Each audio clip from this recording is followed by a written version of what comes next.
the nightmare of a new order. A Führer, his people, and race. Crimes against humanity.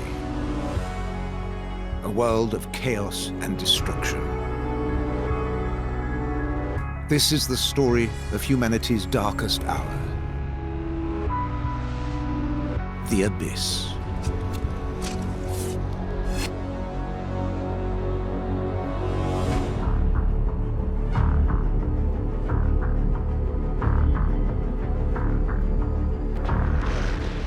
France, 1940. The German Wehrmacht defeats the French army in just 6 weeks. To humiliate the archenemy, the Nazis put on a special show. German dictator Adolf Hitler orders a railway carriage diverted onto a branch line in the forest of Compiègne. This is where the French will sign their surrender. This is where Germany acknowledged defeat at the end of the First World War.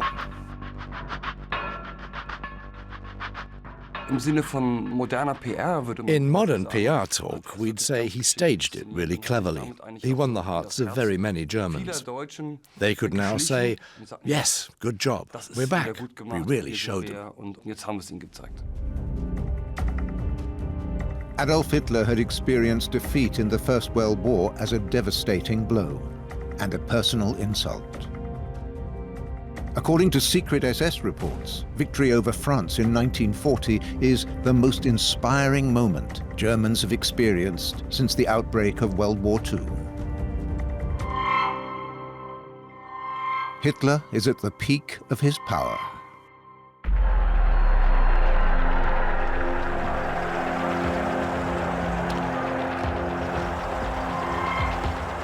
Well, Nazism is unthinkable without the First World War and without Germany's defeat in the First World War.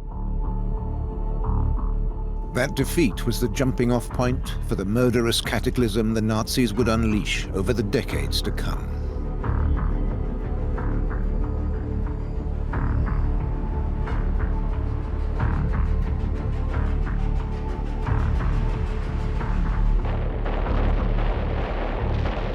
The First World War between 1914 and 1918 was the first truly global war. It was fought with revolutionary weapons, tanks, machine guns, warplanes, and gas. It was industrialized killing, a 4-year massacre. It's basically impossible to exaggerate just how devastating the consequences of World War I were for every country that was involved. The loss of life has been extraordinary and utterly unexpected. This would pretty much literally touch every family. So you have to imagine a world in which everyone is grieving. Literally everyone is going to be grieving for someone. The First World War claimed an estimated 20 million lives, half of them civilians, with a further 21 million wounded.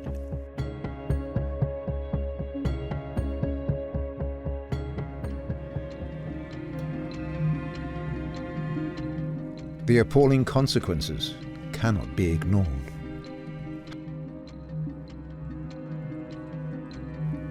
Hundreds of thousands are mutilated.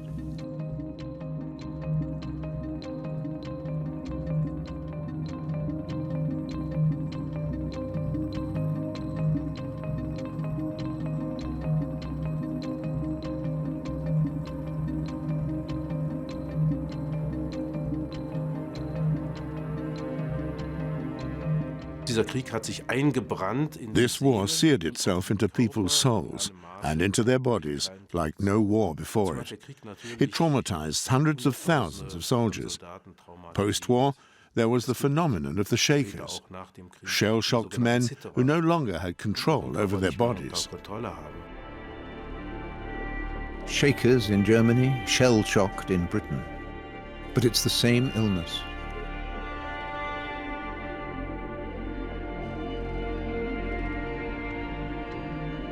With wartime rationing, diseases like tuberculosis and rickets, often caused by malnutrition, are widespread in Germany. They claim many lives. But Germans put up with the sacrifices because they believed that victory is imminent and inevitable. When the military situation takes a sudden turn for the worse in 1918, the German High Command under Erich Ludendorff and Paul von Hindenburg ask for armistice negotiations. But they don't want to bear the responsibility.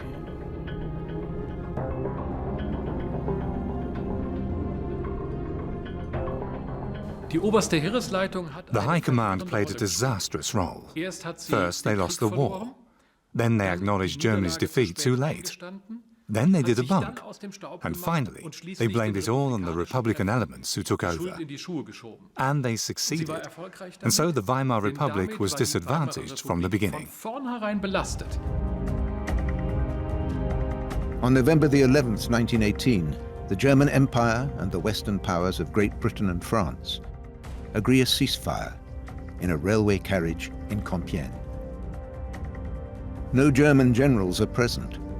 Instead, a politician, Matthias Erzberger, signs the ceasefire.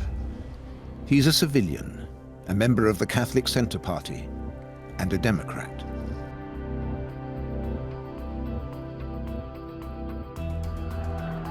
Peace at last after 4 years of slaughter. The terrible shared experience seems for a moment to bring people together, at the front, and above all in the victorious nations.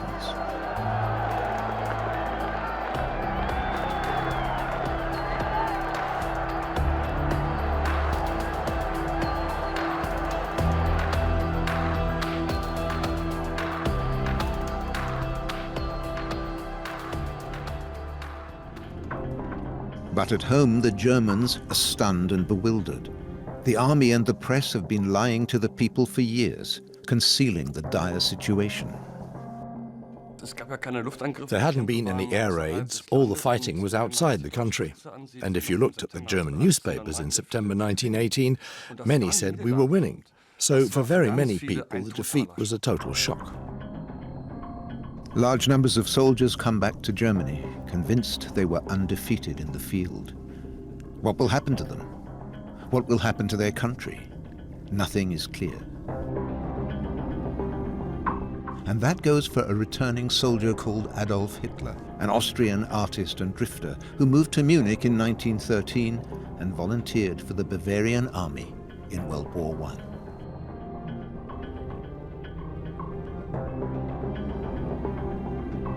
The First World War matters for Adolf Hitler first and foremost in order to explain his own politicization, radicalization.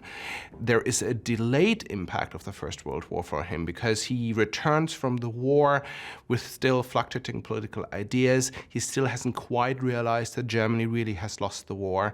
And it is really only in the summer of 1919 that Hitler fully realized that the war has not ended in some kind of draw, but that Germany really has lost the war. The defeat will soon be political fuel for the Nazis.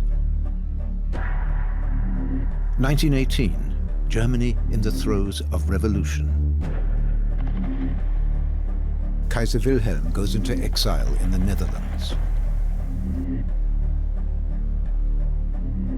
Communists want to establish the rule of the workers.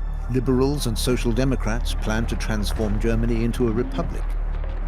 On November the 9th, 1918, Social Democrat Philipp Scheidemann acts. Arbeit und Soldat, das Alte und Morsche, die Monarchie ist zusammengebrochen. Es lebe das Neue, es lebe die Deutsche Republik. After the war, democracies are established in Austria, in Hungary, in Poland, Czechoslovakia, and the Baltic. Most will survive for just a few years. In Russia, the Bolshevists are fighting their way to power in a brutal civil war. Their communist utopia of equality and justice finds supporters all over the world. And it unleashes fear, especially among the middle classes. The Russian Revolution is a cataclysmic event, and not just for Russia, but for other European countries, including Germany. Many people in Germany, especially in the middle classes, but also on the extreme right, are afraid that the revolution will come to them. These are not groundless fears. Just 2 hours after Philipp Scheidemann proclaims German democracy, communist Karl Liebknecht declares Germany a socialist republic. Hatred poisons political discourse. A widely distributed leaflet demands, "Kill Liebknecht." The tone of political confrontation in the Weimar Republic was extraordinarily violent from the beginning, and in those confrontations in the 1920s, the word annihilation was meant entirely literally. To stop the socialist revolution, the Social Democrat Party forms an alliance with the army and the right-wing Freikorps militia. The aim is to defend democracy, but at the same time it strengthens the enemies of democracy on the right. On January the 15th, 1919, rightist militias murder the 2 communist leaders Karl Liebknecht and Rosa Luxemburg. The extremes radicalized one another after the First World War, and the rise of the communists had the added advantage for the Nazis that communism was already the bogeyman of the German middle classes. And so communism helped National Socialism to form an alliance with the conservative forces of the middle classes. Germany is a powder keg as nationalist groups gather. They're heavily armed and prepared for violence.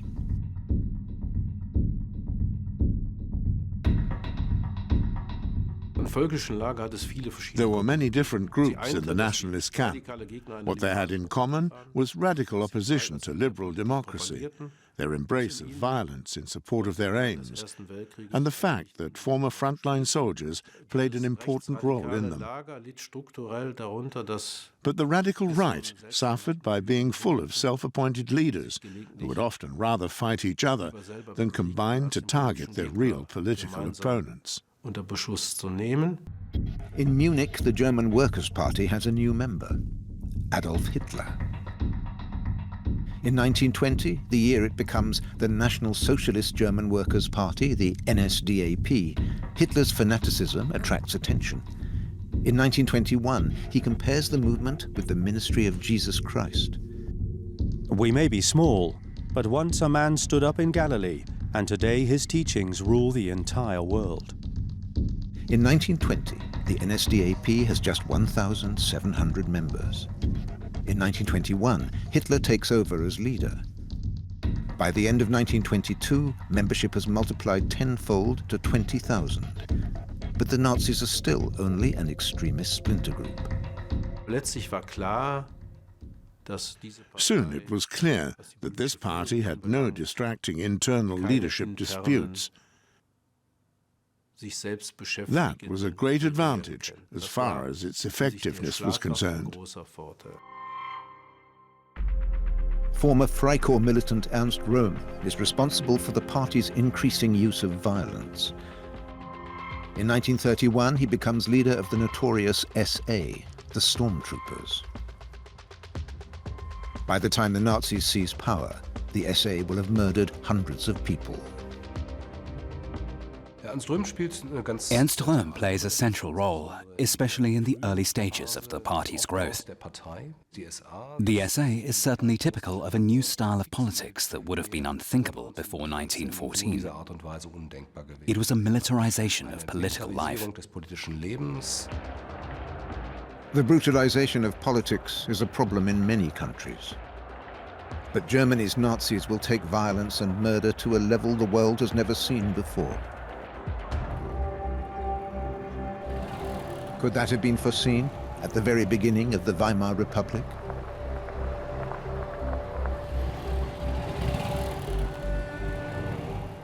In November 1918, history was not yet written.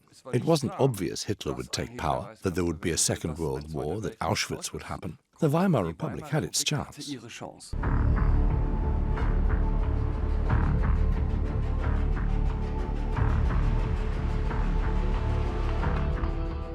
In January 1919, Germans elect the National Constitutional Assembly, the first parliament of the Weimar Republic. For the first time, men under 25 and women have the vote.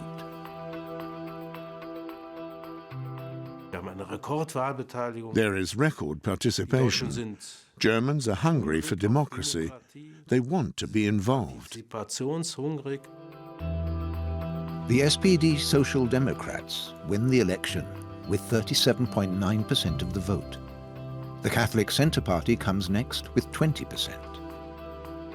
The left liberal DDP gets 18.5%.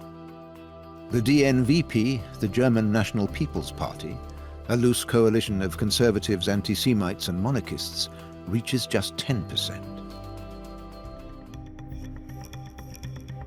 SPD politician Friedrich Ebert becomes Reich president. His party colleague Philipp Scheidemann, Reich Chancellor. Democrats are in control. The 1919 election was deceptive because it produced a three-quarters majority for the forces of the Republic. But over the 1920s, this majority showed itself to be unstable. The Palace of Versailles near Paris will become the symbol of Germany's destabilization. In January 1919, the victorious powers begin negotiating the peace treaty that will formally end the Great War. The Germans do not take part in the negotiations. They are only allowed to make written submissions. It soon becomes clear, as the defeated power, Germany must accept harsh terms. Chancellor Philipp Scheidemann is appalled. Any hand would surely wither that would bind itself and all of us in such chains. He resigns even before the negotiations are over. Versailles is not about reconciliation, but about punishment.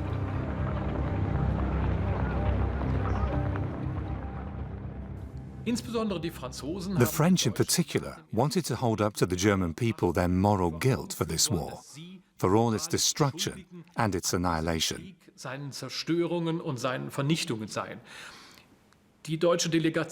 On their way to the negotiations, the train carrying the German delegation rolled especially slowly past the battlefields to sear the sight onto the Germans' eyes. In Versailles, they made the German delegation sit opposite French veterans with mutilated faces to remind the Germans of their moral guilt. The victorious powers want to avenge what the Kaiser and his armies wrought. But they're punishing the new German Republic and weakening its young democracy.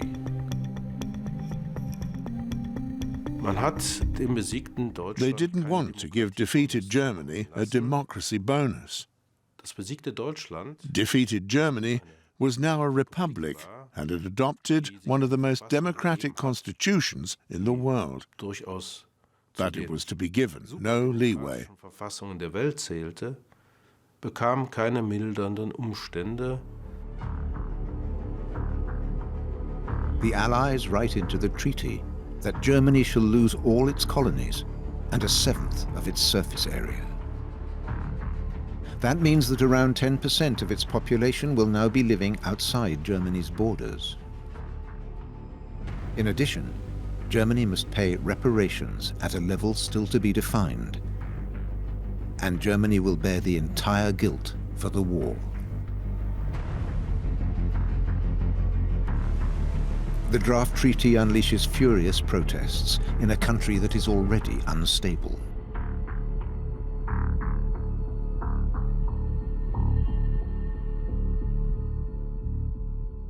Demobilized men, revolutionary uproar, right and left fighting each other, a whole new political system being introduced, and national defeat, humiliation. After that, the terms of the Treaty of Versailles, the extent of reparations, all of this was horrendous for Germany.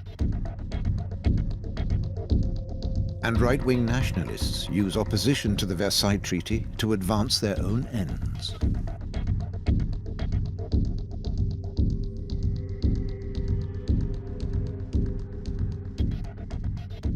Versailles gave birth to a politics of revanchisme and resentment in Germany with horrific consequences. The question is not whether the makers of the Versailles Treaty caused the Nazi crimes or were responsible or guilty for the Nazi crimes. That's not the question. The question is whether they contributed to the creation of an environment that made it possible for creatures like Hitler to flourish. By that measure, Versailles was a terrible, terrible failure. For years, Hitler attacks the despised Versailles Diktat. He knows he's hit a nerve. Take this speech in November 1933 in Berlin. Man muss Besiegten auch wirtschaftlich vernichten, damit es dem Sieger wirtschaftlich besser geht. Eine irrsinnige These, die aber den ganzen Versailler Vertrag wie ein roter Faden durchzieht.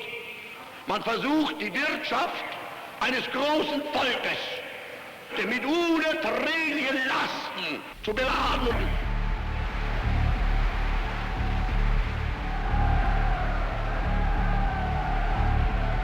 The Nazis encouraged the feelings of many Germans that they're victims, using targeted lies.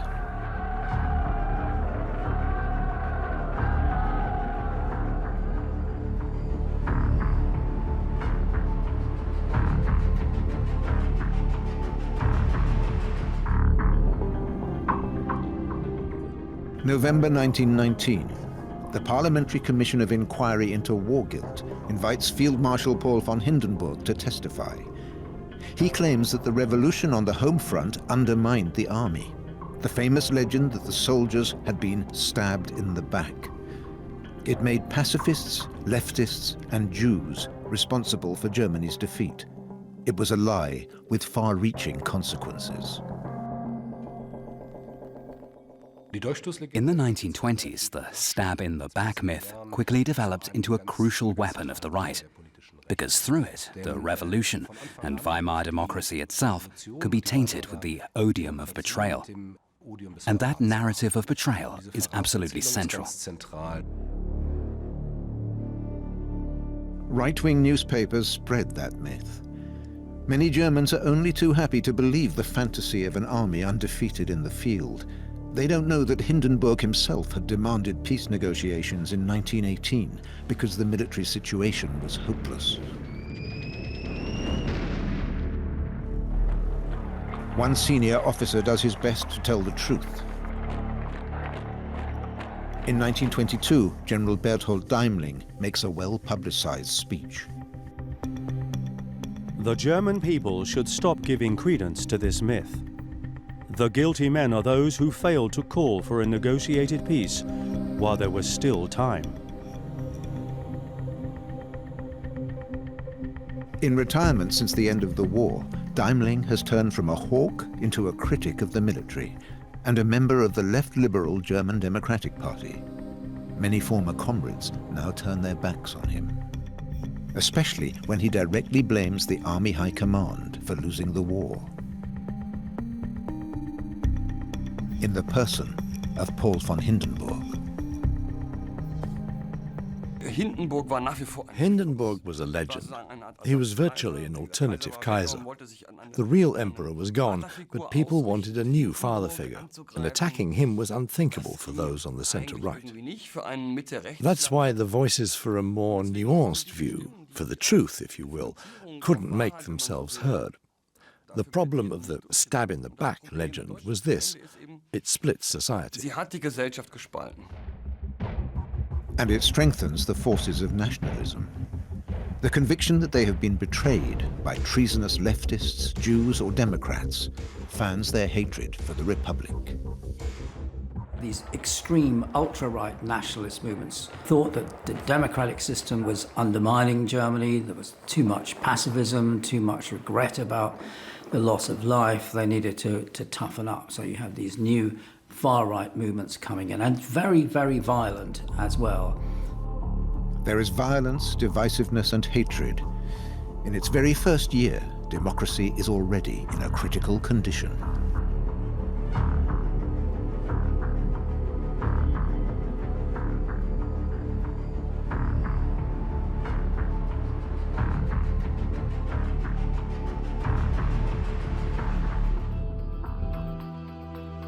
And yet at the same time, the Weimar Republic is beginning to show its potential. The economy is growing. Unions are negotiating higher pay and shorter hours. Old role models are breaking down. The number of women in employment increases from 500,000 in 1907 to close to 1.5 million in 1925. The 20s is very, very interesting because women get the vote and women can become politically active. And it's an extraordinary image as well in Weimar culture, women with short hairstyles and women smoking and women doing everything they want. So it's a fantastic image. It's supported very much in certain left-wing circles.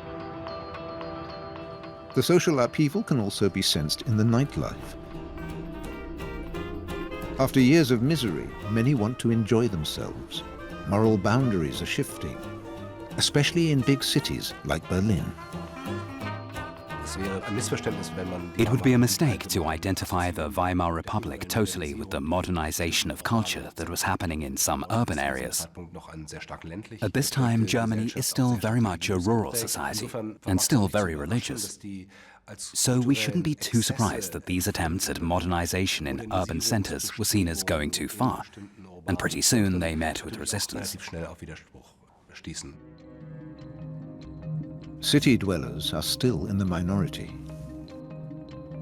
Approximately 80% of Germans live in small towns or in the country, a world away from the roaring 20s. Here, ideas of tradition, of a supposed German identity, of blood and soil, win support. A counter-movement to big city life. It's the illusion of purity.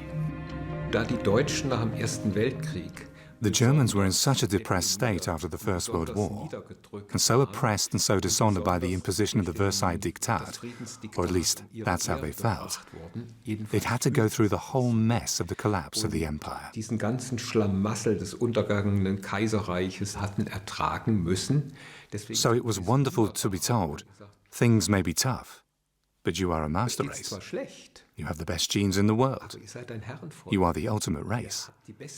That must be nurtured and preserved. They loved hearing that. At that time, the German race was a perfectly natural concept to most Germans. And to many Germans, Jews could not be part of it. Hatred for the Jews had a long tradition in Germany, as in the whole of Christian Europe.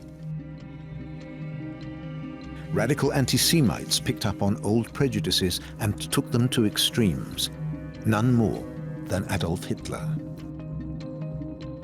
In 1920, in Munich's Hofbräuhaus, he fires up an audience of 2,000, attacking the Jews as parasites, destroying the health of the nation. A Munich newspaper describes him as the shrewdest, most astute rabble-rouser currently stirring up trouble in Munich. In a letter written a year earlier, Hitler had expressed even more extreme views. The final goal of anti-Semitism, he wrote, must irrevocably be the removal of the Jews. Anti-Semitism is the one field I can think of where Hitler in private is even more extreme than in public.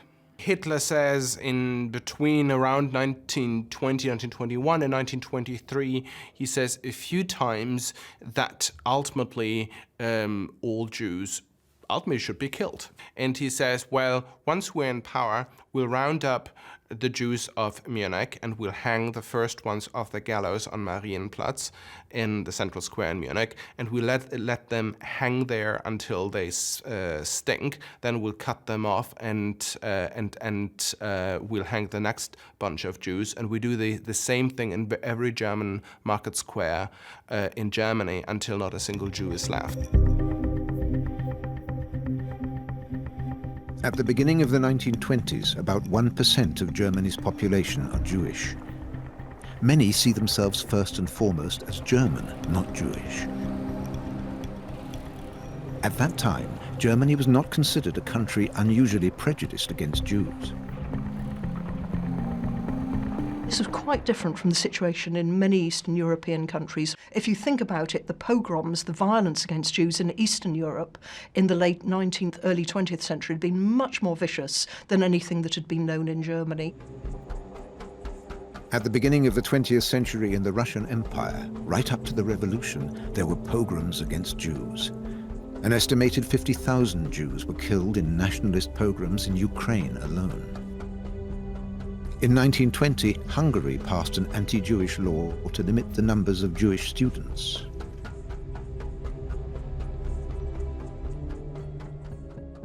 The mania of anti-Semitism is inflamed by the leading role played by Jews in communist movements. Leon Trotsky in Russia, Bela Kun in Hungary. In Germany, Kurt Eisner and Rosa Luxemburg. It is a perception that's fostered by people on the right that there is this link between Jewishness and communism, and so the Nazis in particular start using this term Judeo-Bolshevism, and this is perhaps the main thing that Hitler says he is against and that he is fighting. In fact, most of Europe's Jews have little sympathy for communists.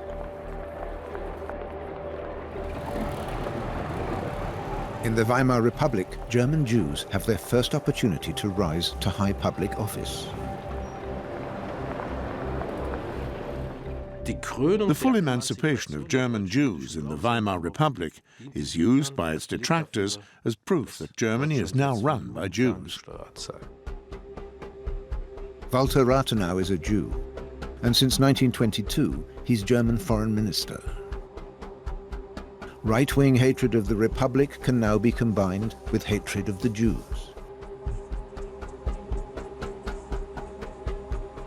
Anti-Semitic beliefs are stoked by lies like the forged Protocols of the Elders of Zion, a pamphlet written at the end of the 19th century that is supposed to prove the Jewish goal of world domination.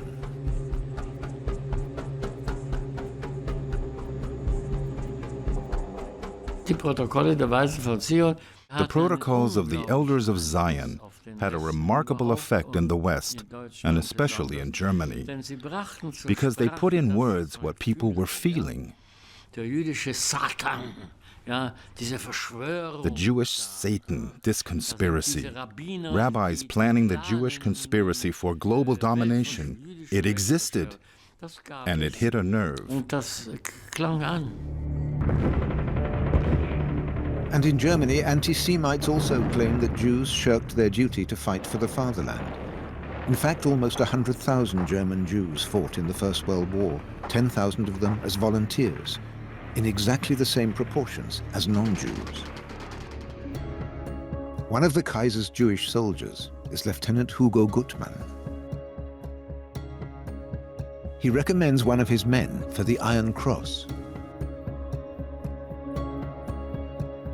The soldier's name is Adolf Hitler.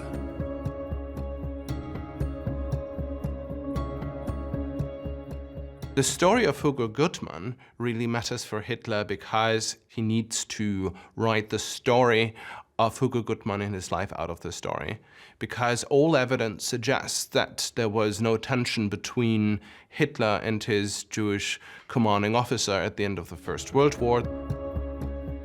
Gutmann is a threat to the Nazis' carefully cultivated claim that Hitler had always hated the Jews and suffered under them.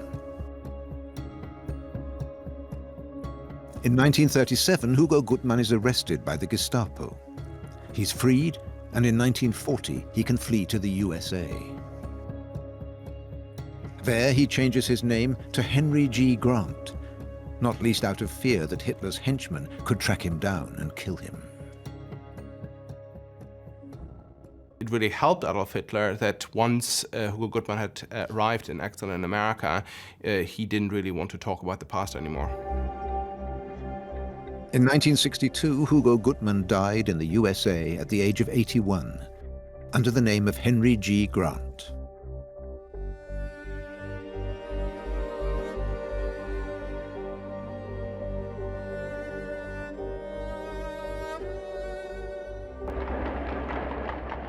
Other contemporaries were only too aware of the growing hatred against the Jews. In 1922, a satirical novel appeared in Vienna called The City Without Jews.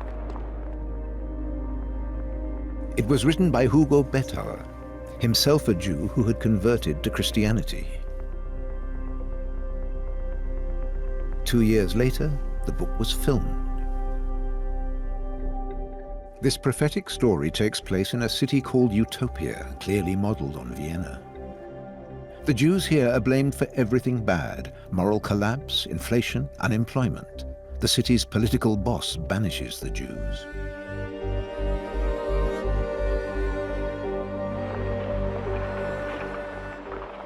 The demagogue is fated as a hero, but the film ends differently from the reality a few years later. Without Jews, the economic and cultural life of Utopia declines. The anti-Semites acknowledge their error and invite the Jews back.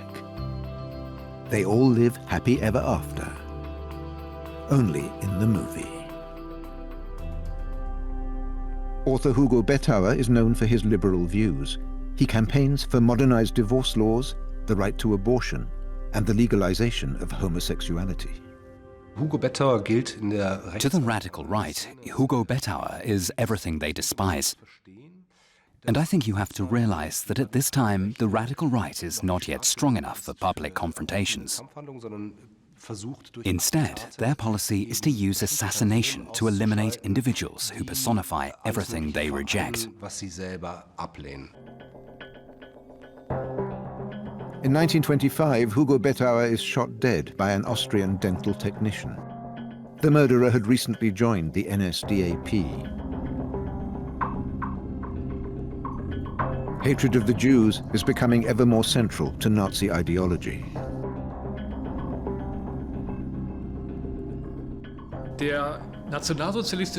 National Socialist anti-Semitism was far more than just classic scapegoating.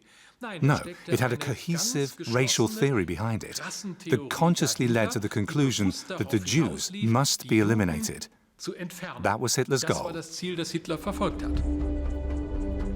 The Nazis are taking up dangerous ideas that are already widespread elsewhere, and not just in Germany.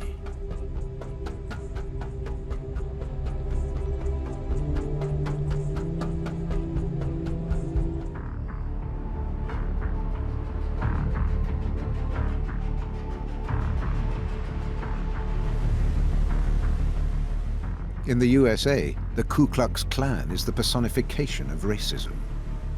It preaches hatred and violence against blacks, Jews, Catholics, and communists. At the beginning of the 1920s, the Klan has over 3 million members.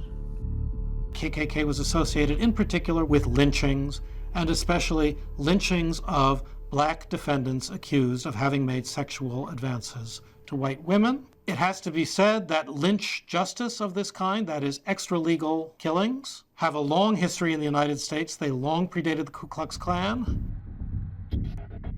The concept of superior and inferior races has been growing since the beginning of the 20th century, with the help of theories of eugenics, of hereditary genetic health. Supporters call for the elimination of supposedly worthless sections of society through selective breeding, sterilization, or euthanasia.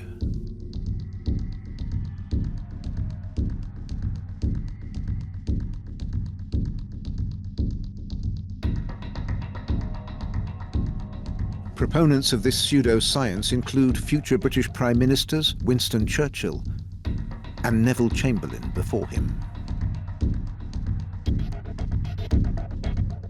The author D.H. Lawrence wrote in 1908, "If I had my way, I would build a lethal chamber as big as the Crystal Palace, and lead in gently all the sick, the halt, and the lamed, and they would smile me a weary thanks." The ideas of eugenics were very widespread in the world in the late 19th and early 20th century. The US stood out primarily in its eagerness, willingness, and capacity to introduce eugenic policies into law. That was what was exceptional about the United States. Among other things, among other practices, American law introduced forced sterilization.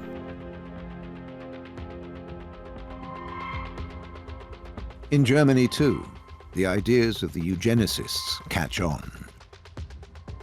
Notably in a polemic published in 1920 by psychiatrist Alfred Hoche and criminologist Karl Binding, titled Approving the Elimination of Life Unworthy of Life.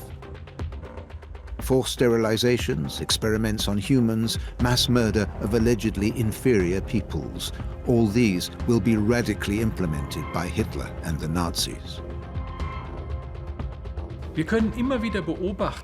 Again and again, we see National Socialism picking up on ideas like eugenics or racism, or the idea of the folk, ideas that were already widespread in Germany and Europe at the beginning of the 20th century. But they made them far more radical, pushed them to the limit. Extreme racists, anti-Semites and anti-democrats are still a minority in early 1920s Germany. They're allowed to express their beliefs openly. Few realize what is coming.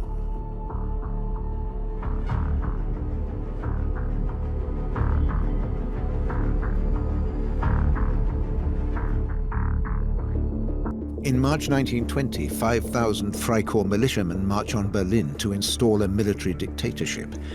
They're led by a civil servant, Wolfgang Kapp, and a general, Walter von Lüttwitz. The putsch fails. The violence continues. Besides that, there was political terrorism. There were secret organizations that set out to assassinate key figures of the Weimar Republic. Public enemy number one for the right was a Catholic politician, Matthias Erzberger, because he had signed the armistice in Compiègne in 1918. In August 1921, Matthias Erzberger is shot dead while out walking by two right-wing extremists. Murder as a political weapon. The radical right targeting Democrats.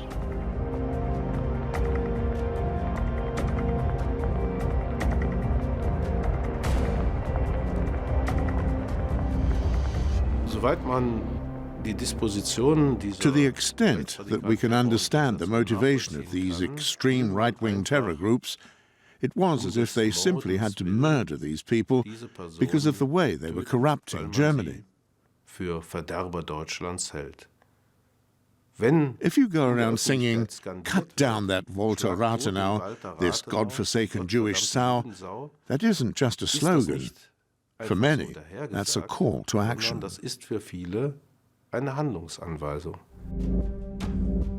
In June 1922, German Foreign Minister Walter Rathenau is shot dead by members of the extreme right-wing Consul organization. Rathenau's death is deliberately falsified with fake news. In an interview with Britain's Daily Express, Field Marshal Ludendorff insists Rathenau was murdered by communists. It's an outright lie, but a lot of people are willing to believe the real enemy is on the left. Both the police and the justice system treat the enemies of democracy on the right with leniency and understanding. When you look at political assassinations and left and right-wing violence, the courts are much more well-disposed towards violence on the right than on the left. They punish violence on the left very severely. They're extremely lenient when it comes to murders and political assassinations and violence on the right. There may have been a political revolution in 1918 with the switch to a republic, the end of the imperial system, but there hadn't really been a social and economic revolution, and so the old elites remain pretty much where they were, and the judiciary in particular remains conservative, nationalist, right-wing. Emil Julius Gumbel, a mathematician and pacifist, found that right-wing extremists committed 354 murders between 1919 and 1922. Left-wingers killed 22. Of the rightist murders, 326 went unpunished, compared to 4 of those on the left. German justice seems not blindfold, but blind in one eye. The beneficiary is the NSDAP, still a small party. The Nazis now want to reach out to new constituencies and broaden their appeal in the largely royalist middle classes. A charismatic war hero could be their entree. Hermann Göring.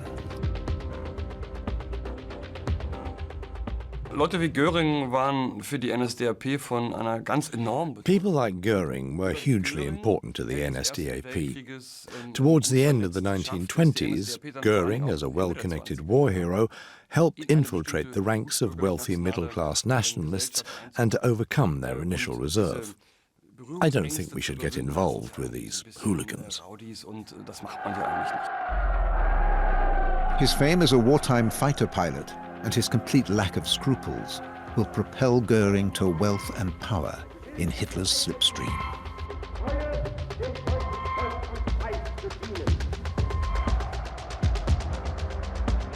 Meanwhile, the Nazis learn from the enemies of democracy abroad, especially in Italy.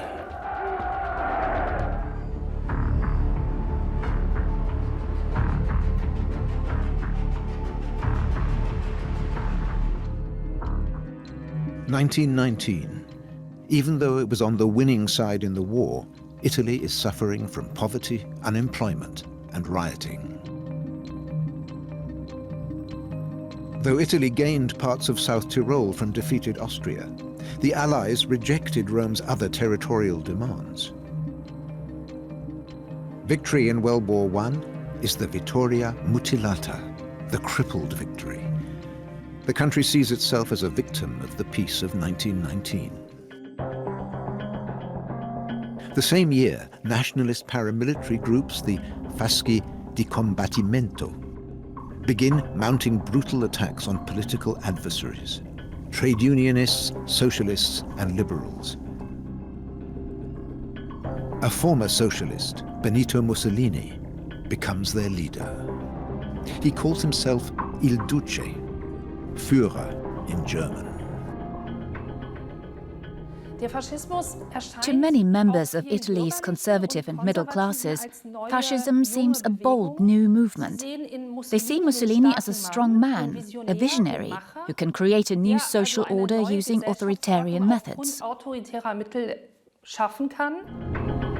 The Italian government finances the fascists to combat the increasing chaos and to preempt the feared Red Revolution.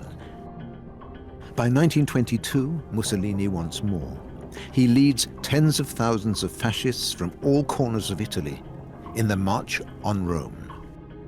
Mussolini threatens a coup d'etat, but makes it clear he's ready to negotiate. He's playing a double game, using legal methods to come to power while threatening to unleash terror. Italy's king bypasses parliament and appoints Mussolini prime minister. His is the first radical right-wing populist party to take power in Europe. In 1922, his party already has 220,000 members.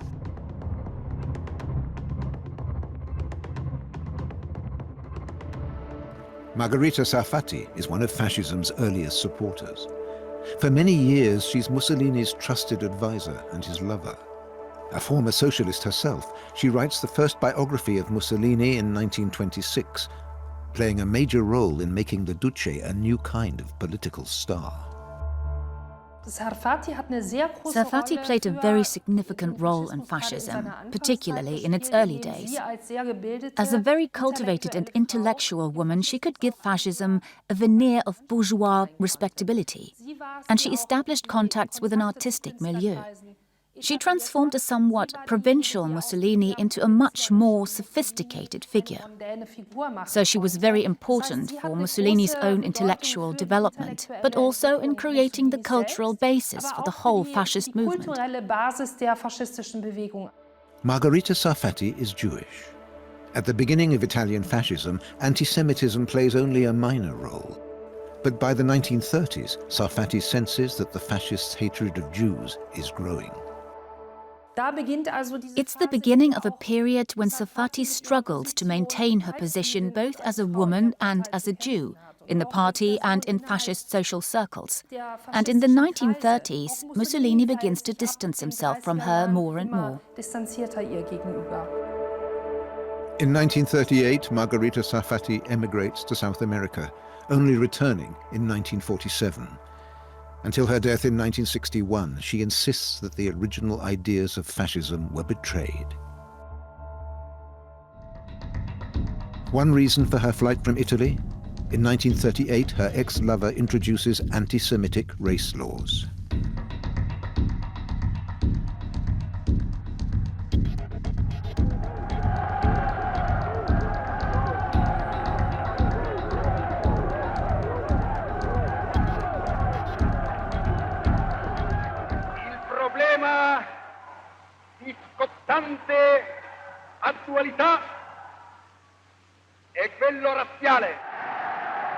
The Nazis in Germany keep a close eye on the rise of the fascists.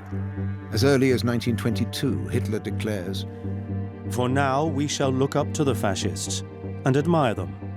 Soon we shall show them that we intend to carry out actions of a quite different nature." Where the Italian influence really is in the belief that it's possible to go for power, and also for the kind of the representation of power, of how to mobilize people. In other words, for staging a takeover, and on the level of tactics and operations, the Italian case is absolutely important. Hitler and the Nazis draw their own conclusions from all of this. The slide into the abyss has begun. But there will still be chances to avert disaster.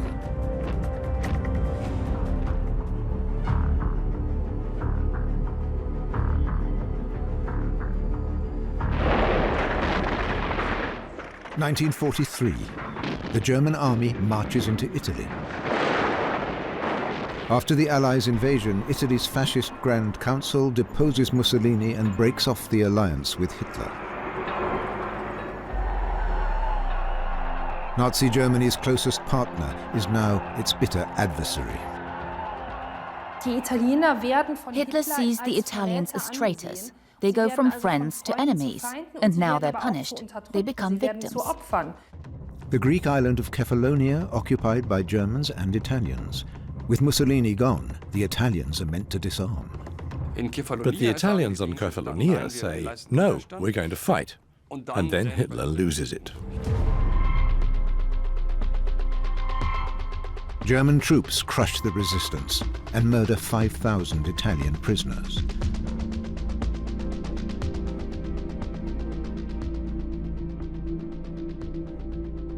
A long-forgotten war crime, personally ordered by Hitler.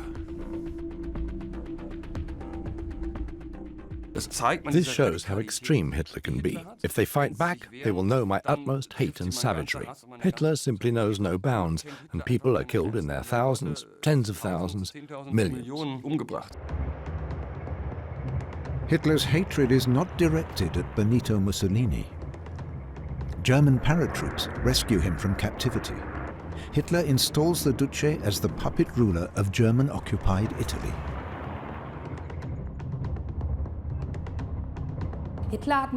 Hitler's admiration for Mussolini knew no bounds. He always held up Mussolini as a genius. The cult of the Führer, the uniforms, the theatricality of power. The Italian fascists were the blueprint for Germany's Nazis.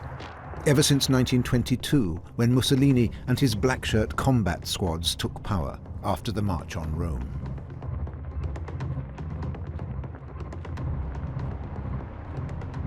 Just a year later, the Nazis set out to do the same in Germany.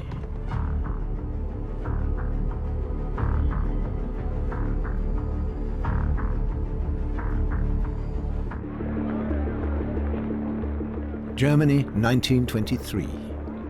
The nascent Weimar Republic is in danger. Extremists on the right and on the left aim to destroy democracy. The militant right is split. Of course, in that situation, the thing to do is to project an image of being very tightly organized, militaristic and militant, to send clear signals to potential supporters. Hitler did that very well. In 1923, Adolf Hitler's NSDAP has roughly 55,000 members. His rabble-rousing speeches as party leader attract plenty of attention. There's this idea that across party lines that a new genius had to emerge who would lead Germany out of misery. And it is already from late 1922 onwards that Hitler is being labeled by people close to him as the Bavarian Mussolini. Meanwhile, a journalist in Munich decides to find out more about the Nazi Party and its plans. Leo Lania, from Vienna, a communist and Jew, infiltrates the inner sanctums of the party. He had a fake party membership card in the name of Arnaldo Mussolini, Benito's brother. He told the Nazis in Munich that the Duce was hugely impressed by the German Führer and wanted to learn more about him, so he appealed to their vanity. With a forged letter of recommendation, Leo Lania infiltrates the newsroom of the party newspaper, the Völkische Beobachter. If these people had known who he was, things would have got very nasty. They wouldn't have thought twice about murdering him. In the early 1920s, murders of political opponents, especially Jews and communists, were not unusual. To maintain his cover, Leo Lania speaks Italian to the Nazis via an interpreter. Lania has free entry to the newsroom. One day, an editor hints at a plan, something about a big operation. In a book, Leo Lania later repeats his words. But I can tell you this, we have enough weapons. Way more than enough. At first, senior Nazis in Munich see no need for suspicion. Lania even gets close to the party leader, Adolf Hitler. Wanting to appear decisive, Hitler makes some ambitious claims. Hitler speaks in a clipped, consciously military manner. Well, in a couple of weeks, we'll set things straight. Is Hitler just grandstanding? Or are the Nazis really planning a coup d'etat, an attack on democracy? The threat from the right is growing in Bavaria. This is particularly dangerous because men like Ludendorff are leading paramilitary groups too, and they're in contact with Hitler. So the violence and strength of the right increase considerably in the course of 1923. The NSDAP are effective agitators and good at mobilizing their supporters. The police and the justice system barely intervene.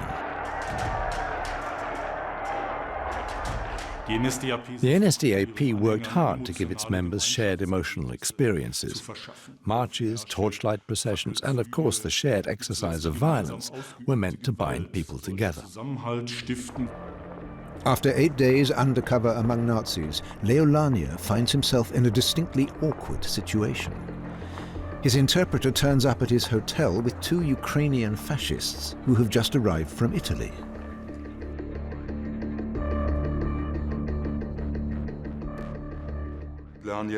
Of course, Lania realizes at once he's in danger, and he decides his only chance is to go somewhere where there are lots of people. So he tells them he has a meeting with the Italian ambassador at Munich's Hofbräuhaus. In the crush at the Hofbräuhaus, Lania manages to slip out through a back door.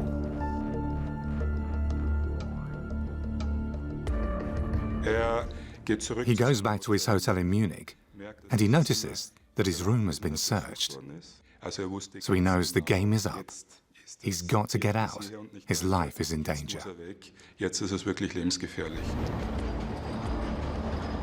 Just in time, Leo Lania boards a train leaving Munich.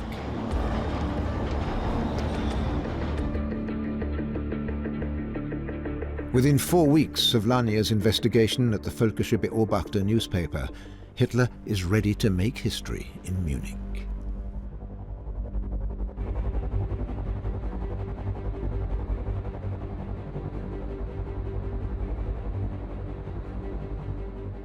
Hitler realizes that his supporters start to say Hitler is all about words but not about action, and it is at that point that he just decides that he will gamble everything on one card, that he will go for broke, and it is at that point that he decides to lead the putsch. On the evening of November the 8th, 1923, he and his followers disrupt the Bavarian Prime Minister's rally at Munich's Bürgerbräu beer hall. Hitler declares that Bavaria's government has been overthrown. He now plans to march on the capital city, like his hero Benito Mussolini, and so seize power in the entire country. But he doesn't get that far. After a few hundred meters, the putschists are stopped by the Bavarian state police. The inspiration that Hitler took from the March on Rome ends in disaster, in a hail of bullets, dead and wounded. At this stage, Mussolini doesn't take Hitler seriously, above all because of the failed putsch. Hitler's a nobody. Mussolini believes Hitler has the wrong strategy and no prospect of political success. The plot's leaders are roundly mocked for their failure. Hitler seems to be finished. The NSDAP is banned. Its assets are confiscated.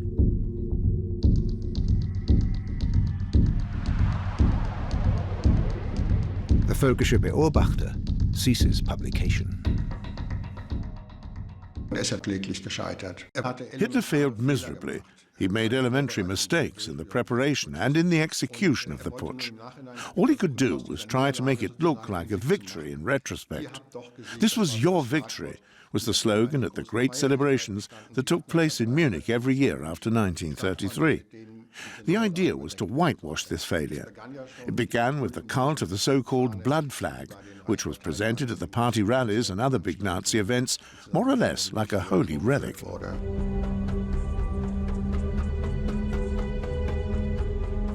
The Munich debacle is rewritten as a sacrificial offering. A carefully crafted lie. Nazism was successful partly because it was political theater.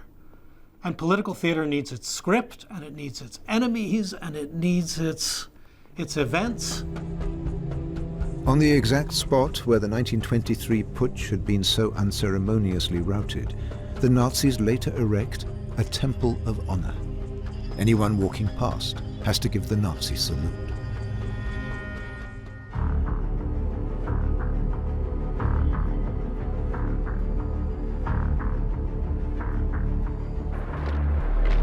(1923).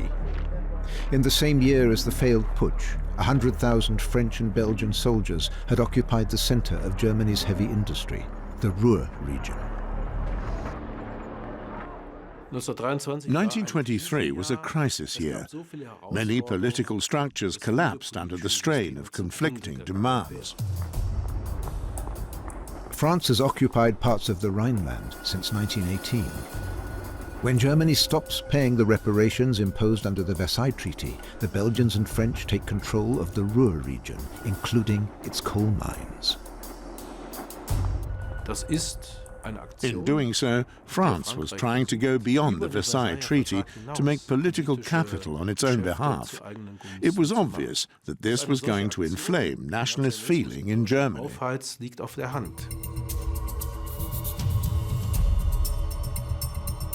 The Weimar Republic cannot defend itself militarily. President Ebert calls for passive resistance. Fury at the victorious powers grows, not least because French colonial soldiers are among the occupying forces.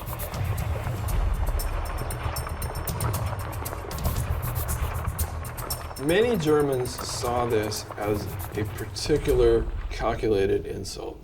There was a widespread feeling among Germans that it's one thing to lose a war and to be occupied by a neighboring European power, but then to be under occupation from people who many Germans would have seen as existing on a somewhat lower civilizational level. That seems like an insult. Even people in the left of the political spectrum, like Reich President Friedrich Ebert.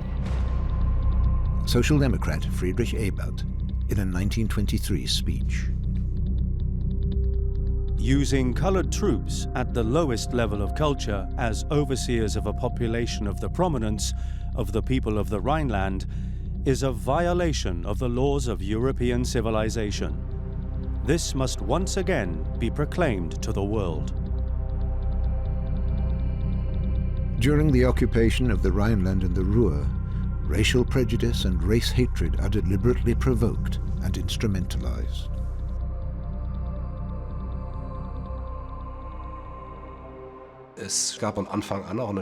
From the very beginning, the whole thing was strongly sexualized. It was basically the idea that the black colonial troops would rape and maraud their way through the occupied areas. A medallion struck in 1920 clearly captures the racist agitation.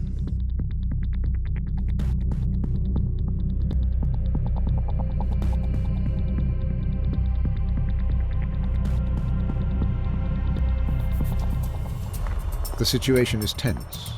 French soldiers knock the hats off civilians who fail to salute them. An officer of the occupying forces is murdered. In all, around 100 people are killed, many under the so-called atonement measures of the occupiers. Albert Leo Schlageter, an NSDAP sympathizer, takes part in the sabotage of a railway bridge. A French military court condemns him to death.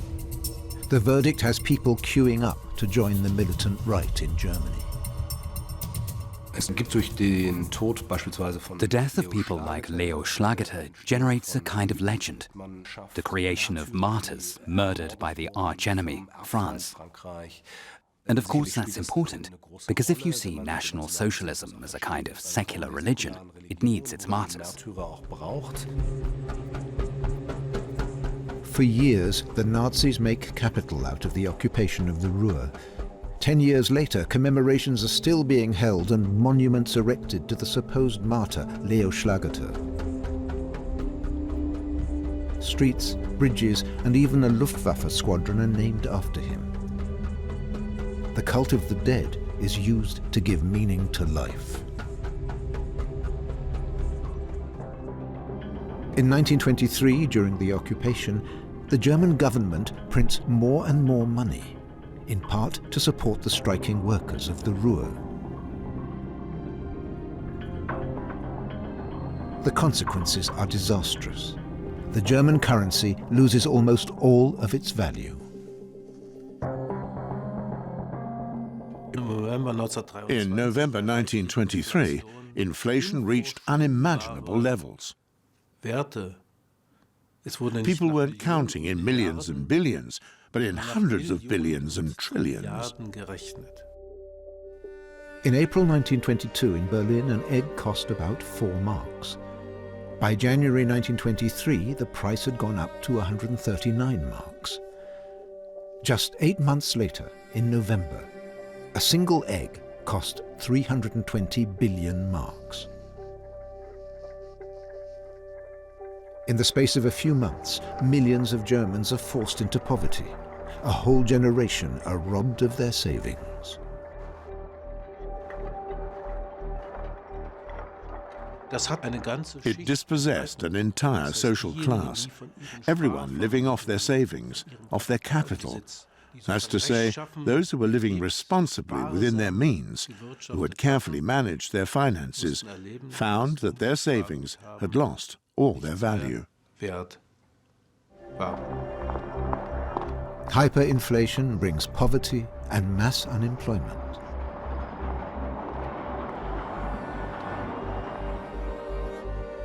In 1922, 1 million Germans are out of work.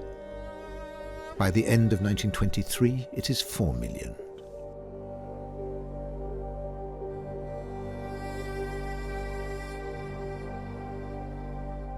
Humiliation is probably the most dangerous political emotion. The fact that Germans are experiencing hardship, which they feel to be coming at them from the hands of the World War I enemies who are now in many ways controlling Germany, and this is coupled with hyperinflation in the early 1920s, and then a few years later, the onset of the Great Depression. That combination of economic hardship and humiliation is the really potent thing, I think, that gives force to the argument Hitler makes that he and his movement can save the situation and restore German pride. In 1923, the Weimar Republic is staggering from crisis to crisis. The Nazis had believed their putsch on November the 8th, 1923, would be the final blow. In 1923, Germany was on the verge of collapse through both external and internal pressures. And yet there followed a period of 5 years in which the Weimar Republic seemed to rally.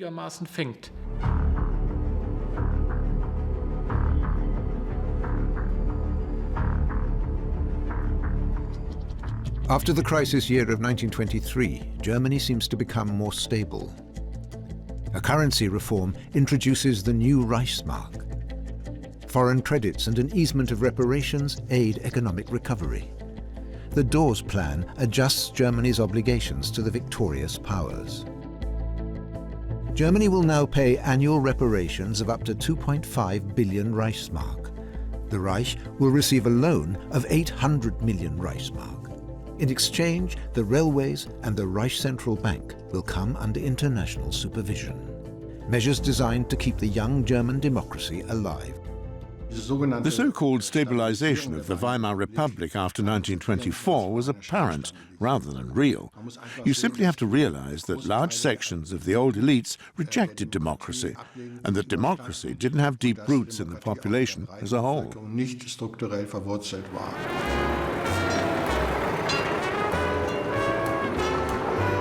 And yet many benefit from greater freedom in society.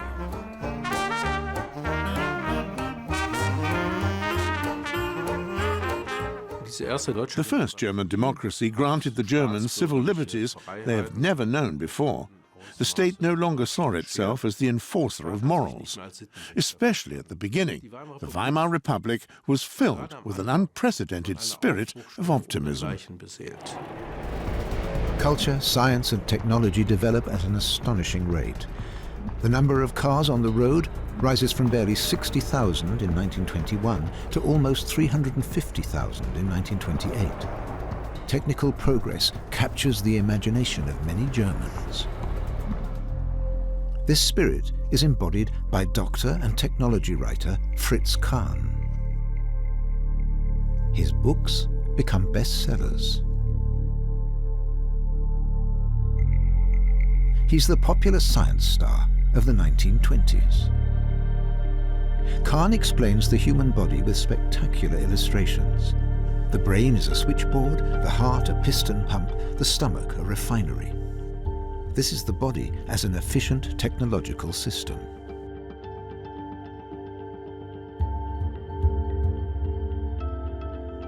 Fritz Kahn doesn't just revolutionize the art of illustration.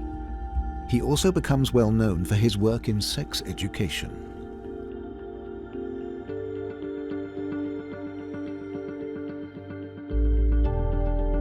Kahn feels a responsibility to science and believes in freedom and enlightenment. And he's Jewish.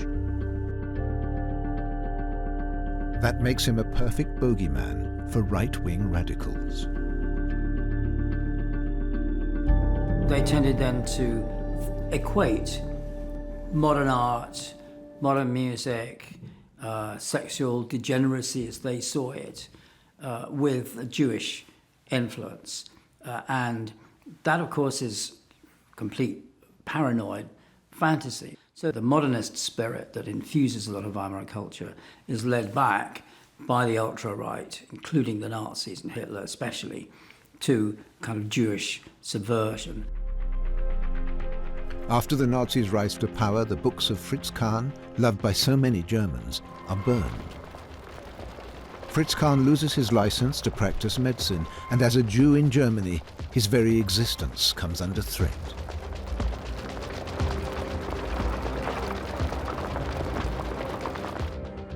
He emigrates, first via Palestine and France, and then, with Albert Einstein's help, he reaches the United States in 1941. After the war, he returns to Europe. dying in Switzerland in 1968.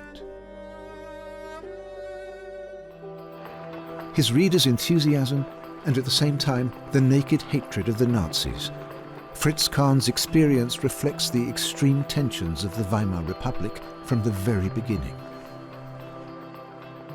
The 1920s are accompanied by deep insecurities and profound fissures in society, divisions between town and country, between farming areas and a metropolis like Berlin, which for many contemporaries was a kind of Moloch, a false and violent idol. And there was a chasm between the workers and the middle classes, between labor and capital. Divisions in society were deep. The 1925 election shows just how deep. Following Friedrich Ebert's premature death at 54, Germany must elect a new Reich president. There are two main candidates: conservative Democrat Wilhelm Marx of the Catholic Centre Party and the 77-year-old First World War Field Marshal Paul von Hindenburg. Many of his supporters are opponents of democracy. Hindenburg never really engaged with the liberal grounding principles of Weimar democracy. The basic idea of the Weimar Constitution, freedom, was one that he had never truly taken to heart.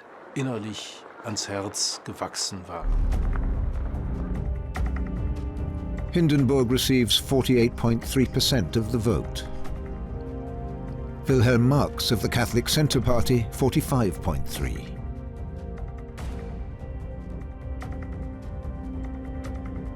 This narrow victory by 3% will turn out to be a decisive weakening of the Republic. The new president of democratic Germany is openly militarist and monarchist. Hindenburg worries some people who believe that, as a loyal supporter of the Kaiser, he might restore the monarchy via the back door. I think probably no one is really concerned about the possibility of a fascist dictatorship being introduced under Hindenburg, at least not in 1925. Hindenburg stands for a Prussian sense of order and military discipline, ideas that are still important to many Germans even after the lost war. And they're fostered in a number of veterans groups and student fraternities.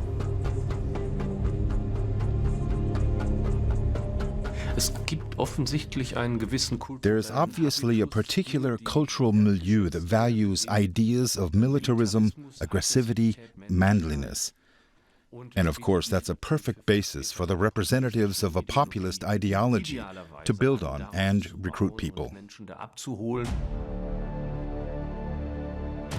One man, agriculture student Heinrich Himmler, is an enthusiastic member of a student fraternity. The son of a high school principal, he's had a humanistic education. In the 1920s, he becomes a radical anti-Semite. In 1923, he joins the NSDAP and takes part in Hitler's putsch. Heinrich Himmler is one of the people whose cool organizational abilities became more and more important to Hitler.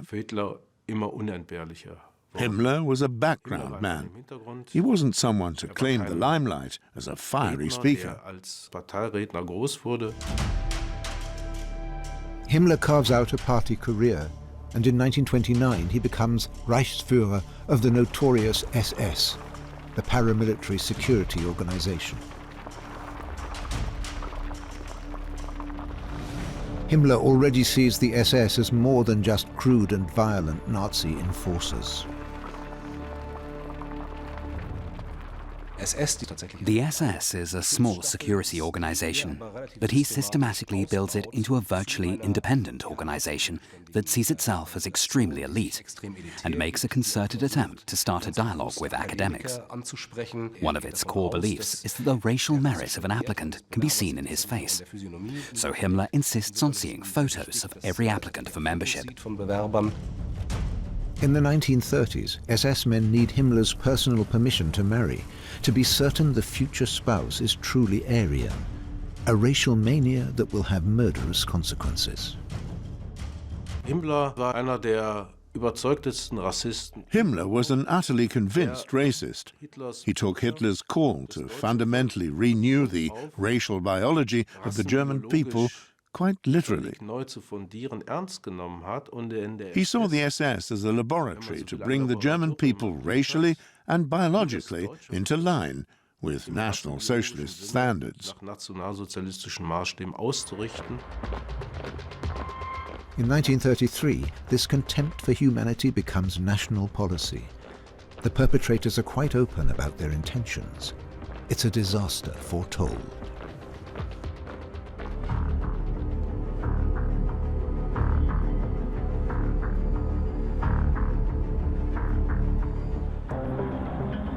(1924). In Munich, Adolf Hitler must answer to the courts for his putsch attempt.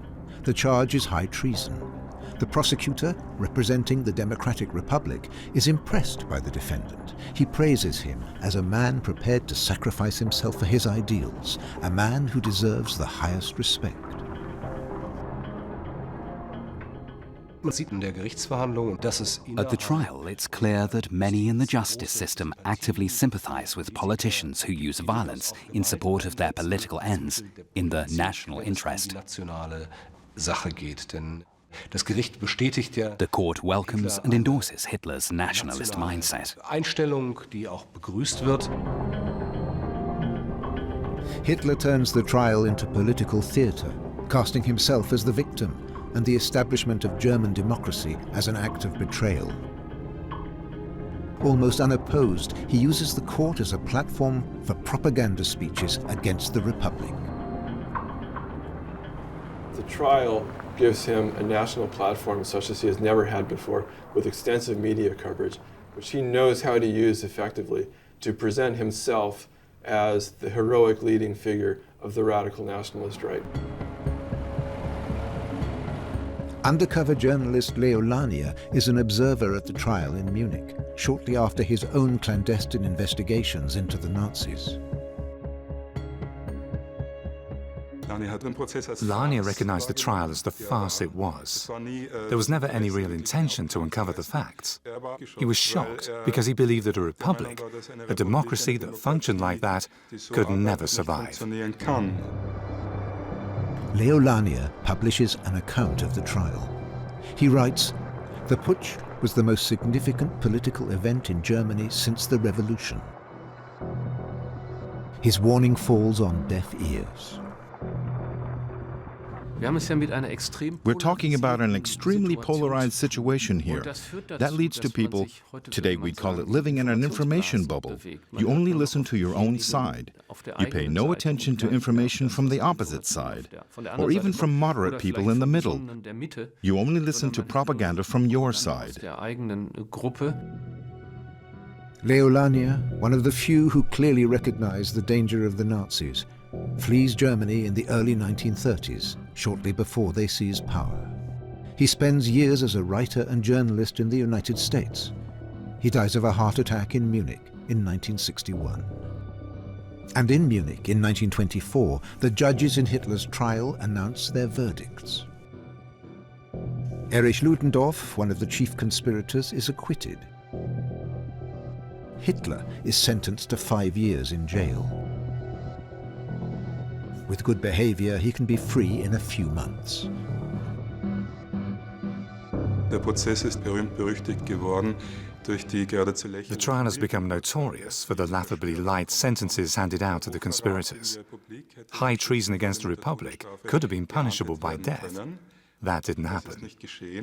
You have to acknowledge that the Weimar Republic cracked down far harder against coup attempts from the left than from the right. Between 1919 and 1922, more than 300 murders by right-wing extremists go unpunished. While in prison, Hitler writes a book. It's a mixture of sugar-coated autobiography and radical polemic. In Mein Kampf, he states unequivocally that Germany's territory must be enlarged. And Hitler gives free rein to his hatred of the Jews. He is and remains the eternal parasite, a freeloader and scrounger, forever spreading like a bacterium. And wherever he appears, the host nation withers and dies away. Mein Kampf enhanced Hitler's standing in nationalist and ethnically minded circles as the custodian of a race-based ideology which had never been laid out so cohesively before. The first volume of Mein Kampf was published in 1925. After 1933, it was the most widely bought book in Germany. But was it also the most widely read? Back then, people couldn't have anticipated that this book would have the significance that was later ascribed to it. On the other hand, the essential thing about Mein Kampf is that those structures, the ideology, and the ideas that Hitler subsequently tried to carry out, and to a great extent did carry out, were all there. In December 1924, Hitler is free after just 8 months in prison. From now on, he pursues a new strategy, that of the wolf in sheep's clothing. Hitler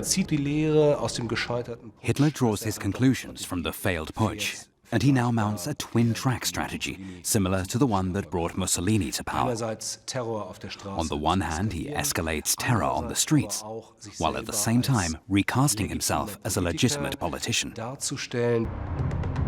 Italian fascists are the models for Germany's Nazis, in spite of ideological differences. For instance, anti-Semitism scarcely plays any role in the early years of Italian fascism. It's interesting that in Italy in the early years there were fascist Jews. That's mainly due to the fact that nationalist aspirations found fertile ground among a very patriotic, very middle-class Jewish minority in Italy. Among more than 1 million members of Italy's fascist party, there are, until 1938, nearly 7,000 Jews. One of them is the banker Ettore Ovazza. At the beginning of the 1920s, many are terrified of a communist revolution. Ovazza, an ardent nationalist, becomes a fervent admirer of Mussolini. For a long time, Mussolini's anti-Semitism is not reflected in his policies. In 1933, he even welcomes Jewish refugees from Germany. Anti-Semitic laws are only introduced 5 years later. Jews are dispossessed, expelled from schools and universities, and excluded from the party. As the Duce moves closer to Hitler, you have the situation where the Rome-Berlin Axis is announced in 1936. That's to say the alliance is formalized on an equal footing. 1938 is the ideal moment to strengthen the relationship ideologically by aligning fascist Italy with Nazi Germany via the adoption of race laws. So the ideological convergence is reinforced too. Ettore Ovazza first loses his position in the bank, then his house, and the greater part of his fortune.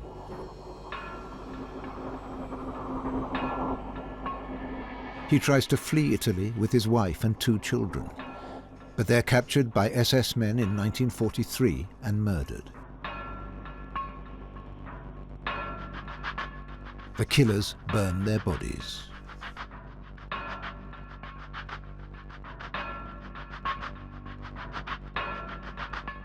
The exterminatory impulse in Nazi anti-Semitism is there from the very start. It's not prominent as it becomes later on, but violence towards the Jews is always part of the Nazi program.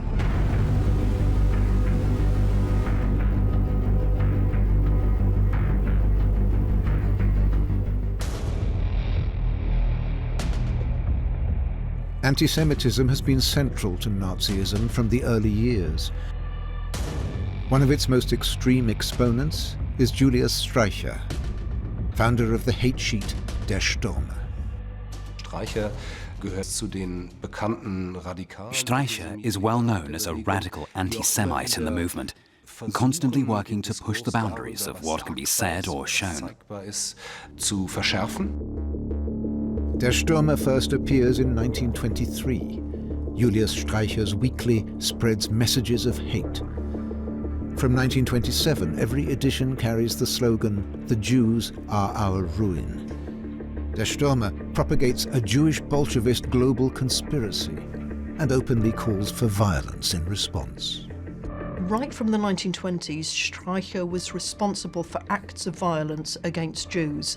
The whole way in which he used the Stürmer as an instrument of pressure to put Jews out of business, to get them their names and stories about them into his rag, then to find that some of them going along the street would be beaten up by young radical thugs. He was very, very important in both instigating and legitimising violence and putting across this whole stereotype, this whole caricature that seemed to legitimise that kind of violence. So there is no doubt that he was very, very influential. Julius Streicher, a middle school teacher, was one of the very first members of the NSDAP. He marched with his close friend Adolf Hitler at the beer hall putsch. Streicher's anti-Semitism has an unmistakable tone.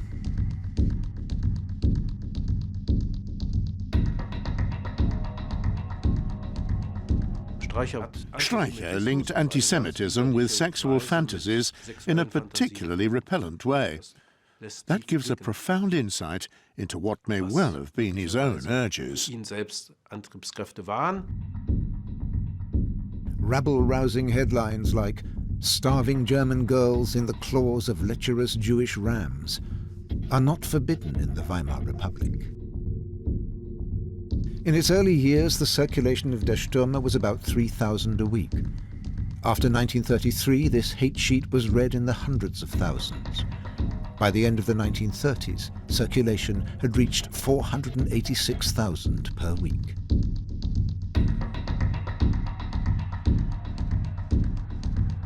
(1926) sees the introduction of the Trash and Filth Law. It's intended to limit the influence of damaging publications on young people. Penny dreadful novels, harmless erotic and adventure stories all land on the index. But Der Stürmer continues to appear unhindered.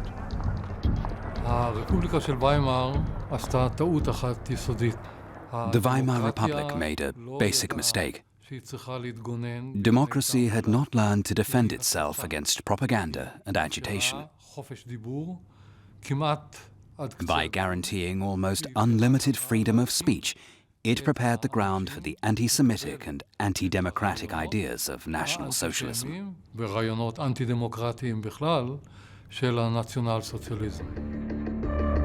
Stürmer also appears in public display cases, and so by the end of the 1930s, it's reaching large numbers of young Germans.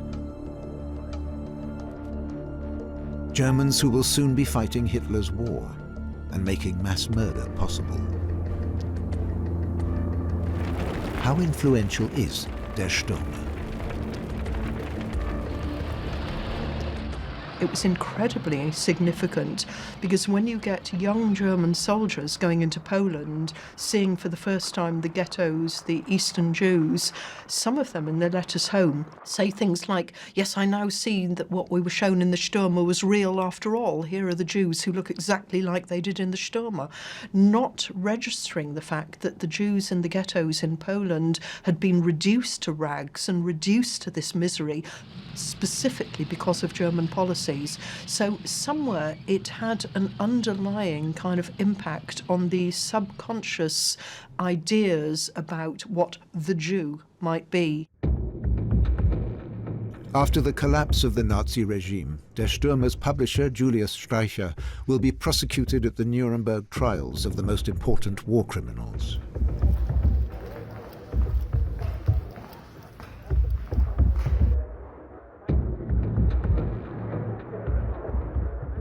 Interestingly, he really is the first person to be prosecuted before an international tribunal for hate speech. You can think about it in those terms. He never killed anyone. He never was on the battlefield. He never was in Hitler's inner circle. He was a publisher of really nasty pieces, newspapers, and articles. And I think they decided they wanted to make a principle of someone who was geeing people up, revving people up for real nastiness. In 1946, the tribunal condemned Streicher to death by hanging for crimes against humanity. He's one of the few great fomenters of hatred against the Jews to be called to account.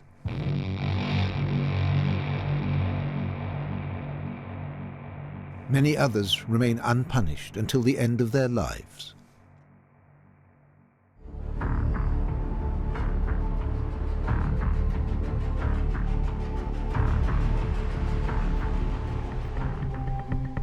In 1924, the United States, a country of immigrants, introduces a controversial law. Its aim is to limit immigration using particular criteria. People from Nordic countries are welcome. Immigrants from Southern and Eastern Europe less so. Those from India and East Asia, not at all. The 1924 Immigration Act was completely racist in its basic orientation. It was absolutely racist in the kinds of groups it wanted to prefer for immigration to the United States and the kind of groups it wanted to stop or limit. It was completely racist in the whole structure of the quota system. Between 1900 and 1910, the US admitted more than 8 million immigrants. After the new law is passed in 1924, numbers are far smaller.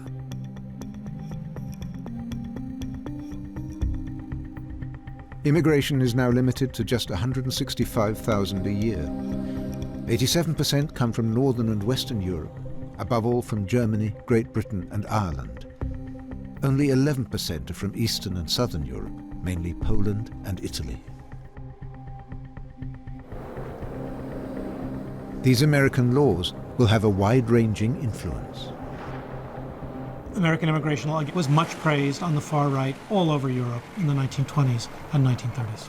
And they pointed to the United States as the model of a country taking important steps in the direction of the larger march toward white supremacy in the world. Hitler himself cited American immigration law, and so did many other Nazis.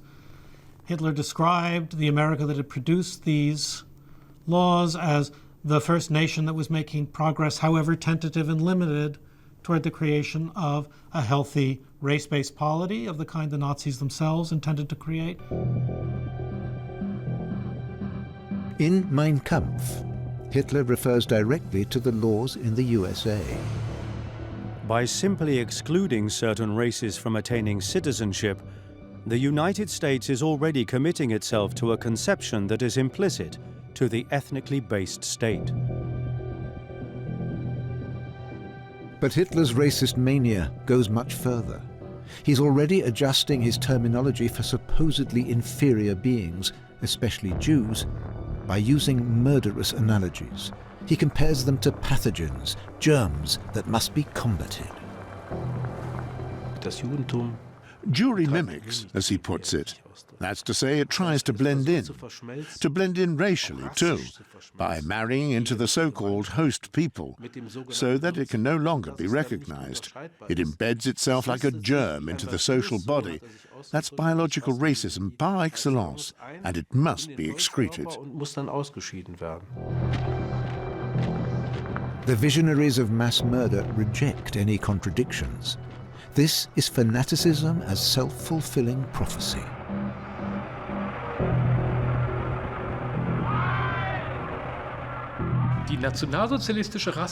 The National Socialists present their race theories as scientifically based.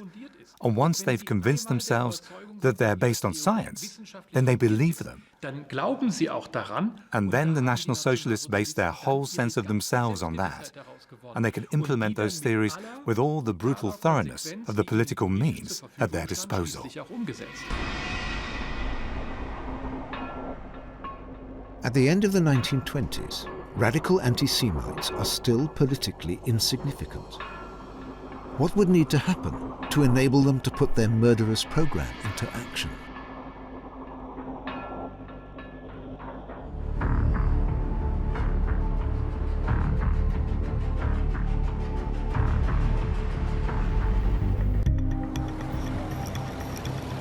In 1928, parliamentary elections are due, in a Germany of contradictions. On the one side, democracy and cultural and economic progress. On the other, the rejection of democracy and militarism.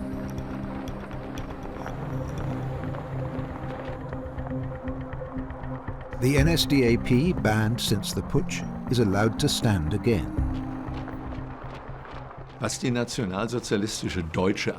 What distinguished the National Socialist German Workers' Party from all the other parties was the extreme youth of its members. The average age of new members in its early years was 25 to 27. And what also distinguished it from the other parties was the very small proportion of women. By 1928, Hitler has been the undisputed party leader for a long time. He sets the tone. In the forthcoming election campaign, too. Hitler now sets his sights on social groups that up till now have not supported the National Socialists. He's already won over all the radical anti-Semites. Now it's time to turn the NSDAP into a party with real mass appeal. Throughout the campaign, the party stirs up hatred against international high finance, nationalist code for Jews. Hitler fulminates against the Versailles Treaty, against communists and Democrats. On May the 20th, 1928, the Germans vote to strengthen the Republic. The Social Democrats, the SPD, receive most votes, 29.8%. The right, conservative and skeptical of democracy, lose support. The umbrella party of the right, the DNVP, gets 14.2%. Just 2.6% of Germans vote NSDAP. They're a splinter party.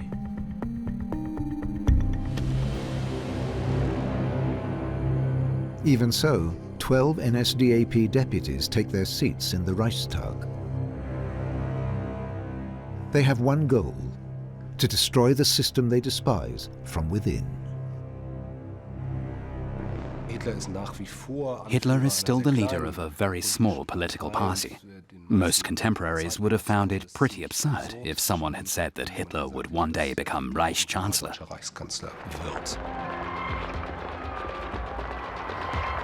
Just 5 years later, Hitler will seize power. German democracy will not defend itself.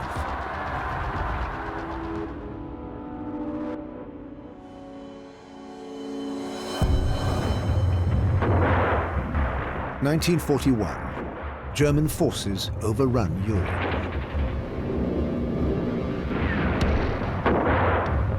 Much of France has been occupied. In Paris, the German army is in control.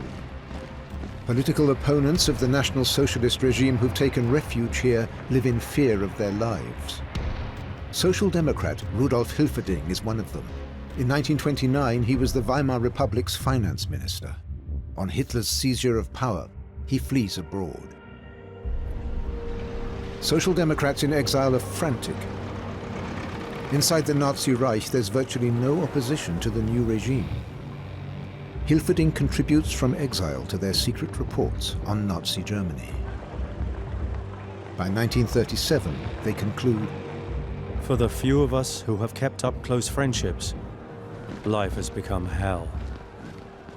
There are times when some of us completely lose hope."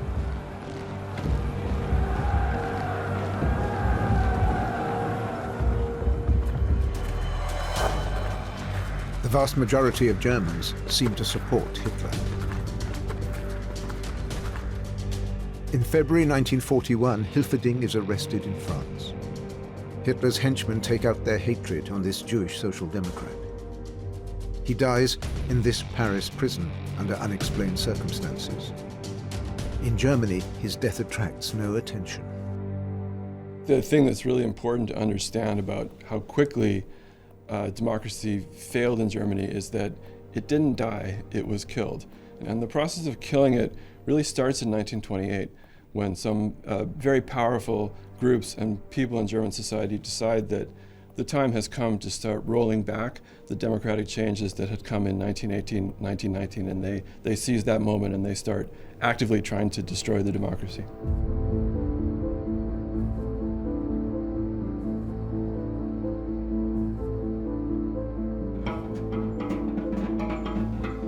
The Roaring Twenties, the golden years between 1925 and 1928, are a time of relative stability in Germany. Living standards improve, partly thanks to a remarkable building boom. Entire new districts rise in the cities, social housing in the Bauhaus style. 1928 is probably the year when the future of the Weimar Republic looks most promising. Many of the crises, hyperinflation and other serious problems, seem to have been overcome. Democratic parties have a majority in parliament. Democrats have every reason to be optimistic as they look to the future. Germany in 1928, a liberal, democratic and modern country. The pleasure palaces are typical of the times.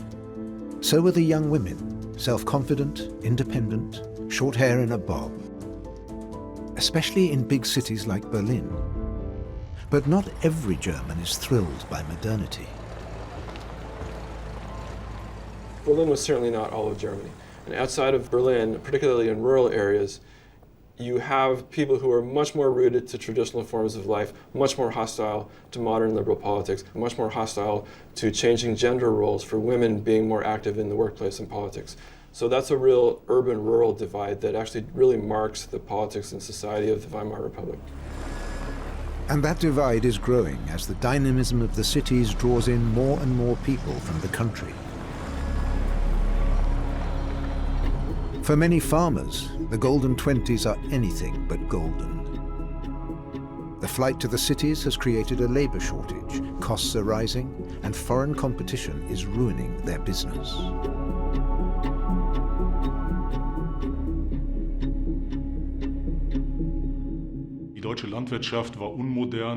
German agriculture was inefficient. It wasn't competitive in world markets because in imperial times it had always been protected by tariffs.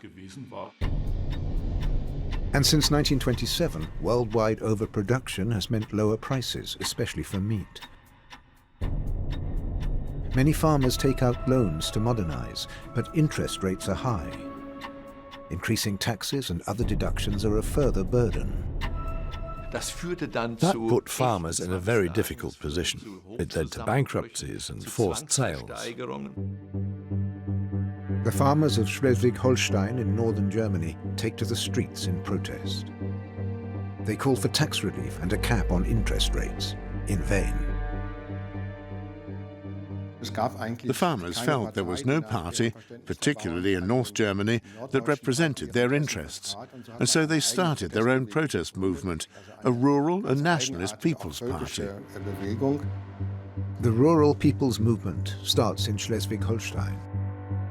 One of its leaders is Wilhelm Hamkens, a cattle breeder from Eiderstedt, who'd been forced to mortgage part of his land. He writes an open letter in 1928. Anyone who mortgages or sells his land or livestock to pay his taxes, or calls for others to do so, is betraying himself, his family, and the state, and he's contributing to the downfall and enslavement of the German people. When people begin to believe that state institutions aren't working, then there starts to be unrest. People defend themselves, and they try to take justice into their own hands. It doesn't stop at calls for a tax boycott. Farmers respond with violence to the economic pressure they see coming from the state. Some release their oxen so they can't be taken in lieu of taxes. Others assault public officials or set up barricades to stop the forced auctions. Hier tat sich eine Protestbewegung gegen die Weimarer Republik auf. The protests against the Weimar Republic really should have been directed against technological progress, because the problem wasn't the Weimar Republic, but the invention of refrigerated ships and transatlantic freight that brought agricultural produce from America and so undercut European farming and caused an existential crisis. Landwirtschaft in eine existenzielle Krise stürzten. Around 1929, farmers' protest movements are growing in several European countries. In Finland, members of the Lapua movement feel threatened by communism and the Soviet Union. The Lapuas claim that strikes called by socialists simply worsen Finland's parlous economic situation. In July 1930, 12,000 farmers from all over Finland march on the capital, Helsinki. Lapua's aim is to put pressure on the government, which, they say, is too soft on the communists.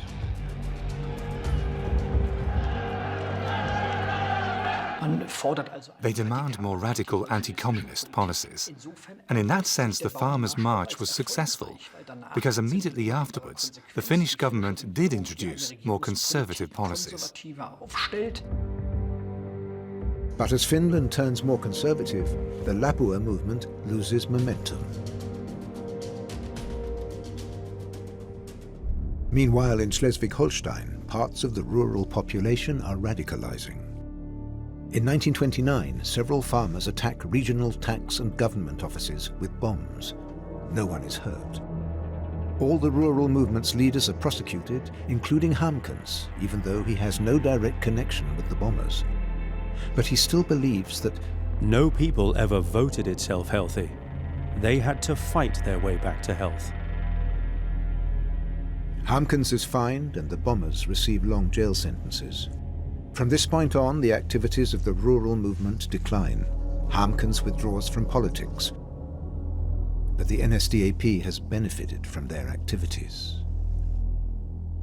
The Rural People's Movement worked as a kind of warm-up act for the NSDAP, and it was gradually taken over, first locally, then regionally, by NSDAP members, who then changed it to suit their plans.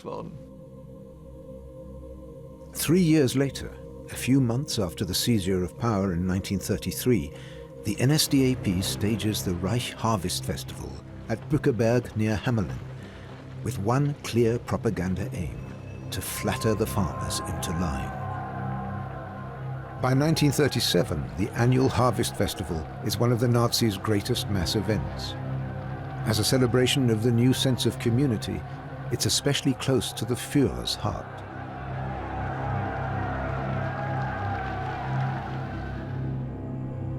The NSDAP have been courting dissatisfied farmers since 1929.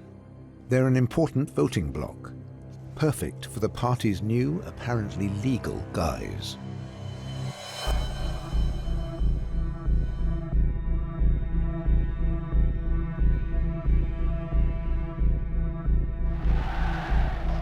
At the end of the 1920s, Hitler adopts a new strategy to attain power.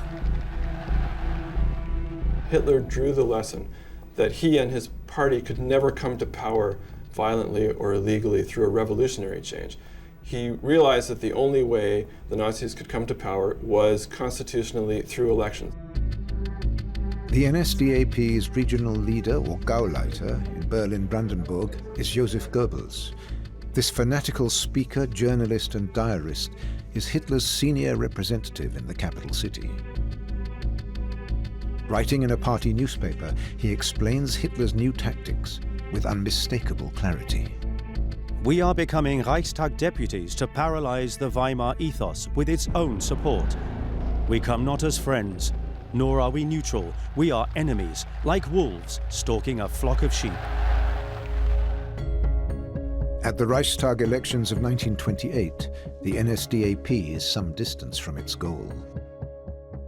With 2.6% of the vote, they're an insignificant splinter party in parliament. The Nazis' main base is still in Bavaria. Many young men joined the party there in 1928.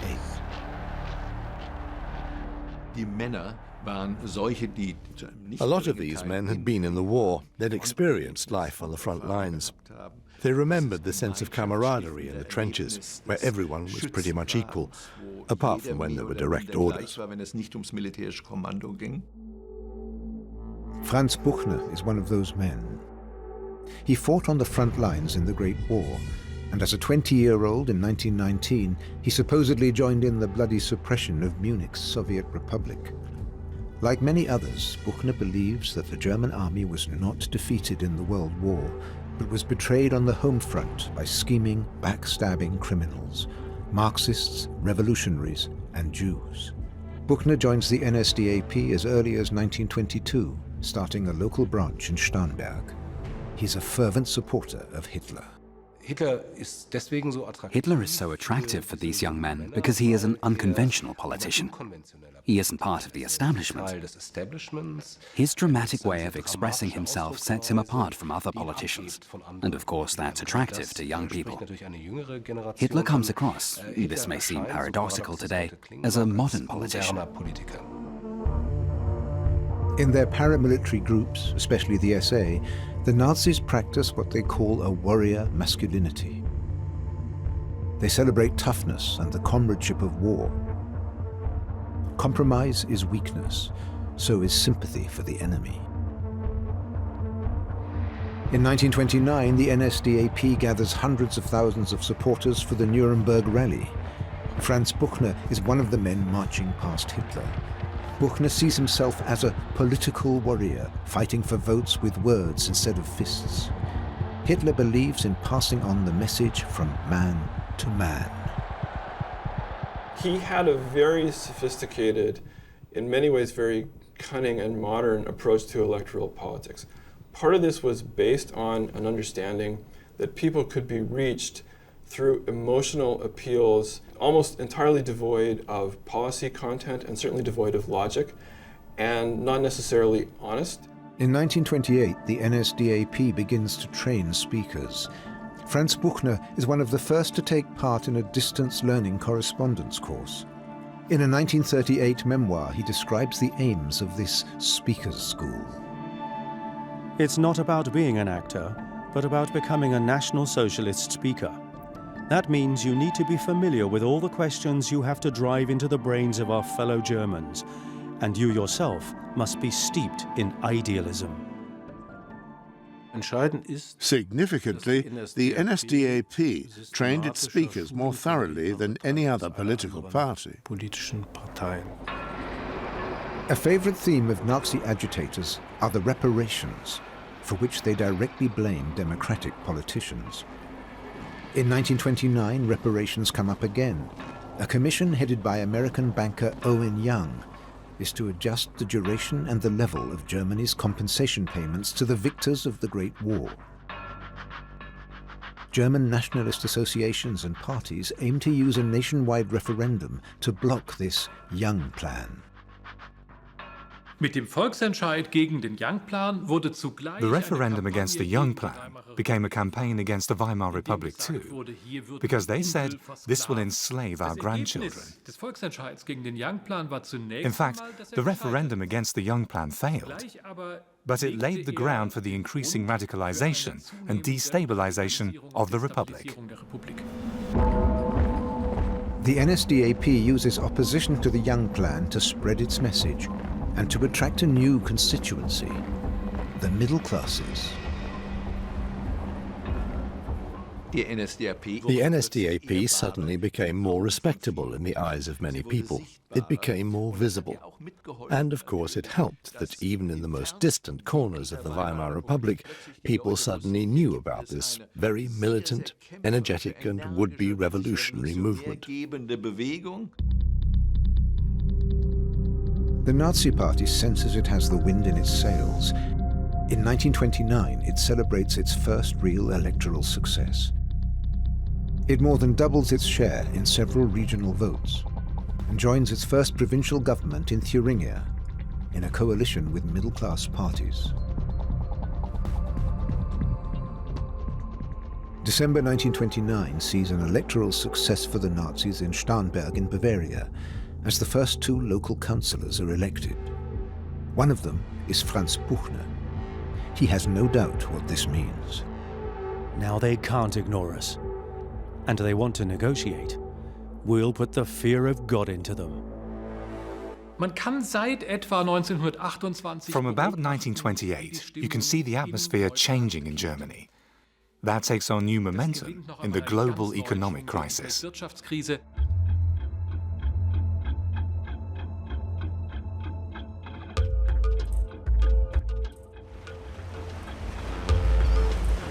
In the USA, the 1920s seem to be a time of permanently increasing prosperity.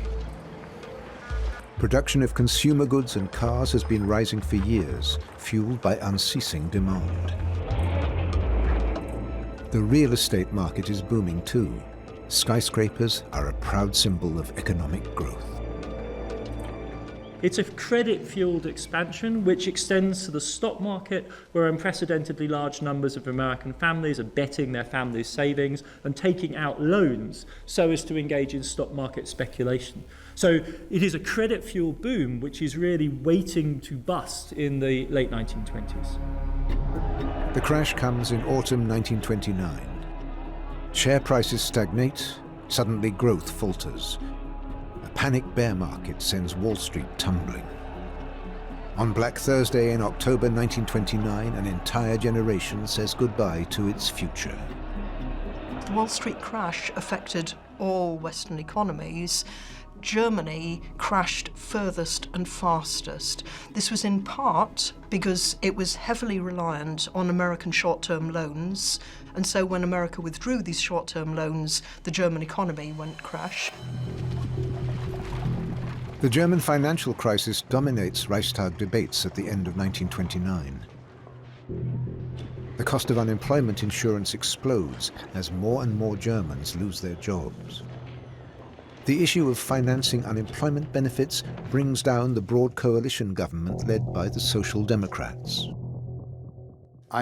Actually, it was about something else. The parties in the Great Coalition weren't prepared to make substantive compromises with each other. That was typical of the system.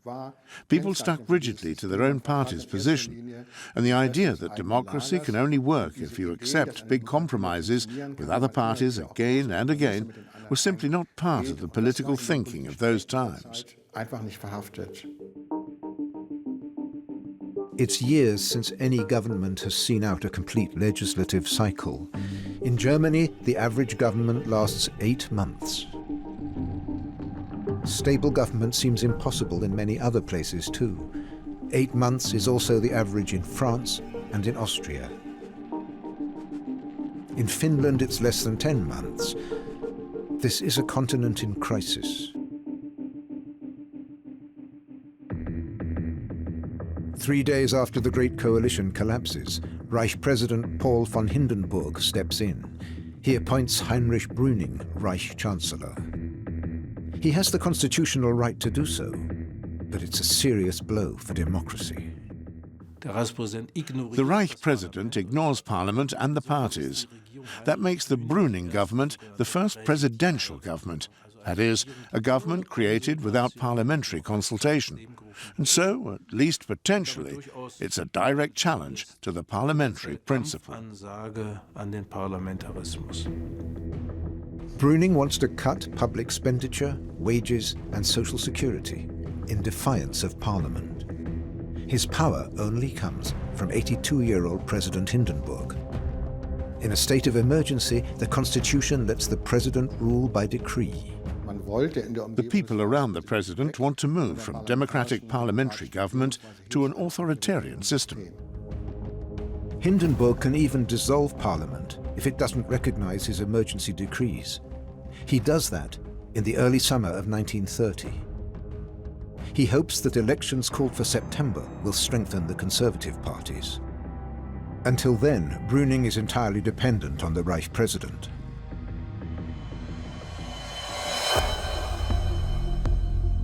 Calls for a strong state are heard throughout Europe. Hardly any of the democracies founded after the Great War are still there in 1930. Many countries have had authoritarian or fascist governments or a military dictatorship since the early 1920s. The global economic crisis now threatens to bring down the remaining democracies.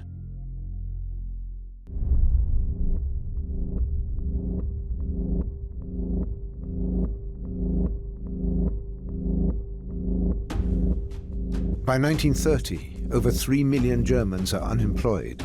Thousands of companies cut back on production or file for bankruptcy. The Nazis have a simple explanation for this grave crisis. They blame Jewish scheming, intrigues, and manipulation. Will Jury explain the corruption of the Weimar Republic and the manipulation of the global financial system, which has enslaved Germans in generations of debt slavery? That is the bracket with which the Nazis make sense of what is, after all, a disrupted, chaotic, extraordinarily complex global crisis. However, in the 1930 election campaign, the NSDAP attacks not the Jews, but the Social Democrats. They are to blame for the Young Plan and the crisis, says the campaign, masterminded by Joseph Goebbels. He has risen far in the party and is now Reich head of propaganda. The Nazis concluded that their tactic of emphasizing anti-Semitism in their electoral propaganda was actually not working, so they played it down. They put more into a positive message: we will rebuild Germany, we'll make Germany great again. This new tactic works. Thousands of people come to election meetings to hear Hitler and other Nazi leaders speak. This is an era where the big public mass meeting still is a central aspect of political campaigning. And Hitler was an absolute master at rabble-rousing, at raising a crowd to a fever pitch of hysteria with his oratory. By 1930, 1,500 NSDAP officials have completed the party's speaker training. The NSDAP organizes far more public events than all the other political parties. From 1928 onwards, the NSDAP gradually spreads across the country by creating more and more local groups, and the members they attract are very, very active. The Nazi Party is still largely self-financed. Members buy their own uniforms and they pay to attend events where Hitler appears. In 1930, most of the members are young men. Few women have joined. In 1930, violence between National Socialists and the left increases markedly. Where once they had met with revulsion from the middle classes, the Nazis are now increasingly welcomed as a force of order in a chaotic world.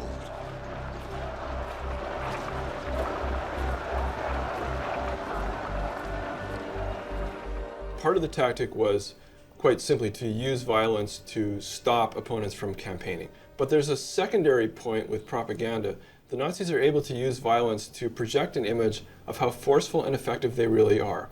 And many Germans who don't approve of street violence necessarily can nonetheless conclude, well, the Nazis are crude, but they are beating up the right people. They are beating up communists, and no one else seems to have the strength of character to do that.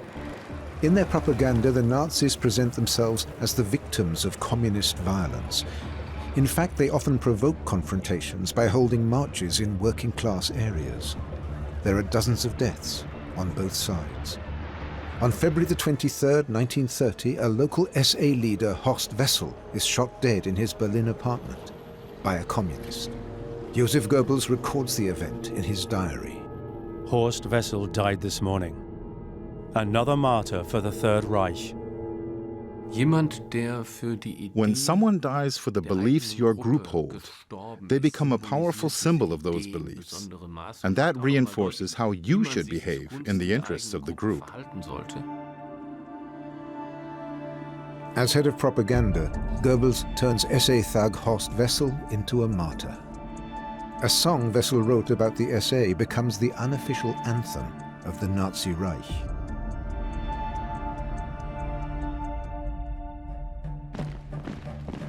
The NSDAP's appeal is a consciously emotional one. Solidarity, community, new beginnings, the promise of a better future. One of the Nazis' many slogans is community before self. That sounds comfortingly familiar to a lot of workers. The new national community is to be a society where class struggle no longer exists. It's a fatal illusion. Many simply can't see the murderous core of this ideology. Yes, the Nazis are radical, but they present themselves as the party of law and order.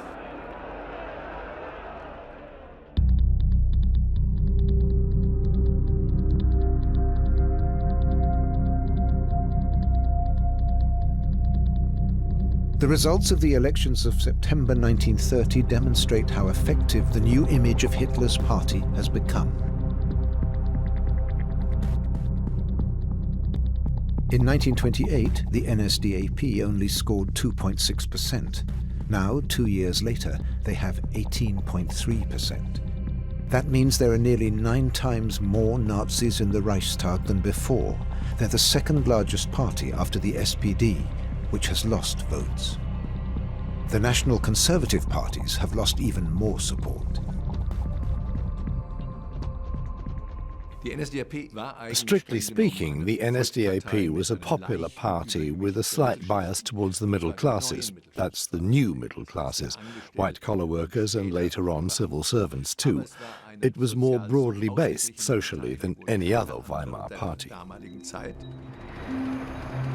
The rejection of democracy and the Versailles Treaty, replacing them with a robust nationalism and catchy sloganizing, the combination is going down better and better with Germany's middle classes.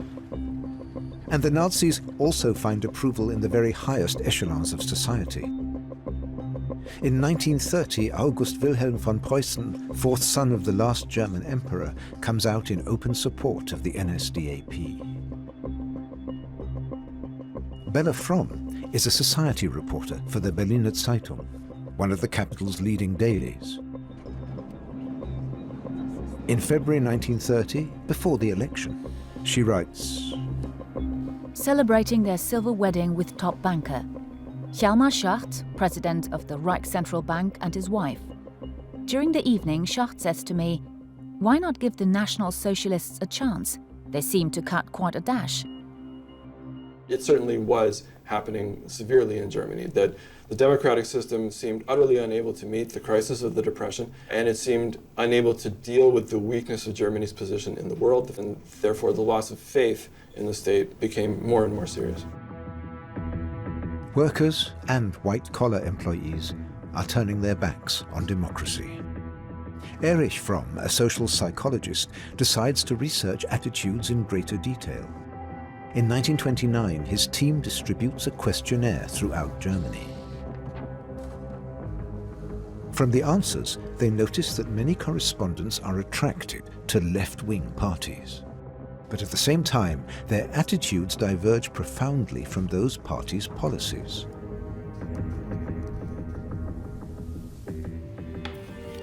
One of the respondents is a 37-year-old technician, married with 1 child. He's a volunteer trade union organizer with no party affiliation, but he votes Social Democrat. From the questionnaire, it becomes clear he would support a socialist revolution affecting the ownership of resources. Asked for his thoughts on rationalization policies within companies, he answers sarcastically. They work out very well for the employers. Other left-wing policy points like peace, freedom and equality are less attractive.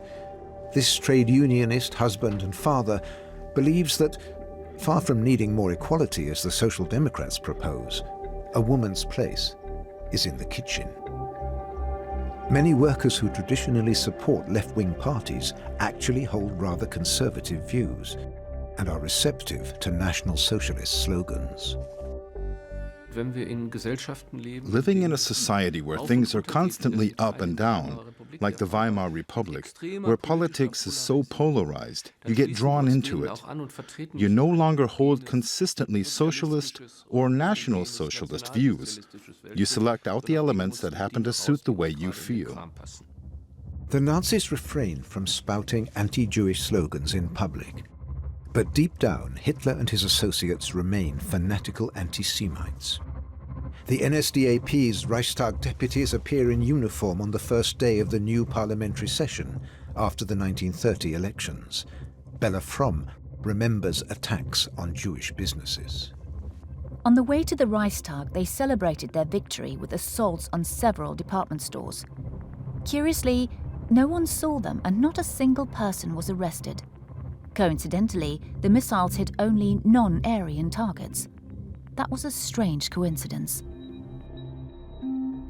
In 1934, Bella Fromm, like all Jewish journalists, is banned from practicing her profession. In 1938, she flees Germany.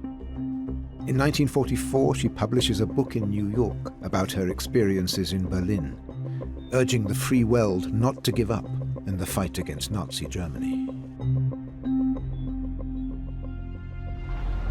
Legally, Jews have full equality in the Weimar Republic, but in many sectors of society, they are certainly not fully accepted. Discrimination is visible everywhere. Long before 1933, before the Nazis came to power, Jews were barred from certain areas of public life. Today we'd call them exclusion zones for Jews. For example, there are Baltic and North Sea resorts that openly promote themselves as Jew-free. Not the traditional cosmopolitan spas of the empire, such as Heringsdorf, but small up-and-coming resorts that bar Jewish guests to attract non-Jewish clientele. As early as 1931, as the economic crisis worsens, the promenade at Zinnowitz sports a swastika flag.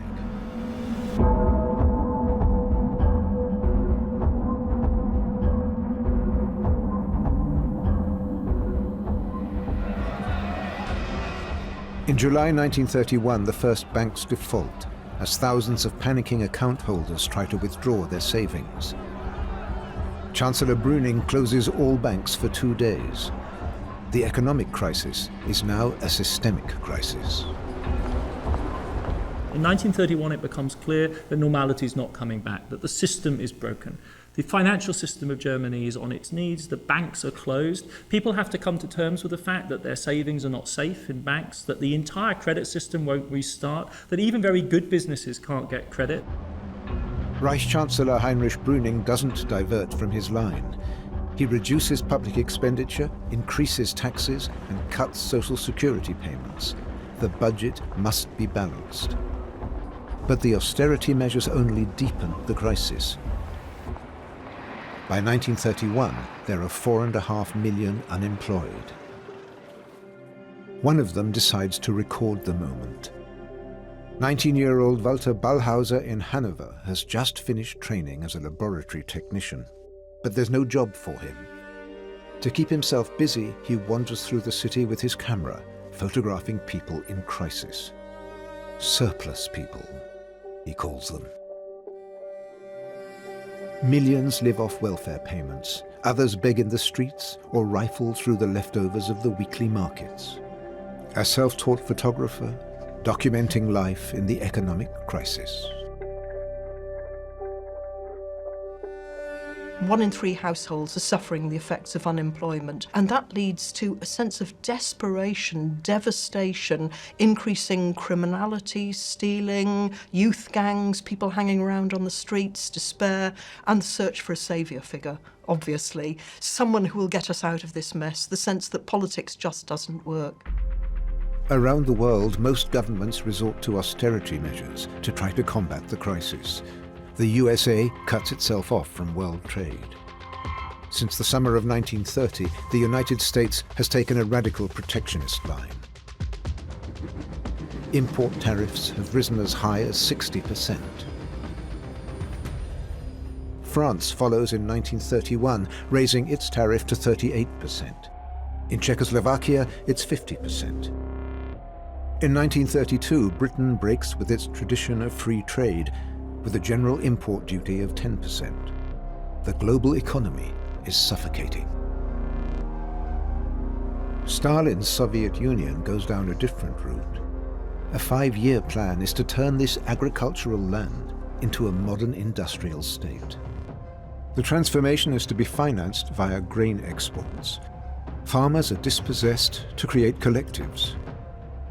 Millions are forcibly resettled, especially in the Ukraine and Kazakhstan, all in the name of modernization. They do so at huge human cost, with mass starvation across the countryside through to the 1933-1934, and convulsive change in the urban centres of the Soviet Union, where millions of people find themselves living in shanty towns, working extraordinary long hours in new factories. New cities and industrial complexes rise up, apparently out of bare earth. The Soviet Union overtakes many European countries in industrial production, while millions starve in the countryside. What counted abroad was that the Soviet Union had suddenly become an industrialized nation. And that was very attractive to a certain segment of the German population, for whom the Soviet Union was a role model. And so large numbers of young German workers, many of them unemployed, vote communist. In 1929, Germany's Communist Party comes out in favor of Stalin's policies, and that makes them the enemies of the Social Democrats. Stalin continued right up to 1935 to tell communists everywhere that the socialists were actually their worst enemies because they were taking away support of the working class from the Communist Party, and that the fascists, the Nazis, were only a passing phenomenon, a kind of last convulsion of a dying monopoly capitalist system. But communist hostility is not the only problem for the Social Democrats. They're caught in a dilemma. If they support Brüning's austerity policy, they'll alienate voters who'll defect to the Communist Party. But if they oppose the Chancellor, they risk new elections and better results for the NSDAP. This was a sort of devil's bargain the Social Democrats felt they had to make, but it really sapped their appeal. It sapped a lot of appeal for the system as a whole, because it seemed that the democratic system then could only deliver pain. In 1932, the crisis reaches its peak. Now, 6 million Germans are unemployed.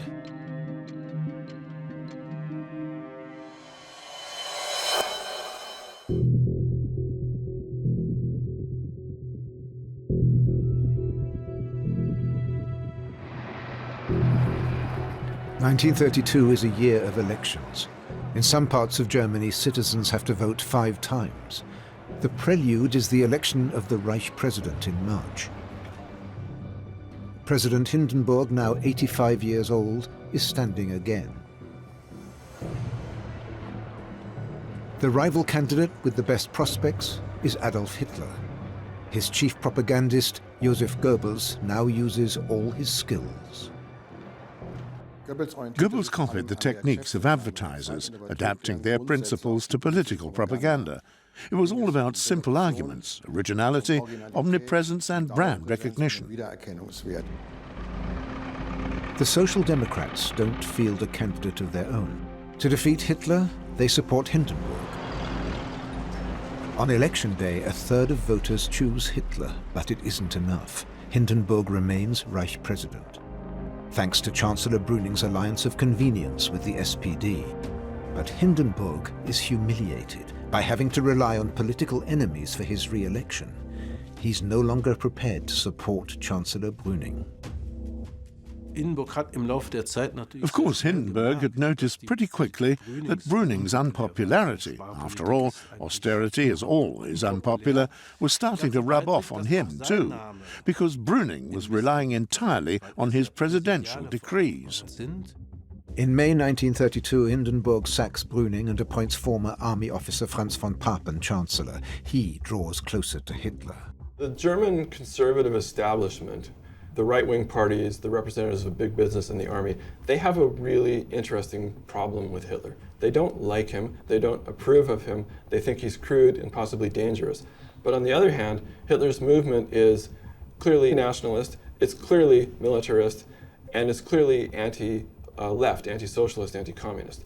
And these are all things these groups like, and so they conclude, however crude this man and his party might be, this could be the electoral base to carry our agenda. Believing that the NSDAP will back his government in parliament, von Papen dissolves the Reichstag and calls new elections. The 8-week election campaign ends in open violence. Parts of Berlin experience a state close to civil war. In the summer of 1932, more than 300 Germans die in shootings and street fights. It's an extraordinary level of political violence, and that's the atmosphere of mass poverty, extending even to aspects of middle-class life, violence on the streets. That's what creates a sense of terminal crisis. The NSDAP does most to provoke the Troubles, all the while proclaiming that they alone can restore order. Throughout the campaign, Hitler promises to abolish democracy. Ich habe mir ein Ziel gestellt, nämlich die 30 Parteien aus Deutschland hinauszufegen. Hitler comes across as more modern than any of his political opponents. He crisscrosses the country by plane and is filmed everywhere. Goebbels creates the image of Hitler as the Führer over Germany.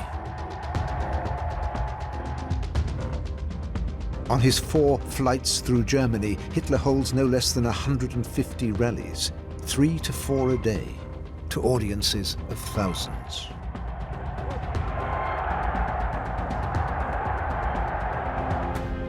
The NSDAP leader visits regions that have never seen a national politician. Voter approval rises exponentially. And in 1932, more women are attending the rallies. Many are interested in Adolf Hitler's message. Others are curious about the man himself, who is officially still single. In fact, Hitler has a girlfriend. She is the laboratory assistant of his staff photographer, Heinrich Hoffmann. Eva Braun is in her early 20s. She will remain his secret companion to the end of their lives. Hitler believed that as the Führer, who aimed to conquer the hearts of the German people, he couldn't be married to a woman, and so the relationship was kept secret. In 1932, the relationship becomes closer. Eva tries to kill herself with her father's pistol. Life without Hitler is unthinkable.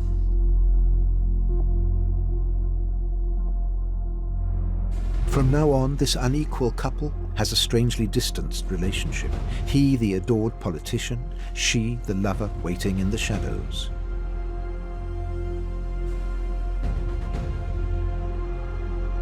After 1936, she stays at Hitler's Alpine residence, the Berghof. But even there, only a few of the visitors know that Eva Braun is more than the housekeeper she is made out to be. Hitler will drag the world to the abyss, and Eva Braun will stay loyal to him to the end.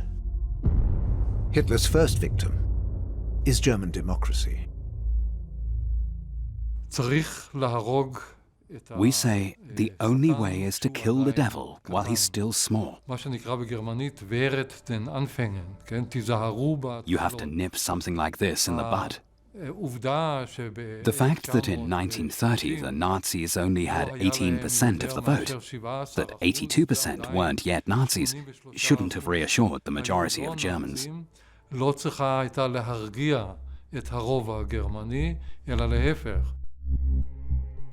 At the Reichstag elections in July 1932, a striking number of people who've never voted before support Hitler. In spite of the violent campaign, more Germans go to the polls than ever before. The result is a political earthquake. The two Catholic parties, the Centre and the BVP, gain some seats, but the conservative nationalist parties are almost wiped out. The Social Democrat vote holds up reasonably well, and they remain the second largest party in the Reichstag. The KPD, the Communists, record small gains. But the clear winner, with more than 37% of the vote, is the NSDAP. They succeeded far more than any German party had done previously in putting together a big and very diverse social coalition. So that was one thing that propelled them into power. The NSDAP wins support in every region and from every social grouping. 2 years before, in 1930, it was the largest party only in East Prussia. Now, in 1932, there are only 8 electoral districts where it does not get most votes. They include the capital Berlin and a number of predominantly Catholic regions.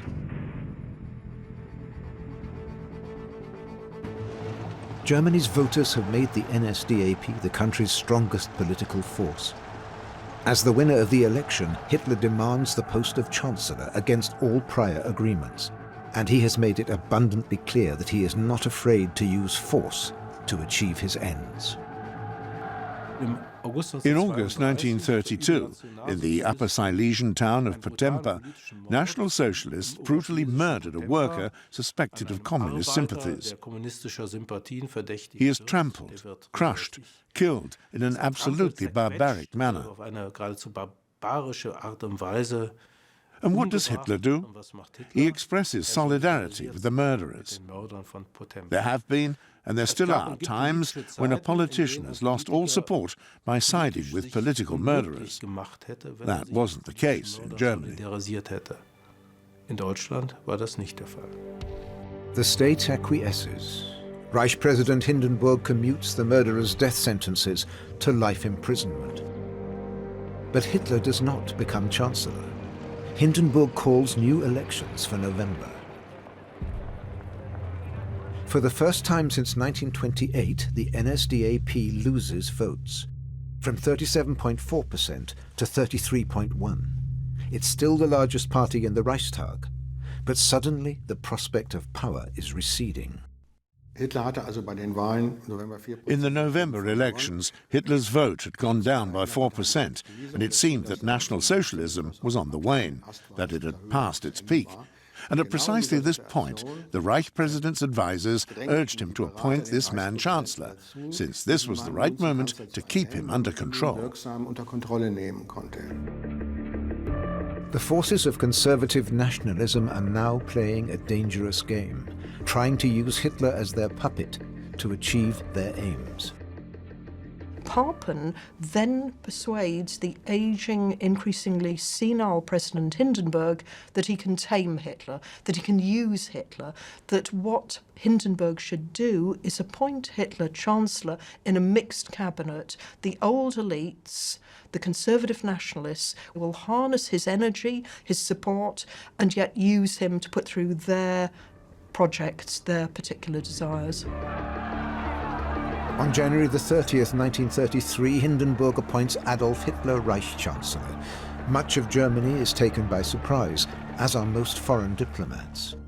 Like Kamil Hoffmann, press attaché of the Czechoslovak embassy, who writes, "They have rushed to form a cabinet. Hitler's there with Dr. Frick and Goering, but Hugenberg, Papen and Army Minister Blomberg are also there as gendarmes. So it's not a National Socialist or a revolutionary government, even though it comes with Hitler's name attached. This is no Third Reich. It's barely a Second Reich in a bit." The new Vice-Chancellor Franz von Papen believes he has outmaneuvered Hitler and his uncouth brown shirts. Papen famously said, "We have hired him. Within 6 weeks, we'll have pushed him so far into the corner he will squeak." These, of course, are famous last words because Hitler was not, as it turned out, trapped at all. What these aristocratic gentlemen had done was they had failed to grasp how cunning and how ruthless Hitler was and how willing Hitler was to exploit every possible tool to really turn the tables on these elite actors and move himself into a position of absolute power. Von Papen's historic misjudgment will cost the lives of millions. Hitler drops all pretense, and just 6 months later, he cynically declares, Am 30. Januar sind in Deutschland die Würfel gefallen. Und ich glaube nicht, dass die Gegner, die damals noch gelacht haben, heute auch noch lachen. Hitler turns Germany into a dictatorship. There is barely any resistance. Czech diplomat Kamil Hoffmann, who joked about the seizure of power, dies in Auschwitz in 1944.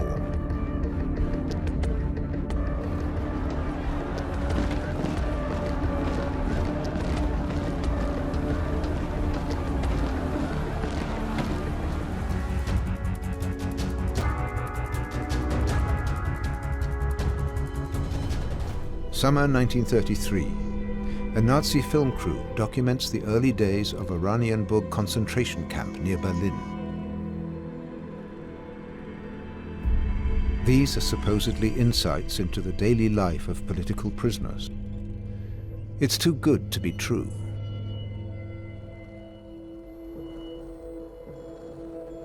There was widespread coverage in a lot of the rest of the world of a lot of the violence and terror that the Nazis were carrying out, particularly the new concentration camps.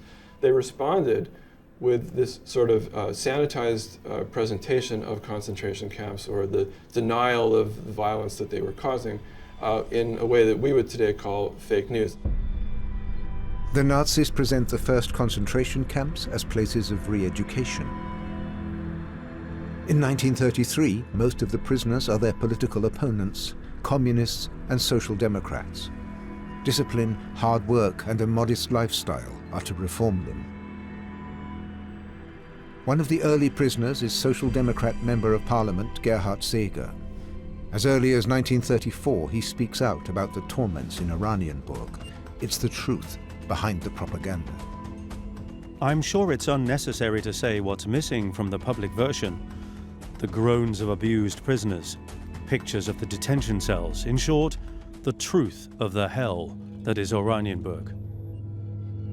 In December 1933, after 9 months of imprisonment, Seeger escapes. In exile at the end of 1934, he publishes this report about Oranienburg. In revenge for his escape, the Gestapo arrests Seeger's wife. After international protests, they release her. She joins her husband in the USA. From the very start, in 1933, concentration camps are the symbol of Hitler's rule, a naked threat of violence against anyone who does not bend to the dictatorship. By autumn 1934, Hitler has consolidated his power. Now, he feels secure. Hitler always directed the NSDAP's energies against a single opponent, defeating it before moving on to the next opponent. And in the process, he made sure his supporters were brutal and violent, but never so brutal as to endanger his coalition with the conservatives.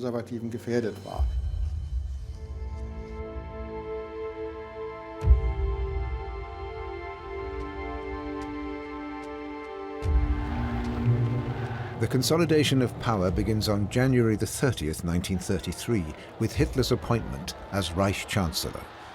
Observers expect he'll be a weak head of government, and he won't last long. In the last free elections in November 1932, roughly a third of Germans voted for the NSDAP. That means Hitler still depends on outside support, especially from the conservatives and nationalists around Vice-Chancellor Franz von Papen. Hitler's cabinet doesn't command a majority in parliament. His power depends entirely on decrees issued by the 85-year-old Reich President Paul von Hindenburg. Hindenburg believes he can use Hitler for his own ends. Hindenburg and the coterie around him think they can use the mass support the Nazis have got to effect the changes they want to make to the constitution in a more authoritarian direction. These people think democracy's finished, it's a complete flop, it's failed, it's not working. In Europe, there's a widespread belief that only strong governments, independent of parties and parliament, can really solve problems. Since the beginning of the 1920s, several democratic governments have been replaced by authoritarian or fascist regimes.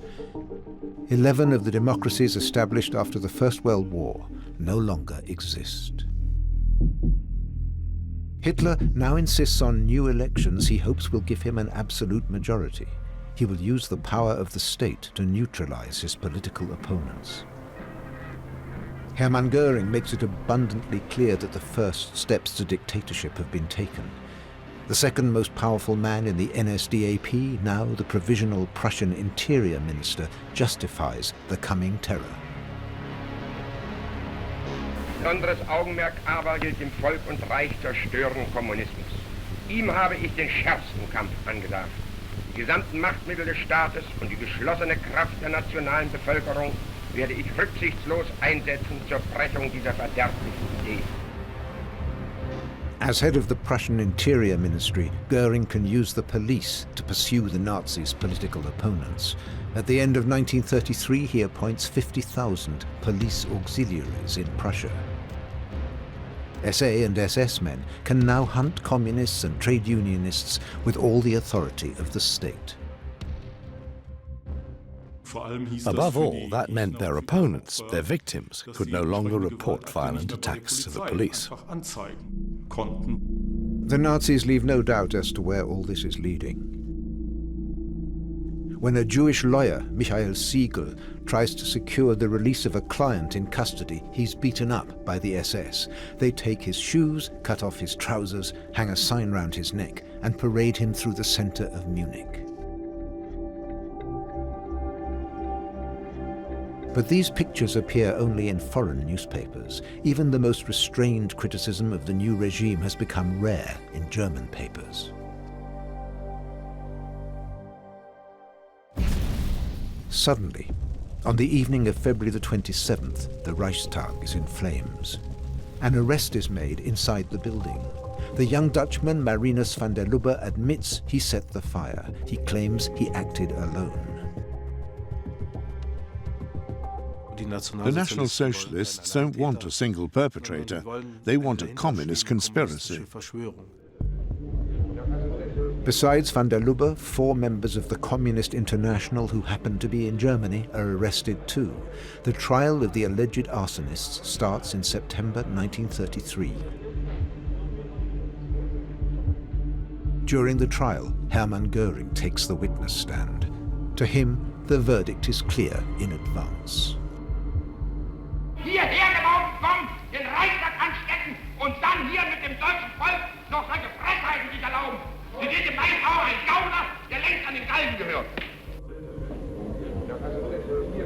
The foreign press follows the trial closely. The result is disappointing for the Nazis. The court acquits the 4 communists on the grounds of insufficient evidence. Van der Lubbe is sentenced to death under a law passed specifically for this one case. In January 1934, van der Lubbe is beheaded. It's still not known today whether he was part of a conspiracy.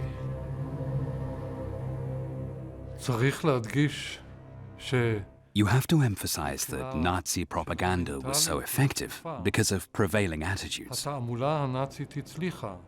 It invoked a serious threat coming from the communists, and that was a view that found broad acceptance in society.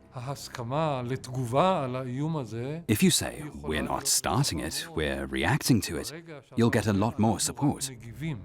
And that's exactly what the Nazis did, right from the start.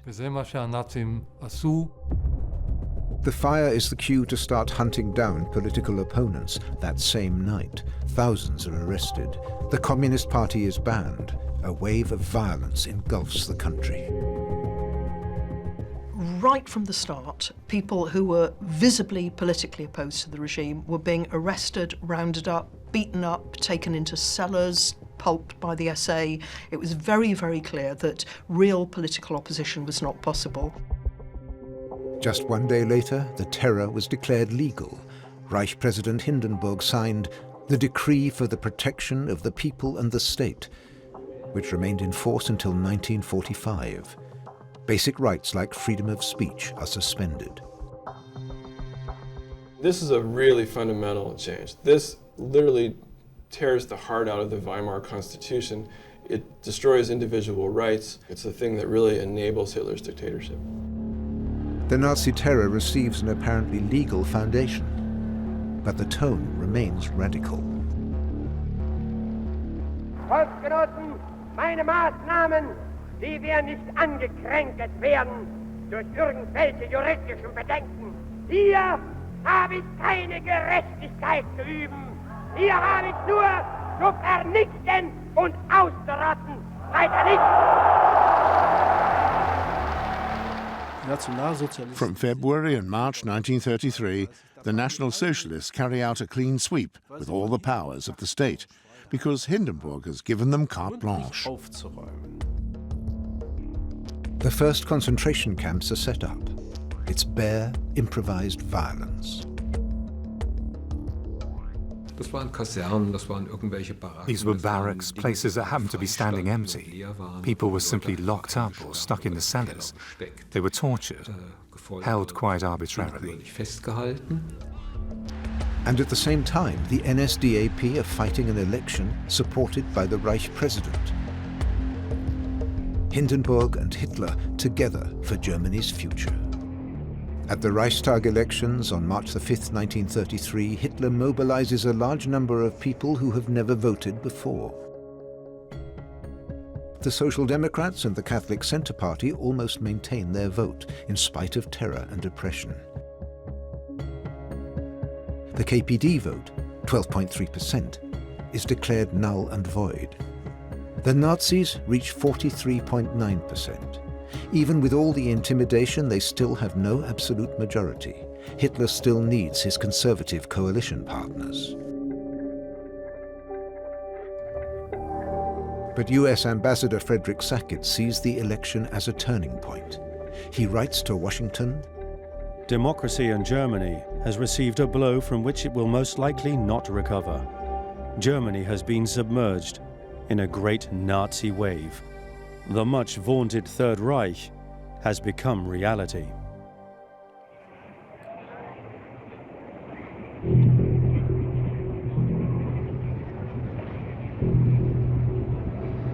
Broad sections of Germany's population welcome the end of the Republic.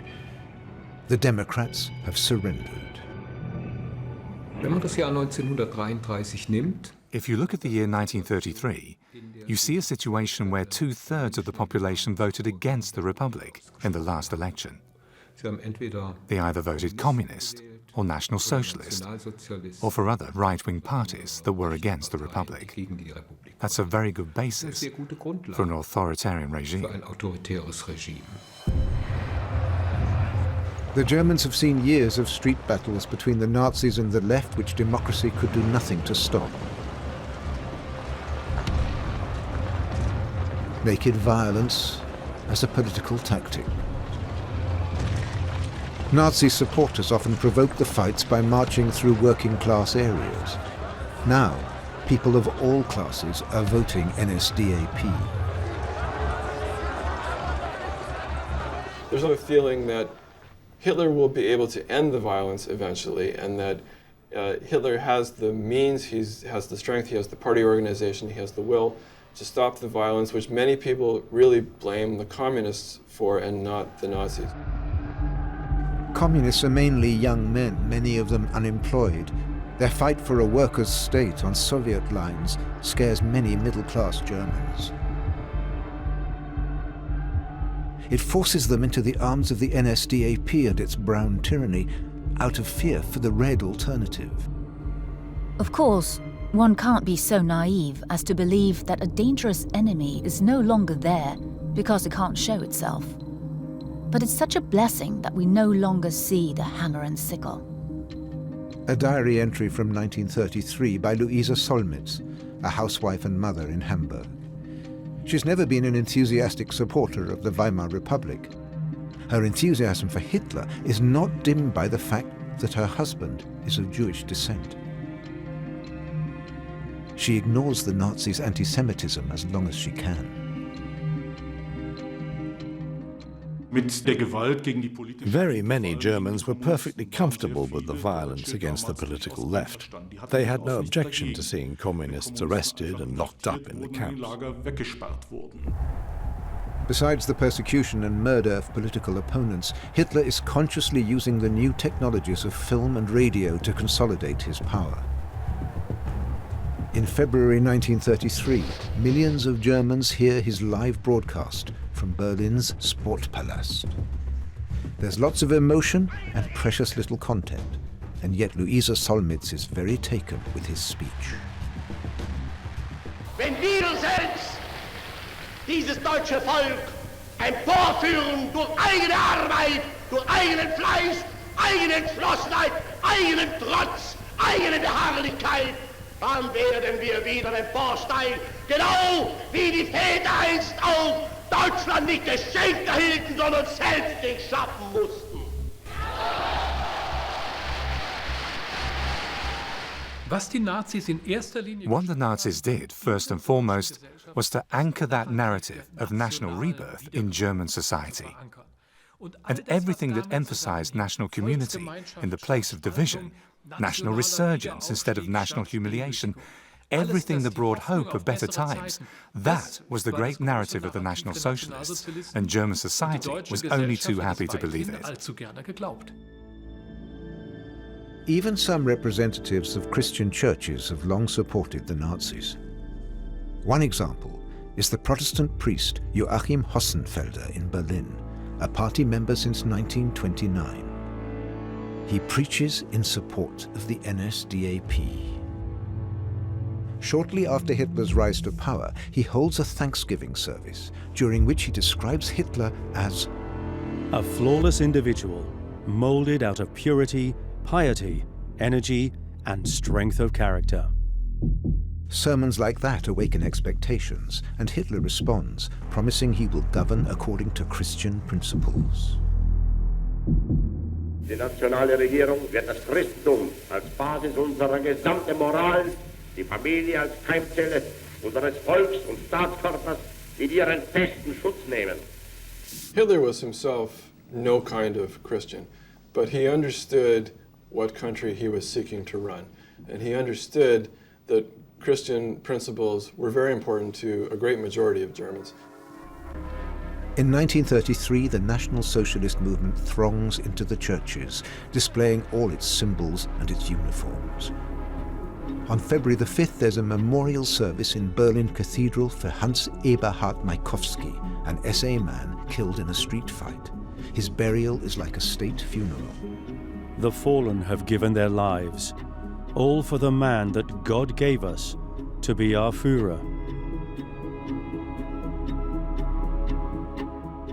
This is Joachim Hossenfelder's sermon. He sees no contradiction between Christian teachings and Nazi ideology. In 1932, Hossenfelder founds the German Christians organization, promoting nationalistic populism and anti-Semitism. It becomes ever more influential in the Protestant Church. In 1933, Hossenfelder becomes Bishop of Brandenburg, building a career in the Third Reich. Few of the people who made it to positions of power were really capable. Often it was down to connections, pure and simple. There were set ratios for the percentage of SA or SS members to be employed in the new organizations. That wasn't always possible in the civil service. You couldn't simply walk into a senior administrative post with your middle school certificate. And so, many state-owned companies employed National Socialists instead. In the spring of 1933, the news spreads like wildfire. More and more Germans want to join the NSDAP out of conviction or opportunism.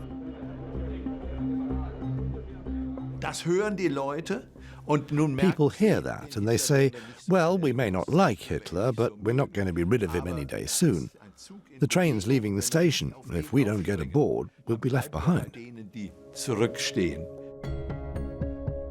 When Hitler takes power in January 1933, there are 850,000 members of the NSDAP.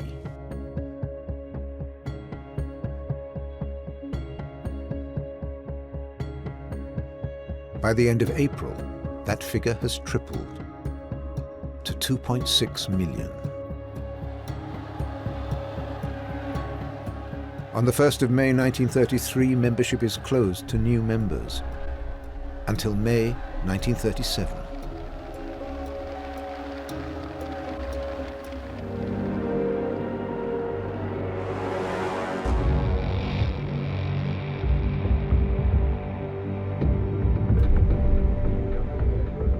A few days after the March 1933 elections, Nazi supporters marched through Hof, on the river Saale. They occupy the town hall to impose a new mayor and fly a swastika banner from the tower. There are similar events in many parts of the Reich where provinces and communities are still democratically governed. Illegal occupations of government buildings like this one in Munich on March the 11th are presented as imposing the will of the people. The government in Berlin forces several provincial governments to resign by invoking the Reichstag fire decree. Reich Kommissars, Nazi appointees, replace them. Protests against this violation of the rule of law are in vain. It's characteristic of the way the Nazis seized power that there was this twin-track approach, that they had massive physical violence and terror on the streets with a kind of pseudo-legal justification for it. The first politicians leave Germany, among them Social Democrat members of parliament and party officials. Ludwig Marum, an SPD politician from Karlsruhe, believes flight is cowardly. He wants to continue serving the people who elected him to the Reichstag. But with the administration and police increasingly dominated by Nazis, arbitrary arrests are commonplace. Ludwig Marum is arrested and paraded through Karlsruhe's city centre. Then the Jewish parliamentarian is taken to Kislau concentration camp. Marum believes that the Nazis will finally respect justice and the rule of law. He writes to his wife from the camp. I have got over the trauma of the parade through the streets of Karlsruhe. After stalwartly surviving that, I don't know if there's anything I couldn't endure. In 1934, Ludwig Marum is strangled by concentration camp guards. His family flees abroad.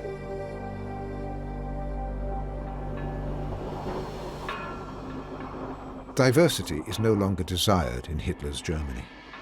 Now that political opposition has been sidelined, every aspect of life is to be subordinated to the rhythm of the so-called national community. Everything was coordinated into the Nazi movement. So if in a town you had a local Catholic male voice choir, a Protestant male voice choir, a working class male voice choir, all of these would be incorporated into a Nazi male voice choir. And the same went for stamp collecting, for anything you can imagine. And that's what the Nazis called Gleichschaltung. Anyone who stands in the way of this Gleichschaltung is removed.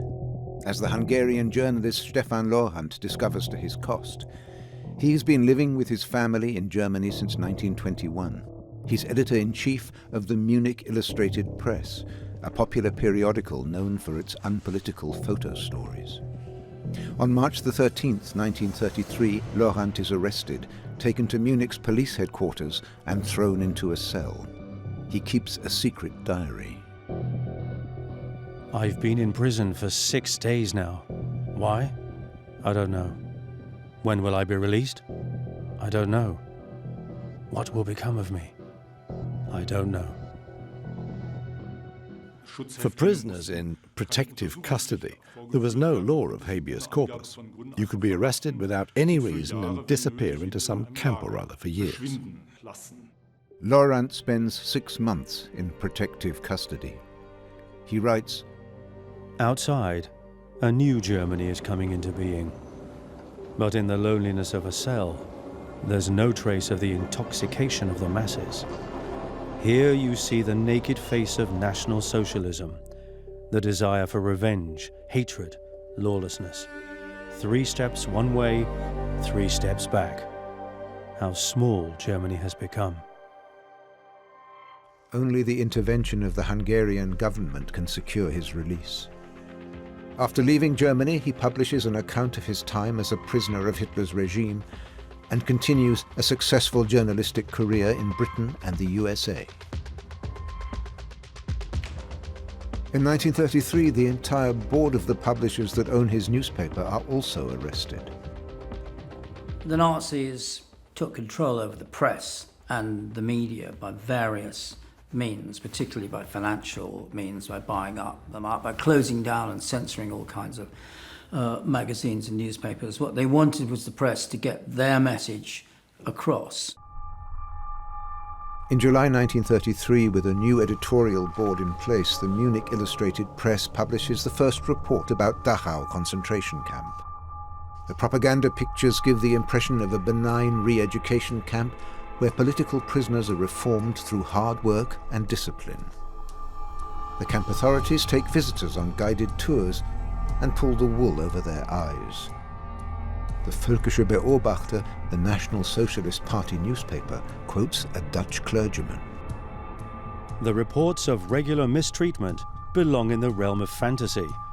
It seems to me that some of the inmates are better off in Dachau than they would be at home. National Socialist propaganda strategy towards the concentration camps in 1933 was purely one of camouflage, disguise, deception. Of course, nobody saw the inmates being beaten up or killed.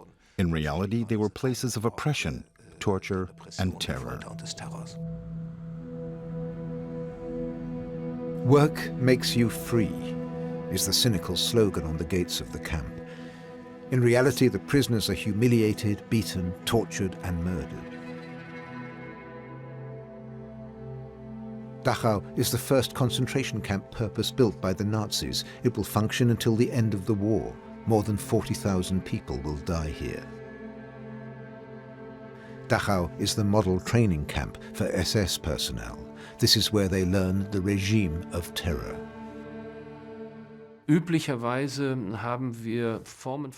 Usually, empathy and compassion prevent us from behaving utterly brutally towards our fellow humans. But by their use of language, by their ceaseless condemnations and lies, the National Socialists turned their enemies into a group that were no longer considered human, and that makes us capable of unbelievable brutality. During the war, doctors in Dachau carry out experiments on human beings. They expose prisoners to low air pressure to simulate the effects of high-altitude flight on Luftwaffe pilots. All this happens in the middle of Germany, right under the eyes of the population. Anyone can see the truth of Hitler's rule.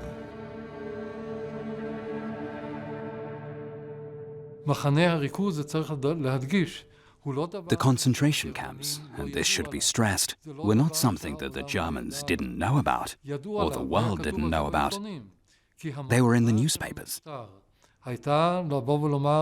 The regime wanted to make it clear, we have a way to fight our enemies, and this is not something arbitrary, but re-education.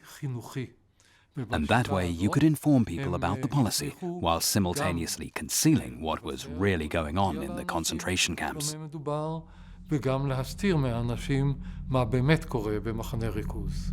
In spring 1933, the National Socialist dictatorship is not yet fully entrenched. Hitler now demands the Reichstag pass the law to remedy the distress of people and Reich, the so-called enabling law. This allows the regime to issue legislation on its own without parliament. With a combination of threats and promises, Hitler persuades most deputies to disempower themselves. Only the SPD refuses. The communists are already banned. It looks legitimate. In fact, it's the end of the separation of powers. This law actually does several things. It doesn't only give Hitler the Reichstag's lawmaking authorities, but it actually frees him to a great degree from the control of President von Hindenburg. So this is a really significant step towards consolidating his dictatorship. Hitler disposes of democracy via decrees and legislation. In July 1933, the NSDAP is declared Germany's only party. Most of the others are dissolved. The SPD are now banned along with the communists. They both continue their work underground. Germany is a one-party state. The whole thing was carried out formally in a legal context, actually a pseudo-legal context, with legality stretched to its absolute limits.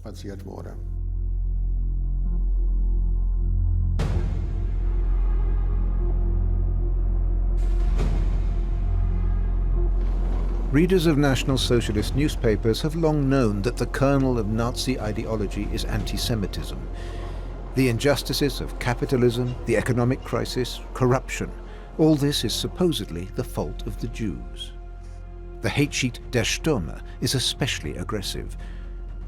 To make themselves electable to the middle classes, the Nazis rein in their anti-Semitism in public until 1933. But after Hitler takes power, the extremists drop any semblance of restraint. From 1933 onwards, Nazi functionaries give free rein to their hatred of Jews.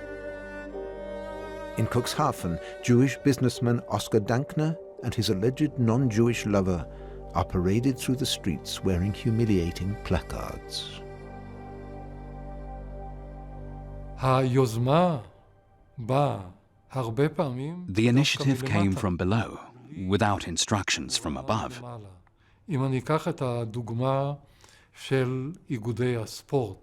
For instance, some sport and gymnastics clubs began banning Jews as early as February, March and April 1933.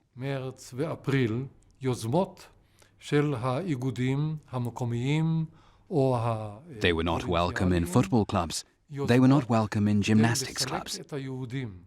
It all happened in the provinces. All that happened before there was any edict from above.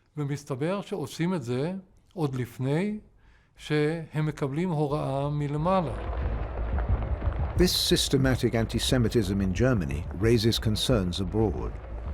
In Britain and the US, there are protests and calls to boycott German goods. The Nazis cite this as proof of the Jews' international influence. The National Socialists are determined to give a clear signal that they will not be intimidated by pressure from abroad. In fact, the precise opposite.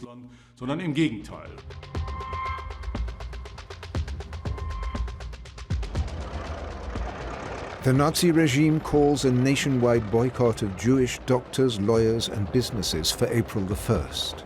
Shop windows are plastered with hate slogans and placards, and customers are prevented from entering. In the countryside, the boycott is mainly successful. In towns and cities, it's largely ignored. At the beginning, the new roles the National Socialists wanted everyone to play were not really entirely accepted by the German people. Not everyone realized in the spring of 1933 that Jews would no longer be normal citizens. The boycott is intended to last a whole week. After a single day, it's called off. But discrimination and persecution continue. This is a very typical development in Nazi Germany where something doesn't seem to go down well with the public. The activist element is toned down, called off, but then a legalization follows very rapidly. The National Socialist regime starts to marginalize the Jewish minority with legislation. A certificate of Aryan, that's to say non-Jewish descent, is required to practice a number of professions. It starts on April the 7th, 1933, with the law for the restoration of the professional civil service. Non-Aryan state employees are forced to retire. Laws follow aimed at Jewish pharmacists and doctors, lawyers, teachers, and professors. Jews were somewhere around 1% or a little under of the population. And so for 99% of Germans, what happens with Jews is not that important one way or the other. The government's really able to operate in a space here where it's largely free of the constraints of public opinion just because the issue for most Germans is not that important. Most people are more concerned with the dire economic situation and their own welfare.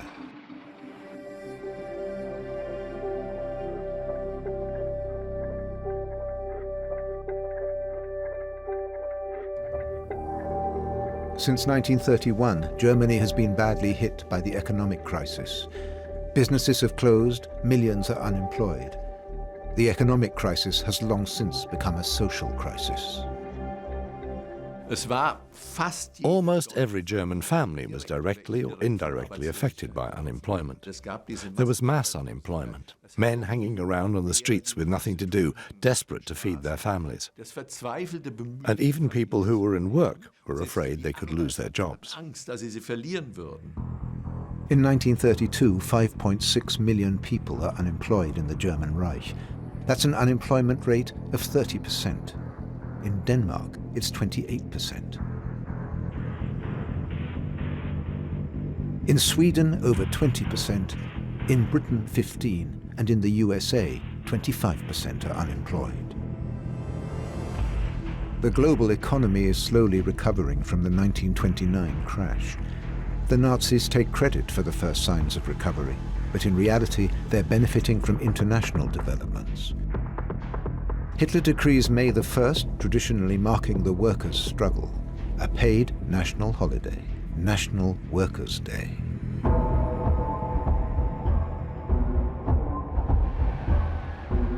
Berlin's Tempelhof airfield hosts the first great propaganda rally of the Nazi regime. It effectively portrays the supposed closeness of the regime with the workers. But the Nazis' true face shows through. In Hanover, Walter Ballhauser photographs SA men occupying a trade union office on National Workers' Day, raising the swastika and burning the red flag. The next morning, May the 2nd, SA troops ransack trade union offices and workers' savings banks throughout the Reich. It was a punch in the face of the Social Democratic Workers' movement. On the one hand, they looted its properties, and on the other, they reached out to its members to win their loyalty. The National Socialists certainly wanted to justify their claim to be a workers' party, and so they actively courted the workers.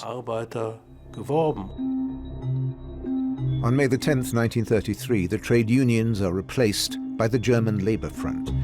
Its subsidiary, Strength Through Joy, is to keep the workers happy with excursions and holidays.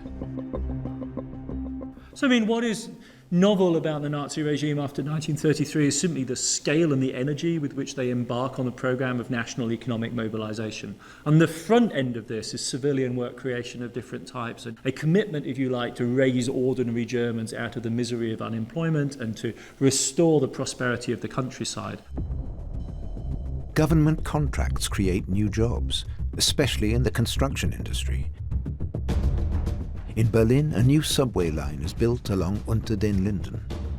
Elsewhere, entire districts are torn down and rebuilt, as here in Hamburg's Old Town. Every day the NSDAP can point to examples of recovery. We're making progress. It really does seem that way. Building, building, building. Academies for the training of finance officials, new ministries, the huge airport at Tempelhof. There are airports in Stuttgart and Munich. It's the same everywhere. Parallel projects running simultaneously. Economic recovery through job creation. In 1933, President Franklin D. Roosevelt's administration starts federal work programs too. Public construction work to stimulate purchasing power and create demand in the economy. At the same time, a national minimum wage and social security are introduced. The success of the New Deal wins Roosevelt re-election in 1936. Massive state intervention and laws benefiting the workers strengthen American democracy. The National Socialist regime banks on public works too. The propaganda industry is especially proud of the new Reich Autobahns. They weren't the Nazis' idea, but no one mentions that. The Autobahn, the idea of dedicated high-speed roads for cars, are really an idea of the moment. The Italians built the Autostrada in the same period. It's an adjustment of society to the new technology of the motor vehicle. And so, no, teams of engineers and construction companies have begun to sketch ideas of a German national road system already in the late 1920s. There were Autobahns in Germany before 1933. The first, linking Cologne and Bonn, was opened in 1932. further stretches were planned from Hamburg to Basel via Frankfurt, or from Berlin to Italy via Munich. But a shortage of funds meant that they weren't built during the Weimar Republic. The Nazis are only able to start work quickly because the plans already exist. In September 1933, hundreds of unemployed men are filmed lining up at Frankfurt's labor exchange and marching to the first construction site. Secret reports compiled by Social Democrats in exile in Prague reveal what's really happening at the construction sites. For the ceremonial opening of work on the Schmölln-Stettin Autobahn, they transported 65 unemployed men from Stettin to the site, filmed them for the newsreel, and then drove them back to the city.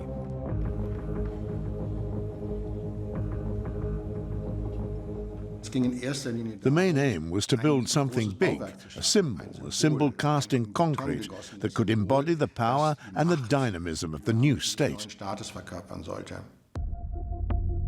The employment figures improve. From 5.6 million unemployed in mid-1932, they're down to 4.8 million in 1933, and only 2.7 million in 1934. Positive developments in the labour market reassure many who till now have had their doubts about the National Socialist regime. But the autobahns hardly play any role in the recovery. By the end of 1933, barely 4,000 people are employed on the superhighways. The autobahn is a job creation engine only in the minds of the propagandists.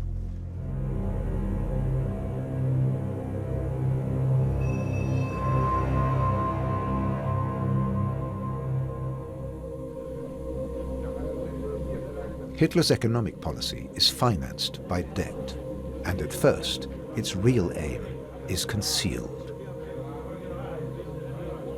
What we know now from the archives of the Third Reich is that the hard core behind that program, right from the very beginning, was the program of rearmament. From the very beginning, it has priority with the regime. By 1934, it's already coming to dominate everything else. In fact, it's projects with a hidden military purpose, like building new airports, as here at Berlin's Tempelhof, that really stimulate the economy. In 1933, the Reich Air Ministry is created. Hitler makes World War I ace Hermann Göring Reich Aviation Minister. Companies get contracts to build new aircraft, all hidden preparations for war. War, as a way to stimulate the economy and to win land and resources, has already been set in motion in East Asia. In 1931, Japan conquers Manchuria, ostensibly to liberate the population from Chinese rule. The Japanese Empire is nationalistic and authoritarian and has a powerful military. The international community condemns Japan's invasion of Manchuria. In March 1933, Japan quits the League of Nations. It's already preparing the next campaign against China.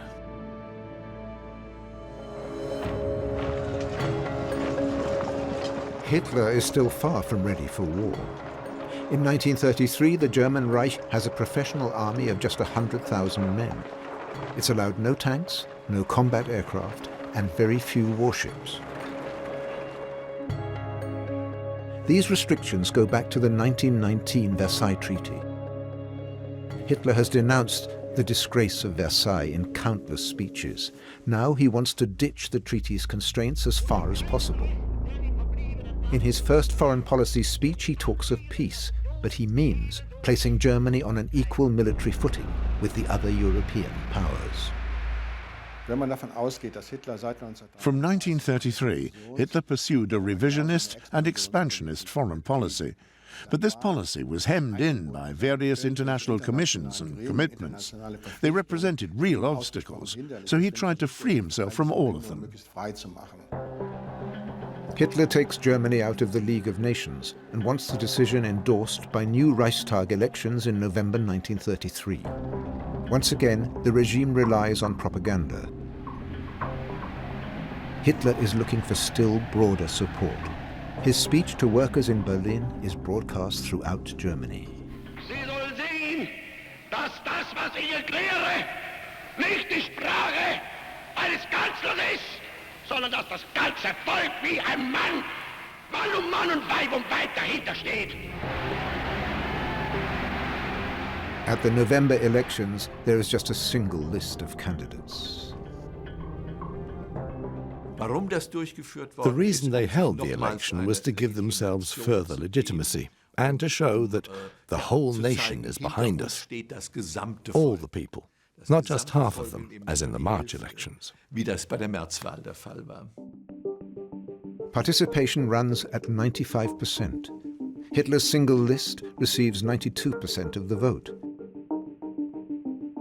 Beyond the propaganda and the terror, the result signals support for Hitler's foreign policy. 95% are in favor of quitting the League of Nations. Of course, voters aren't told the long-term goal of these policies: war.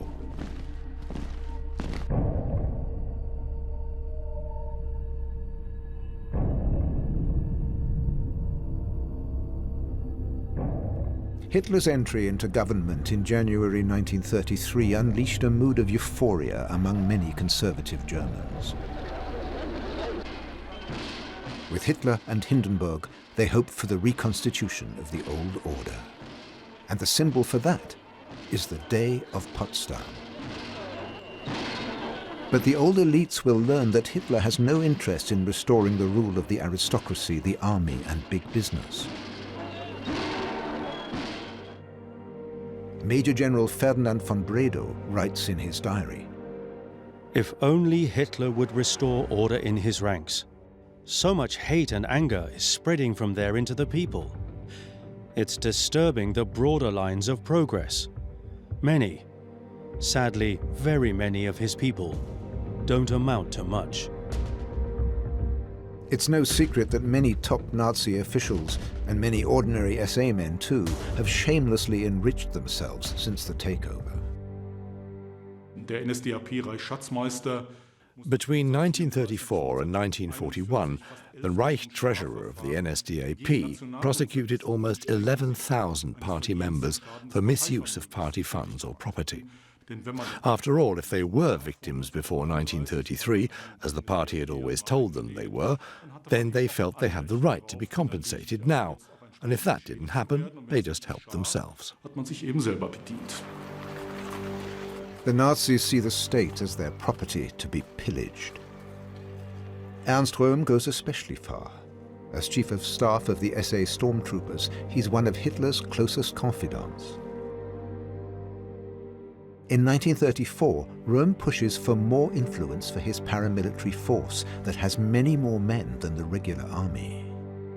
The stormtroopers, who'd been the kind of bully boys, the thugs of the Nazi men, beating up their opponents, throwing them into concentration camps during the seizure of power, they didn't have anything left to do by 1934. The opposition had all been completely crushed. There are 4 million young men in the stormtroopers. It's a huge movement. Violent, undisciplined, creating mayhem everywhere. And Röhm tried then to organize it into a substitute army, a kind of mass revolutionary militia. The high command of the army, the Reichswehr, are ready to fight back. At the same time, conservative forces around Vice-Chancellor Franz von Papen publicly criticized the Nazi leadership. In his diary, Ferdinand von Bredow welcomes this development. "We're not against the regime, but against its excesses.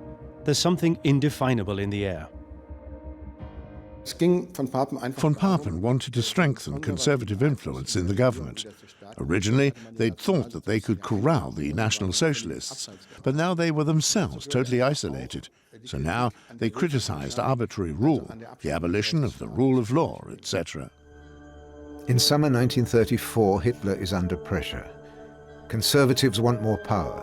The Reichswehr insists he tames the SA, and Röhm demands that the SA becomes a people's army. Hitler knows that to wage war he needs the professionals, and with the best will in the world he can't do it with this bunch of thugs. So he's in a dilemma. What's he going to do? And Hitler solves his problem his way, the most radical way possible, by having the entire leadership of the SA killed. Hitler even has his old comrade Ernst Röhm shot. More than 100 people are killed. Not just opponents within the party, but also senior conservative figures like Major General von Bredow. He is murdered by SS men on the night of July the 1st, 1934. Hitler's official explanation is that Röhm was planning a coup foiled at the last moment. A law is passed to make the murders retrospectively legal in defense of the state.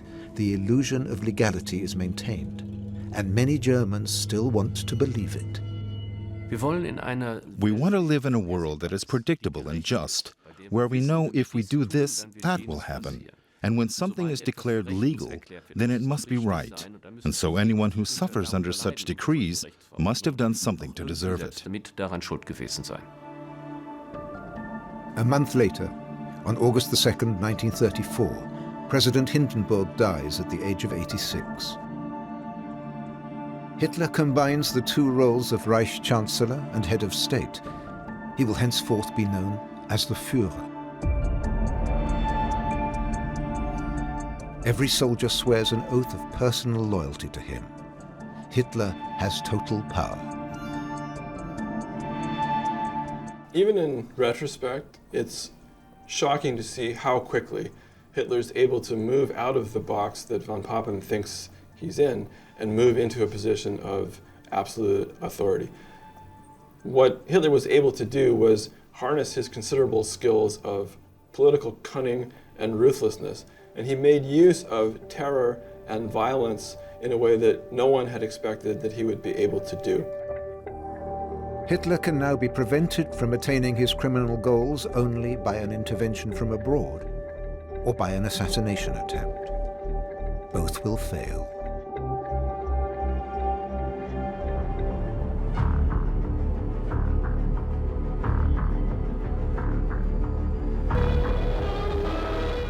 October 1934. The Reich Harvest Festival at Bückeberg near Hamelin. A gigantic display of what the Nazis called the national community. Almost 1 million people have come from throughout Germany to experience Adolf Hitler at first hand.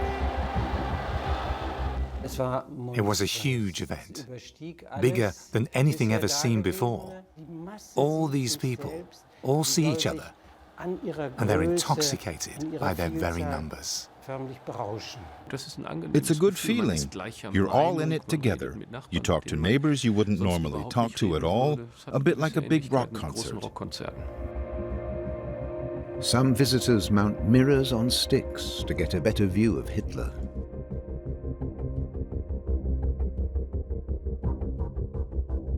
The enthusiasm on their faces is real. The regime has broad support among the people.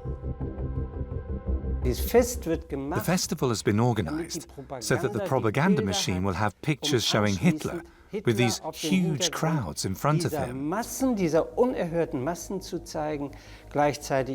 at the same time, they'll show how deeply moved he is by the great enthusiasm of these country people. Hitler's speech is broadcast on the radio. Even with the newest loudspeaker systems, only a part of Hitler's words reaches the expectant crowd on the Bückeberg itself. Wo ist es möglich, dass Volk und Führung in solcher Art ineinander übergehen und neben und beieinander stehen? Die Heil! Die Heil! It was a piece of total theater. Technically, they probably couldn't have done it any better.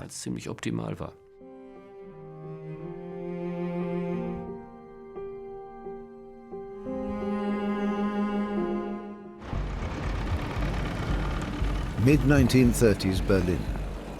A year and a half after the takeover, the Nazis' hold on power is complete. Leftists, liberals, and dissidents are in prison or in concentration camps. there is no longer any opposition to speak of. The absolute power of the NSDAP is undisputed.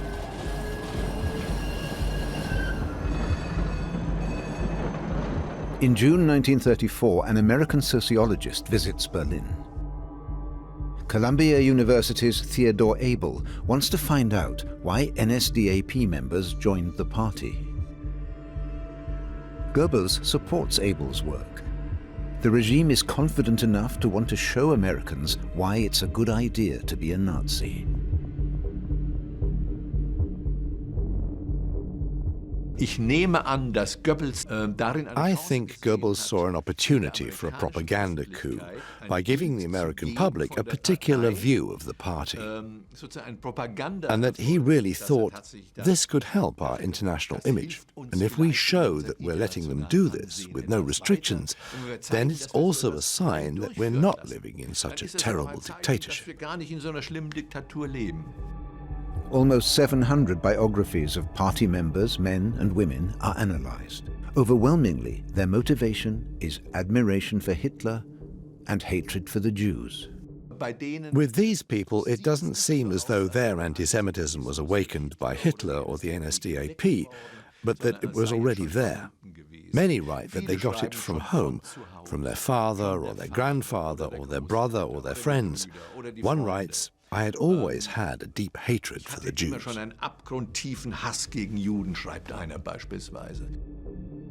One complains about the contamination of the army by Jewish Marxists, and another about the Jews' role in the economy and in society. Wherever you looked, the Jew was running things. A year and a half earlier, on April 1st, 1933, anti-Semitism had already led to open violence, but on that occasion, many ignored the SA's call to boycott Jewish businesses. Since then, the Nazis have refrained from public actions against Jews. The great enemies were the communists, whether they were Jewish or not, and the socialists. So the Jewish question wasn't the priority. So even Jews thought, whatever's coming probably won't be so bad.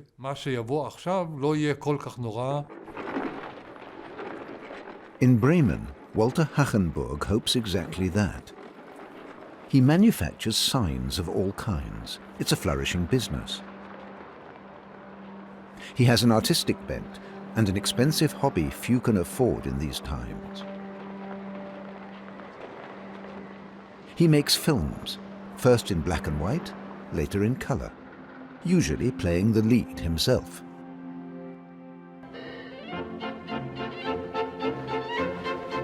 Walter Hachenburg is a cheerful soul, up for fun of all kinds. But he has a reflective side too, and he's worried about growing anti-Semitism in Germany.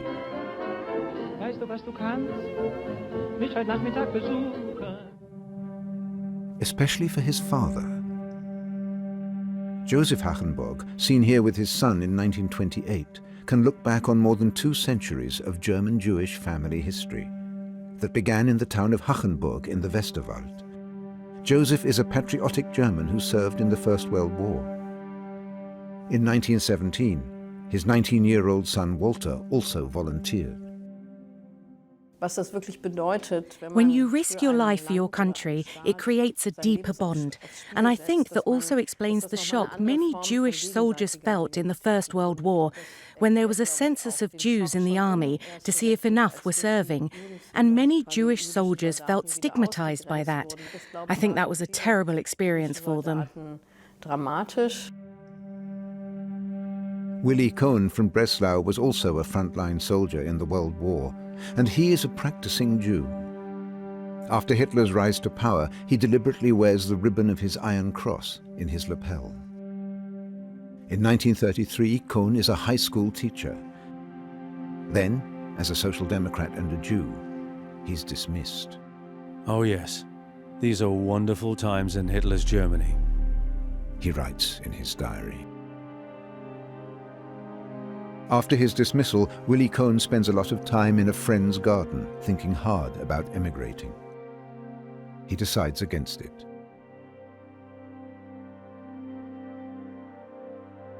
Walter Hachenburg was christened and raised as a Protestant. He feels no link to Judaism, and he hopes that the anti-Semitism of the Nazis will pass him by.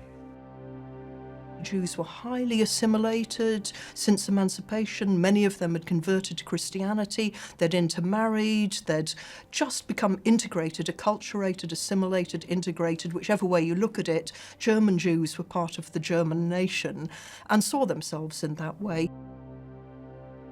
Walter Hachenburg sees himself as a German Protestant, but to the Nazis, his Jewish father makes him a so-called half-Jew, and thus automatically a second-class person.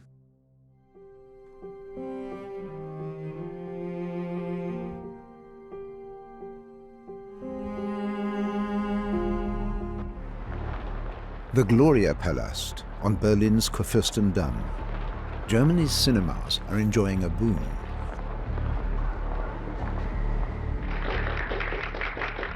September 1934, the comedy Heinz in the Moon with Heinz Rühmann is released. Propaganda Minister Joseph Goebbels promotes apolitical entertainment. It works. Cinema audiences grow along with public support for the Nazi regime. But 1 year later, the Gloria Palast shows Pettersson and Bendel. This Swedish film leads directly to violence against Jews. It shows Bendel, a Jew, involving the unemployed Swede Pettersson in shady deals.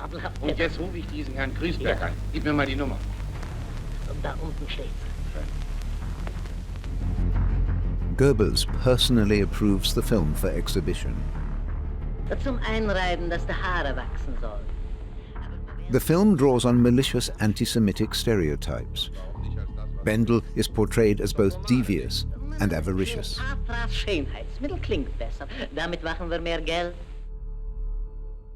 Anti-Semitism wasn't unique to Germany in those days.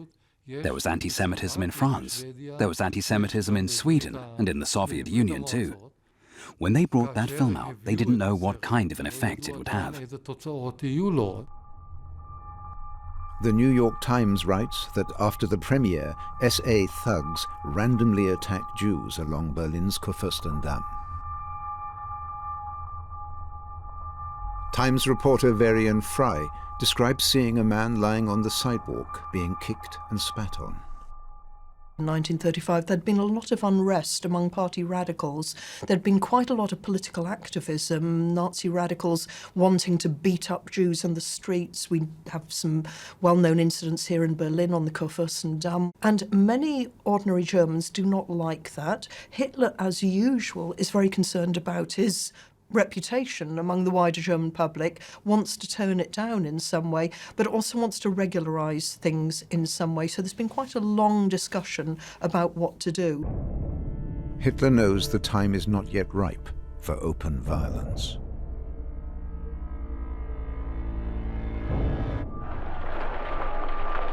The White House, Easter 1935. President Franklin D. Roosevelt, in office for 2 years now, has a special relationship to Germany. Roosevelt had spent some time in Germany in his youth. He had a copy of Mein Kampf, unexpurgated edition, which he had, it's still in the library, in the Roosevelt Library in Hyde Park. And Roosevelt had a pretty keen sense of what was going on. Roosevelt does not take a position on German anti-Semitic violence right away. He has to consider the mood at home. Governments don't act out of morality and for humanitarian reasons, as we can still see today. They act out of political and economic pragmatism, and fundamentally always for reasons of internal politics. In the USA, the economic crisis had led to a serious social crisis with millions of unemployed, and Roosevelt was in the process of introducing new social policies with the New Deal, so he was under real pressure domestically, and events in Germany were certainly not the top priority, beyond, of course, the normal questions of foreign policy. Here, in New York's Madison Square Garden, Jewish organizations repeatedly call for resistance to the intimidation and violence reported from Nazi Germany.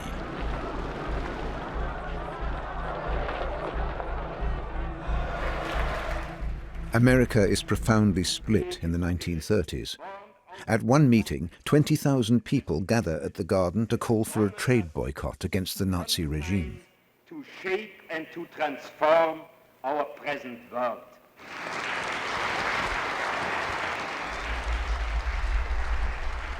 On another occasion, 20,000 American Nazis meet at the same venue, financed by the NSDAP. This is Nazi Germany's attempt to influence opinion in the USA and to reinforce already existing anti-Semitism.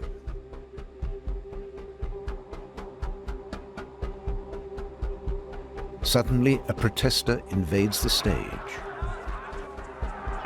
Security men deliver a brutal beating.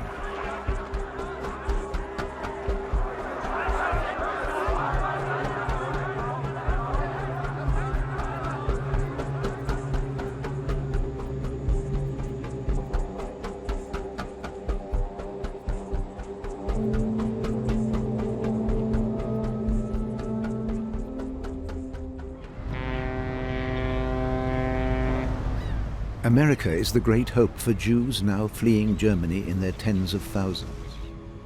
But Washington has no intention of relaxing entry conditions or raising the quotas.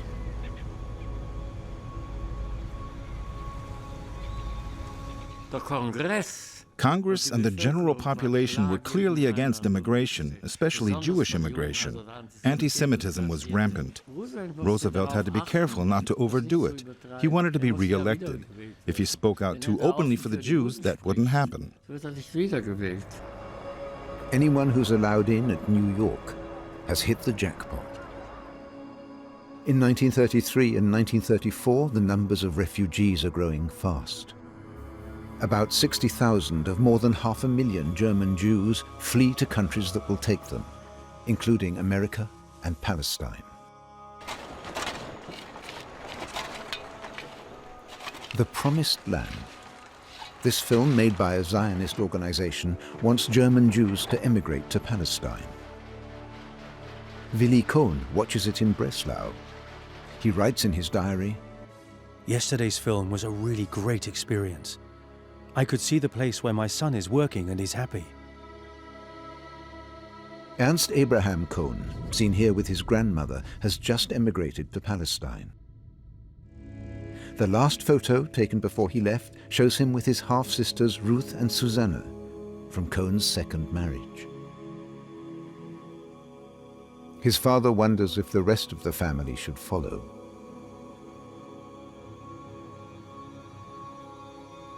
But the prospects of finding work in Palestine are not good. Conflict is growing with the Arab population. From the mid-1930s, the flow of immigrants dwindles, mainly because officials of the British Mandate are enforcing strict limits on immigration.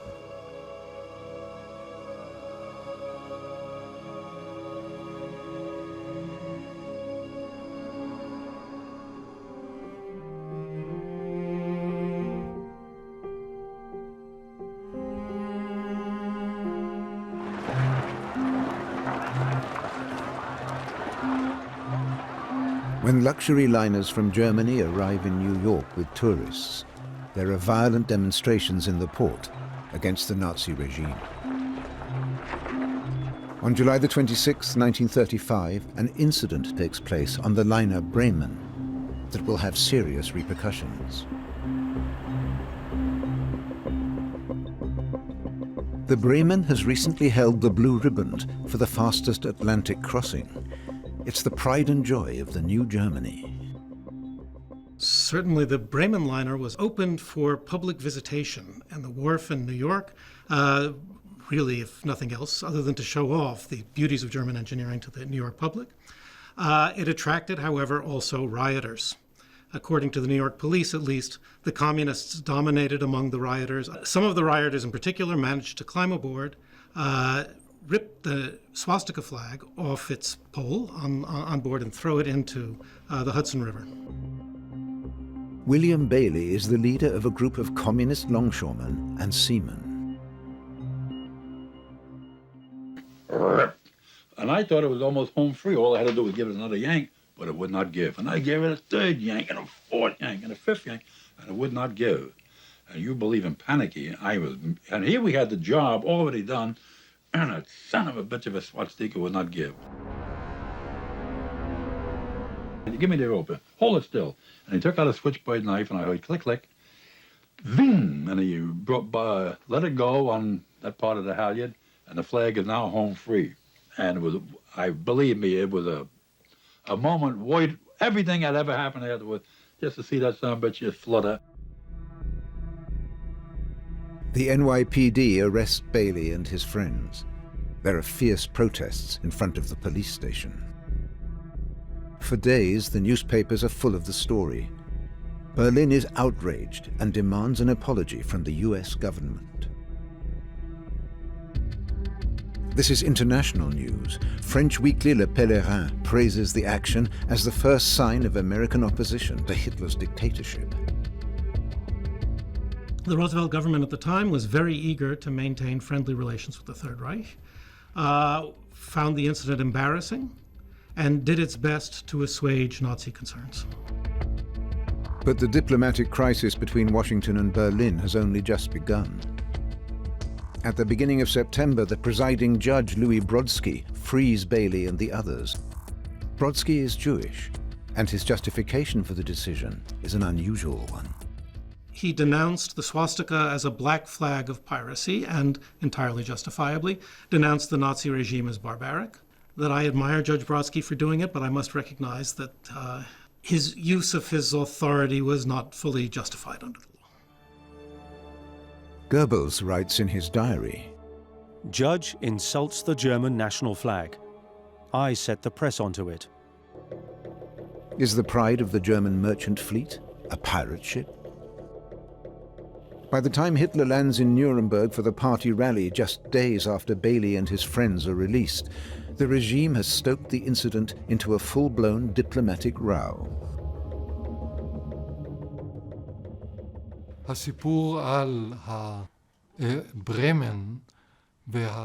episode on the Bremen with the flag was of course very convenient for the Nazis.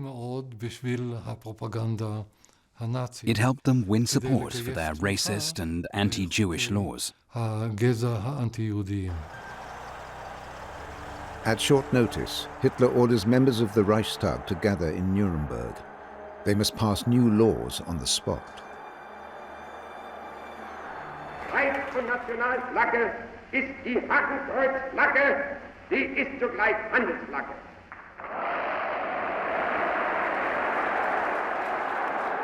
The Roosevelt administration sent a formal letter of apology on the day that the Nuremberg laws were promulgated, and Hitler referred to the American formal letter, the telegraph of apology, in his speech at the time, expressing his gratitude for the fact that the Roosevelt administration had reacted in an honorable way. Roosevelt's apology is a propaganda coup for the Nazis.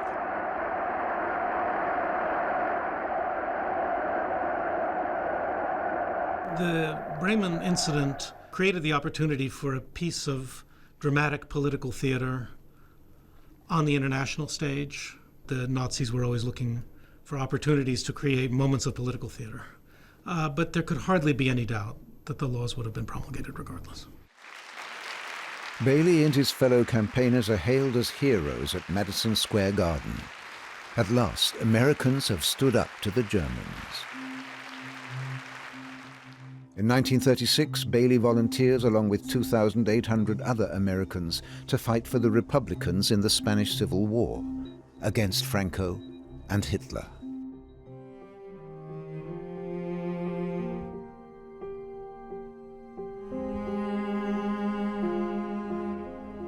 At the 1935 Nuremberg rally, the Nazis passed legislation that deprives Jews of their citizenship, as well as the Law for the Protection of German Blood, which bans marriage and sexual relations between Jews and non-Jews. Eheschließungen zwischen Juden und Staatsangehörigen deutschen oder artverwandten Blutes sind verboten.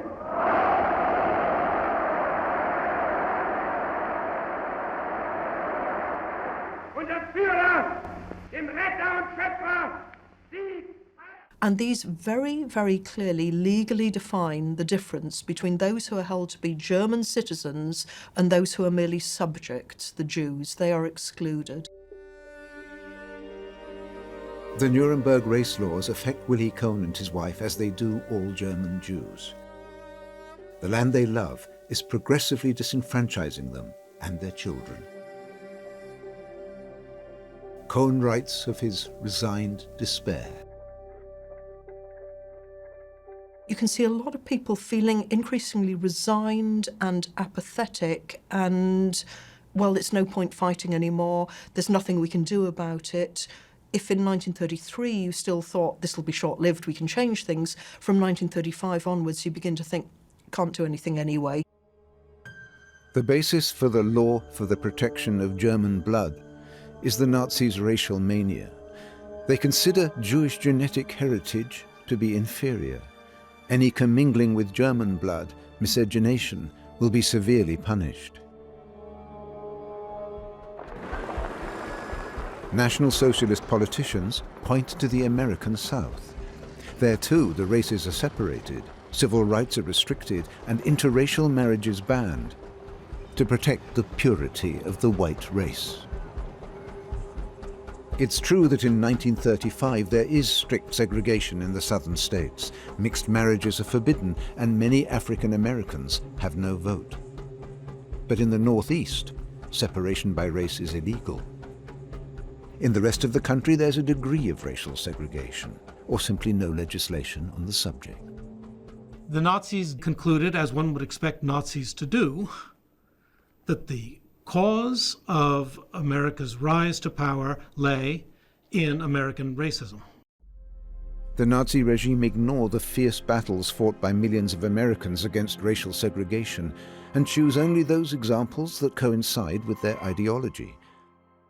Like the case of former heavyweight champion Jack Johnson, who fled to France when he was prosecuted for his relationships with white women. Were American racists the model for Hitler and the Nazis? In spite of the fact that Hitler was pressurizing the responsible ministries to prepare this law at top speed, there was, of course, a background of preparation. National Socialist lawyers had discussed the subject from 1933 onwards, and they'd certainly taken into account what was happening abroad. So the United States did indeed have an influence on the Nazi Nuremberg laws.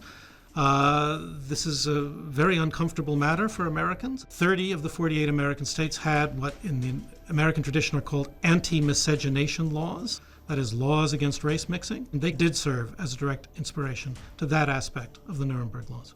Of course, there were race laws in other parts of the world. But there was nothing so radical and so thorough and carrying such heavy penalties as in Nazi Germany.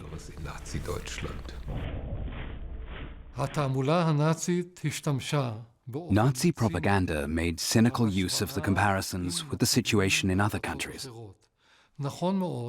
It's perfectly true that racism wasn't invented by Germans or by the Third Reich. There was racism in other countries too, and in the United States it was completely out in the open. The Nazi government hoped that by making these comparisons, they would gain support and understanding abroad, as well as among the German population itself. Hereditary defects. This Nazi propaganda film puts mentally and physically disabled people on show. In the Nazi view, it's not just non-Aryan elements that have to be removed from what they call the social body, but also its supposedly diseased limbs. Legislation passed in 1933 and 1935 allows people with a bad genetic inheritance to be sterilized. Few of them actually suffer from a hereditary condition. From 1933 onwards, people with psychological and nervous conditions are ruthlessly and systematically sterilized. The victims were normal people. They were taken out of primary schools. They were taken out of the factories. Most were labeled mentally deficient. The next biggest category was schizophrenia, and in every case they were forcibly sterilized.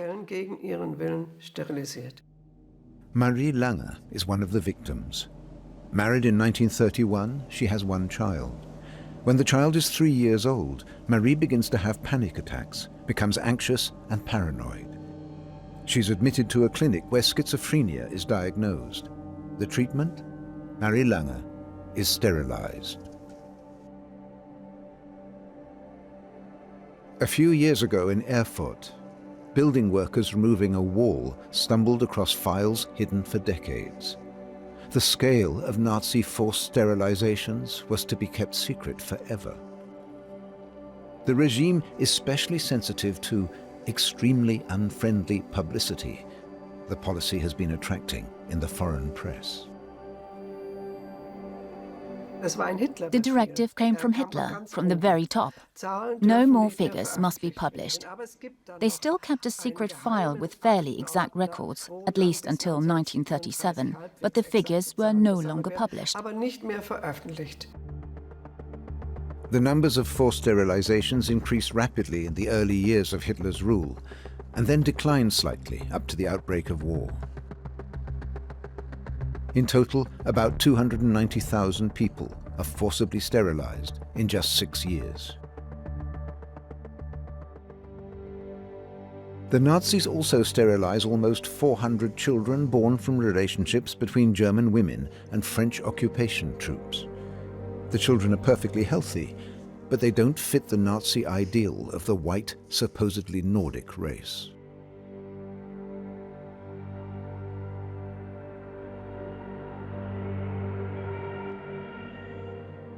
Das war irgendwie eine sichtbare Schande.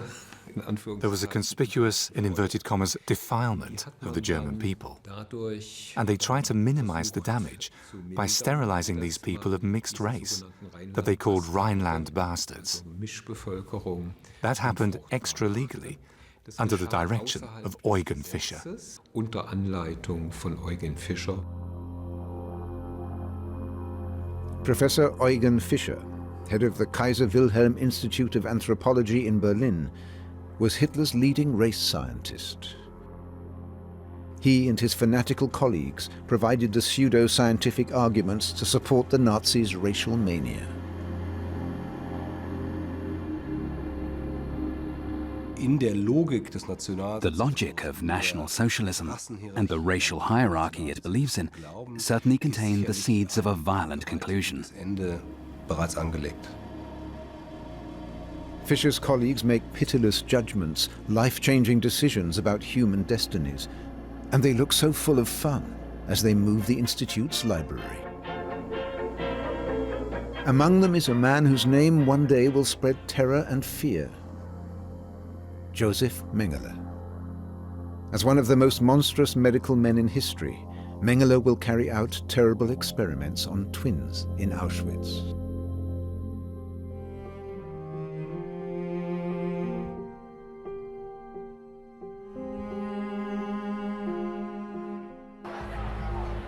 This is Nazi Germany in the mid-1930s. Young and old are united under the Brown regime. No one is allowed to extricate themselves from the system, aligned only with party and Führer. Uniformity is the first duty of citizenship. In 1937, the German Workers' Front, with 18 million members, is the biggest German mass organization. Next comes the Hitler Youth, with 7 million members. The Nazi Party itself, with 4.4 million members, and then the League of German Girls, with 1.2 million. Since the seizure of power, the NSDAP has integrated every social group into national umbrella organizations. Swimming against the tide is a great evil in this national community.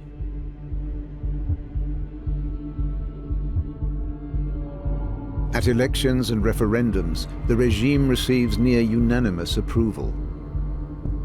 But is the population really as loyal as the regime would wish? To find out, the Nazis commissioned secret reports on the public mood. These reports are, of course, politically influenced, but all in all, we're pretty well informed about the way public opinion develops. And it turns out that the German people increasingly come to terms with the regime over the 1930s. Walter Hachenberg has come to terms. He's divorced and has fallen in love with a woman 15 years younger. Here he is on a carefree seaside holiday with his girlfriend and his son. And yet, as a half-Jew, he's already threatened by the very people whose flag he's hoisting on the beach. If you want to understand this behavior, there are two things to remember. On the one hand, and this applies to everyone, the desire to belong is extremely powerful. The other is that many of the NSDAP's goals were also shared by the middle classes, like being proud of Germany and Germany's renewed greatness. Those were widely held values. Germany's Jews are increasingly and systematically ostracized. They encounter very little sympathy.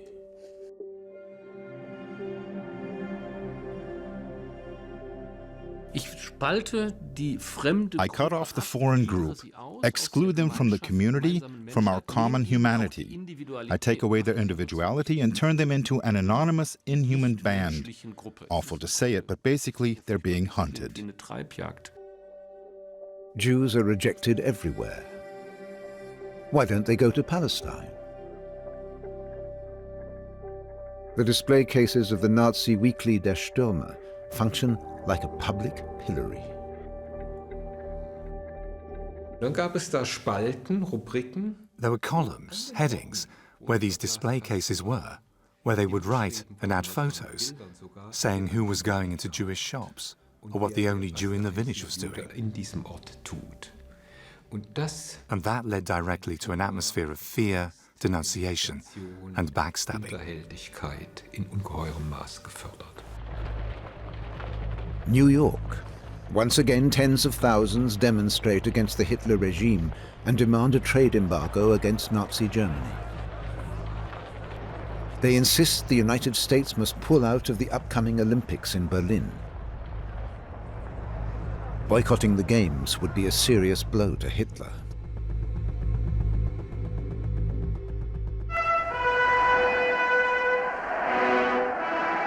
But the Americans are there when the Games are opened on August the 1st, 1936. He arrived to declare the Games open, accompanied by his staff at the head of each column. 30,000 pigeons were released to make a spectacle in the sky and tell the world that the Games were on. The regime has announced that a German Jewish sportswoman will represent her country, Gretel Bergmann. Allowing a Jewess to appear was too much for Hitler and for the German sports authorities. And so at the last minute, they found a way to exclude her. With the US team already on its way across the Atlantic, they announced that Gretel Bergmann would not appear, owing to underperformance, in spite of the fact that she had just equaled the German high jump record.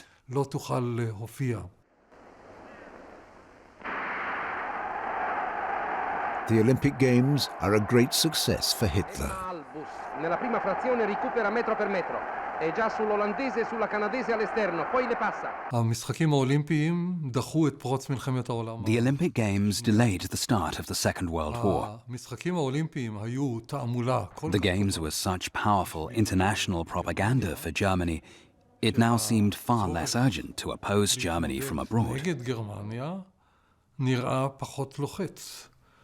The Olympic Games played an extremely important role in the success of German diplomacy and German foreign policy between 1936 and 1939.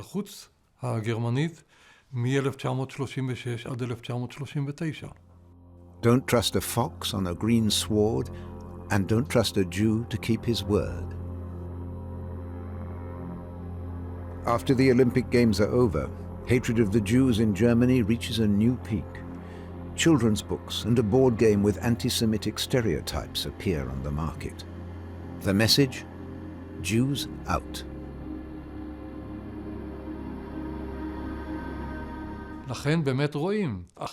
We can see that a new phase of the persecution of the Jews starts after the Olympic Games. That is, the Nazis could step up the boycotts, the Aryanizations, the attacks on the Jews, and also the attempts to make them leave Germany. In the White House in Washington, concern is growing for Germany's Jews. In November 1936, Roosevelt is re-elected, but America's borders are still largely closed to Jewish refugees. It'll be another 1.5 years before Roosevelt acts.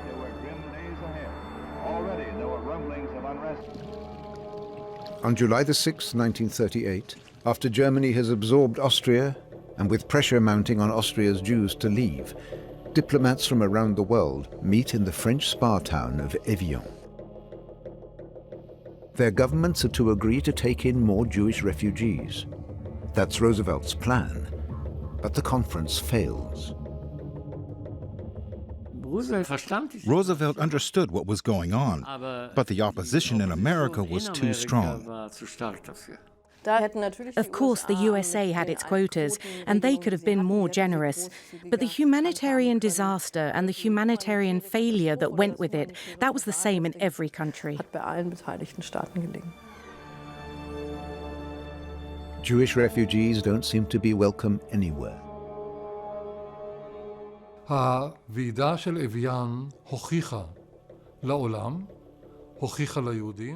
the Evian conference, it was clear to the world, to the Jews, and above all to Germany, that there was no desire to help the Jews. For Hitler's policies, that was a sign he could operate freely, without having to worry about a negative reaction from the global community, because they had already shown they were indifferent to the fate of the Jews.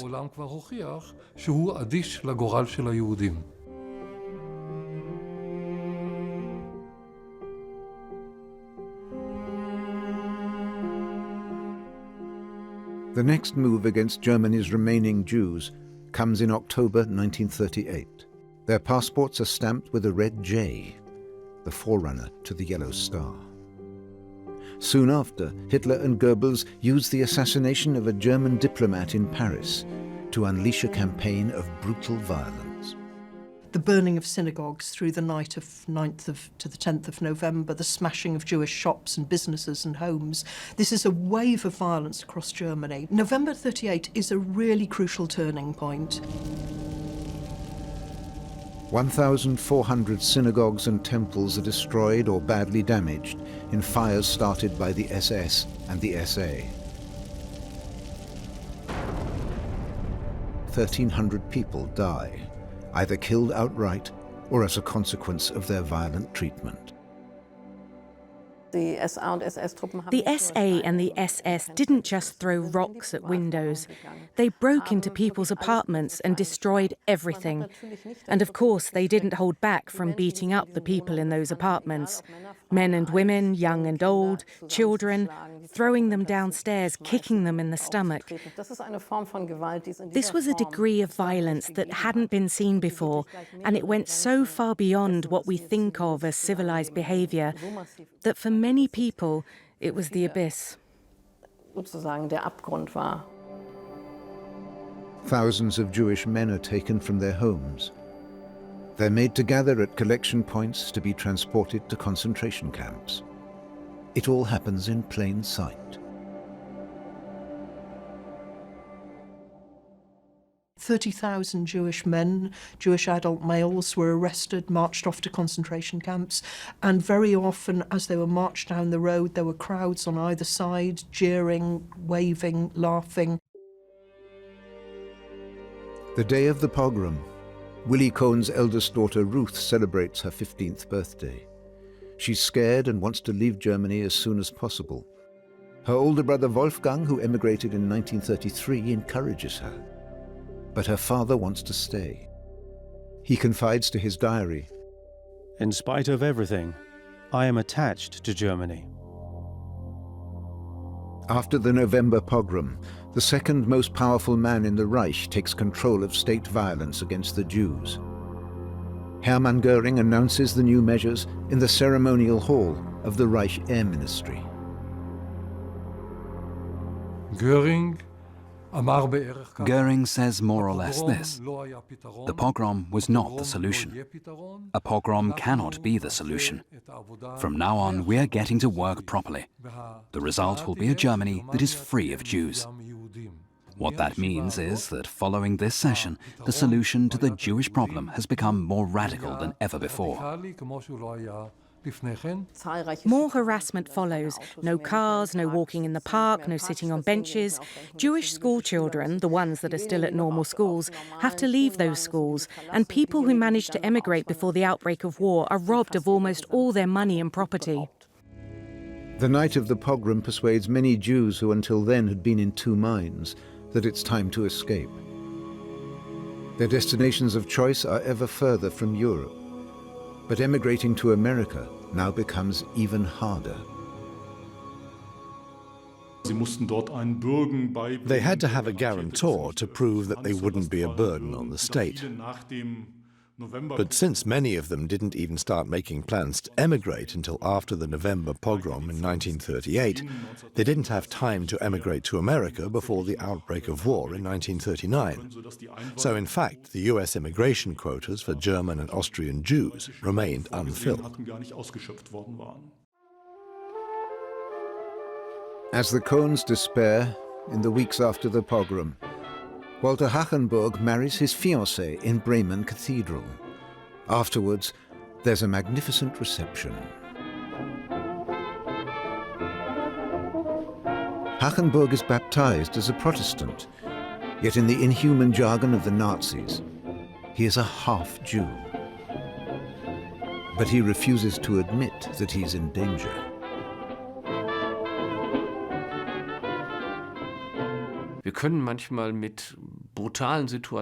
Sometimes we're very, very bad at coping with brutal situations. And one way we cope is by not thinking about them. If we could talk to people today about the way things were then, I think they'd say, somehow we knew, but I like to keep things simple, so I ignore all the evidence that should have made it obvious that things can only get worse.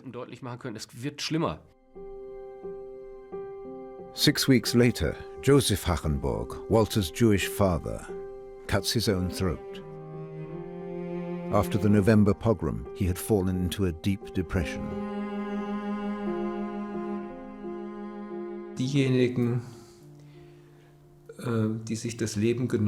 Those persecuted Jews who committed suicide thought, this can't really be happening. I know the Germans. I love this country, its writers and its composers. And in their despair, they took their own lives. There were thousands of them. There was a wave of suicides after November 1938, and then all the way to the deportations. And you have to add to that the many people who took overdoses and survived, and were then deported from hospital.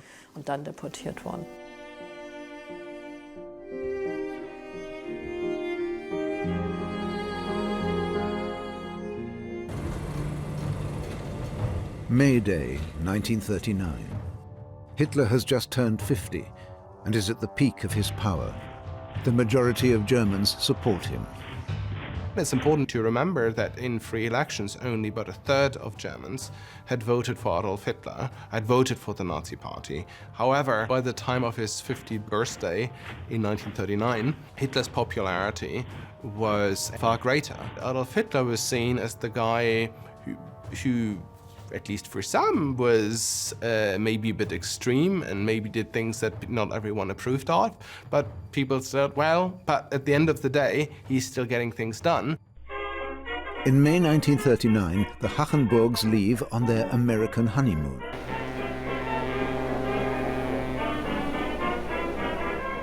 Many of the other passengers are Jews who have secured one of the rare entry visas. In New York, they take a sightseeing tour. There are threatening headlines. Is Germany planning another war?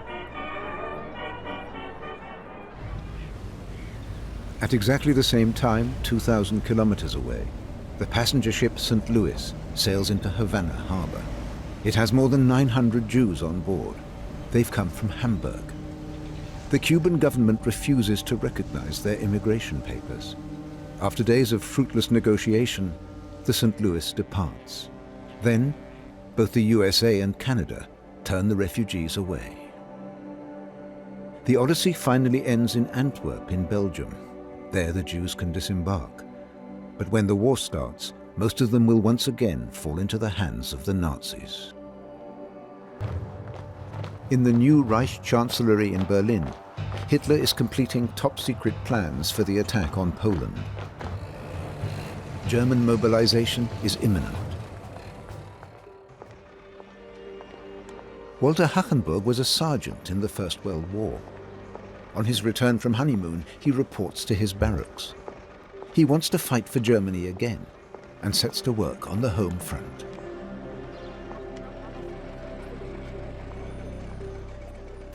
His son serves in the Hitler Youth, putting up signs for air raid shelters. 4 weeks later, Walter Hachenburg is a civilian again, shaking a collection cup for the Winter Aid campaign. The Wehrmacht doesn't want a half-Jew as an NCO, even if he sees himself as a Christian. His self-image as a Protestant doesn't protect him for much longer. In 1944, there's a visit from the Gestapo. Walter Hachenburg is taken to Bremen-Fager concentration camp. He survives the concentration camp and the war.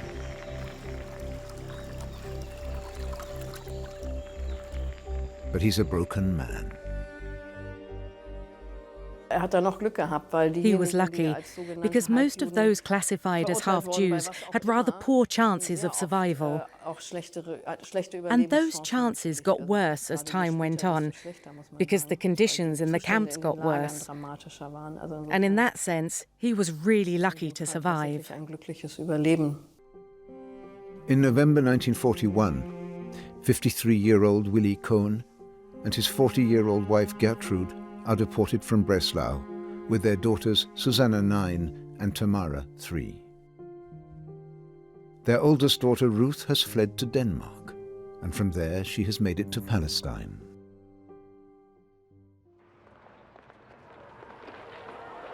Her parents and sisters ride to their death in freight trains. The Cohn family share the fate of millions of European Jews.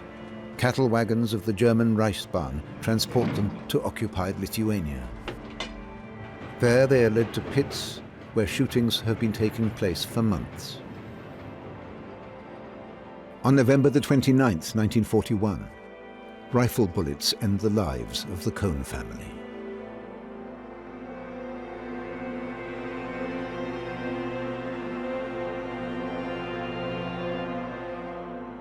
The genocide is well underway and will continue for more than 3 years in German death camps.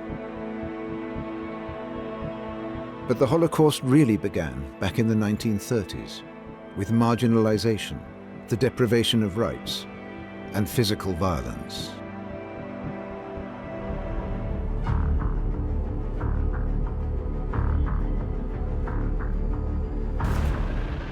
September the 1st, 1939. Germany invades Poland. Hitler's Luftwaffe bombs cities, killing thousands of civilians. Within 2 weeks, Warsaw is surrounded.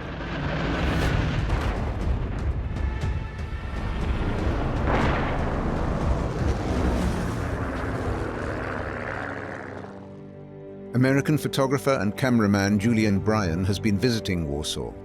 He documents death and suffering in the besieged city.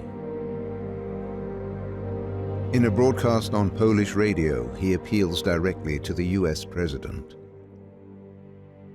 President Roosevelt and the people of America, my name is Bryan, Julian Bryan, American photographer. I speak from the besieged city of Warsaw, Poland.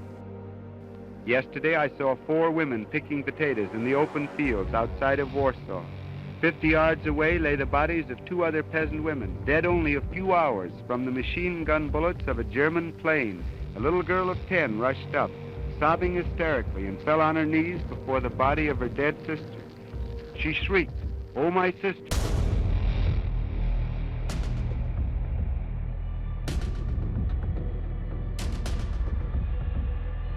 Nearby, a little boy of 5 played all alone. His mother lay dead upon the ground near him. He could not understand. I must speak to tell everyone in America, including you, President Roosevelt, America must act.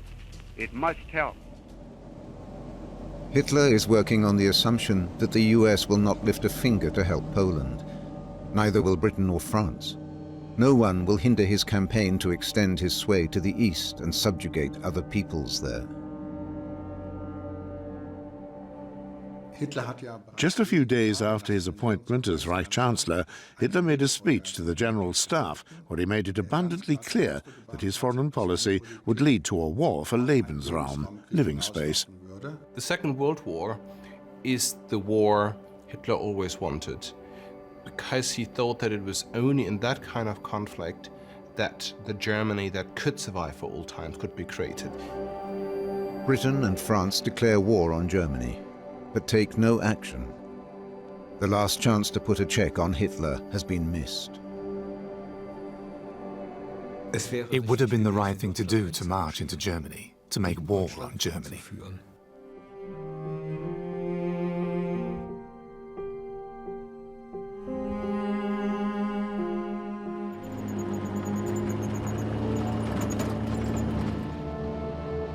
October 1935, 4 years before the invasion of Poland. At a military display at the Reich Harvest Festival, 1 million spectators watch a dummy village set on fire by bombers. After its defeat in the Great War and the Versailles Treaty that followed, Germany is not allowed to have an air force.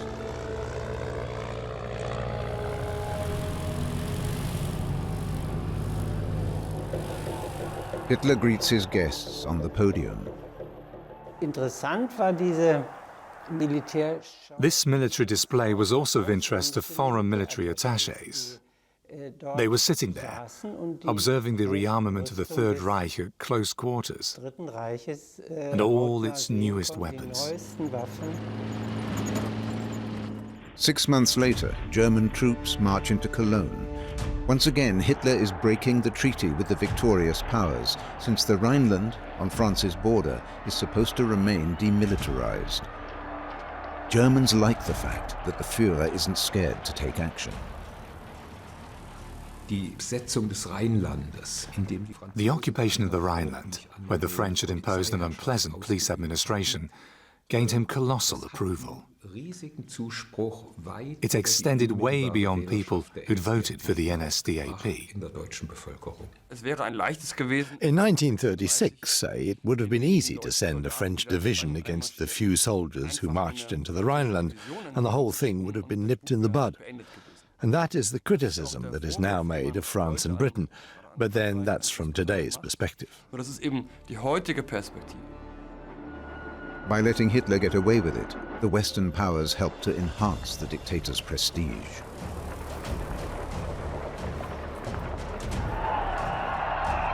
So when Hitler started to say, all I want to do is to rectify these injustices, they thought, okay, well, we'll believe him, we'll let him do it. The Versailles Treaty allows Germany 100,000 soldiers. By 1939, that figure will have multiplied by 10 to more than 1 million under arms. At the 1936 Nuremberg rally, Hitler reveals his aim. The German Wehrmacht must be ready for war within 3 years. The head of the Luftwaffe, Hermann Göring, is to make that possible. Germany starts an ambitious rearmament program. The Western powers, by contrast, are tired of war. Their defense expenditure remains modest. Between 1935 and 1938, the USA spends roughly $4 billion on arms. Great Britain, a little more, France, slightly less. The German Reich invests massively, far more than the 3 other countries put together. Why shouldn't Germany have its own armed forces if they had the same? This was generally accepted by most politicians and statesmen in Britain and France. They couldn't really grasp that Hitler wasn't playing by the rules. The Allies, especially the British, had an increasingly bad conscience about Versailles. But because of that bad conscience, the British didn't realize where the whole thing was going. Hitler wasn't pursuing a revision of Versailles, he wanted a war with quite different goals. The German economy is running at full tilt. The Autobahn network is being extended. The tax on private cars is abolished to stimulate sales. The idea is that these vehicles can be commandeered in wartime to transport reinforcements.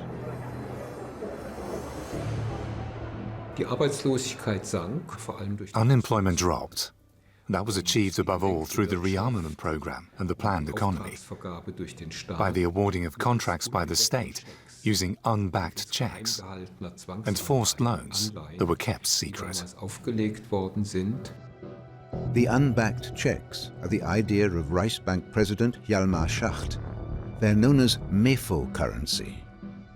The collaboration between Schacht and Hitler was absolutely essential to the working of the regime in its first years. Schacht is really the man who creates the financial framework that allows the expansion of the armaments program and the realization of the key objective of Hitler's regime.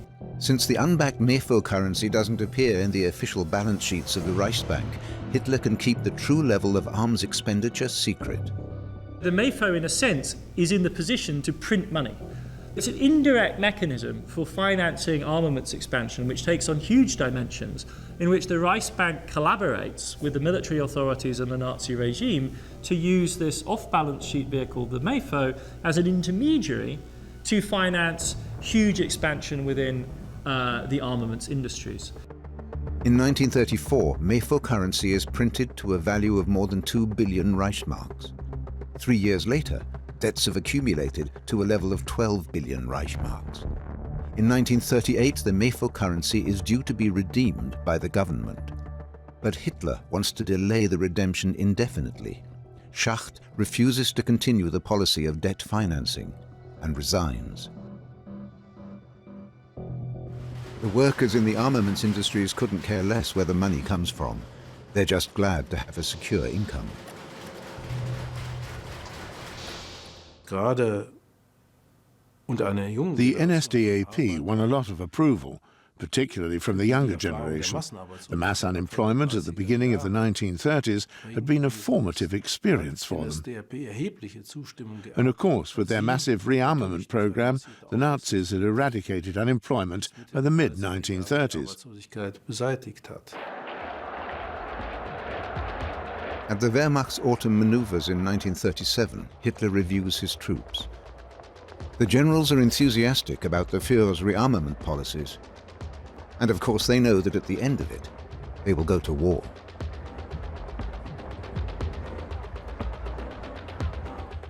Young, talented men no longer see their future as lawyers, which is obviously one of the high roads to success in German society, and instead devote themselves to a military career as an officer.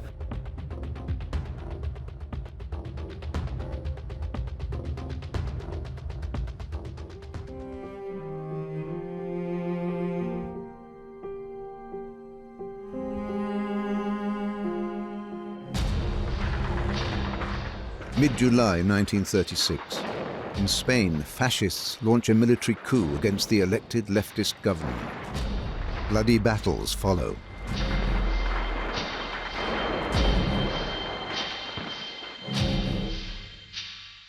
The leader of the revolt, General Franco, asks Hitler to send aircraft to transport troops from Spanish Morocco. Hitler agrees. Goering sends part of his new Luftwaffe to Spain, giving it the name Condor Legion. It's a great opportunity to test the new air force in a real war. By the end of 1936, more than 100 German bombers and fighters are serving with the Spanish fascists.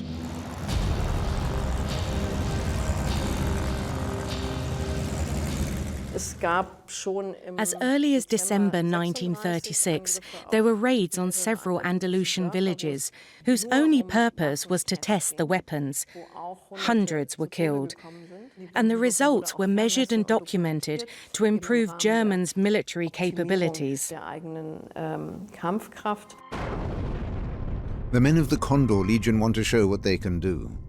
Not all of them are committed Nazis, but they are all enthusiastic flyers. For them, Spain is a great adventure. In the spring of 1937, the Condor Legion begins a murderous bombing campaign against Spanish civilians. One of the targets is the small Basque town of Guernica. The New York Times writes of more than 1,600 dead and 900 injured. At Guernica, the Luftwaffe bomb and strafe defenseless civilians. These raids are the Nazis' first war crimes. The whole German involvement was a war crime. This was an undeclared war, a revolt against a democratically elected government, with a unit taking part from a foreign country, virtually as mercenaries. By the time the Condor Legion returns to Germany to be showered with honors, it's clear that Hitler's new Luftwaffe has helped pave the way for Franco's victory. The Luftwaffe is ready for a bigger war.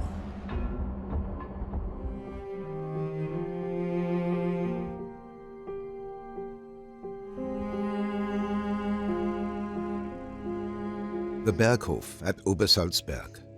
Open day for local children.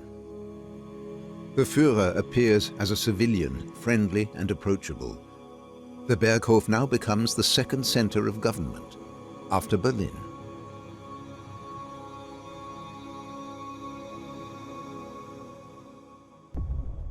Only the very top of the Nazi hierarchy, or people who have the Führer's ear for other reasons, are allowed to come here. Albert Speer, his architect, is one of them. And of course Eva Braun, his secret lover. At official events, she has to stay in the background.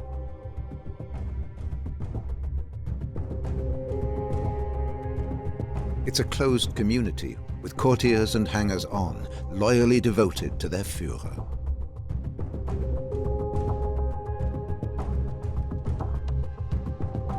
Hitler was quite a lazy but clever leader, if you like. He clearly had a lot of charismatic power over those who were prepared to listen to him.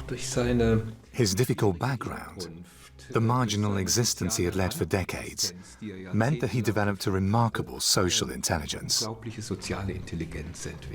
He very often let the people below him fight it out among themselves, see who would emerge as the strongest, and then the last person to have his ear, who seemed to have come out of that lower battle, would then become the person whose policies he put into practice. One of Hitler's closest collaborators is Reichsführer SS Heinrich Himmler, the man who controls the Nazis' terror apparatus. Heinrich Himmler was one of those people who became ever more indispensable to Hitler for the cold-blooded organization of power. Himmler also used his organizational skills to combat his adversaries within the party. As head of the SS, the police and the Gestapo, Himmler is extremely powerful. With Hitler's approval, he has established a system of surveillance that is both arbitrary and violent. Within days of the seizure of power, Himmler has set up concentration camps to incarcerate political opponents of the regime. In 1936, a purpose-built concentration camp is opened at Sachsenhausen near Berlin. Over the next few years, ever-increasing numbers of Jews, homosexuals, Sinti, Roma, and so-called anti-socials will be interned here. Sachsenhausen, at the very beginning, was also set up as a kind of a political education center, and then it became very quickly a concentration camp, one of the most brutal. The purpose of Sachsenhausen was to control the German population and make them, to contain elements that might in some way undermine or criticize the Nazi system and Hitler himself. In public, Hitler likes to come across as kind to children, approachable, and even funny. Hitler konnte sehr charmant sein. Hitler could be very charming. It's amazing. Ja. He could reel people in, Leute einwickeln. and he knew Das it. hat er benutzt. One of the people Hitler reels in is former British Prime Minister David Lloyd George. He visits Hitler in 1936 while on holiday in Berchtesgaden. He's there on behalf of the government in London. Hitler pulls out all the stops. Lloyd George is impressed. On his return, he writes a newspaper article calling his host the greatest living German. He says the Germans have definitely made up their minds never to quarrel with us again.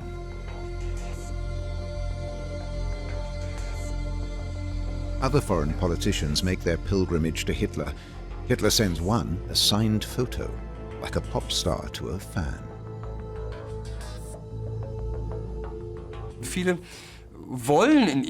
They want to see the positive in him. They want to see him as the solution, because the alternative would be war.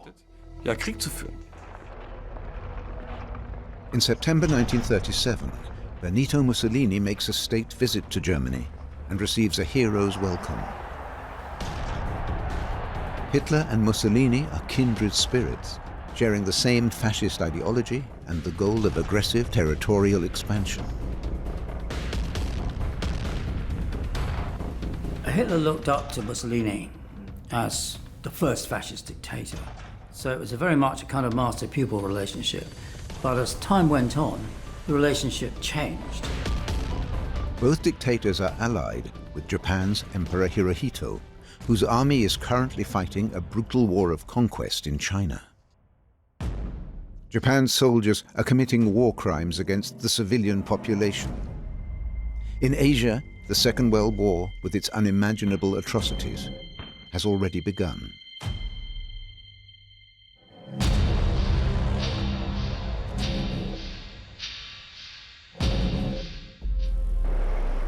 Meanwhile, Germany continues rearming.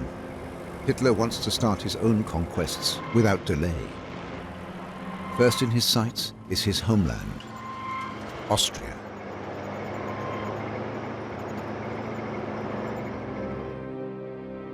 Early spring 1938, Hitler with his new foreign minister von Ribbentrop.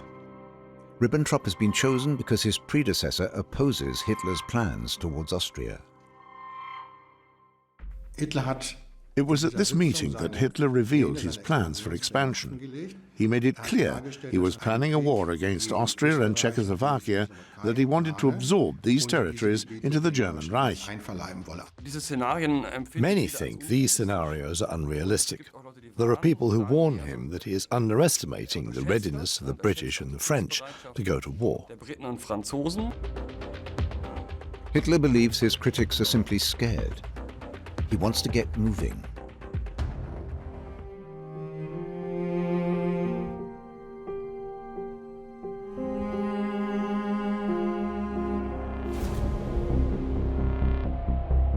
On March the 12th, 1938, Hitler's troops occupy Austria. There is no resistance, and they're greeted as heroes.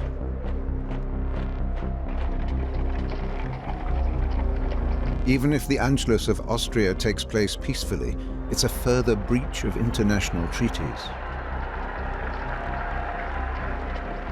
The Anschluss of Austria was hanging in the air. The majority of the German and the Austrian population was in favor. There's no doubt about that. Hitler is greeted in Vienna like a victorious emperor. As he steps out onto the balcony of the royal palace to announce the Anschluss of Austria with Germany, 250,000 Austrians are there to cheer him on.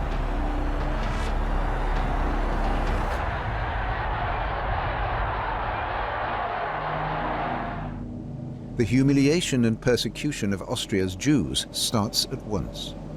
Many are forced to scrub the sidewalk and clean off anti-Nazi slogans. The order comes directly from Himmler, head of the SS.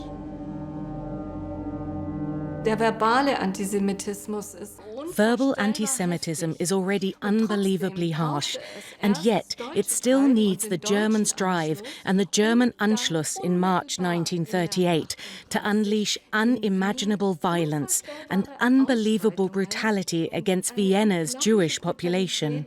Gegen die jüdische Bevölkerung zu entfesseln. Himmler's men arrest thousands of Jews. They disappear into concentration camps like Dachau.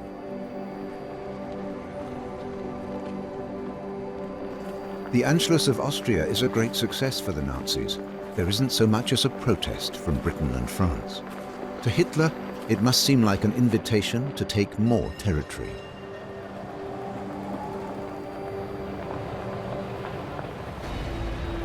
At the beginning of May 1938, Hitler visits Mussolini in Rome. His mistress Eva Braun travels with him, incognito.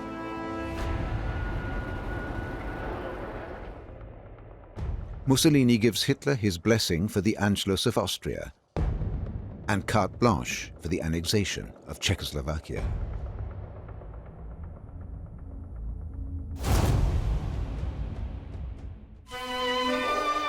While the dictators negotiate, Eva Braun and her girlfriends enjoy Italian beach life. They've escaped the boredom of Hitler's Berghof. A little dolce vita and vino rosso go a long way to raise the spirits.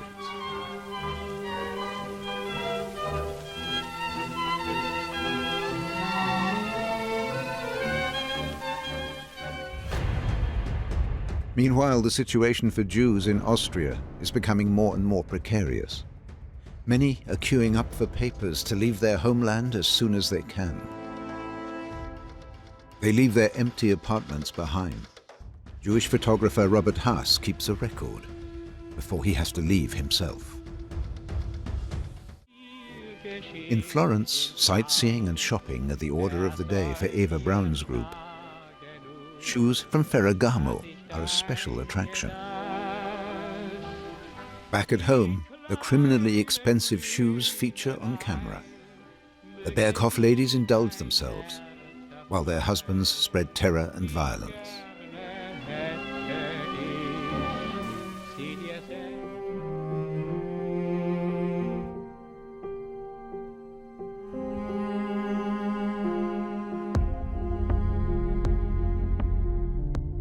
September the 15th, 1938. Hitler waits for an important guest at the Berghof. British Prime Minister Neville Chamberlain has asked for a meeting.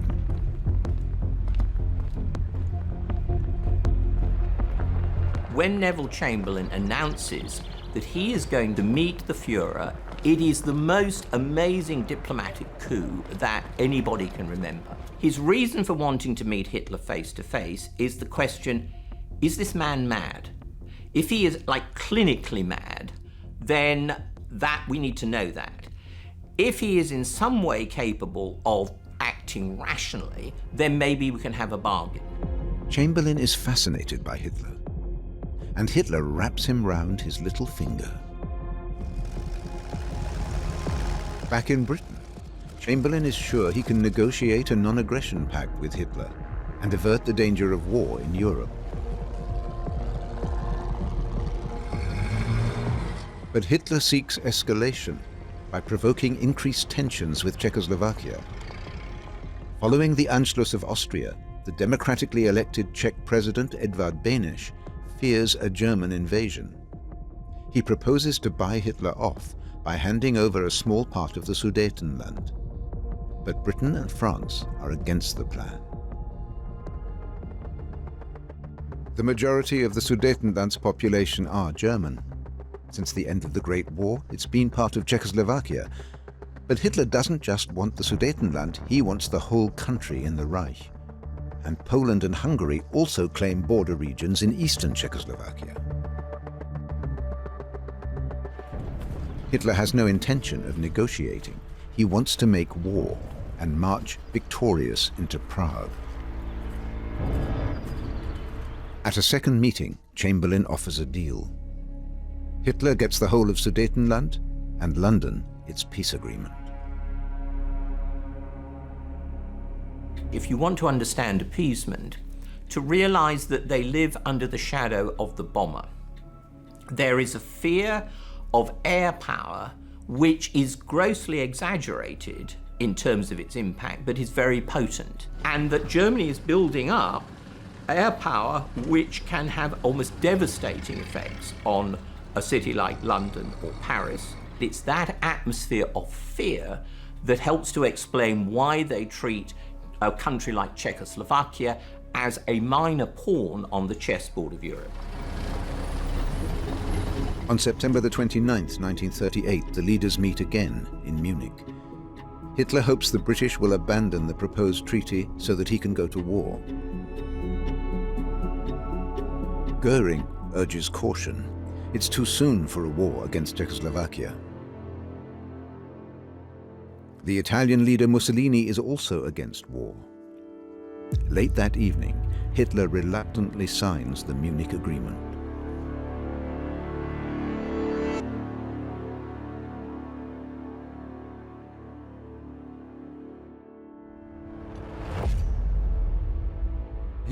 Hitler was very annoyed. They'd stolen his war. Hitler was furious at having to agree to the Munich settlement, but he's being told all the time by his generals that Germany wasn't ready for a general European war. There were some generals who actually drew up a plan to arrest him and put him in prison to stop this conflict coming. As Chamberlain proudly presents the agreement on his return to London, Hitler is already planning to break it and gives orders to prepare for the invasion of Czechoslovakia. Hitler is absolutely determined that the next time, and there will be a next time, he's going to have the war that he wants.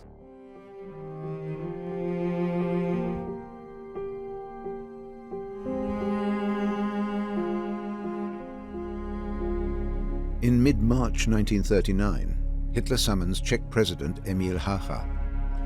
Hácha is the successor to Edvard Beneš, who has resigned following the Munich Agreement.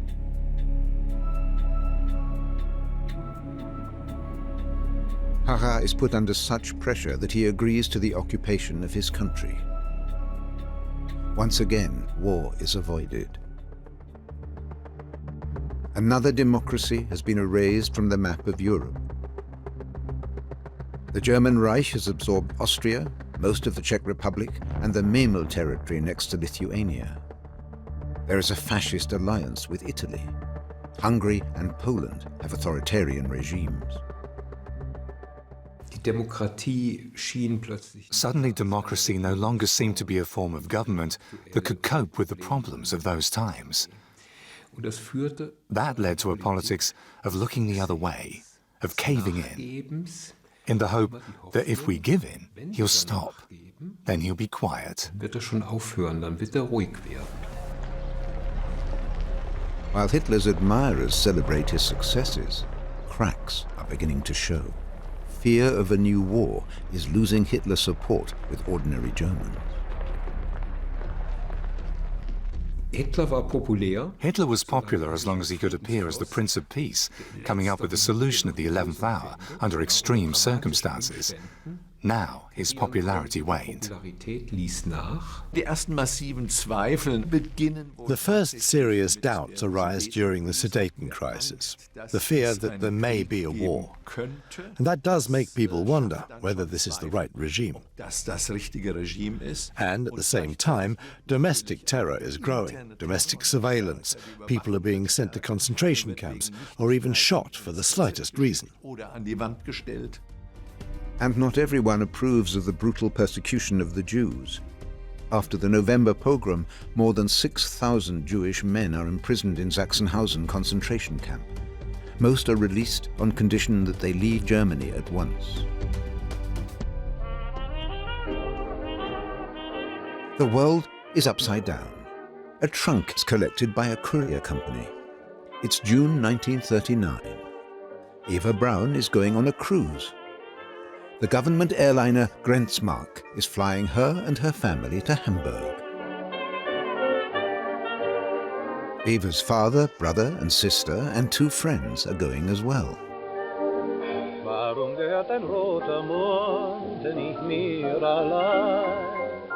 next day they board the Milwaukee in Hamburg, joining a cruise with Nazi officials. Their destination is the Norwegian fjords, as far up as the Lofoten Islands. Hitler has invited the Brown family and friends to join the trip.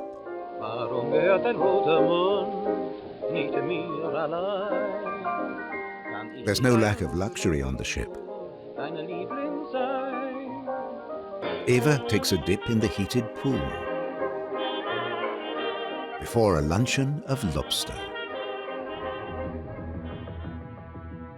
But at home, the presses are working full tilt printing ration cards. In the coming war, basic foodstuffs like fats, milk, and bread will be controlled. The Brown family won't have to worry about that. There's no rationing in Hitler's intimate circle.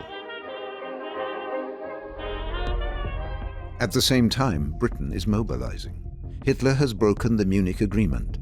It's a personal defeat for Chamberlain. Chamberlain was forced to issue a guarantee of Polish integrity and independence because Poland was clearly next on Hitler's list. The Grenzmark, the plane which took Eva Braun on holiday, now takes Foreign Minister Ribbentrop to Moscow. At the Kremlin, he is received by his Soviet counterpart, Vyacheslav Molotov. They sign a non-aggression pact. In a secret clause, Hitler and Stalin divide Poland between them, like prey they have yet to capture. In Poland, the news of the non-aggression pact caused panic and complete despair. But it also resulted in an immense wave of patriotism. We shall fight, they said, even if we have to fight alone. Who knows what the Germans will try to do?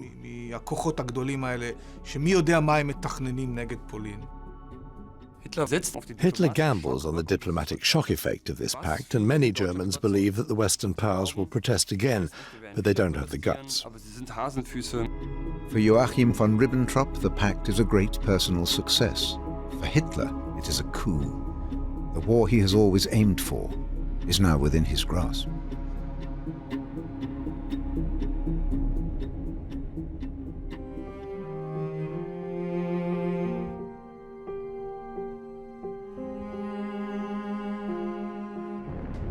On September the 1st, 1939, at 4:47 a.m., the Schleswig-Holstein opens fire on Polish positions in the Bay of Danzig.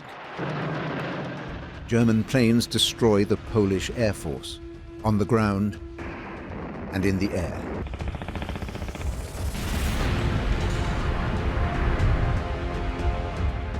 Dive bombers attack the civilian population, just as in Spain 3 years before.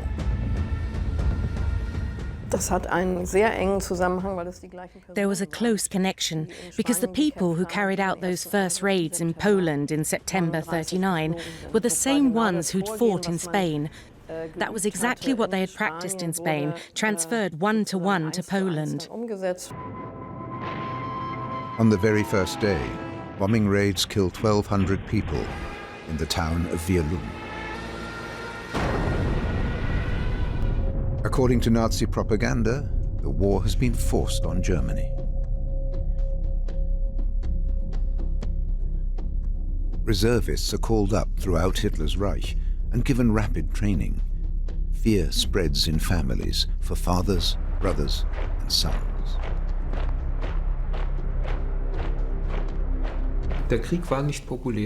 The war wasn't popular in Germany. You see that from the way skepticism towards Hitler's government starts on the first day of the war, with the successful invasion of Poland.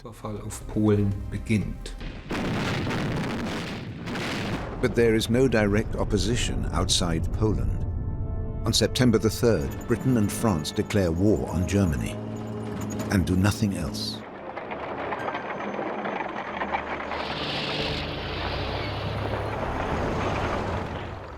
The Wehrmacht attacks Poland from the north and from the west. Within days, German forces are advancing on Warsaw.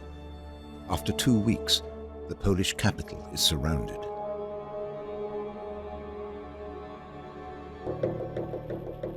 In German towns, maps are displayed showing the army's advance to reassure the people. There's no mention of the measures being taken against Polish civilians.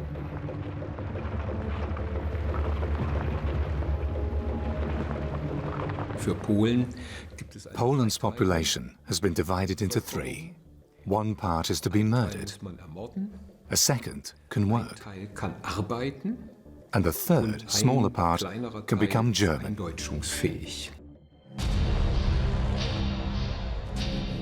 Himmler's SS, following behind the Wehrmacht, commit barbarous atrocities against Poland's intellectual elite. Several thousand people are shot in the forests around the village of Piaśnica. It's the first systematic mass murder committed by the SS. The terror aimed at the Polish population and important groups that were seen as political or cultural leaders was planned in advance. The Germans forced Poland's Jews to wear armbands with the Star of David. Anti-Semitism becomes official occupation policy.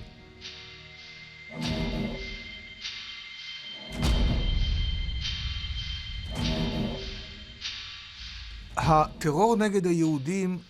first, there was no systematic terror against the Jews because that wasn't part of the political plan of this first phase. That started later.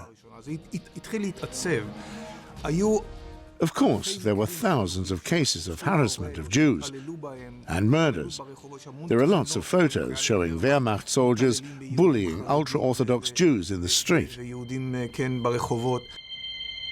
Within months, the Germans will set up the first ghetto in Warsaw, using its inhabitants for slave labor. Meanwhile, in Britain, frustration is rising. The Prime Minister is reluctant to attack Germany. Chamberlain was still trying to get a peace. He was trying to involve Mussolini in negotiations. He still didn't understand that this is what Hitler was really about. It was conquest. It was a conquest of Europe. In the White House in Washington, President Roosevelt makes a statement on the German invasion. This nation will remain a neutral nation, but I cannot ask that every American remain neutral in thought as well. I hope the United States will keep out of this war. The only explanations for this stance are weakness, fear, cowardice or cynicism. There is no sensible reason or historical justification for this inactivity. 3 weeks after the start of the invasion, Warsaw is under siege. American reporter Julian Bryan manages to smuggle film and photographs out of the country. I've just returned from Warsaw. For 2 weeks while in the besieged city, I photographed the struggles and agony of a people faced with the horror of modern war. When the bombs started falling, most of these mothers were removed from the wards and taken to the cellars, holding their newborn infants on their laps. 4 days old, and already a casualty of war. May God have mercy on them.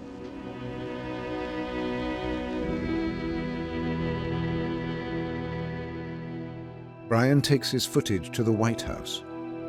And for the first time, President Roosevelt seems prepared to consider abandoning US neutrality.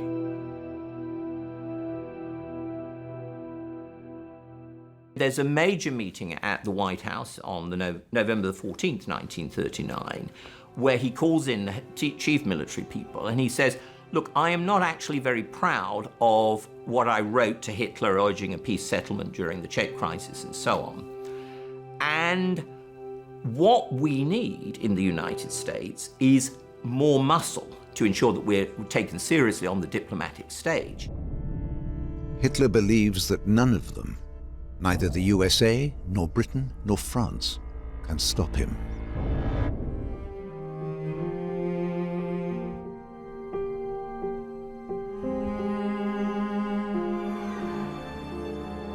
On September the 28th, 1939, General Johannes Blaskowitz accepts the Polish surrender.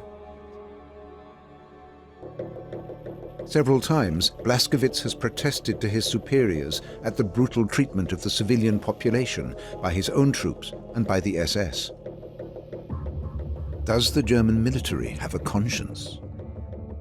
There were certainly some generals in the invasion of Poland who objected very strongly to the extermination of Poles carried on, particularly by the SS, and protested. There's one general called Blaskowitz.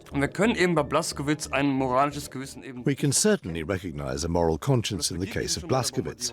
It begins with the bombing of Warsaw, when he asks, can we really drop incendiary bombs? Are we allowed to?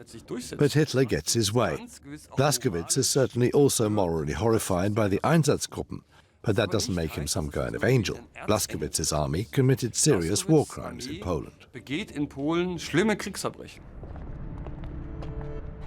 Opposition from the generals is nothing new for Hitler. He doesn't take it seriously. He sees himself as a commander of genius. Hitler wasn't really a great general, a great military man. He was bold and he was innovative in some ways, but he was also all or nothing, as he always said. I'm a gambler, I go for broke. November the 8th, 1939. Hitler departs for the Bürgerbräu-Keller in Munich. Every year he speaks to party veterans on the anniversary of the putsch attempt in 1923. England will nicht den Frieden.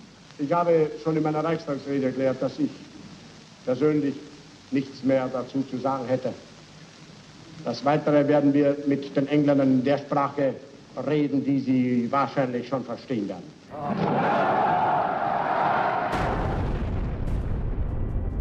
At 9:20 p.m., a time bomb explodes, killing 8 people. Hitler survives. He'd left the event shortly before the blast.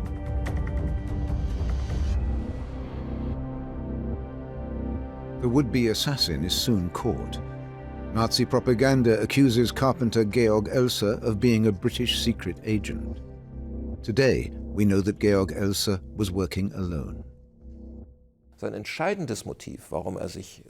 His main motive for his assault on Hitler and the Nazi leadership was that he had realized back in fall 1938 that Hitler meant war.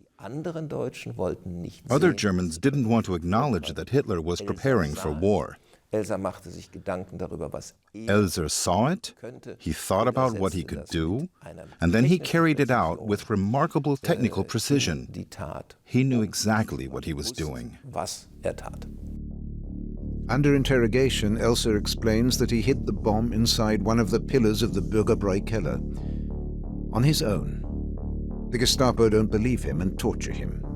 He sticks to his story. The propaganda war continues. The order came directly from Chamberlain.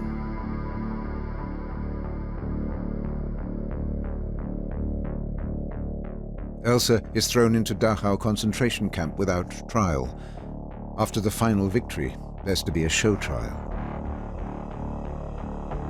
A few days before the end of the war, Hitler has him shot in the back of the neck. Georg Elser wanted to prevent war and war crimes.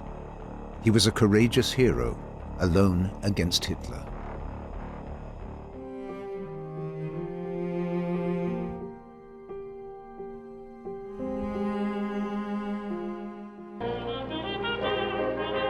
Spring 1940.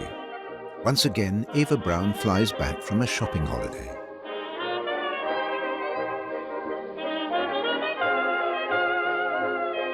Hitler is clearly delighted to see her at the Berghof. Eyewitnesses will later say this was the happiest time in their long relationship.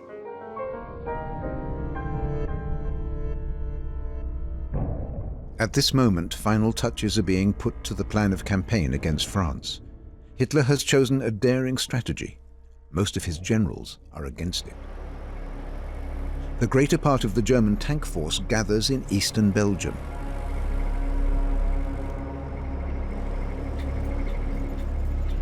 They must pass through the thick forests and hills of the Ardennes region, with few roads.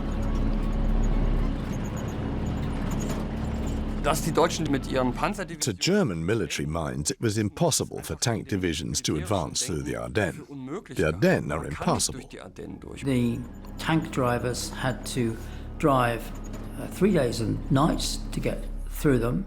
In fact, they were piled up with amphetamines in order to keep them awake for all the time.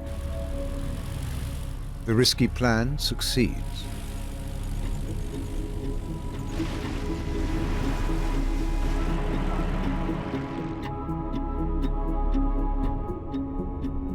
The Western powers expect the Germans to attack from the north, as they did in the First World War. But by coming through the Ardennes, the German tanks can attack from the south, and the Wehrmacht can force the enemy towards the Channel. The decisive battle is fought around the French Channel port of Dunkirk.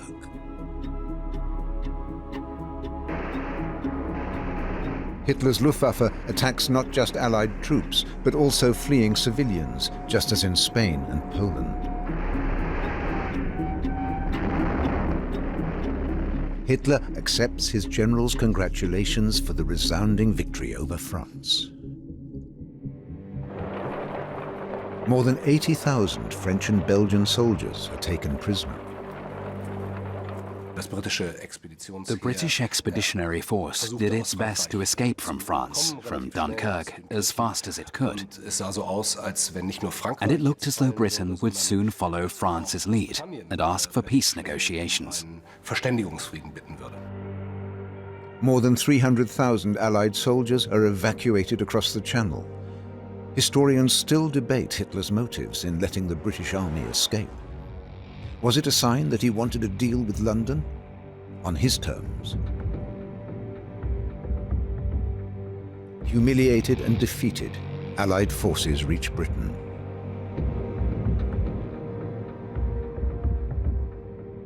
The French are forced to sign their capitulation in the same railway carriage where the Germans surrendered 22 years before. For Hitler, it's a source of great personal satisfaction.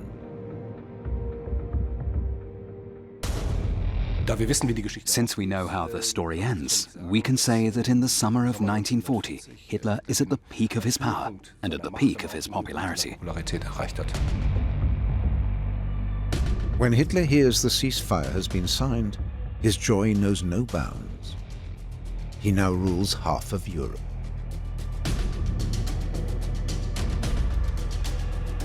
It was one of the biggest shocks for people in their lifetimes. The Western Front falls apart in 4 weeks. Britain is alone, or at least alone with its empire to support it.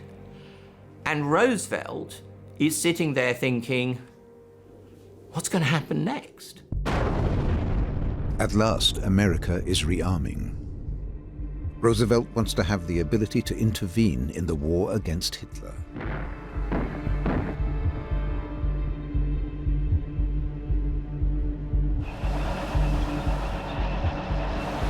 The American mobilization for World War II begins already in May 1940. As the Germans break through in France, Roosevelt commits the United States to becoming a peacetime military force on a huge scale with a navy, an army, and an absolutely gigantic air force. In London, Winston Churchill replaces the luckless Neville Chamberlain as Prime Minister. Churchill is clear that he must continue the war against Germany if the British Empire is to survive. And he speaks a language Hitler understands. In the House of Commons, he promises the British, "We shall never surrender." What really infuriates Hitler is that after the fall of France, Churchill does not see sense and say, okay, we'll have a deal, some kind of arrangement where, you can look after the continent or whatever and we'll be safe in our island home or something. So Churchill doesn't fit into Hitler's scenario. As ruler of Europe, Hitler takes the next target in his sights. He wants to gain Lebensraum, living space for the Germans, in the East. and he wants to solve the Jewish question. This is the route to crimes against humanity.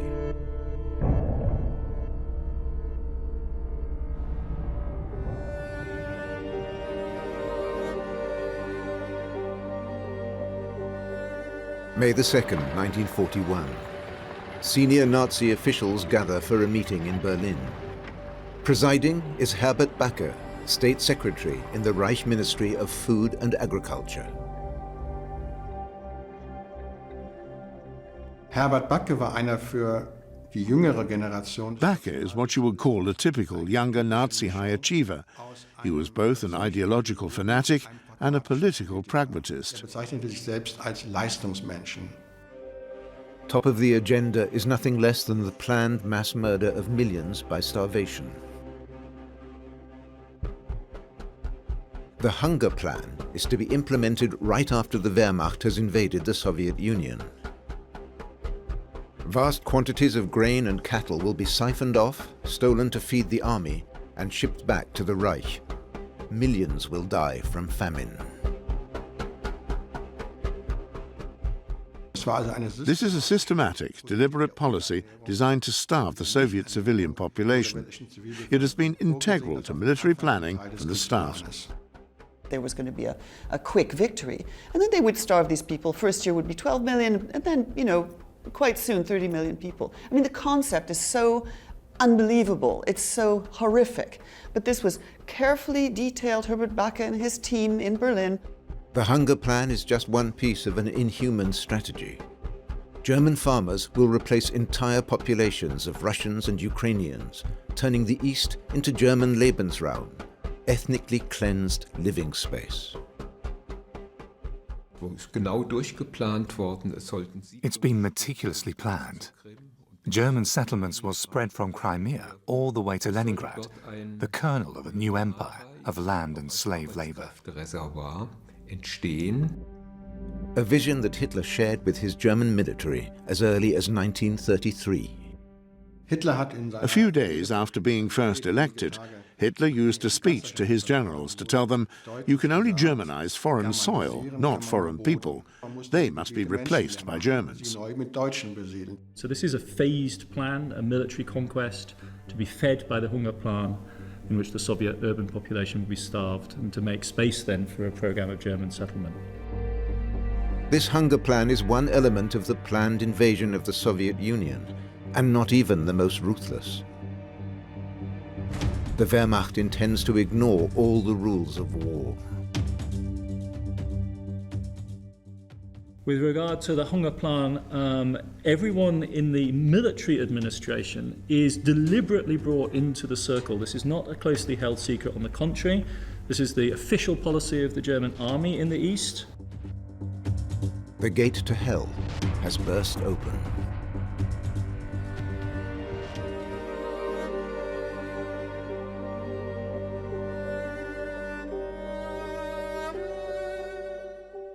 The previous year, in May 1940, a former army barracks in newly conquered western Poland near the small town of Auschwitz is converted into a concentration camp. A fairly orthodox concentration camp, and that's what Auschwitz I was when it was established in the aftermath of the invasion of Poland for Polish political prisoners. Before there were gas chambers or a plan to kill Europe's Jews, long before the decision even to invade the Soviet Union, hundreds of Polish political prisoners and POWs were dying from starvation, forced labor, and summary executions. Hitler's immediate priority is to secure his power over Europe.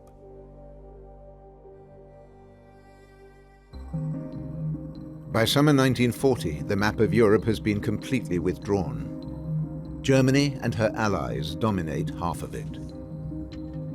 The conquest of Western Europe in 1940 certainly encouraged Hitler, even more than before, to believe in his own greatness. Not just political greatness, diplomatic greatness, but also military greatness. Despite Hitler's quick-fire victories, the war is not yet won. Late summer 1940. For 4 months, the Royal Air Force holds off the Luftwaffe. Unlike France, Britain is not going to fall. Fighter Command's dogged resistance makes a German invasion impossible.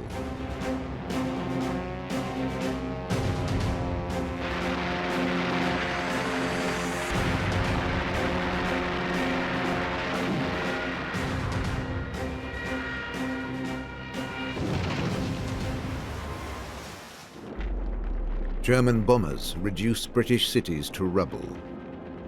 London, Coventry, Liverpool, Glasgow.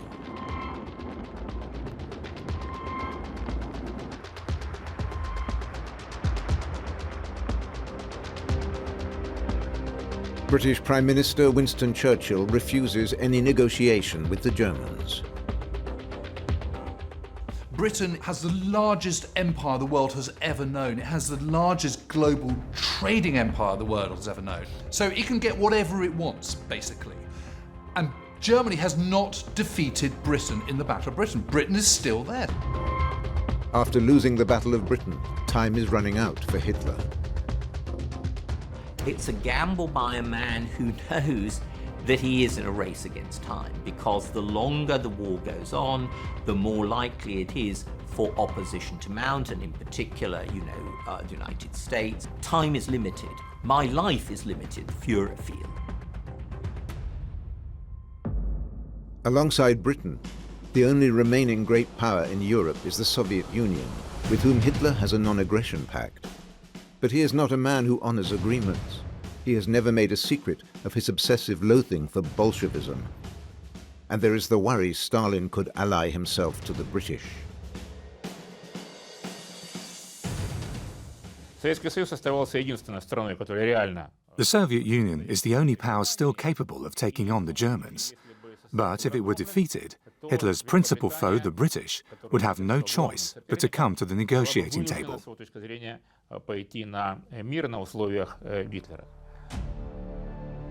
Winter 1939. The Soviet Union invades neighboring Finland, its sights set upon territory once part of Tsarist Russia. Despite being outnumbered, the Finns offer fierce resistance. German generals take note. If the German army can defeat France in a matter of weeks, it can certainly defeat the Red Army, which has been given a bloody nose by the Finns. By May 1941, the Germans call a halt to the Blitz over Britain and pull their bombers east, ready to support the Soviet invasion. To the very final moment, Stalin is blindsided. Stalin had, for various reasons, thought that Hitler was going to invade later. He wasn't ready for the invasion. This is despite the fact that from various sources he was told, both British, French, American, and particularly Japanese sources, that the invasion was imminent. He didn't believe it. The day before the invasion, a German communist in the armed forces had risked his life by crossing the lines to warn the Russians that an invasion was about to happen, and Stalin had him shot for telling lies.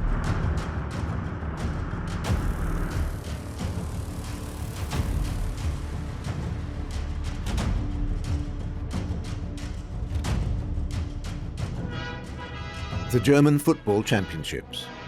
Rapid Vienna are winning 4-3 against Schalke 04.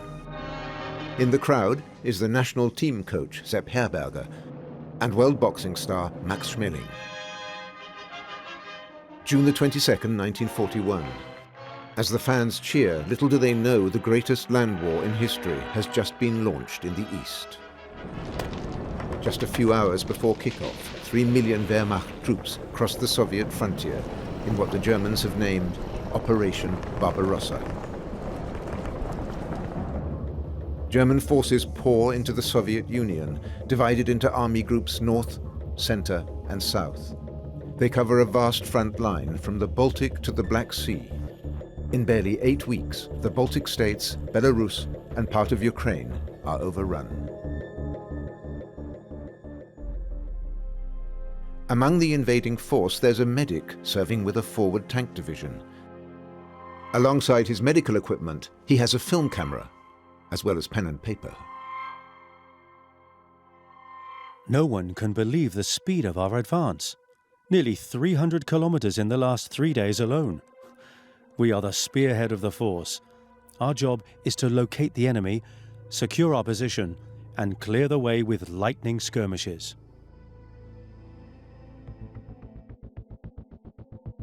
His name is Helmut Machemer, and he's here for very personal reasons.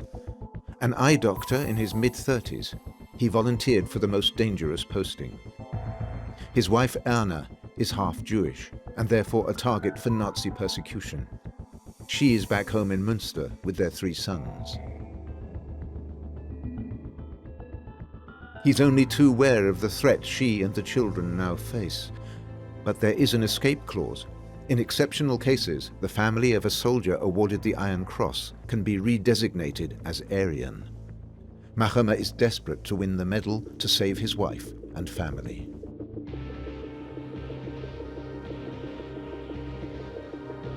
His letters home and his film footage are full of what he sees and feels on the Eastern Front. But he never forgets his ultimate goal.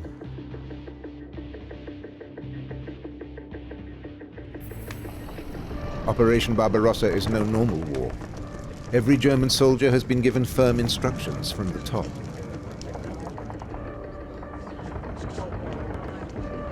Red Army political commissars are to be shot on sight.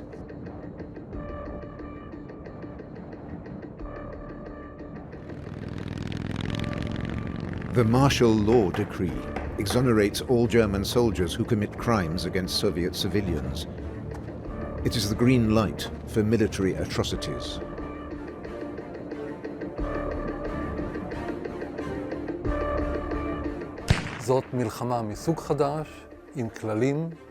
It's not just that this is an entirely new kind of war with unprecedentedly brutal rules. It is a war that requires the invading forces to make fundamental decisions. What do they plan to do with the Jews living in the conquered territory? Their answer will involve measures they didn't even take against Polish Jews.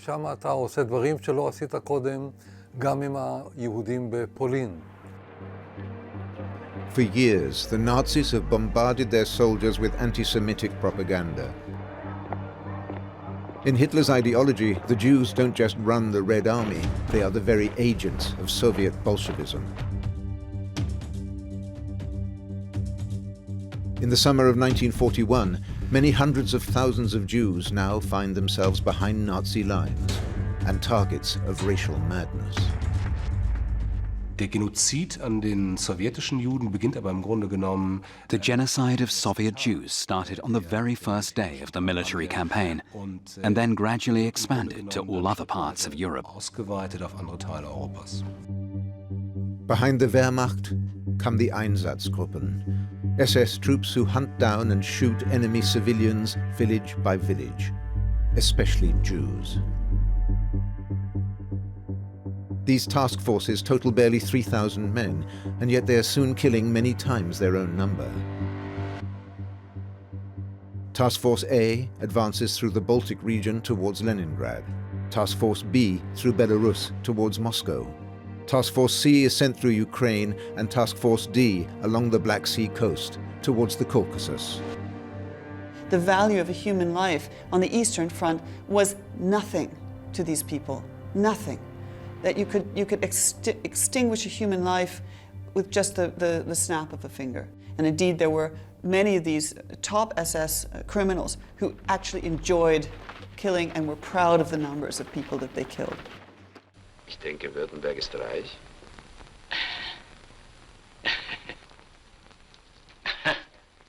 Thousands of Germans have watched Jud Süß, a 1940 Nazi feature film that is a massive hit. One of the most anti-Semitic films ever made, it's a personal favorite of Heinrich Himmler's. He makes sure it's shown to as many SS and police personnel as possible.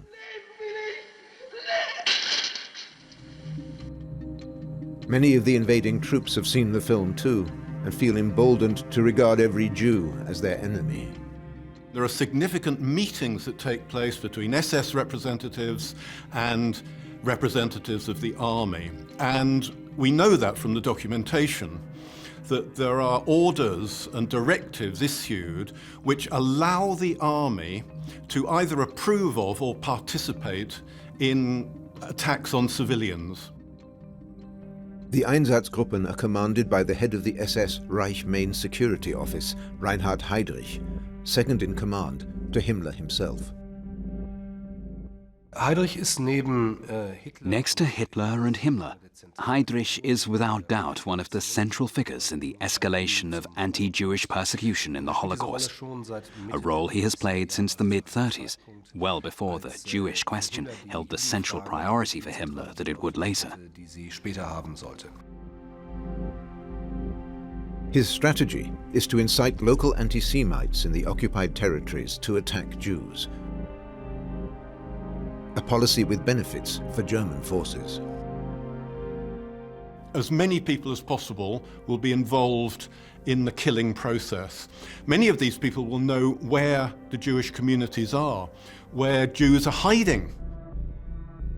Heydrich cynically labels these instigated pogroms self-cleansing. One of the most ghastly incidents took place in Kaunas in Lithuania, when large numbers of elderly Jewish men were beaten to death by a person who became known as the death dealer of Kaunas. And he used an iron bar to kill significant numbers of people. The garage forecourt was awash with blood. And large numbers of German soldiers turned up. It's almost tourism to see the mass killings of Jews in particular and others who were being murdered by the Einsatzgruppen and other methods as well. They sometimes take photographs. They sometimes write back to their loved ones saying, you know, I saw this thing today, but don't worry, my darling, because it has to be done. The German instigators remain on the sidelines. A lot of the amateur footage that is being taken and some of the organised film footage in the autumn 41 is being taken specifically to show that it's Lithuanians or Latvians doing the killing, not Germans. So the Germans who are ordering are kept out of the background and the people, the thugs who are doing the shooting, are shown, so that it's almost constructing a deceptive visible record to deceive. At first, the invasion goes to plan. Taken by surprise and in total disarray, Red Army forces are brutally pushed back. The Wehrmacht is advancing up to 80 kilometers a day. Hot on their heels come the Einsatzgruppen, free to murder at will. Entire villages are wiped out on the pretext of hunting down partisans. The task forces work hand in glove with the Wehrmacht. The moment German armed forces capture an area, the killing can begin. In the early days, the German blitzkrieg appears unstoppable, just as it had been in Poland and France. At first, the Wehrmacht had nothing but success. The Red Army suffered huge losses. During the frontier campaign from June 22nd to July 9th, 1941, the Soviets suffered 600,000 casualties, dead and wounded. Walter Frenz, a German newsreel cameraman and Hitler's personal photographer, arrives at the front with a special assignment: to capture the moment of Germany's expected final victory over the Soviet Union. He records the destruction across Lithuania, Belarus, and Ukraine. He's in a POW camp taking shots of captured Soviets. These are images of an army that has been routed, taken by a man convinced of final victory.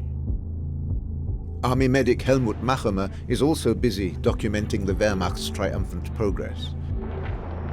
The Red Army seems on the brink of defeat, its air force decimated.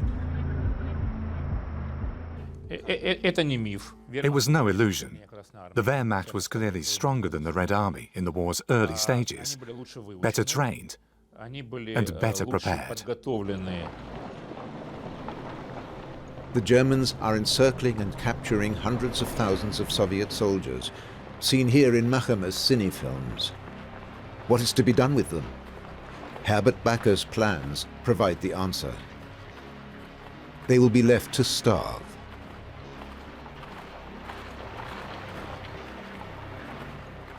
The treatment of the Soviet prisoners of war was absolutely despicable. Around about 1.2 million Soviet prisoners of war were taken and starved to death. This was not an SS crime. This was particularly a Wehrmacht crime. So they were taken to very often open enclosures with barbed wire and a few guards around them, given nothing to eat, no shelter, and they were murdered in their tens and tens and tens of thousands. Staggering losses send waves of panic across Moscow. Just replacing the officers is a special problem. He finds that most of his great officers have been either killed or in the Gulag. And General Rokossovsky, for example, comes to mind, who was in the Gulag at the time. He'd had his teeth kicked in. Well, he's rehabilitated and, of course, comes back to play an enormously important part in the war. Luckily for Stalin, help is on offer, but from his capitalist class enemy. Within hours of the German attack, British Prime Minister Winston Churchill is on the radio. At 4 o'clock this morning, Hitler attacked and invaded Russia. His speech is addressed to Stalin. Despite deep political aversion, he is offering British support. He's a vehement anti-communist and anti-socialist. And his private secretary, Jock Colville, teases Churchill about, how he is now changing his opinions, apparently.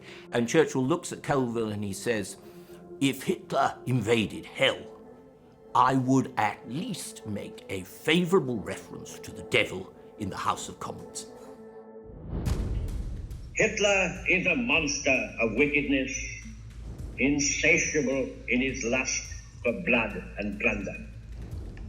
So now this bloodthirsty gutter snipe must launch his mechanized armies upon new fields of slaughter, pillage and devastation. The language is now very intemperate. If this invasion of the Soviet Union is successful, where will he stop? This man, Hitler, is bent on world domination. At the moment in history, Hitler is the enemy, the threat to the world. And anybody who's fighting him, we will support. British generals give the Soviet Union at best 6 weeks. But Churchill is skeptical. He is convinced in 2 years' time they will still be fighting. On July the 12th, the British and the Soviets sign an agreement simultaneously in London and in Moscow. It may well have been in this very room nearly 2 years ago that Ribbentrop, in the presence of Monsieur Stalin, signed the Russo-German Pact of Non-Aggression, which, like all German contracts, was mentally torn up before the valueless Nazi signature was written. The alliance against the Nazis grows stronger. There will be no more negotiating. Hitler has burned his bridges.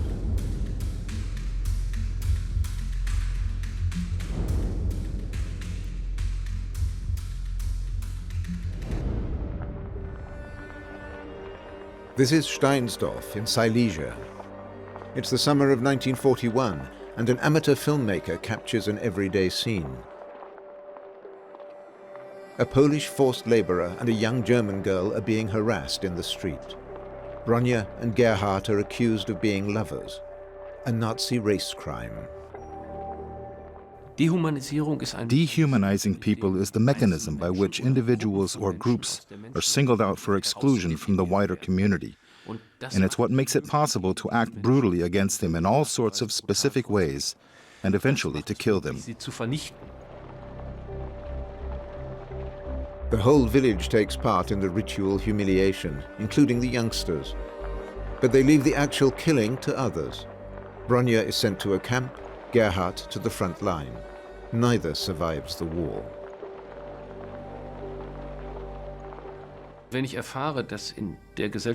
When violence becomes every day in your society, then you no longer notice physical violations, and the exercise of violence becomes normalized in a way inconceivable in a time of peace.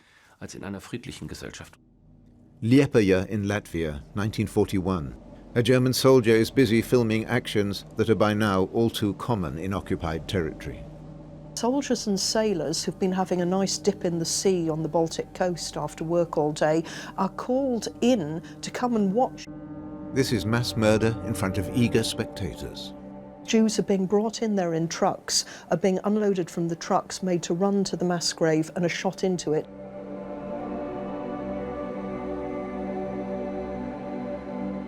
And soldiers and sailors are lining up, sitting on top of the bunkers to get a better view. And many of them say in their accounts, we were ordered to come and see this. So this is a public spectacle.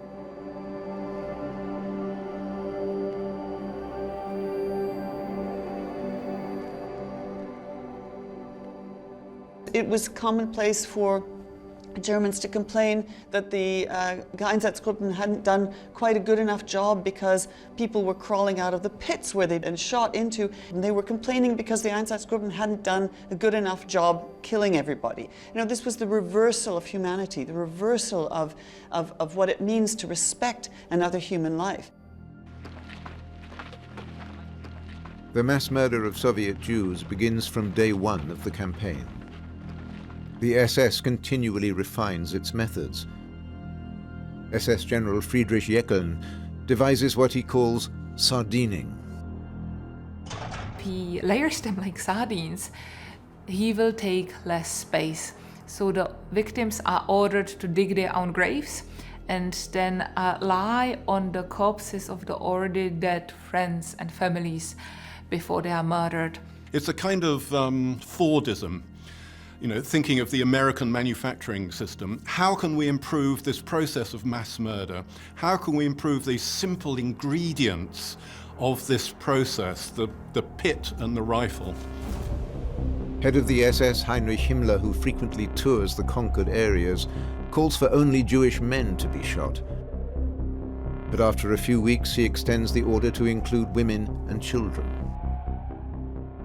Very soon after the Germans marched into the Soviet Union, people began writing that the Jews living there would become the last generation to do so, that all of them, sooner or later, would have to be killed. The mass murder of the Jews is not the result of uncontrolled outbreaks of violence. It has been planned and is carried out with bureaucratic thoroughness. There was a race to declare the first territories in the East Judenfrei.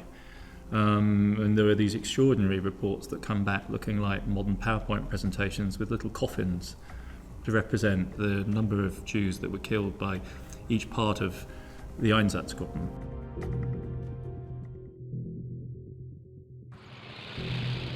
SS troops in Lithuania ensure the death toll rises quickly there too. Urged on by their superiors, thrilled by the high numbers. On December the 1st, an SS officer draws up a balance sheet. His hunting report describes a total of 137,000 Jewish victims in 71 cities and villages.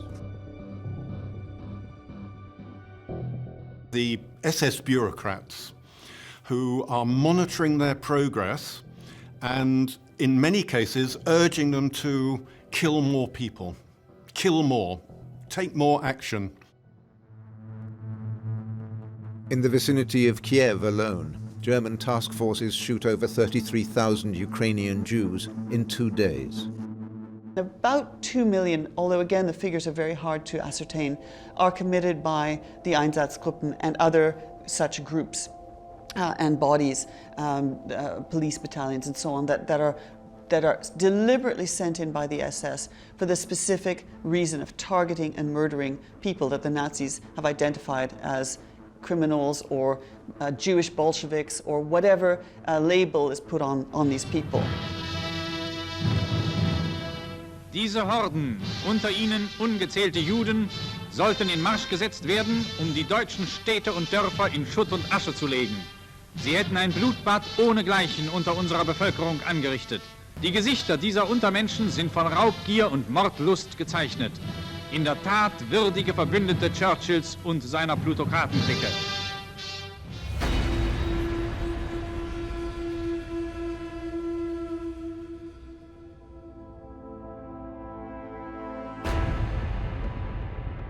American President Roosevelt and British Prime Minister Churchill meet on August the 9th, 1941.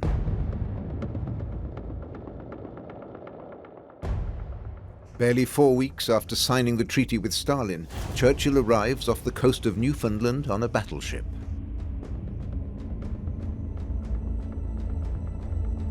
Officially, the US remains neutral, whereas the British have been fighting Germany for 2 years. Churchill went to Newfoundland expecting a declaration of war by the United States. What he got instead was a declaration of war aims. They sign the Atlantic Charter, whose goal is a world at peace stripped of Nazis. It will provide the foundation stone for the later United Nations. Roosevelt reissues his order for US ships to attack German submarines in the Atlantic, even without a declaration of war. American merchant shipping heading for Britain is no longer fair game. The Germans have been warned. The world's most powerful economy mobilizes against the Nazis. Hitler can only respond with contempt. What's striking, I think, about the United States is the feeling that the man who is, or the political leader, a man who is in a wheelchair, who cannot stand unaided, who can't dress himself unaided, the kind of person in the Third Reich would be got rid of. That adds, I think, to Hitler's contempt as well as hatred for the United States, run by the Jews, and they've got this Untermensch running the country in the Oval Office. By the middle of summer 1941, however, there is ominously bad news for Germany from the east. The mighty Wehrmacht advance has halted. The Red Army is proving tougher than expected.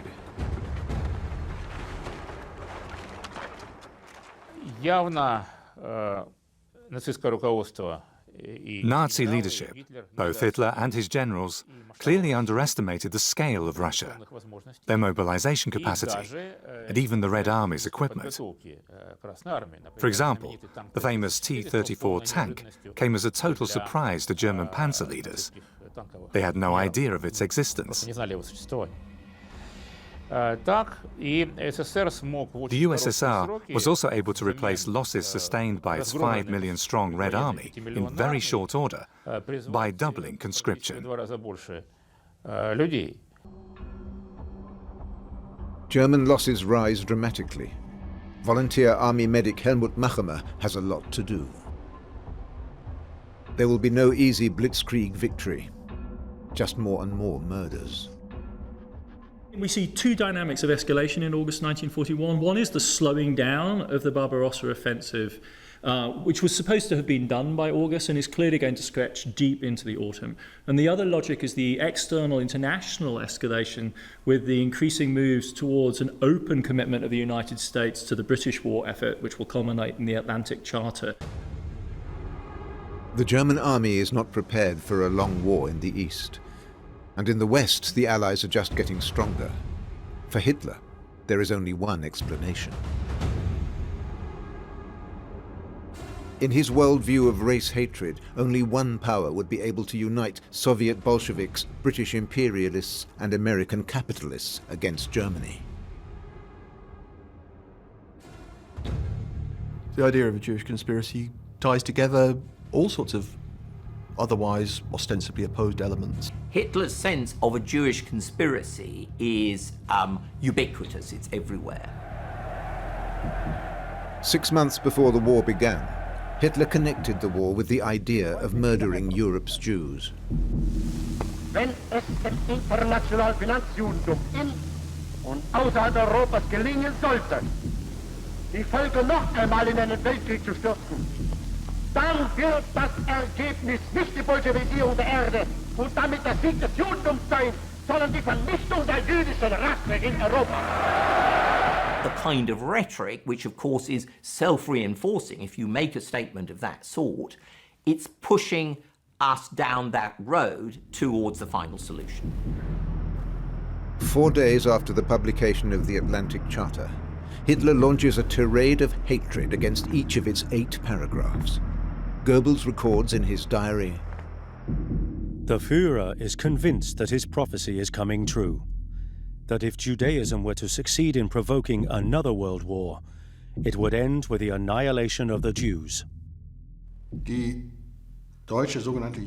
Germany's so-called Jewish policy has become more radical since September 1941, as relations with America deteriorated. Everyone expects the United States to join the war sooner or later, and they feel justified taking European Jews hostage against this. You can only understand it if you look at it through Hitler's anti-Semitic tunnel vision, his anti-Semitic obsession. The mass murder of Jews becomes a way to strike against London, Moscow, and soon enough Washington too.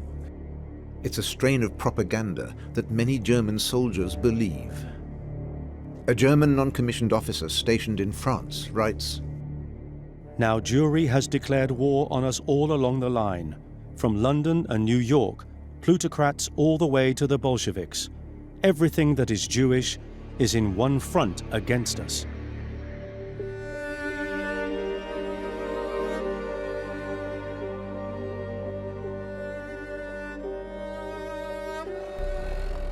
Around 170,000 Jews still live in the German Reich, discriminated against, marginalized, and impoverished. The Nazis regard them as deeply threatening. As of September 1941, they are ordered to wear the yellow star.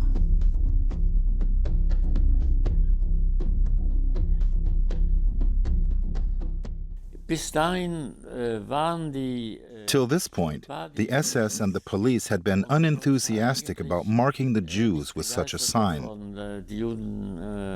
because they were not sure how the wider population would react. But now, they knew it was fine. Joseph Goebbels, head of Nazi propaganda, accuses the Jews of being to blame for their own fate. The decision was reached in September 1941. First, to attack the Jews publicly, and then to deport them from Germany, which had not been the case before. A vote was called in the Nazi Party, with Goebbels and Karl Kaufmann, Gauleiter of Hamburg, applying pressure. And finally, Hitler agreed it was time to deport them.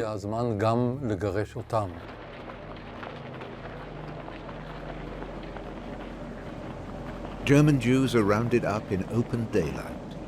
Local Nazi functionaries commission films to record it, proud of their actions.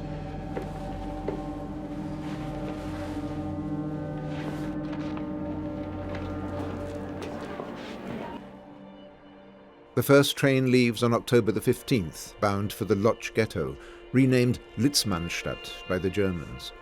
Transports from Prague and Luxembourg follow the next day, and 3 days after that, from Berlin. By November the 5th, almost 20,000 people have been deported to the east. The second phase begins on November the 8th.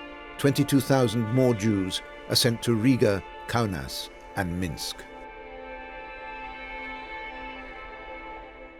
The decision to deport German Jews leads to the conclusion that one also has to get rid of the Jews in the East, who occupy the places where the German Jews are to be settled. And by get rid of, they mean to destroy. There is a connection between the decision to deport German and Western European Jews and the decision that Jews who are already in the East must be systematically exterminated. These deportations set off a chain reaction, driving Nazi Jewish policy in a terrible new direction. The ghettos in occupied Poland are overcrowded. Almost 3.5 million Polish Jews live there in inhuman conditions. Local Nazi functionaries want to get rid of them. Bis dahin kursierten innerhalb des Reichssicherheitshauptamts. Till this point, the SS Reich Security Main Office has considered a number of different deportation plans, whose ultimate aim was that those Jews still living in Polish ghettos would be shipped to Siberia at a future date. Deportiert werden würden. First, the Soviet Union must be defeated, but it seems a long time coming. And all the while, tens of thousands of Jews deported from Western Europe are being dumped in the ghettos. Meanwhile, behind the front lines, the Einsatzgruppen genocide has not stopped. Head of the SS Heinrich Himmler wants to explore other methods. Not out of concern for the victims, but for his executioners. We have this chilling document where one of the Einsatzgruppen members complains that they are given Blattsausage, Blutwurst, for lunch after standing up to their knees in blood the whole day. Then, in autumn 1941, their crime against humanity escalates still further. A decision is reached. The Jews must be exterminated. It was intended that many should die through hunger, deportations, and work to the point of exhaustion. Then there are the Einsatzgruppen, who are trained and experienced mass executioners. But shooting is not good enough either. And he concludes, well, let's find a better method. The most promising method, gas. Hitler had known this ever since the start of the war.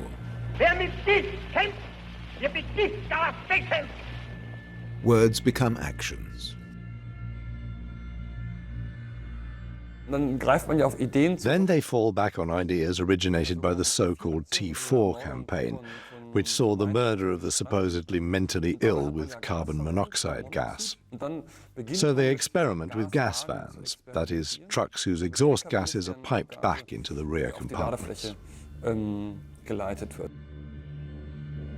Between 1940 and 1941, the Nazis murder 70,000 Germans with disabilities. The men responsible head east to support the Einsatzgruppen with their mass killings.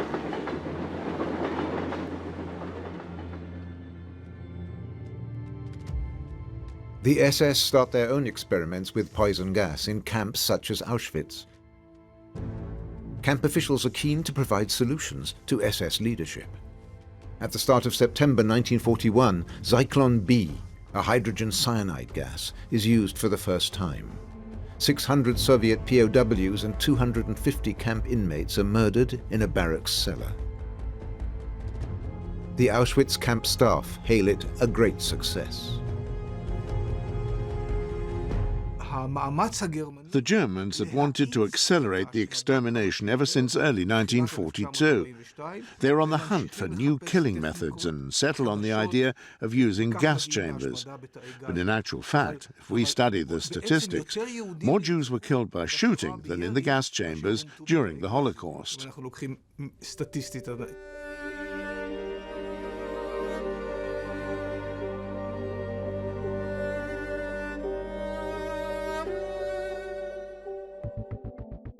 In a small North German town, a Wehrmacht officer cheerfully films his soldiers teaching the locals how to shoot and throw hand grenades. Everyone, including the women, want to have a go. Especially enjoyable is throwing balls at effigies of Churchill and Stalin. The Eastern Front feels a world away. But knowledge of the killings has already reached Germany. Soldiers on leave are full of stories of what they've seen in the East. I think the knowledge of killings is already enormous in the summer and autumn of 1941. The killings on the Eastern Front are extremely public. This isn't the only terrible news emanating from the East. We thought the whole thing was collapsing. I mean, we've advanced hundreds of miles and captured tens of thousands, hundreds of thousands, but the Russians keep coming back. And by December, they're having to admit they can't capture Moscow. They're stopped in the snow. Like millions of other German soldiers, Army medic Helmut Machemer has barely any winter clothing or equipment to deal with the Russian cold. But his resolution does not waver. He is determined to win his Iron Cross and protect his family. He writes home.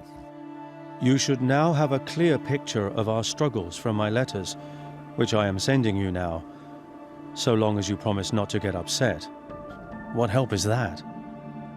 I'm here, and I must just bear it.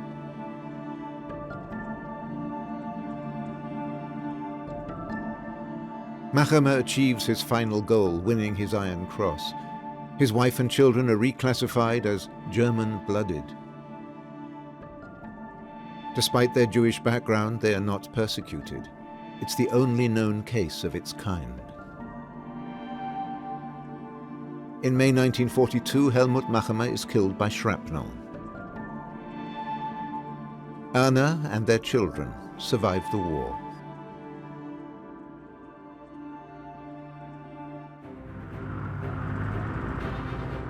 December the 7th, 1941, Japanese aircraft attacked the most important American naval base in the Pacific, Pearl Harbor in Hawaii.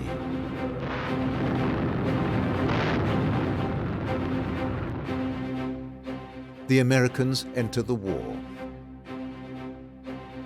Hitler's Japanese allies conquer huge areas of the Pacific in the months that follow. The Americans and the British are reeling.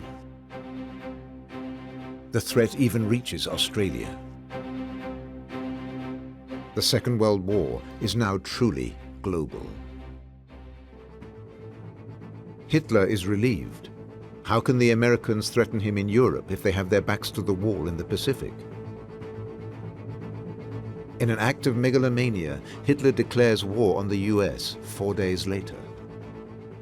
It's better psychologically to declare war on somebody else than have the war declared on you. That's part almost of the mentality of the martial race. 5 days after Pearl Harbor, Hitler holds a meeting in his private apartment. Goebbels recounts the conversation in his diary.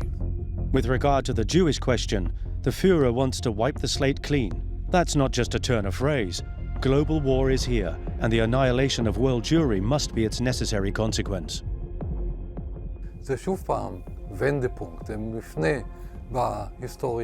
This is another watershed in the story.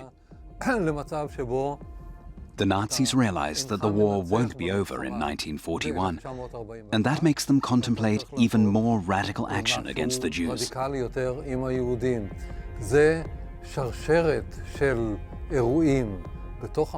The sequence of events in the war are cumulatively driving ever more radical measures.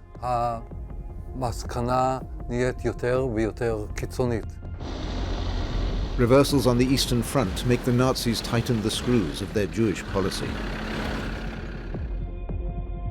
Hinrich Lohse, Reich Kommissar for the East, had asked back in November, is the extermination of the Jews now official Nazi policy? He finally gets his answer. Yes, it is. Hans Frank, the governor of occupied Poland, returns to Krakow from a meeting with Nazi leadership in Berlin. On December the 16th, he tells his subordinates, the Jews are going to be liquidated. The signs are clear, but is there a single written order from Hitler himself?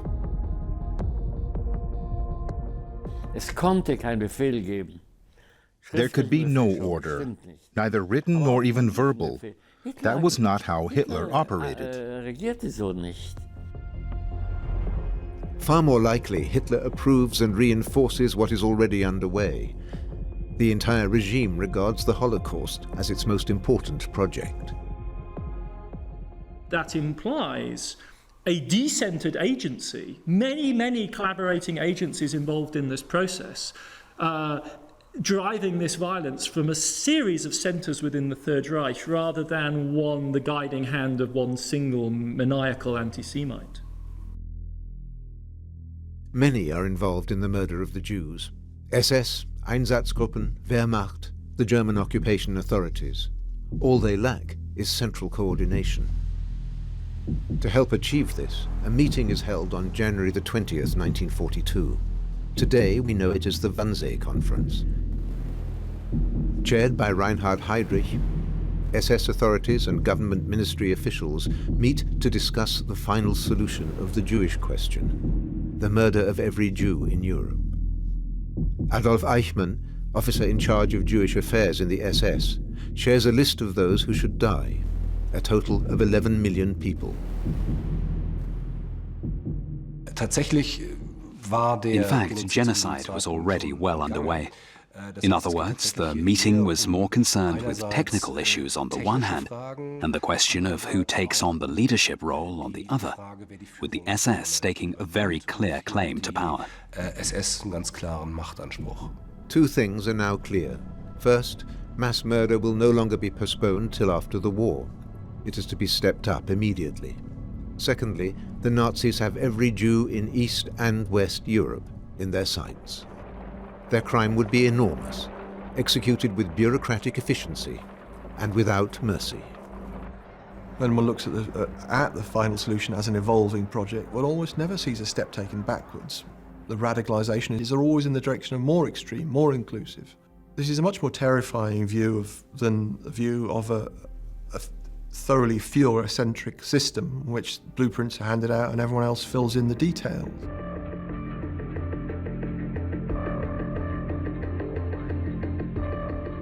The war staggers on, piling up ever more victims.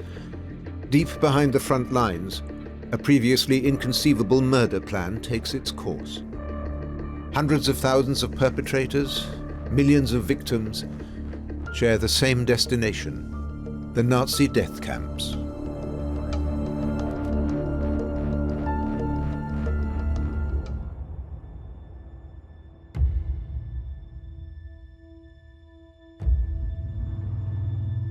These are photos of life running a German death camp, which have lain hidden for 70 years. Happy memories for Johann Niemann, an SS officer stationed at the Sobibor camp in Poland. What the images don't show is Niemann and his colleagues killing Jews, which in 1942 they did day after day by the hundreds of thousands. The crimes these men committed are without parallel in human history. They're pure killing centres, almost the purest embodiment of the Nazi project of genocide. Sobibor is one of the 4 so-called Operation Reinhardt death camps, together responsible for the murder of 2 million Jews in the space of a few months, in a conveyor belt of industrialized killing.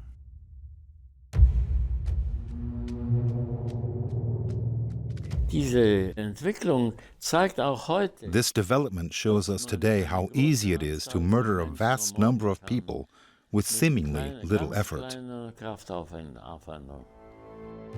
The men in these pictures seem untroubled by guilt. They fill their free time with chess, horse riding, and music, while nearby thousands are gassed. It's a German idyll. And this is really the great question about World War II, I think, is that how does a society that's so sophisticated and so well educated can turn into a society which shows such indifference or worse to human beings who are suffering.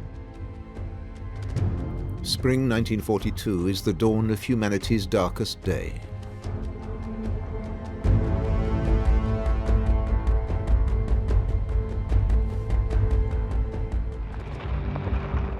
(1942). The much-promised knockout campaign against the Soviet Union has deteriorated into a drawn-out war of attrition. The Red Army is undefeated. The Germans refocus their efforts to the north and south. In North Africa, Hitler's favorite general, Erwin Rommel, is pushing the British army further and further back. The vital city of Tobruk is captured, and German eyes fall on Egypt and Palestine, whose large Jewish population face annihilation. German U-boats continue to harry Allied Atlantic supply convoys. In 1942, they sink more ships than ever before.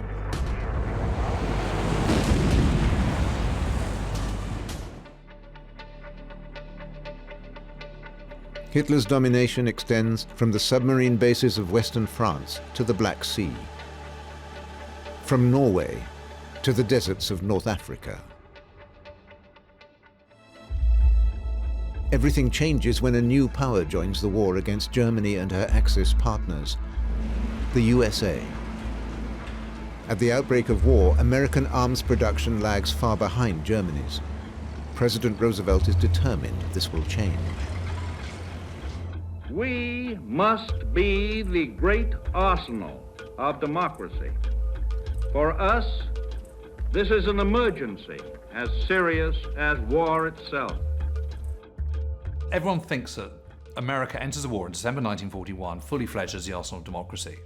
And it is incredibly misleading because actually when war begins in September 1939, America is languishing miles behind. It's the 19th largest army in the world, sandwiched between Uruguay and Portugal. You know, it's got literally 70 fighter planes. It's got almost no tanks. It's almost got no one making TNT anymore, high explosives. Roosevelt's strategy is to get the federal government, the US military, and America's biggest corporations to join forces. This will be an industrial armaments program which will surpass that of both Japan and Germany. And America shall become the invincible fortress of freedom.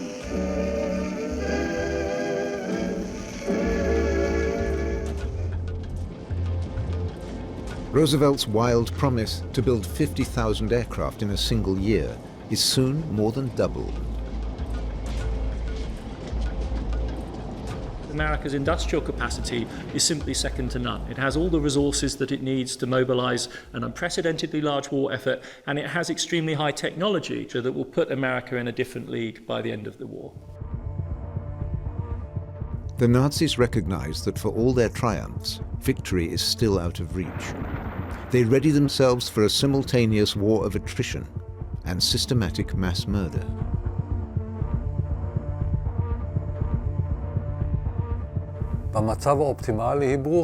They have a very clear goal.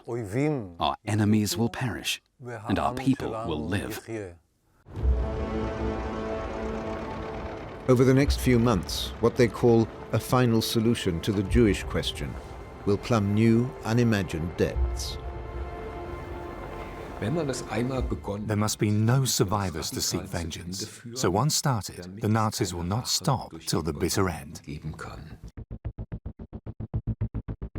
The logistics of killing achieve an industrial scale with terrifying efficiency.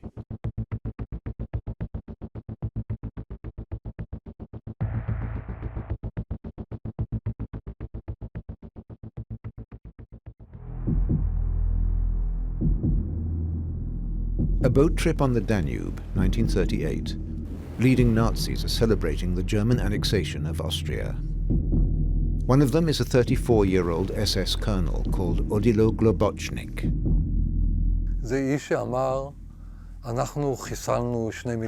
This is the man who boasted, "I killed 2 million" during what the Nazis called Operation Reinhard. He was one of the worst perpetrators of the final solution. Globocnik is a career Nazi appointed an SS and police leader in the Lublin district of eastern Poland. Even the SS regard him as a sadist, inflicting gruesome cruelty across the whole of Poland. Globocnik is an expert in mass killing, in particular the use of gas chambers, in which unsuspecting victims are locked and suffocated by carbon monoxide from vehicle exhaust fumes. Encouragement and endorsement from on high is regularly received, especially through the personage of Himmler at the head of the SS. In late 1941, head of the SS Heinrich Himmler gives Globocnik a special assignment: the murder of the bulk of Polish Jews packed inside the ghettos.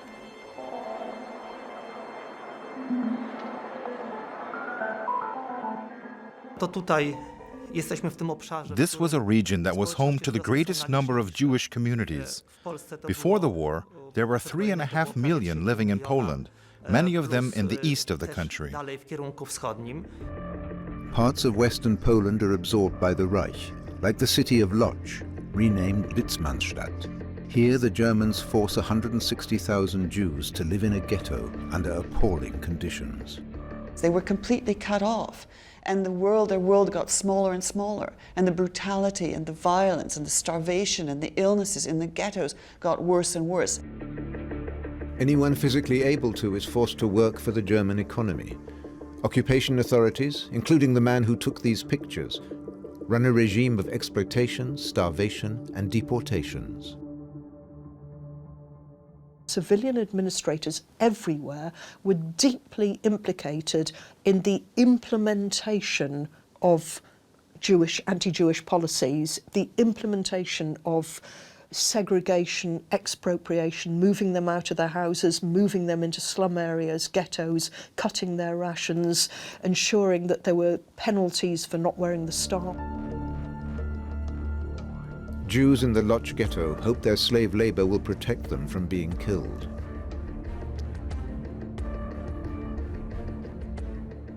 What they were experiencing was so terrible in the ghetto, but it was almost impossible to imagine that a worse fate awaited them. So they allowed themselves to think this.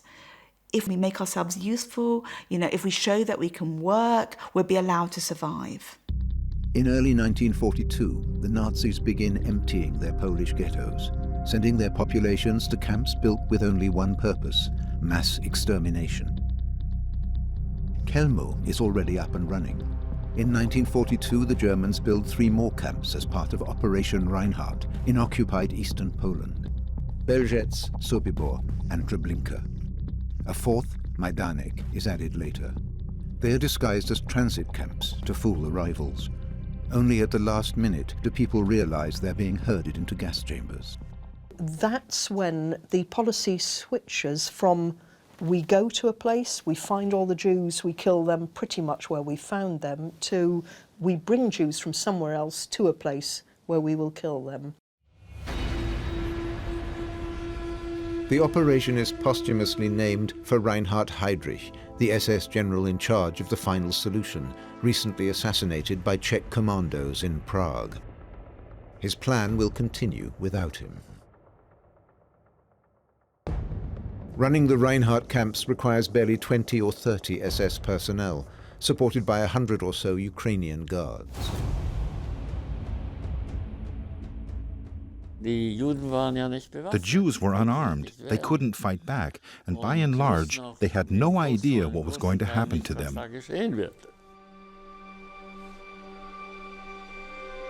Many cling to the hope that they're there to work. Nothing survives of them but their belongings.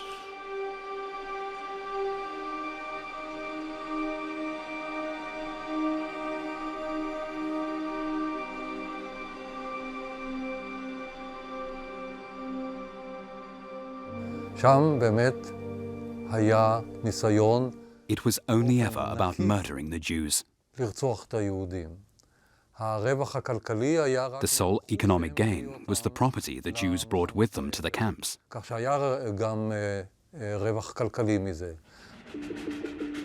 Train after train bring Jews to the death camps. More than 10,000 every day.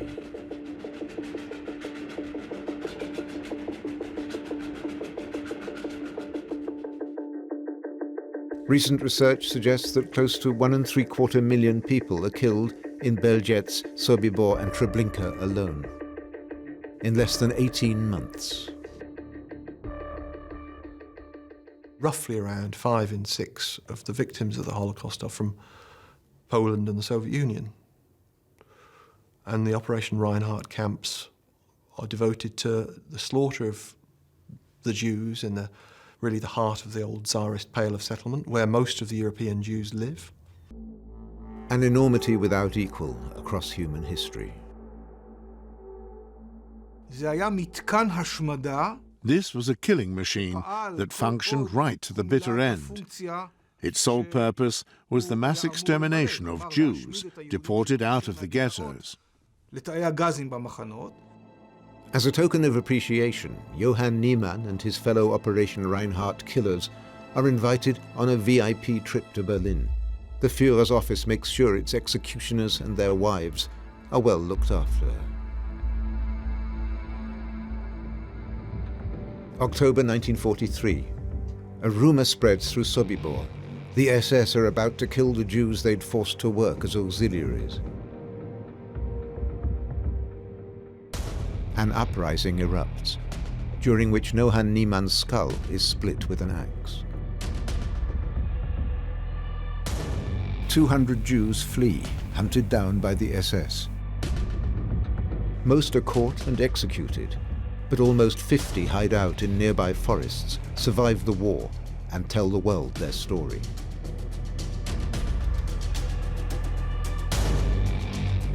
By late 1943, the vast majority of ghetto Jews are dead, and all traces of Belzec, Sobibor and Treblinka are to be erased. Treblinka was bulldozed, and a little house was built on the area, and saplings of trees were planted to make it look as if it was a little settlement. And the idea was to, well, at least we can just pretend that this Jewish population never existed. Even if we're losing the war, we're going to at least make sure that there's no evidence of this crime. Globocnik, the man who ran the death camps, has done his job. If you look at Himmler's 1942 correspondence concerning Globocnik, he has no objection to his having murdered Jews, but he was bothered by his bid to find a new wife.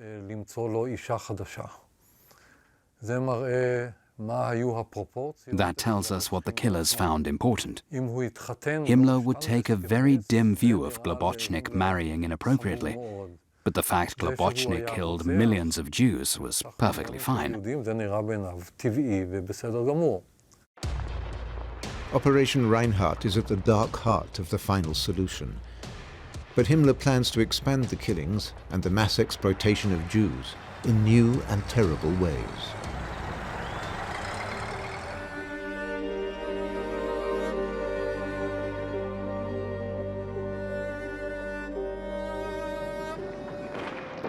By summer 1942, it's clear that the war will not be over soon.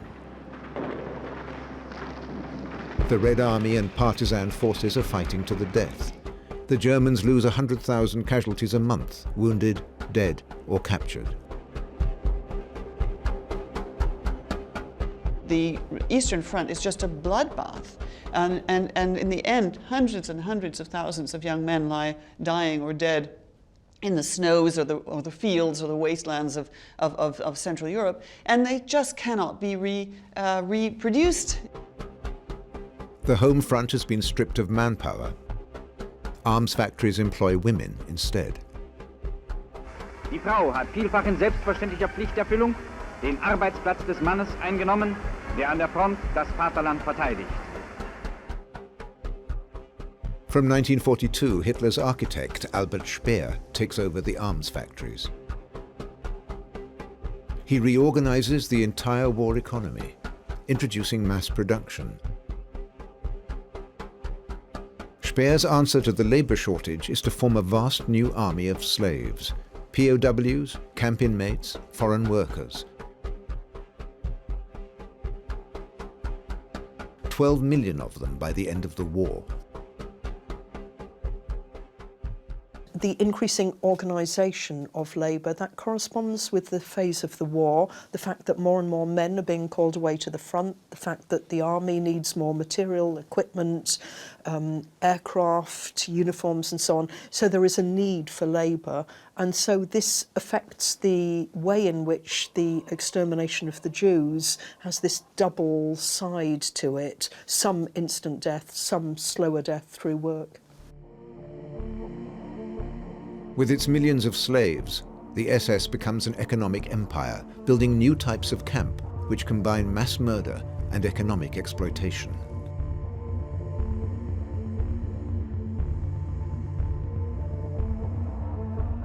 The largest of them is being built on Polish territory that has been absorbed into the Reich. A major railway hub called Auschwitz.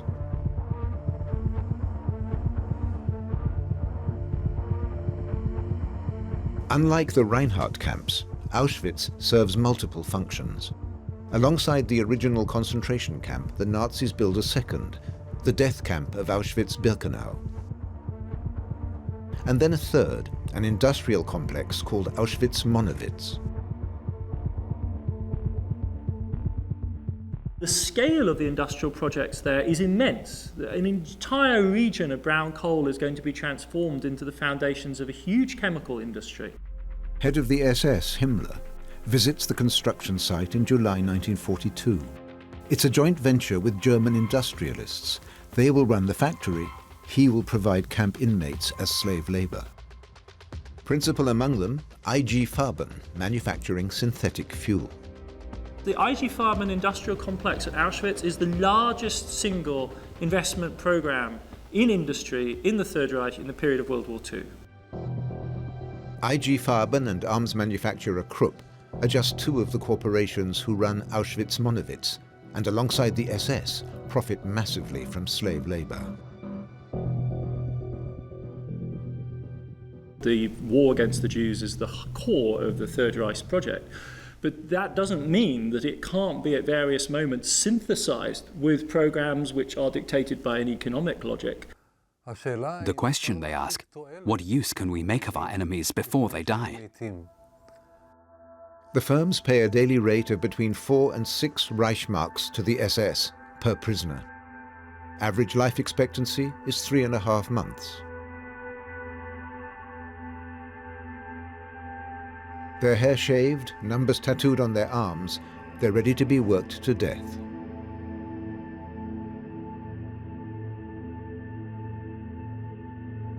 A sophisticated system of police, SS, railway and civilian authorities ensures an endless supply of workers for Auschwitz from all over Europe.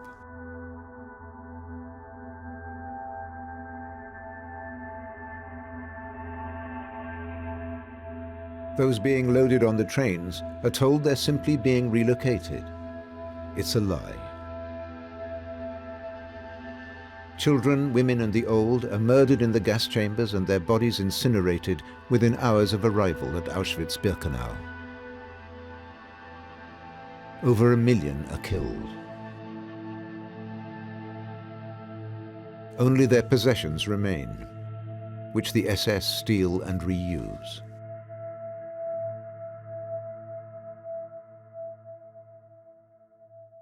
You see these piles of belongings, you see toys, and you see saucepans, and you see toiletries, and you realize these are the objects of people packing for an unknown destination. Jews are by far the largest group to be murdered at Auschwitz. But there are other victims of Nazi racial madness, including tens of thousands of Sinti and Roma. The mass murder shows no end in sight.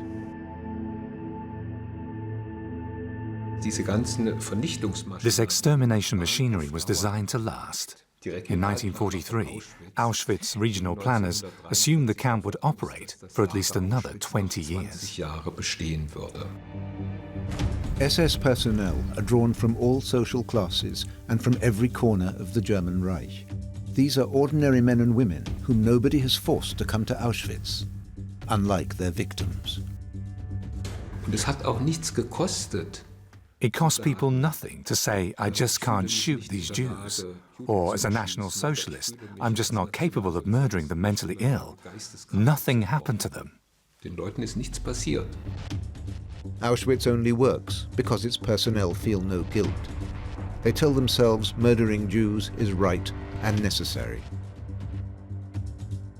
There's a whole level of people who worked for the SS who were terrible criminals and who, for some reason, were either able to get away with their crimes and disappeared after the war or died at the end of the war, whatever, but are very little known by the general public. Of more than 2,000 SS personnel who worked at Auschwitz-Monowitz and its subcamps, only 4 ever faced trial after the war.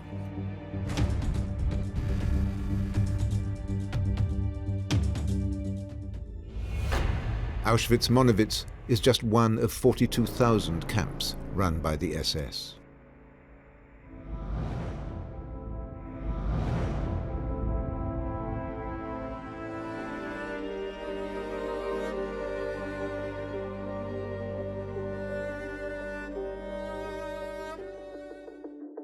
Nazi propaganda proclaims the Jews are Germany's arch-enemy. They alone are to blame for their fate.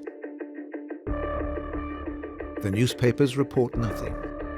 Neighbors note when a Jewish flat falls vacant, but they have no idea where the occupants have been taken and why nothing is ever heard from them. But there are rumors. This film is shot by Nazi officials depicting a so-called evacuation of Dresden Jews who were being held in an old industrial warehouse. Before being sent to the east, they're forced to swap their shoes for grotesque wooden clogs. and check their hair for lice.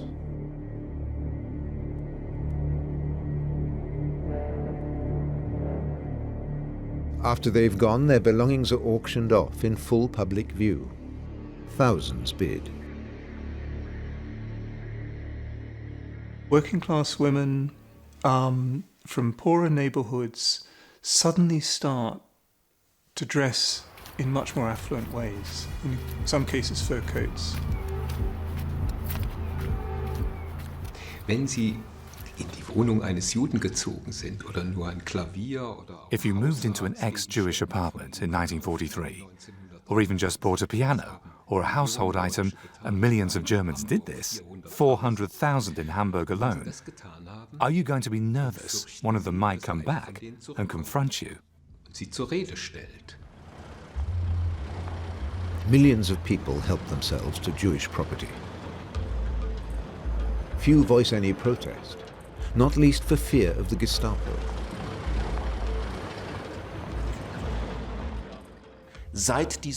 During this period, there were people in Germany who did help Jews in hiding, people we might call quiet heroes or silent heroes. We estimate that as many as 20,000 came to the aid of persecuted Jews across Germany. They're a tiny number. The great majority stay silent as the trains head for the east.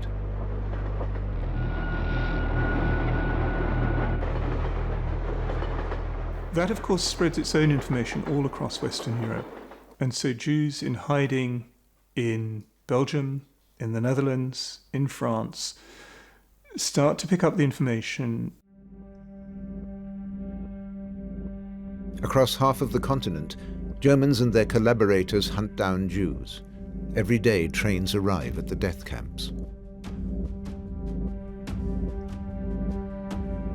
Around 30,000 Jews are hiding in the occupied Netherlands, including one family taking refuge above a former nightclub close to Anne Frank's house in Amsterdam. They're in terrible danger, but they choose defiance and courage, captured in this amateur footage they shot themselves. Refusing to despair, they film some amateur drama. Their yellow stars clearly visible.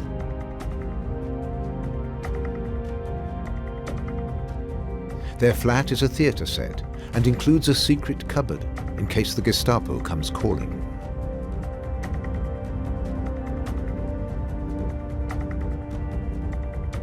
But for all their determined frivolity, they know the writing is on the wall. There's no happy ending. The whole family is betrayed by Dutch collaborators. It was because hatred for the Jews was so widespread that the Nazis were able to pursue the policies that led to the Holocaust. Only 2 of the family survive. It's thought the rest are sent to Auschwitz via the Westerbork transit camp and murdered. The Allied powers, however, are starting to gather alarming reports of Nazi atrocities. The realization that the Jews were being targeted and mass murder was taking place became known to the Western Allies quite early on, really after 1941.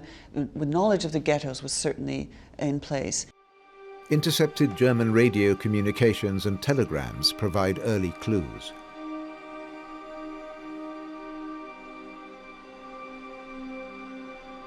In early 1943, British codebreakers pick up an encrypted telegram marked Top Secret, containing a string of indecipherable letters and numbers. In the year 2000, historians finally crack it. It's a report sent to Berlin, listing the numbers of people killed so far by Operation Reinhardt. It boasts that over 1 million have been murdered. Reports of the liquidation of entire Jewish communities spread across occupied Poland. They also reach Rome via Catholic clergy. Pope Pius XII cautiously commits to protecting Rome's Jews, but stops short of openly denouncing the wider Holocaust. He condemns the murders and killings, but fails even to mention the Jews. His inner circle tell him Jewish reports are inaccurate. A senior cardinal warns the Pope the Jews are not to be believed. This suits the Vatican. anxious to stay neutral in the war. The Vatican did not really care about the Jews for a number of reasons, not least anti-Semitism. Terrible reports even reach the White House. But how can they be true? A Polish officer and eyewitness makes it to Washington. Jan Karski has escaped the Warsaw Ghetto, but the response he gets is exactly as Goebbels had cynically predicted: incredulity. He goes to Washington and talks to the Americans, and talks to Roosevelt, in fact, and others, and he gets the response: it's not that I say you're lying, it's simply that I don't believe you. And this was the sort of response because the crimes that were being committed in places like Auschwitz, Birkenau, and Treblinka were so beyond belief that even when information and proof was given, people didn't believe it because it was simply unbelievable. Meanwhile, the deportations continue from all over Europe, here from Dresden.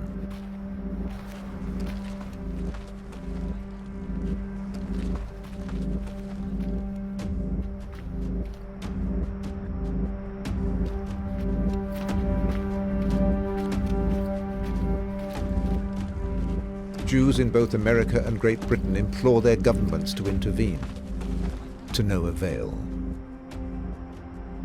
People are being murdered. It is unprecedented. This is the moment when we have to be emotional, and if you are not emotional, then you are not a human being. The BBC receives more and more reports, which they rebroadcast across Europe.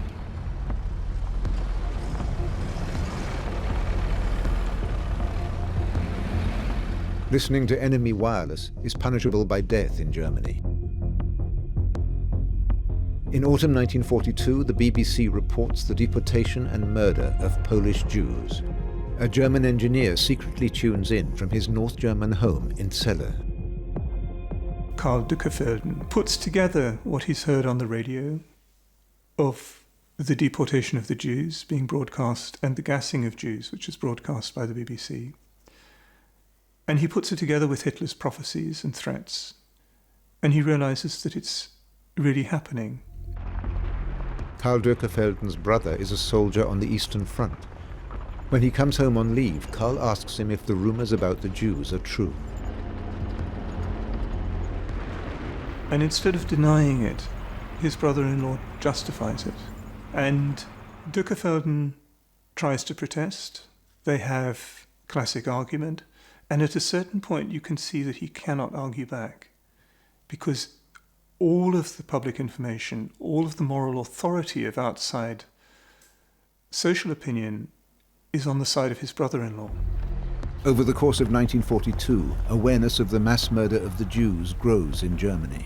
Supported by some, abhorred by others, but accepted by many with blithe indifference.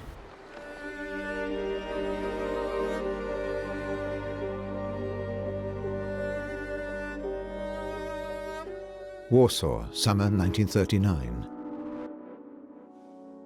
Prior to the German invasion, an American tourist is filming in the Jewish district.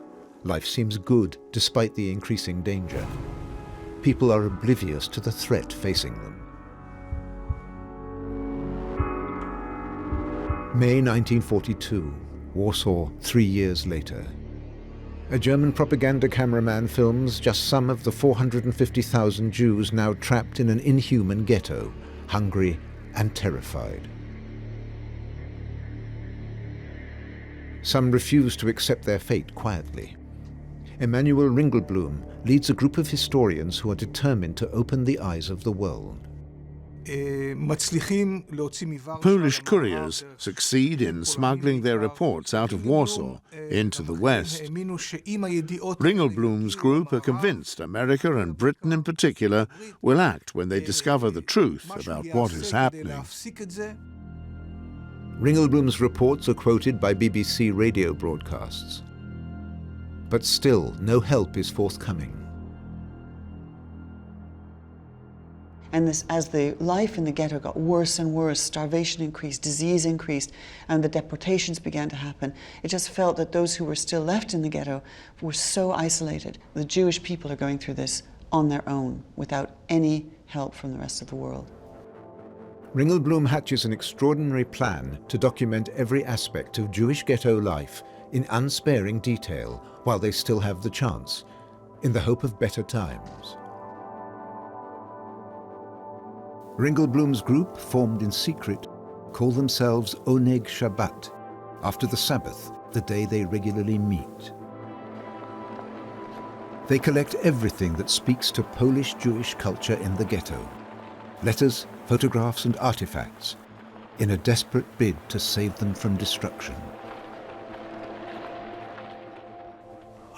Ringelblum had a clear goal.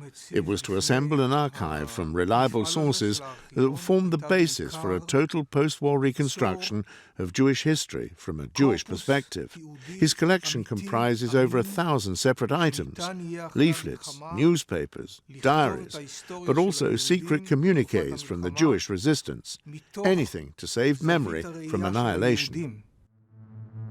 His collection comprises over 1,000 separate items, leaflets, newspapers, diaries, but also secret communiques from the Jewish resistance. Anything to save memory from annihilation.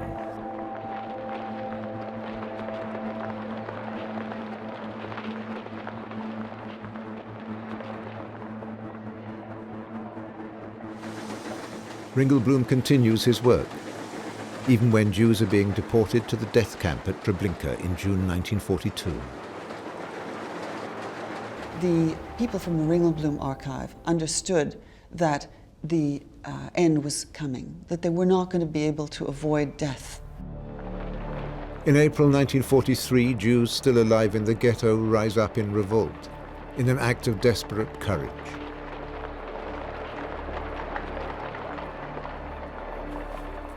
Many of the people who will participate in the Warsaw Ghetto Uprising do it because they know they are not going to live.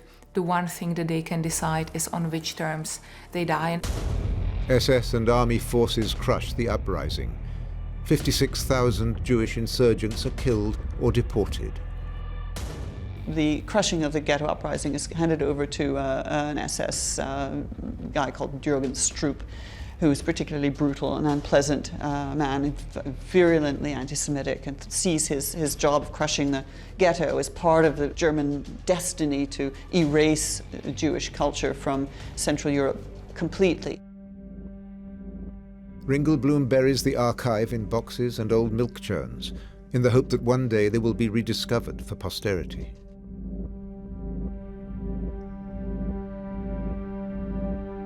Oneg Shabbat are not the only ones trying to save testaments of Jewish life from Nazi destruction. A Jewish photographer based in the Lodz ghetto is assembling his own secret archive. His name is Henrik Ross. His day job is photographing ghetto identity cards, but in a secret sideline, in defiance of German authorities, he takes haunting portraits of fellow ghetto dwellers. He too has to bury his material in order to protect it.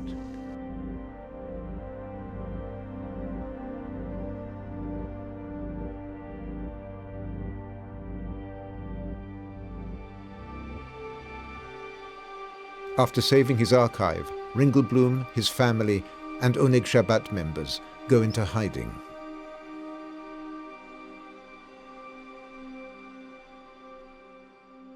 In 1944, the Germans are tipped off where they are being hidden and round them up. Ringelblum, his wife, his child, and all their comrades are dragged back to the ghetto and shot. Warsaw after the war. Whole swathes of the city, including the former ghetto, have been pulverized. But somewhere amid the ruins, Rachel Auerbach, a surviving member of Oneg Shabbat, is conducting a search. Miraculously, she relocates the hidden archive, evidence of a world now lost. It's heartbreaking, it's tremendously moving, because it reflects both the rich culture, these tremendously educated people who are so desperately trying to preserve the heritage of Jewish life and culture which had existed in Poland for hundreds and hundreds of years. A testament of hope that survives the Holocaust and can speak to future generations. We know that somewhere on the grounds of the former ghetto there is another milk canister that's out there somewhere, full of archival documents. The final missing piece of treasure from the ghetto.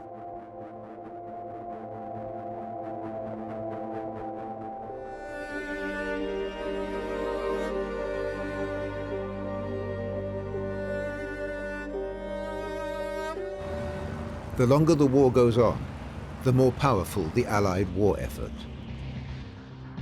By 1942, for every litre of fuel the Germans have, the Americans have 28. By 1943, this vast industrial mobilization is turning the tide of war.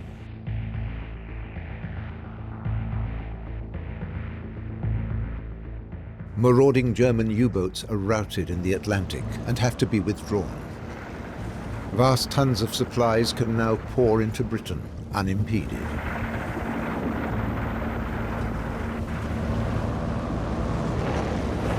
Day and night, Allied heavy bombers hammer targets across Hitler's Europe. By 1943, 40% of German arms production is consumed by air defense in the West. Tank production accounts for barely 8%. In this war, nowhere in Germany is spared, and the Germans are forced to pull vast amounts of material back to the home front. In July and August 1943, it's Hamburg's turn. The vast majority of British bombers get through. It is a perfect weather conditions. There is a gap between the waves. 42,600 people killed. You know, over 6,500 acres of the city completely destroyed. The destruction shocks and radicalizes many Germans. Part of the population seriously believed the anti-Semitic myth that it was the Jews who were to blame for the bombing raids. Confidential SS reports reveal many bombed-out victims blame German crimes in the East for their fate. Right across Germany by the late summer and autumn of 1943, people are saying, this would not be happening to us now if we had not acted so radically in our treatment of the Jews. But they're also pointing the finger at themselves and saying we are to blame for this because we are only being punished for what we did to the Jews. In 1943, Nazi authorities turn on the German people. We may have been the ones who organized it, but you knew and you agreed. All of us are complicit. We either win as one, or we all go under together.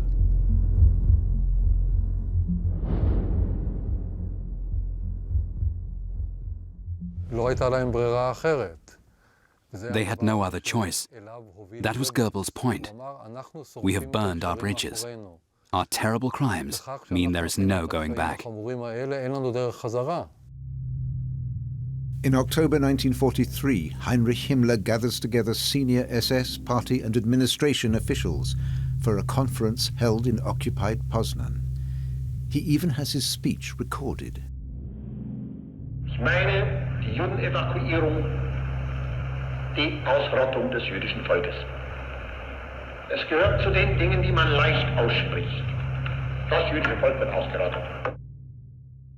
Dann ging es darum, he wants to make it very clear to people. We have to do this. It is vital. And I'm going to explain the reasons why and tell you the whole truth. Die ganze Wahrheit.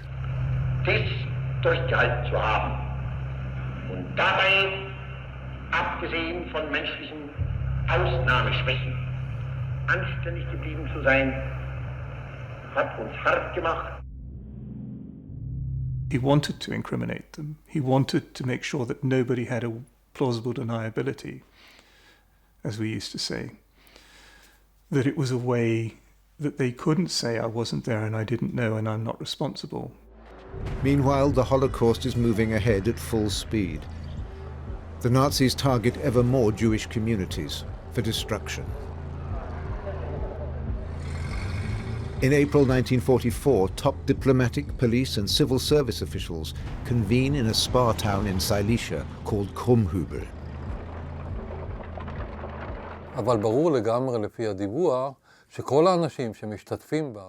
Reading the minutes, it's clear all the participants knew precisely what had happened to the Jews during the final solution to the Jewish question, and also what Europe should look like after the war. Far removed from the front line and all the bombing, these Nazi officials are busy forging plans to shore up anti-Semitism among Germany's allies and neutral countries.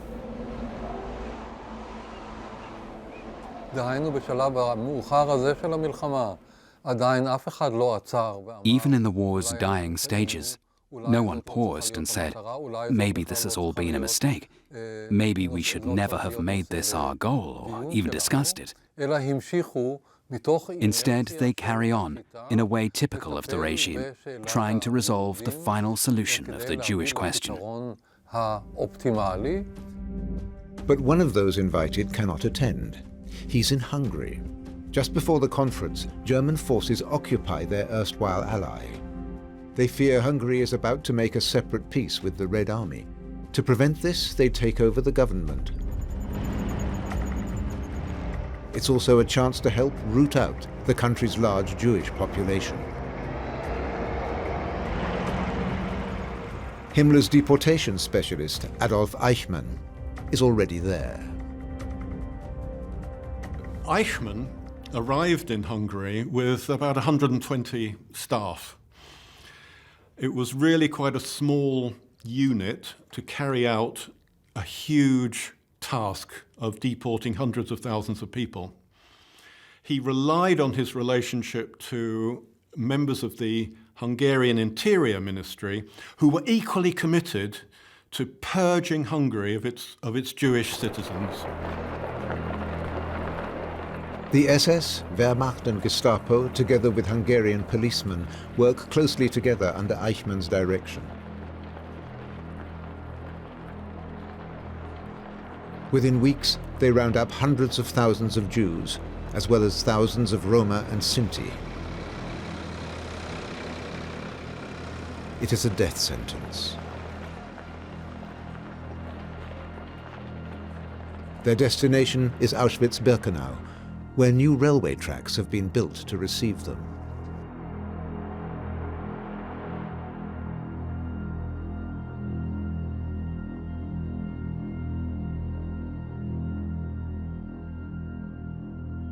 An SS photographer captures the arrival of one of these Hungarian trains. Historians believe these images are taken to demonstrate to Berlin how efficiently the camp is being run.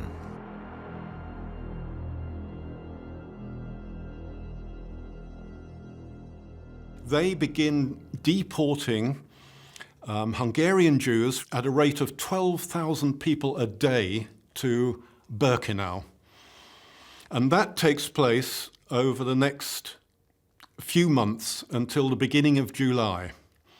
And in that period, something like 300,000 Hungarian Jews are murdered in Auschwitz.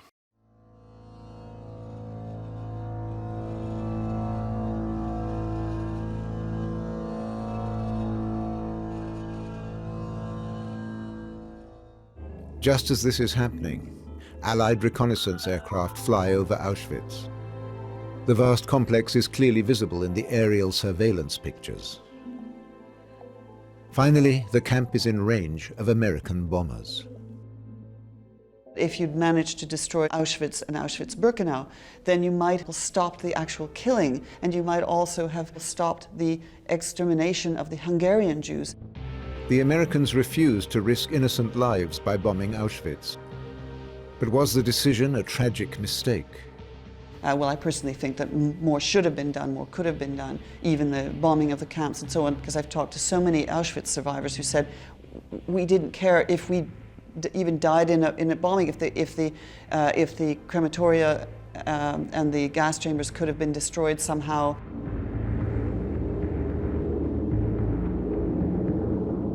Tatsache ist, dass es in mehreren Fällen, in denen die Alliierten... In fact, the Allies bombed several camps suspected of housing crucial war production more than once, killing prisoners in the process.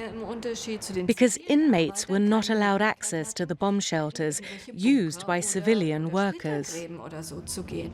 6 months later, on January the 27th, 1945, Soviet forces finally liberate Auschwitz. The SS guards have long fled, driving most of the surviving prisoners west in a series of death marches. Only a few thousand remain in the camp, more dead than alive.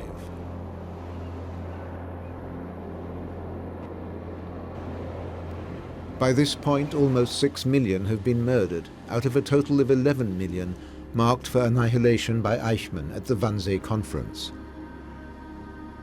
After the war, the only regret he confesses is not having killed more of them. The Holocaust has no precedent in the way it transformed an ideology directly into policy. Beginning with resentment and ending via the stripping of all human rights in mass murder. The Holocaust remains the greatest conceivable crime against humanity.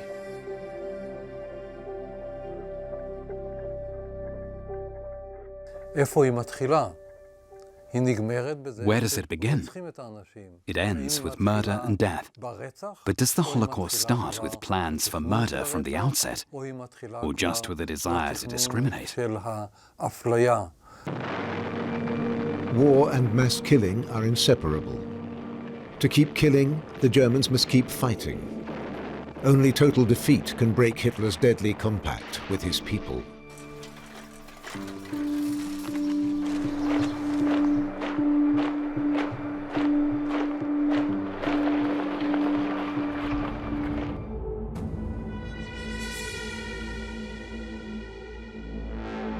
Stalingrad, at the end of January 1943, the German Sixth Army is encircled by Soviet forces. It's terrible weather, snow, freezing, no food. People are eating rats and mice and birds. I mean, just disgusting conditions. Terrible fighting, hand-to-hand fighting at the end. Hitler has been desperate for the symbolic success of crushing the city that bears Stalin's name.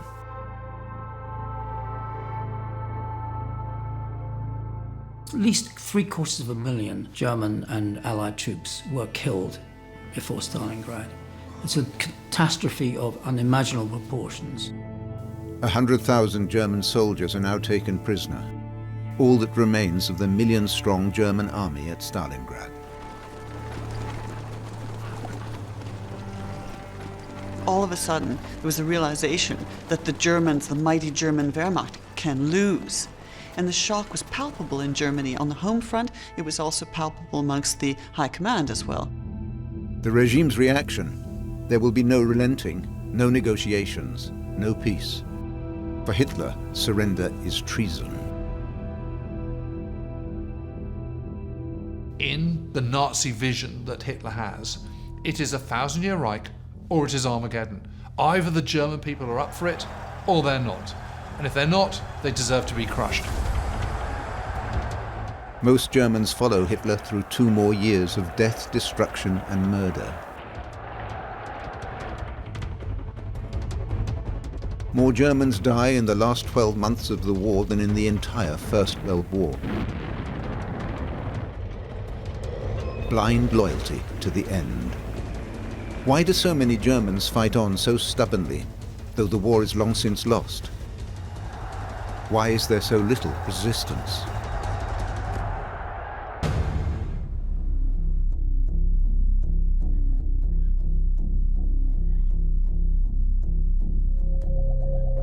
Casablanca, January 1943. President Franklin D. Roosevelt flies to Morocco to a secret summit of the Western Allies to decide future strategy towards Germany. Stalin makes his apologies. He's detained at home by the battle for Stalingrad. Roosevelt and Churchill soon agree on the principal war aim: Germany's unconditional surrender.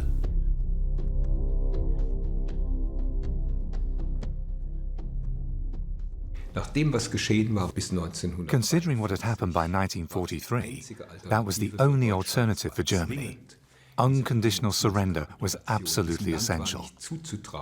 This was a country that could not be trusted to find the strength to rebuild itself on its own, to transform the structure of the state, to purge itself. That was quite clear. The problem was that the Germans could say, after the equivocal armistice of 1918, we were stabbed in the back. So what Roosevelt wants is none of that the second time. No whinging about the peace, no wimping about it. The Germans are going to have to be shown that they have been defeated totally, unconditionally, without any doubt. For one German couple, unconditional surrender is a dreadful prospect. Christian Krause is a theologian, Margareta a teacher. Christian is given home leave to get engaged. That saves him from the final battle at Stalingrad. After they're married, their regular letters between Germany and the front express their determination to see it through. But they also reveal Christian's faint doubts. Margareta, on the other hand, is a fervent admirer of Hitler. On January the 22nd, 1943, she writes, "My dear Christian, you write that, considering the critical situation we find ourselves in the war today, there's a possibility we may not win. When you say that, I find it somehow painful. One of our leaders once said, 'Doubting final victory is treachery.' And it is. Because a strong, victorious will, a powerful will to victory, can only grow out of a solid, unerring faith." The enemy plans to shatter that faith with bombs. 3 days after the Casablanca Conference, American bombers attack Wilhelmshaven. The aim is to destroy the German armaments industry.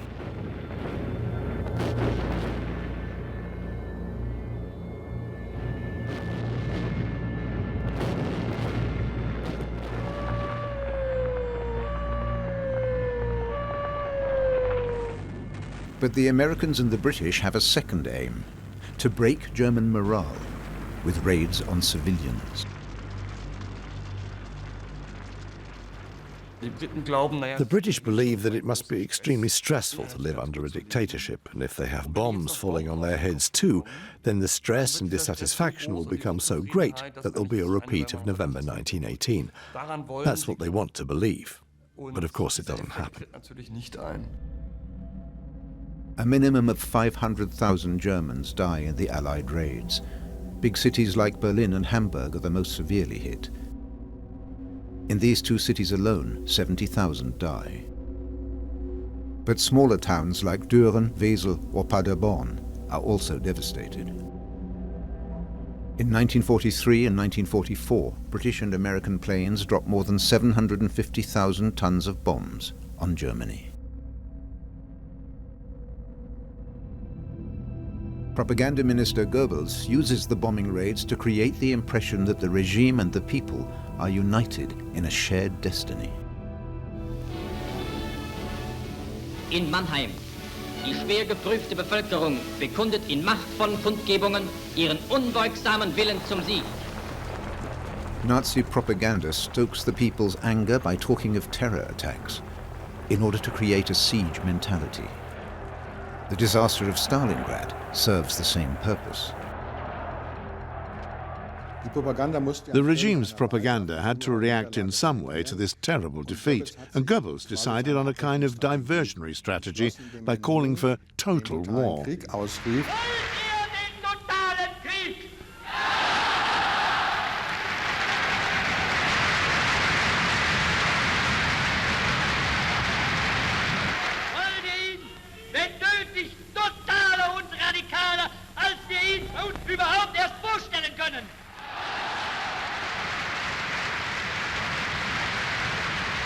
Der totale Krieg bedeutet, total war means that everyone is now working, thinking, fighting, and contributing only to this war, at home and on every front.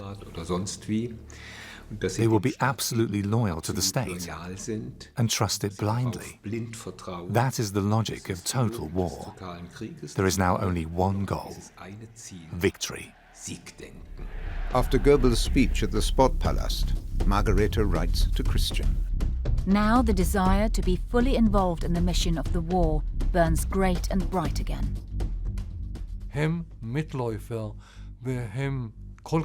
They go along with it, and so enthusiastically that the regime can govern without, or almost without, opposition. You don't have to commit murder yourself. It's enough to collaborate with the regime in apparently harmless ways. By doing that, you're helping the dictatorship achieve its ends. Total war reaches every part of German society.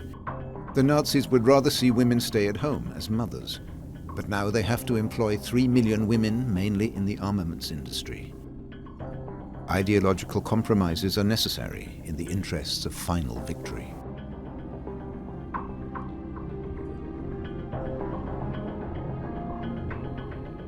More and more schoolboys are drafted in to build bunkers or as anti-aircraft auxiliaries.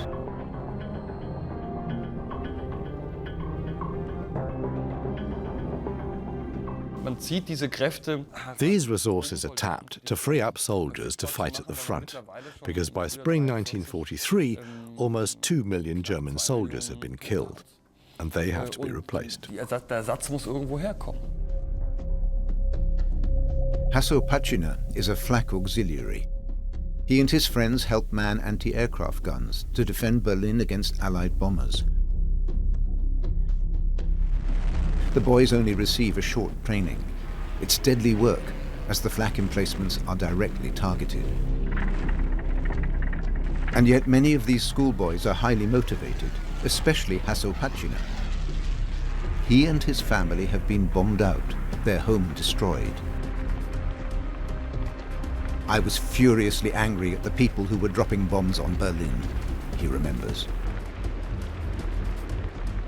The flak auxiliaries have never known any other government than Hitler's dictatorship. They are intensively indoctrinated in Nazi ideology. Hasso was born in 1928. He and his younger brother Heiko have grown up under National Socialism, and they spent years in the Hitler Youth. Their father serves the regime as a departmental head in the Ministry of Food and Agriculture.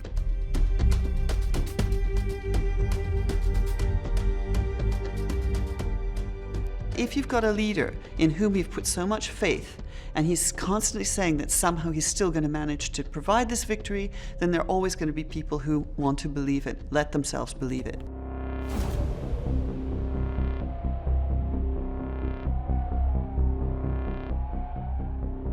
Hitler's soldiers aren't fighting alone. They're supported by forces from Romania and Hungary in southeastern Europe, and from Finland in the north. Without these allies, the advance towards Stalingrad would hardly have been possible.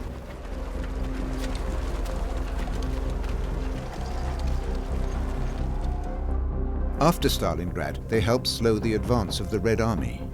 By 1943, every third soldier on the German side is not in fact German. There are 500,000 Romanians in the south, and another 500,000 Finns to the north. Romania's dictator Ion Antonescu visits Hitler frequently, competing with his despised Hungarian neighbors for Germany's favor. Hungary and Romania are jockeying for their share of the spoils of final victory. The alliance with Germany is motivated by anti-Semitism and anti-communism, along with the hope of future annexations in the East. But in reality, Hitler sees his allies as no more than cannon fodder.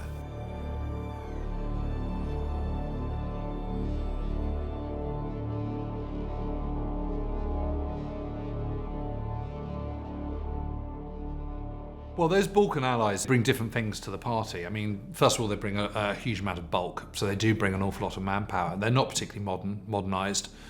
Germany makes very little effort to train them up. So it shoots itself in the foot again by having allies of which it is absolutely, it has nothing but other than military contempt, and making no effort to try and sort of sort them out. That's not the case with the Finns. They had impressed the Nazis by defeating the mighty Red Army in the Winter War in 1939. And for Finland too, the pact with Germany is more than just a marriage of convenience. The democratically elected government in Helsinki is firmly anti-communist, and thus shares a central element of the Nazi program. But in spite of the military alliance, Finland's Field Marshal Mannerheim maintains a considerable degree of independence from Germany. This experienced general keeps his ally at a distance.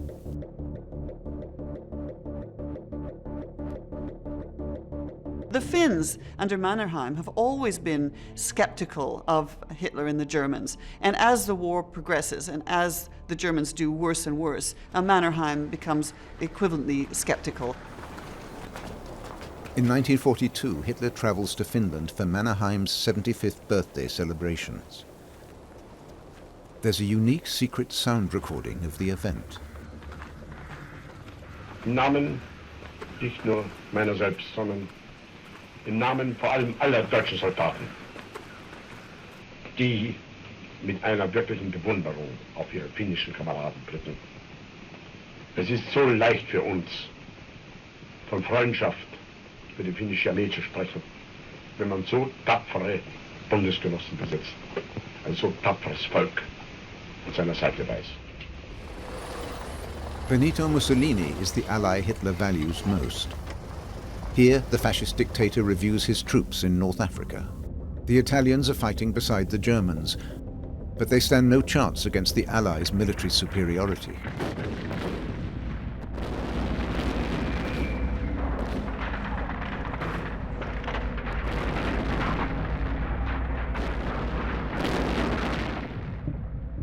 May 1943 brings final defeat in North Africa. German and Italian troops surrender. In July 1943, American and British units land in Sicily. Mussolini is toppled by his own countrymen. Italy signs a ceasefire with the Allies, and German troops occupy the country. The people of Italy now experience Hitler's wrath. After 1943, Hitler regards all Italians as traitors, not only for betraying their National Socialist partners, but above all for betraying Mussolini, the Duce he so admires. Longer fronts to defend and fewer allies. Germany's strategic position is looking increasingly desperate. German divisions now fighting in Italy are missing from the Eastern Front. In July 1943, the Germans lose the greatest tank battle in history near Kursk. The Red Army forces Hitler's Wehrmacht into a long and costly retreat. The Germans have to hold Romania as long as possible because of its oil. Germany's strategy of a mobile war depends on it. Military strategy is primarily influenced by economic factors. And Ploiești in Romania has Europe's second biggest oil reserves. Deliveries of raw materials from occupied, neutral or allied countries provide essential supplies for Germany's civilian population and for the armaments industry. As well as oil, Romania supplies wheat and components for German factories. These supplies can be transported relatively safely to the Reich on Danube barges. Apart from Allied bombing raids, Germans in the Reich have very little to complain about in their daily lives. There are hardly any shortages. But that's because the occupied regions are being mercilessly plundered.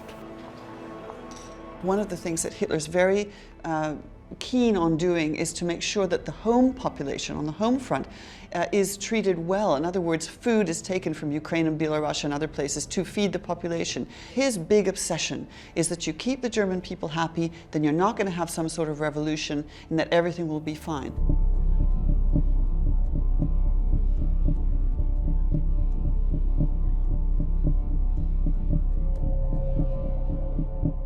Gestapo spies report that support for Hitler drops with every defeat and every bombing raid. And so the fight against internal opponents hots up.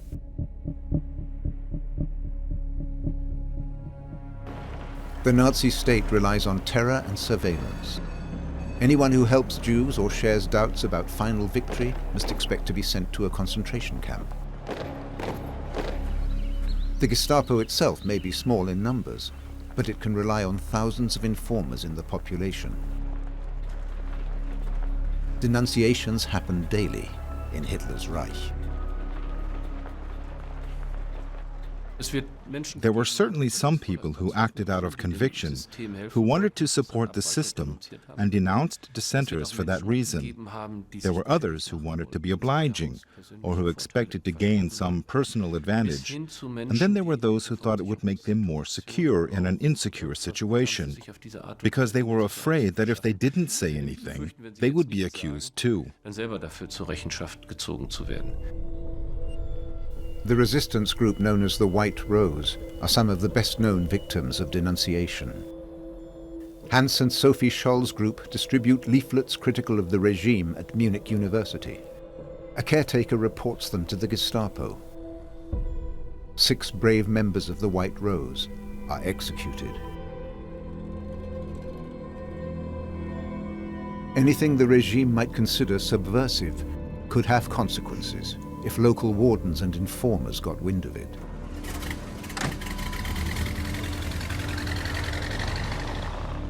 There's evidence of that in the recently discovered records of the Hanseatic High Court in Hamburg, first published in 2019. They show how the city's highest court passed judgments in the Third Reich. Many of the 460 documented trials were triggered by denunciations. Subversion of the war effort is one of the most frequent charges. From 1943 onwards, the persecution intensifies. As the military situation worsened, repression within Germany grew. It's only a slight exaggeration to say that if a joke could get you 6 months in prison in 1942, by 1943 that same joke could be considered subversion of the war effort and could get you the death penalty. That's exactly what happens to singer, dancer and actor Robert Dossai. In March 1943, a Gestapo informer denounces him when Dossai tells this joke in a restaurant. Hitler enters a town and a young girl offers him a handful of dust. "What am I supposed to do with this?" asks Hitler. And the girl answers, "Everyone says when the Führer bites the dust, everything will get better." That joke has fatal consequences for Robert Dossai, a death sentence for undermining the war effort. He's executed at Plötzensee prison near Berlin. His name is removed from all his films. The Gestapo is only one of 7 departments of the Reich Security Main Office of the SS, which in all employs more than 50,000 operatives. One is particularly notorious. Otto Ohlendorf works for the Security Service, or SD. In the war, SD officials like Ohlendorf, a lawyer, command the mobile Einsatzgruppen, the death squads behind the Eastern Front. As head of Einsatzgruppe D, Ohlendorf is responsible for the murder of 90,000 people. He and other SD officials travel back and forth between Berlin and the East, where they mercilessly hunt down humans, especially Jews. They were given carte blanche to commit murder and crimes of other kinds as well, which were not going to be punished. So by sending the Einsatzgruppen into the Soviet Union with this mindset, it was inevitable that the brutality from the very beginning, from day one, was going to be off the charts. Terror on a scale not yet imagined in Europe. As the Red Army advances in 1943, the first German atrocities are uncovered. SS Chief Heinrich Himmler sets in motion Operation 1005 to remove every trace of the crimes. Mass graves are exhumed and the corpses burned on funeral pyres. A bone mill is built to destroy the very last remains of the victims. That is proof that by 1943 they are perfectly well aware that the war can be lost and these crimes will rebound directly on them, in this case on Himmler. They try to remove all traces, and that shows that their belief in victory is shattered. The war crimes are not just crimes against millions of people. They also serve to bind together a community of crime. A community of crime that no longer offers a way out, and so it holds together to the end.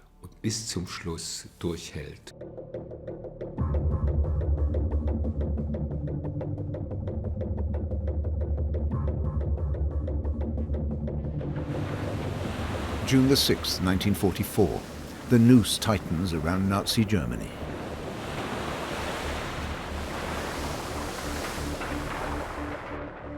D-Day. Successful Allied landings on the French Atlantic coast.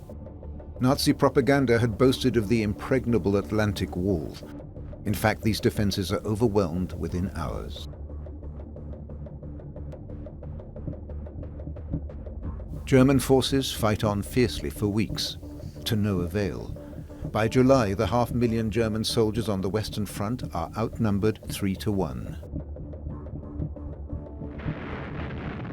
At almost the same time, the Eastern Front collapses. The summer offensive of the Soviet Army, Operation Bagration, destroys German Army Group Center. In only 5 weeks, the Red Army advances 700 kilometers westward.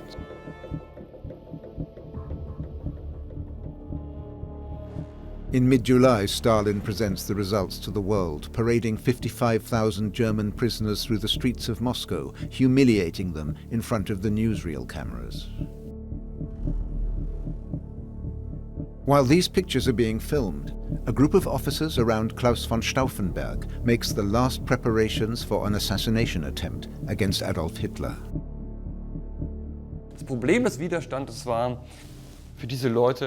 The difficulty the resistance faced was their need to reach beyond the frame of reference of the German military and German society. They had to work against their own system. The idea of diverging from the path they had taken their entire lives was unimaginable. It took an extraordinary amount of courage that very few could find within themselves. Born into an aristocratic family, Stauffenberg grew up among his siblings in a castle near Stuttgart. He becomes a Wehrmacht officer and is at first well disposed towards the Nazis. But the prospect of defeat and the scale of the war crimes force him and his co-conspirators to act. Few of them are committed Democrats, but they have to stop Hitler by killing him. We would all like to have clearly defined heroes who only ever said and did positive things. Stauffenberg started off approving of the National Socialist system and was absolutely in favor of the rearmament of Germany. And he was enthusiastic about developments in Germany until 1939. That's to say, he supported National Socialist rule. And then you see a transformation, as he quite clearly recognizes that what is happening will lead Germany to disaster. Stauffenberg becomes the linchpin of the military resistance against Hitler. Shortly before they act, he says, "It is time for something to be done. Anyone who dares to do something must accept that he will probably go down in German history as a traitor. But if he fails to act, he would be a traitor to his own conscience." Stauffenberg uses his direct access to Hitler to smuggle a time bomb into the Führer's eastern headquarters, the Wolf's Lair. The bomb explodes, killing 4 people, but Hitler is only slightly wounded. Close to midnight that same day, Klaus von Stauffenberg and his closest co-conspirators are shot by firing squad in the courtyard of the Army High Command in Berlin. The Nazi People's Court holds show trials for others involved in the 20th of July plot. The death penalty is a foregone conclusion. Sie sind ja ein schäbiger Lump! Zerbrechen Sie unter der Gemeinheit? Ja oder nein? Zerbrechen Sie darunter? Herr Präsident. Ja oder nein auf eine klare Antwort? Nein, Sie können auch nicht mehr zerbrechen. Denn Sie sind ja nur noch ein Häufchen Elend. Count Schwerin von Schwanenfeld is hanged in Berlin's Plötzensee prison, along with almost 90 other conspirators. The July plot is the last of more than 40 attempts to kill Hitler. Everyone in the Wehrmacht who was prepared to act against the Nazi state was involved in the 20th of July, and now they were dead or in jail or had gone underground. So there was no one else left who was prepared or willing to do something to end this madness. Hitler thanks Providence for his survival. His standing amongst the German people is newly enhanced, in spite of the fact that the war has long been lost. The National Socialists decided to stigmatize the conspirators as traitors, and they succeeded brilliantly. Many Germans were happy. They still believed in the final victory, and they were happy that Hitler hadn't been killed. The failed assassination attempt binds the Wehrmacht still closer to Hitler. Fanatical officers like Otto Ernst Rehmer are promoted and treated as heroes. Rehmer played a key role in the suppression of the coup. Wir sind heute Gottlob politische Soldaten. Und wir werden diesen politischen Auftrag unter allen Umständen durchführen bis zu unserem endgültigen Sieg. German officers are told that they must now be merciless and ready to sacrifice themselves for the cause. General, later Field Marshal Ferdinand Schörner is especially notorious. A committed National Socialist and a favorite of the Führer, he has battle-weary soldiers publicly hanged. Many of his troops fear him more than the Red Army. There is still enthusiasm for Hitler and belief in final victory. On the other hand, brutal repression to keep the troops in line. Faith and terror, hand in hand. Glaube und Terror ergänzten sich.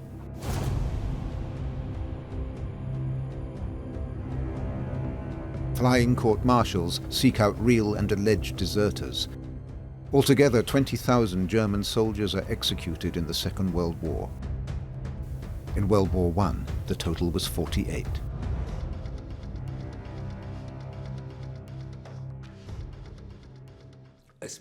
That demonstrates very clearly that there's no point in resisting.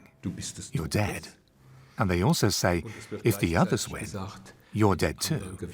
What else are you going to do but keep shooting? Also was sollst du machen als weiterschießen?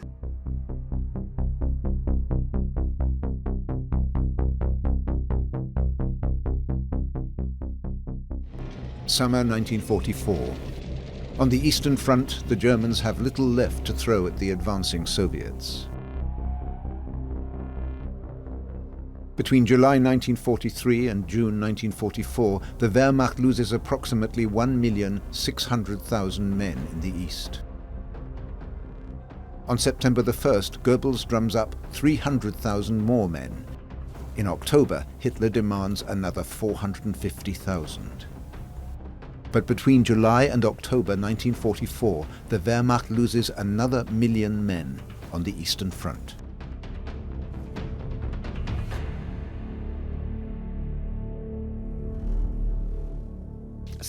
These are gigantic losses, incomprehensible numbers, and of course the generals know that. But at no point do they say, we've got to stop. In autumn 1944, Finland and the Soviet Union agree a ceasefire. Following a coup, Romania changes sides and stops delivering oil to Germany. In Hungary, the Germans install a Nazi puppet government. They're known as the Arrow Cross Party. With their cooperation, the SS deports more than 500,000 Jews. Hitler wants to continue the war at any price. Germany's last resources are mobilized, the Volkssturm. It's an act of desperation with no concern for the losses. Ich schwöre bei Gott diesen heiligen Eid,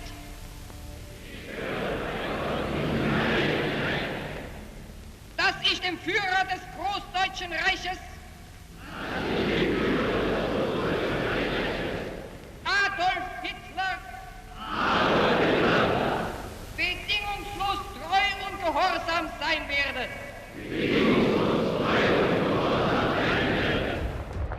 The Volkssturm mobilizes 60-year-old men and 15-year-old boys, poorly armed and barely trained.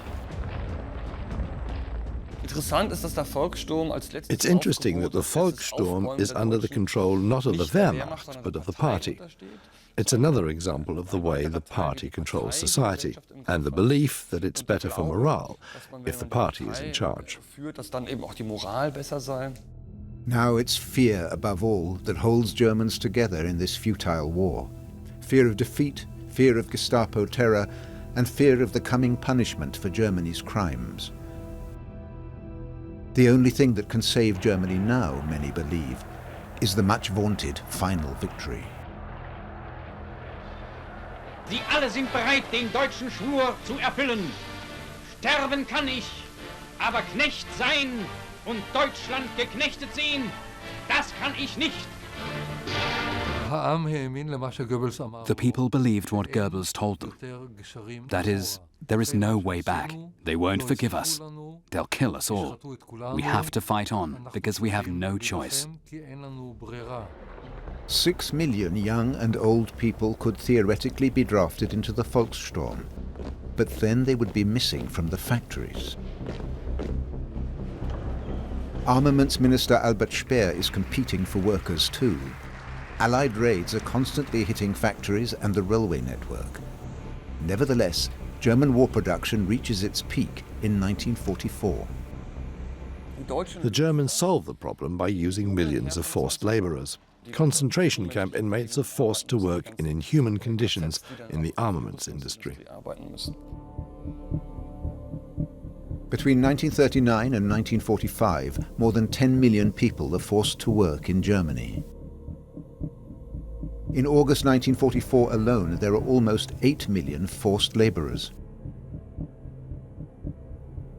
5.7 million civilians, 2 million prisoners of war, and 400,000 concentration camp inmates from all over Europe. The slave workers from concentration camps suffer terribly in the final phase of the war. Many camps, many arms manufacturers certainly couldn't have kept up production in 1944 without these workers. Mittelbau-Dora concentration camp in the Harz Mountains. It's an extensive system of tunnels excavated by the prisoners themselves under terrible conditions. This is where the V2, Hitler's so-called miracle weapon, is built. More people die in its construction than in its use. The situation was so terrible that the first prisoners who came to Mittelbau-Dora didn't see daylight for months. They had to sleep in the tunnels too, which was particularly debilitating because of the climatic conditions and the lack of daylight. That, and the inadequate rations, naturally led to epidemics and extremely high death rates among the prisoners.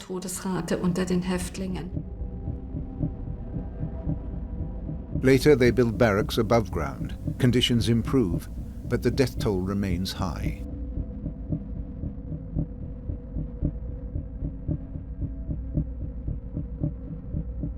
Léon Delabre, an artist and member of the French resistance, is a prisoner at Mittelbau-Dora.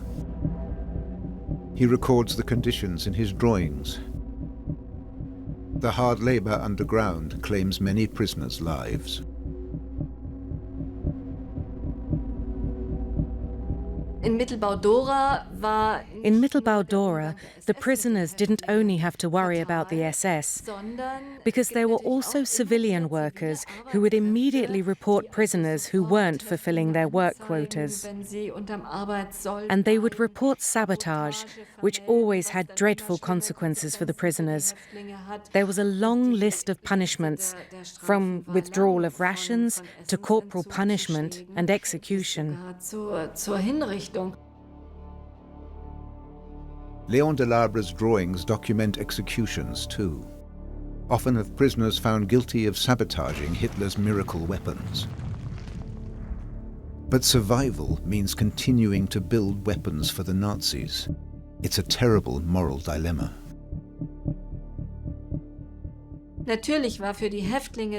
And of course, the prisoners were always aware of the fact that if they did their work properly, they were supporting the German war effort and perhaps prolonging the war.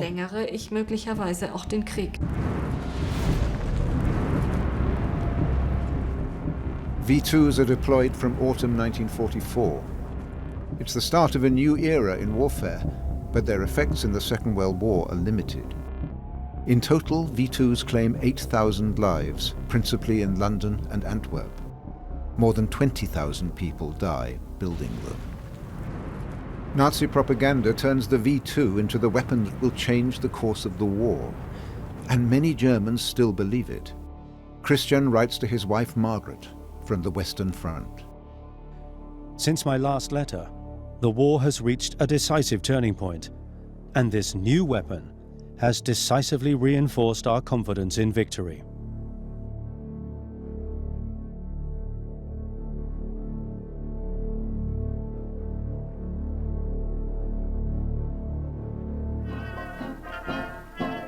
New Year's Eve 1944. An SS unit and their friends celebrate as though nothing untoward were happening.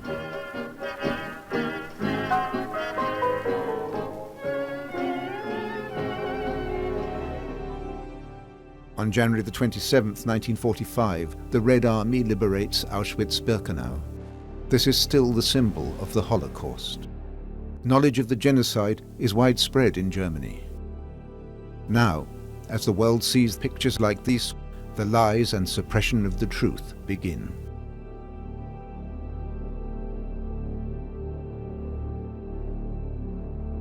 The Germans are perfectly aware of the crimes they've committed. If you are in the Wehrmacht, certainly if you're in the SS or the Waffen-SS or had been a member of an Einsatzgruppen or you'd worked in any of the camps, so especially the extermination camps, you knew perfectly well a level of bestiality to which the Germans had sunk in Eastern Central Europe.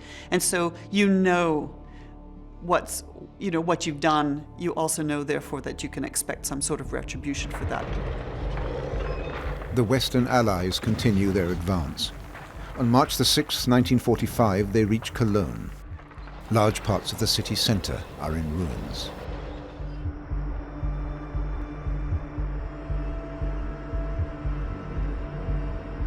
Christian writes from the Western Front. Where cities were once in full bloom, the ruins reach up to the sky. This war is our destiny. We must accept it. And it is proof of our unique greatness that we are not prepared to give in to our enemies, death before slavery. We must be mature enough to deserve victory, or to accept death. In the east, the Red Army is nearing the territory of the Reich. Many of its soldiers have lost family members in the German atrocities. They want revenge. Much of Germany's population flees westwards. In mid-March 1945, Hitler orders retreating German troops to destroy bridges, railways, and water mains within the Reich. The rest of Europe is already devastated. המדיניות של היטלר כמובן מכתיב של מלחמה עד החורבן, עד החיסול, Hitler's policies inevitably lead to a war of absolute destruction that ends with the events in Germany in May 1945. That is a terrible tragedy for the entire civilian population of Germany, and also a terrible tragedy for the other countries. In Poland, the Wehrmacht leaves behind appalling devastation. Hitler, at the end, he had absolutely no mercy for the German people and was telling Albert Speer and others to inaugurate the Nero order, where everything was to be destroyed so that the German people themselves would go down in this Götterdämmerung. On April the 14th, 1945, US troops reached the village of Gardelegen, east of Wolfsburg. Shortly before, SS men had locked more than 1,000 concentration camp inmates in a barn and set fire to the building. Gardelegen is the end point of one of the so-called death marches. Surviving inmates are forced to walk to the west before the Red Army can liberate their camps. They are to serve as a continuing source of labor and as bargaining chips. Many die on the way or are shot by SS guards. The truth is, we don't have a clear answer about why it happened. The people who finally decide what happens to the prisoners are the guards who collect them from one place and take them to another. From their point of view, the work and Himmler's aims are irrelevant. They want to get rid of the prisoners, go home, and get away from the Red Army and the US Army. And so they murder these people in huge numbers. Many of the prisoners are exhausted and have no food. The SS guards show them no pity. The last chapter of the Holocaust takes place on German roads and streets, in towns and villages, in front of everyone's eyes.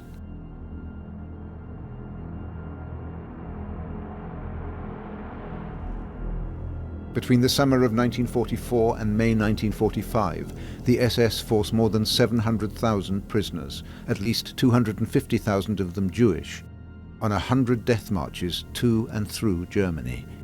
Many routes are from camp to camp. Almost half of the prisoners die. Heinz Galinski, later the president of the Central Council of Jews in Germany, had been deported to Auschwitz in 1943 with his wife and mother. His family died there. He is forced on a death march. He later writes, "Many people stood on the bridges, beside the roads. They looked at us. They knew what was happening. There was no reaction, no human emotion." Knowledge was very, very widespread, and I think this post-war myth, we knew nothing about it, is a self-defensive statement. So it is always something which is truly evil, which is a little bit further away from where you actually were or what you might have known about, and it's turning a blind eye, learning to look away, learning not to register the evidence that is around you. Heinz Galinski is herded first to the camp at Dora Mittelbau, and later to Bergen-Belsen, the final destination of several of the death marches.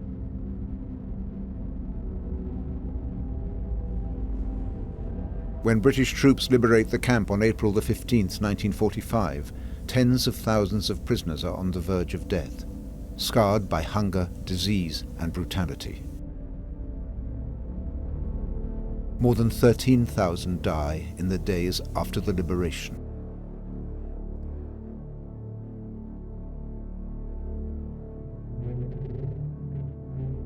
At the same time, many Germans are still talking in all seriousness about final victory. The top ranks of the military, the party, and the SS agree that there can be no surrender. On April the 21st, 1945, Soviet forces reach Berlin's city boundaries. Hitler's entire political system was based on that single principle, victory or ruin. And it succeeded in using the crimes to that end, building on the fear in the German population, their awareness that all the bridges had been burned, making all that clear, and so maintaining the inner cohesion of society. Margareta remains faithful to Hitler to the end. The Führer is there where the danger is greatest. He is true to himself. Should we not be true to him, unto victory or ruin? We have no choice. We must fulfill the destiny he offers us, with our bravest hearts, with the best that we are. Loyal, upright, neither hesitating nor wavering. As Berliners prepare for a terrible door-to-door struggle, many are still deceived by the dream of a final victory. Meanwhile, Hitler's henchmen are murdering the last members of the resistance. It's senseless. They can hear the thunder of Soviet guns as the last prisoners are shot on April 30th, 1945, immediately before the liberation of Berlin. This is probably the last photograph of Hitler, taken in the inner courtyard of the ruined Reich Chancellery. In the night of April the 29th, 1945, he marries his longtime companion Eva Braun in the Führer bunker. The next day, he shoots himself. Eva Braun swallows cyanide.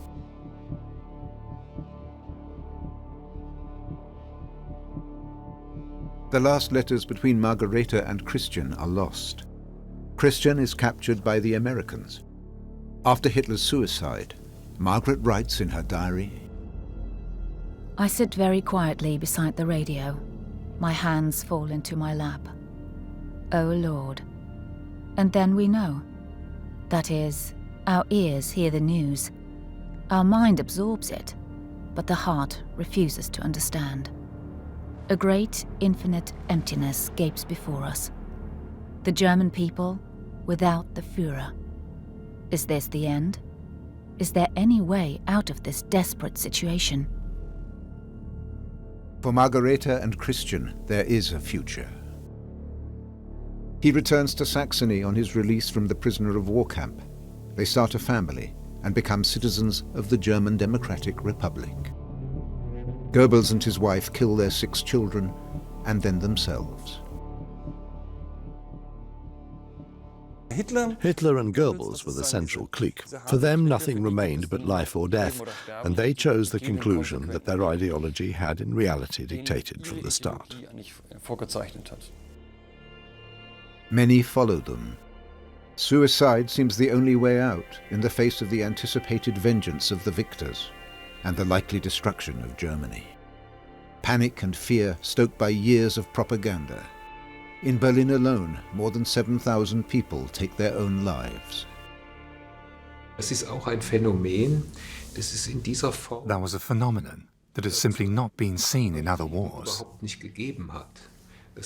It shows how widespread the realization was that this really had been an utterly criminal war of plunder and annihilation, initiated and waged by Germany. And many Germans fight on after Hitler's death,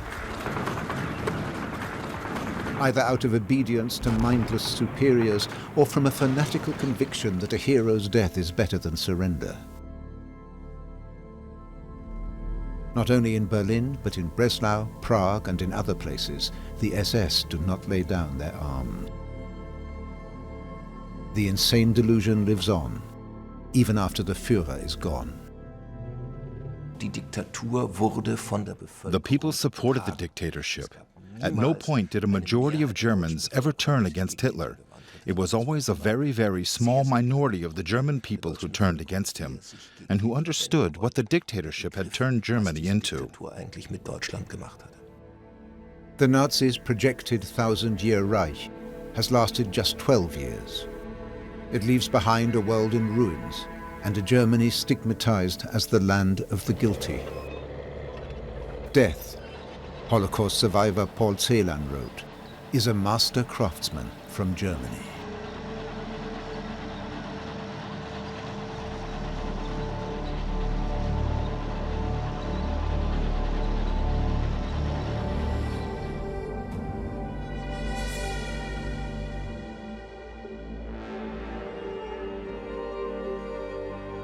Buchenwald, April the 16th, 1945. A few days after its liberation by US soldiers, the people of nearby Weimar are made to visit the concentration camp. You're dealing with a defeated population that has also got to take responsibility for some of the biggest crimes ever committed. The murder of 6 million Jews simply by virtue of being Jewish is mass murder on a scale beyond anything that is conceivable in terms of ordinary warfare. For Germany, 1945 is the year of total defeat. Really a defeat on a scale never seen before. Not just military, not just in the political sense, but also a moral defeat. It's a vision of hell, just a few kilometers from the center of Weimar. The Allies hope that the sight of this horror will force the Germans to confront their own responsibility.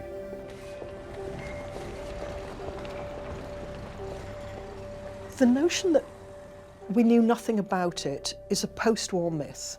The American photographer Margaret Burke-White went round Buchenwald when the good citizens of Weimar were made to come up, and they're all saying, we knew nothing about it. And she says, when she writes about this, it's become a national hymn. That's what everyone is saying. Similar scenes play out throughout Germany in the spring of 1945.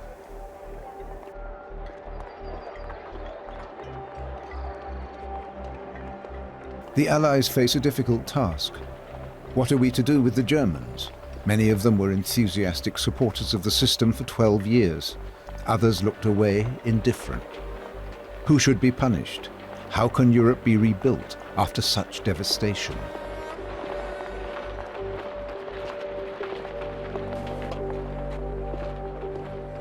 How do you set in place a system to make sure that this kind of war never happens again?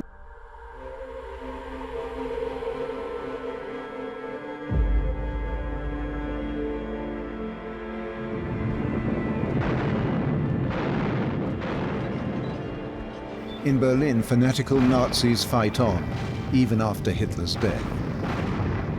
But most Germans resign themselves to defeat.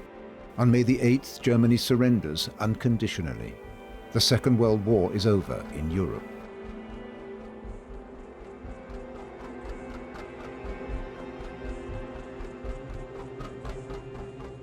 An estimated 65 million people have died. There's no agreement on the exact figure.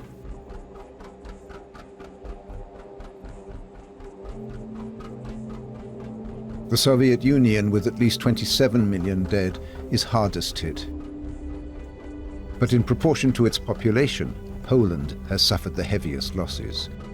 6 million Polish citizens die in the war and through the Holocaust. That's 17% of the population.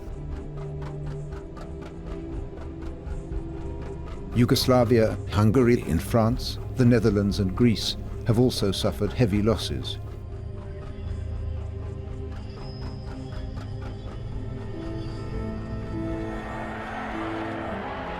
In cities throughout Europe, people celebrate the end of the war and welcome Allied soldiers.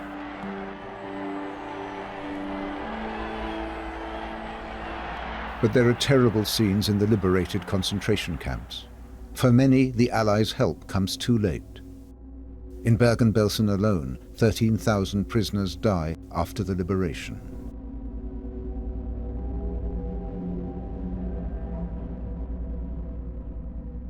It was a traumatic experience for the soldiers. There are several reports where soldiers say, we could smell the camp before we saw it. 6 million European Jews have been murdered by Germans and by their accomplices. This is a crime against humanity. In addition, hundreds of thousands of forced laborers, homosexuals, and political opponents, 290,000 disabled people, and 220,000 Sinti and Roma have been killed in organized campaigns of murder. Millions of Germans made this mass murder possible. Not just those who actively participated in deportations and killings, but also those who excluded the vulnerable and profited from it, who didn't help the victims. Few of these acts will be punished or atoned for after 1945. מספר האנשים שהיו שותפים פעילים במעשי The numbers of people who actively participated in the crimes of the Nazis run into the tens of thousands. But the numbers of people who were prosecuted, let alone executed, were so small that the punishment stands in no relation to the scale of the crimes.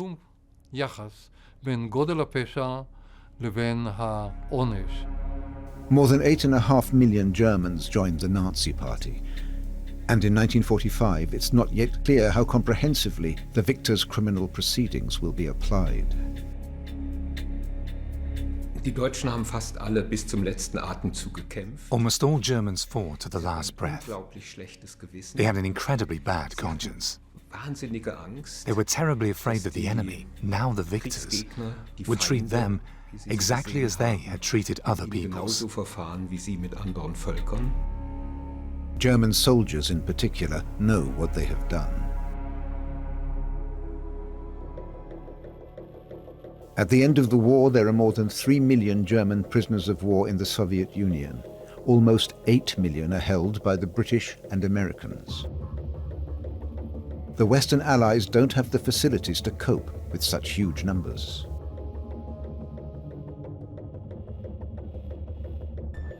The US Army sets up provisional camps along the Rhine. Up to 2 million former members of the Wehrmacht and the SS are crammed onto farmers' fields surrounded by barbed wire.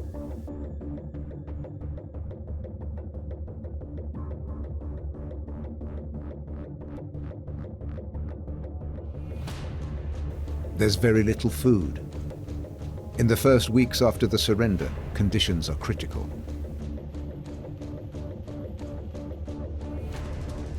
Of course the US could have looked after these people better, without any problem, no question about it. But you have to consider the psychological aspect. Let them experience some tough conditions, let them suffer a bit. Then they can think about what they've done. By the late summer of 1945, the provisional camps have been closed down, and many German POWs are being forced to work, some clearing German mines from the Atlantic Wall. Of course that was against international law, but you have to look at it from the point of view of the other countries. Should our people risk their lives to remove German mines? No, the Germans can remove them, because they put them there in the first place. In liberated Dachau, a prisoner recognizes his tormentor. There's terrible fury at the Germans. This scene was filmed by the French photographer Henri Cartier-Bresson. Bresson was himself a prisoner of the Germans during the war, and after the surrender, he makes a film about returning French forced laborers. He's there when former prisoners give vent to their anger at an interim camp in Dessau. In this scene, a forced laborer identifies a Gestapo informant.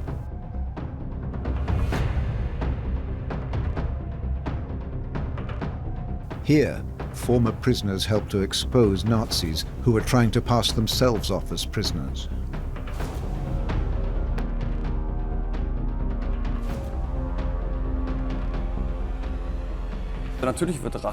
Of course, people take revenge. Old accounts are settled. There are weeks of anarchy, and above all, this period is marked by violence.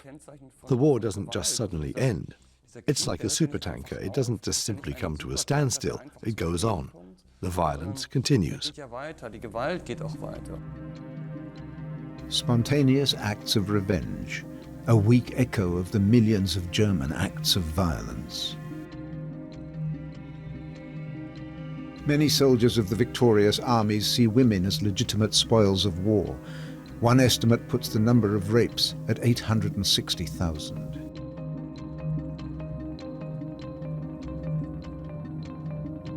In this amateur footage, filmed after the surrender, German civilians in the Borislavka district of Prague are about to be shot dead by Red Army soldiers and Czech militia. The Wehrmacht and the SS had held on to Prague to the bitter end.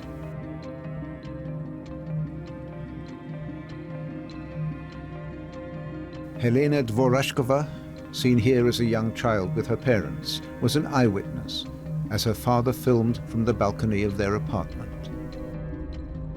There are houses on the left, and on the right there's a great big field. I remember the moment my grandmother pressed my face into her white apron so I wouldn't see.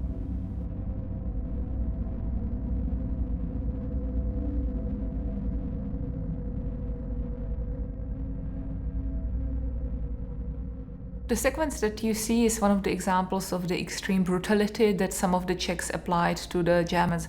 You don't know if they were Nazis, you don't know if they deserve to go to prison, but nobody deserves to be shot. And this is something that really characterized the immediate aftermath of post-war, this absence of any law and justice. Some Jewish survivors decide to hunt down Nazis. One 50-strong group is called Nakam, Hebrew for revenge. It's founded by Abba Kovner from Vilnius, a writer and partisan with plenty of experience fighting the Germans. He wanted revenge. It was quite obvious to him that the Allies, including the Soviets, wouldn't take revenge on behalf of the Jews. The Jews had to do it themselves. Most of their operations fail. Abba Kovner, seen here as a witness in the Eichmann trial, plans a poison attack on captured SS men. The attack goes wrong, and shortly after, Nakam is disbanded.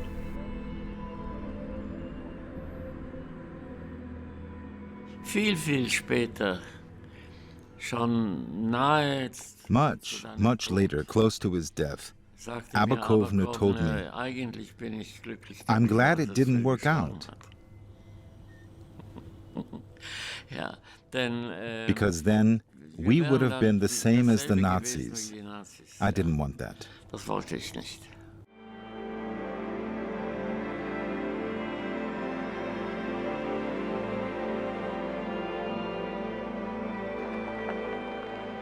Czechoslovakia, summer 1945. 3 million Germans are forcibly expelled. Before the war, the German minority was Hitler's excuse to annex the Sudetenland. The Allies now intend to put an end to this problem. The Germans are forced to leave their homes and join a giant trek to the west.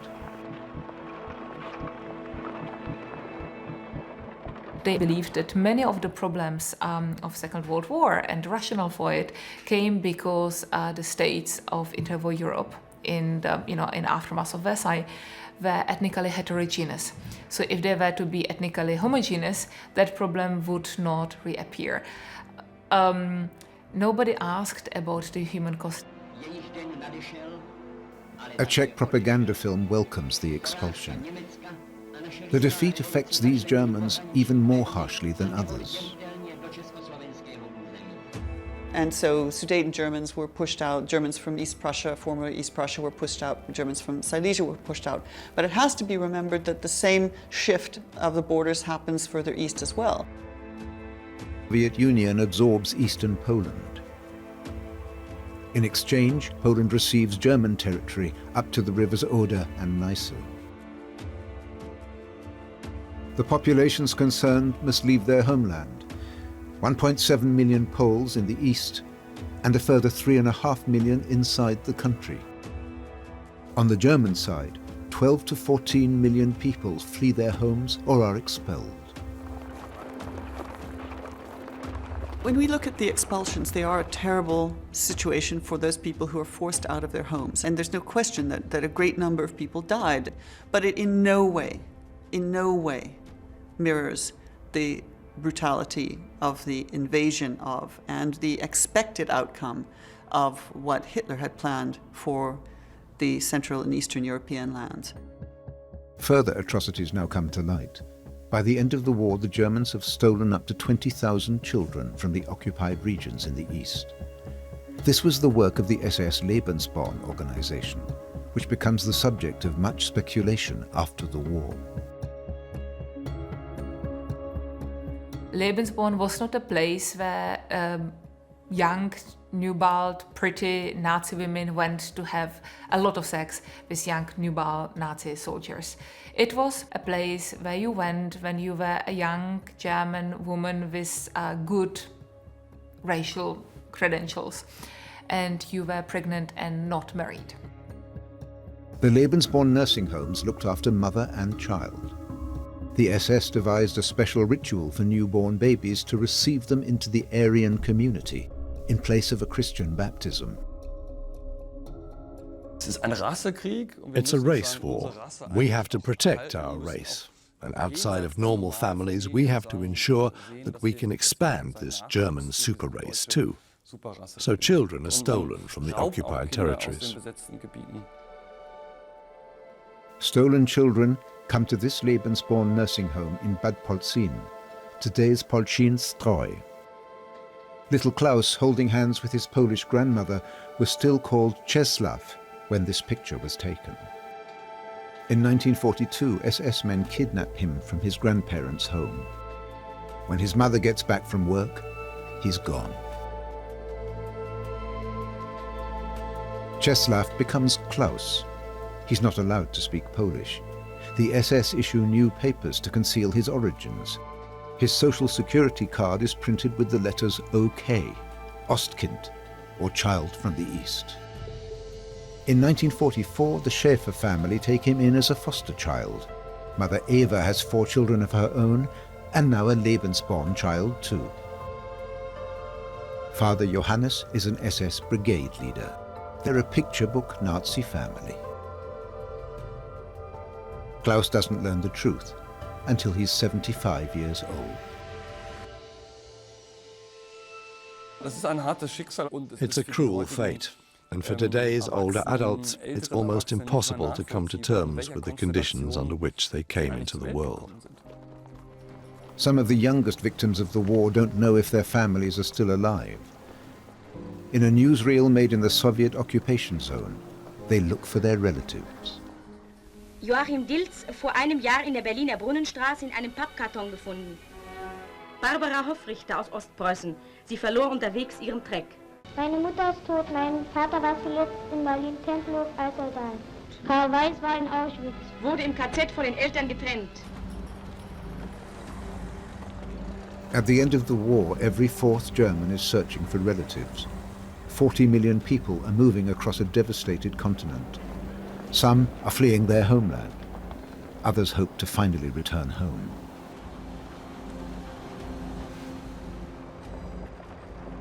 Prisoners of war, freed concentration camp inmates and forced laborers, abducted and uprooted by the Nazis.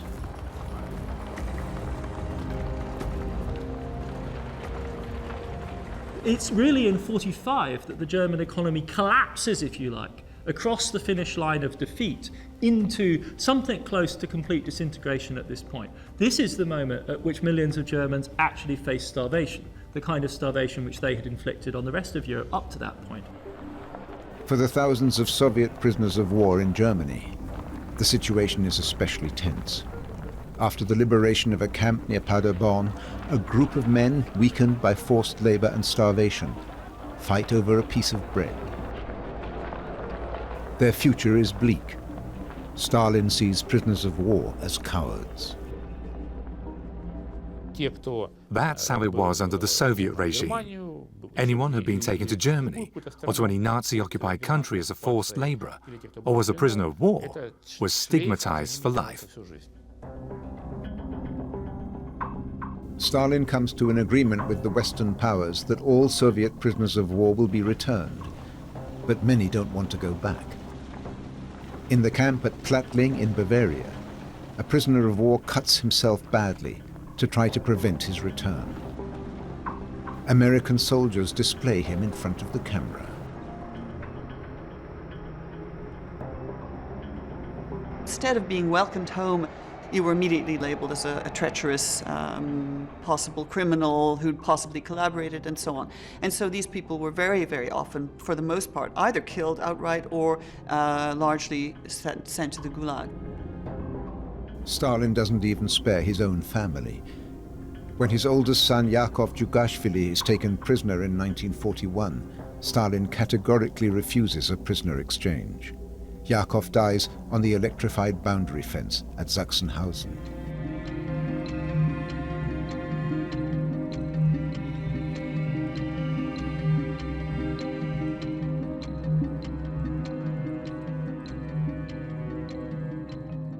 France, shortly after the liberation. Women accused of cooperating with the Germans are humiliated, regardless of whether their behavior was due to calculation, naivety, or love. Mere suspicion is enough to make them the target for revenge.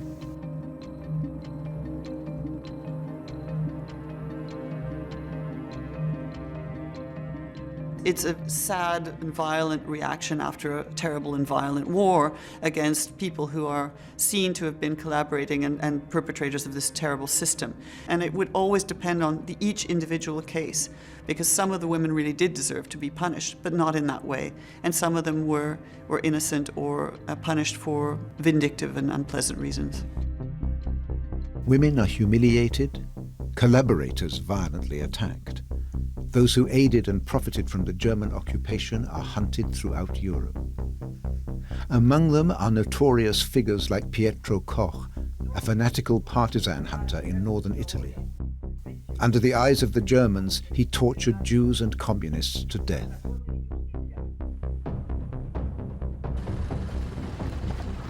His execution in Rome is a public event and a public signal.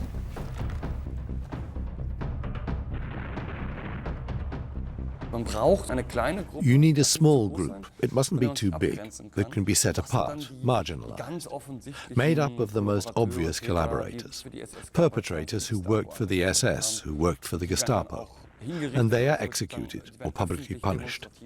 And then the others, the rest, are able to say, well, we were the good guys. In Germany, it's about more than individual guilt. The Allies have clearly set out their political aims. They want a democratic, denazified Germany. They want to turn the self-appointed master race into peaceful neighbors.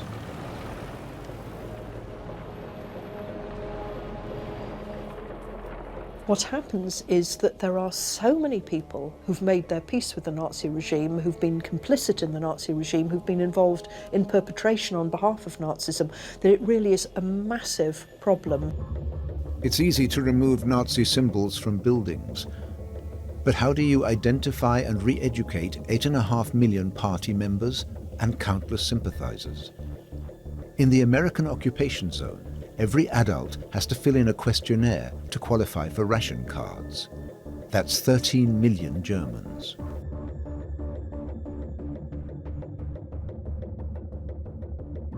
In the end, 99% are classified as passive followers or simply innocent of wrongdoing.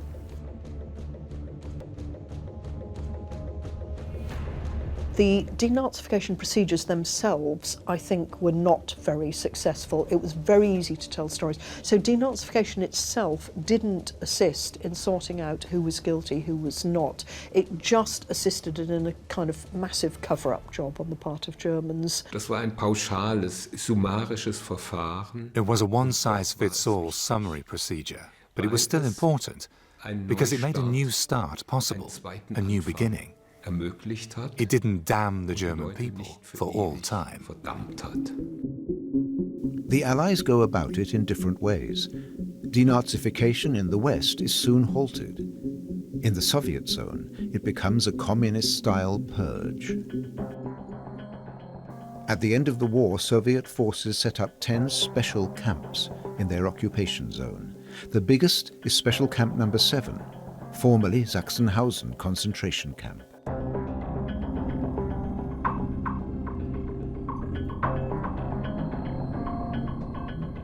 One of the prisoners is Wilhelm Sprick, seen here in a self-portrait.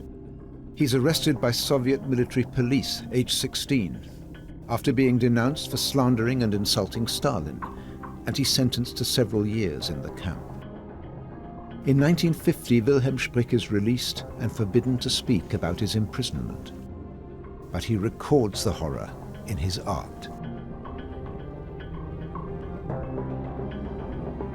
On one of the pictures, he writes, Sachsenhausen in old concentration camp garb.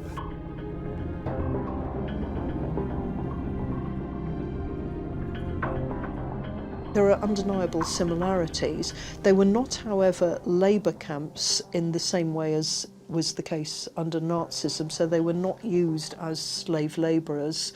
And the victims within these special camps did include people who should certainly not have been there, but it also included many ex-Nazis and people who definitely were people who should have been interned for the acts they had committed under the Nazi regime.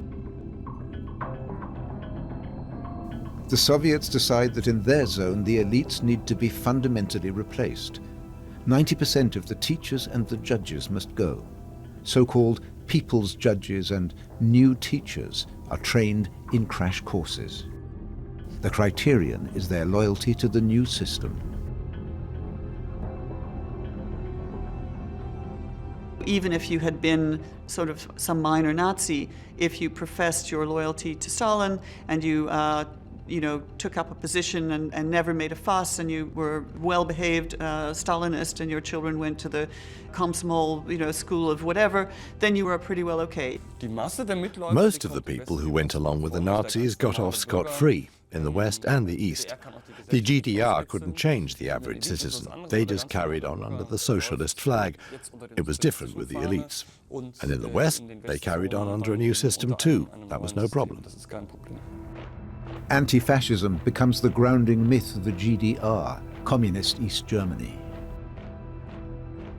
The evil Nazis are the others. The capitalists, Junkers and imperialists are all in the West. And apart from communist heroes, the Nazis' other victims are forgotten, especially the Jews. In the Soviet occupation zone of Germany, the emphasis was on combating fascism, not about the question of what had actually happened to the Jews. You could say the persecution of the Jews was simply swept under the carpet. It was hushed up.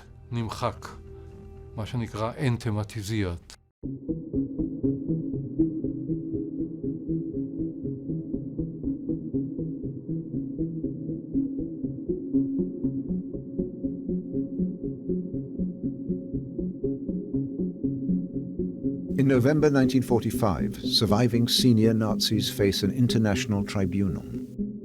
21 defendants, representing the party, the state, industry and the military, are tried as principal war criminals. It's a revolution in international law. This is the first time in human history that a group of individuals who work for a state and are servants of its sovereign are put on trial for something called international crimes. One of the 4 charges is crimes against humanity, a new criminal offence created to prosecute acts of violence against civilians. Barrister Hersch Lauterpacht plays a leading role in the drafting of the charge. He was born in Polish Galicia and studied law in Lemberg before emigrating with his wife to Britain. What Lauterpacht is interested in is looking at the ways in which international law can protect each of us because we are human beings. Not because we're a member of a group, but because we are living, breathing, sentient human beings. And his basic idea was that every human being has minimum rights under international law, including in times of war and conflict and horror and atrocity. Lauterpacht has a personal stake in the trial. On its very first day, the topic is a crime against humanity in Lemberg, Lauterpacht's former home. At that point, the 20th of November 1945, he has no news as to the fate of his parents, his siblings, his nieces, his nephews, his cousins in Lemberg. And at that very moment, on the first day in the trial, a Soviet prosecutor describes what happened in Lemberg. Thousands of Jews were murdered in an operation guided by the German occupation forces. Lauterpacht's family was among them.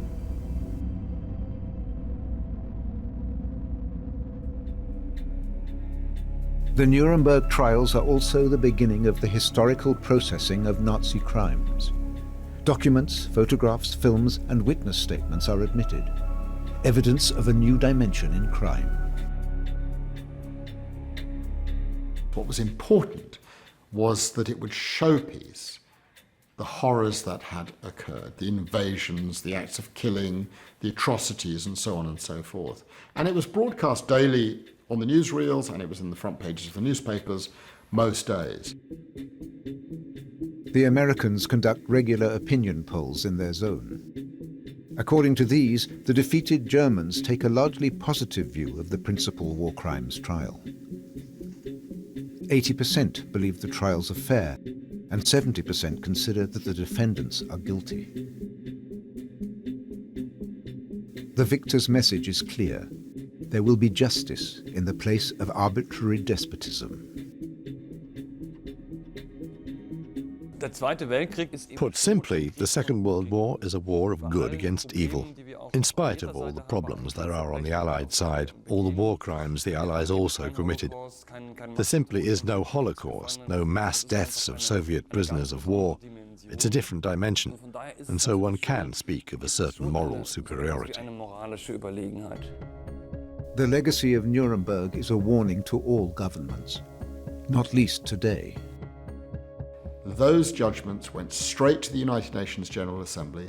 They were endorsed, and they became the basis for modern international law.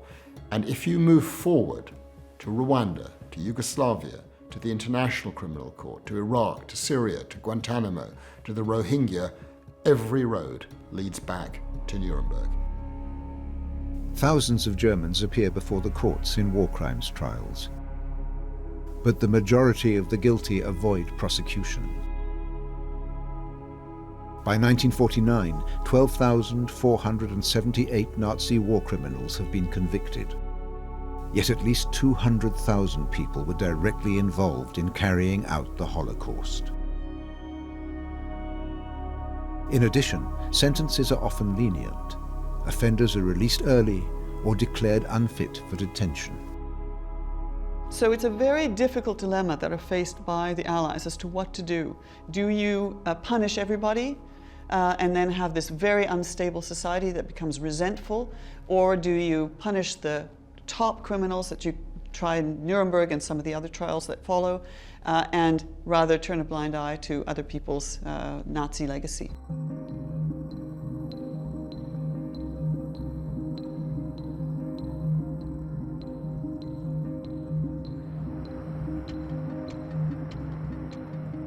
Many Nazi criminals seek to evade punishment.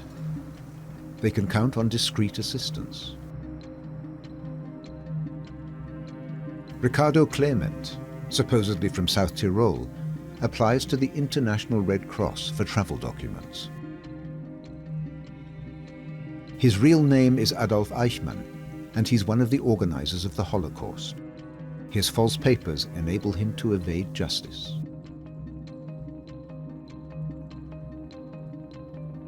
The main escape route leads from Germany across the Austrian Alps to South Tyrol. A network of helpers in Austria and Italy guides the fugitives across the Alps unnoticed, with false papers, accommodation, and food. The route continues on through Italy to South America. South Tyrol plays a part in almost every escape story. After 1945, the Alpine region is a perfect bolt hole for Nazis.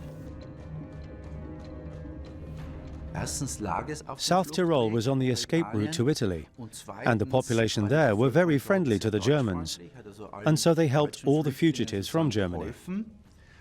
And South Tyroleans were considered stateless in 1945.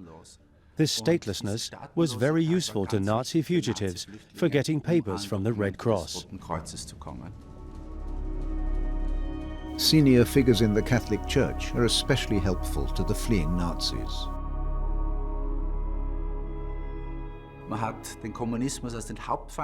They saw communism as the arch-enemy of the Church, and National Socialists were obviously anti-communist.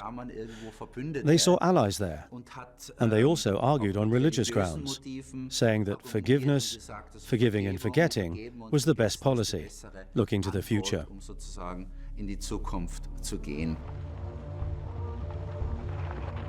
One person who benefited from the Church's anti-communism was SS General Otto Wächter.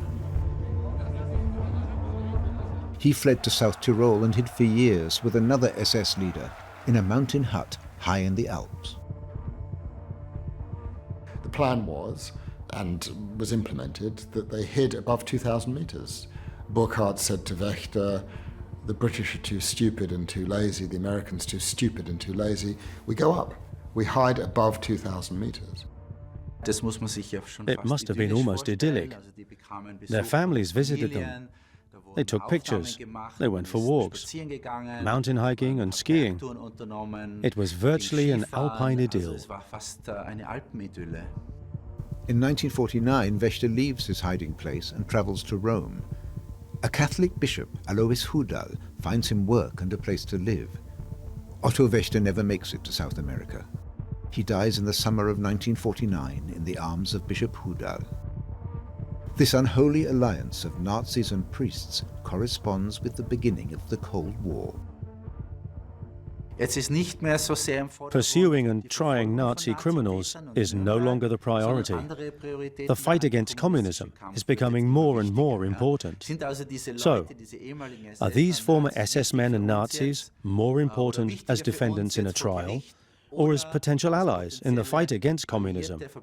This isn't about Eichmann, Mengele, and a couple of others. This is about thousands and thousands of cases.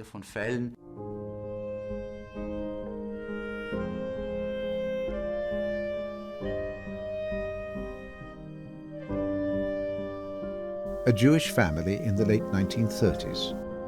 Nina is not quite 10 years old in these holiday pictures. Her little brother Peter was probably born in 1933. Friendly neighbors looked after these films during the war.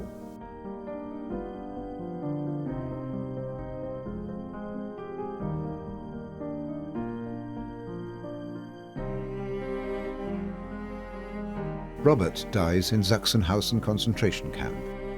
Rose and the children are taken to Auschwitz. On the ramp, mother and daughter are selected for a work detail. But Rose doesn't want to be separated from Peter.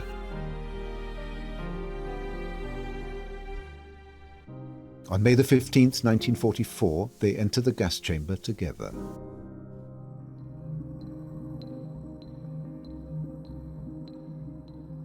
Six million European Jews fall victim to the Nazis' racial mania. In Latvia, Lithuania, Czechoslovakia, Yugoslavia, Greece and the Netherlands, more than 70% of the Jewish population die. The largest group of victims by some way are the 3 million murdered Polish Jews. More than half the Jewish population of Hungary and Albania die. Hundreds of thousands are deported from other countries and murdered. The US Army sets up camps in Germany for Jewish survivors. This one is at Föhrenwald in Bavaria. It was once a housing estate for workers. In 1945, there are about 30,000 Jews in the displaced persons camps.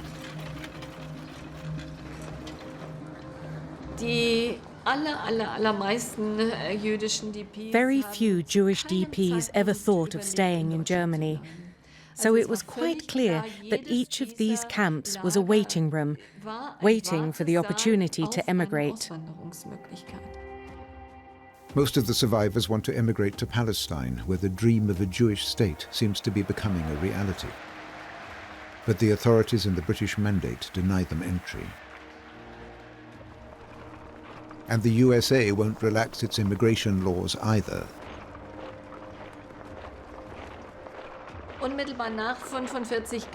Immediately after 1945, there wasn't a single country that said, after this catastrophe, we are opening our doors and all of you can come. In the US occupation zone, the Jewish refugees run the camps themselves. After years of living in fear of their lives, there's a great need for education and culture. Theatre groups bring the horror of the concentration camps to the stage. The survivors cut themselves off from their German neighbors. Playing football against Germans is forbidden.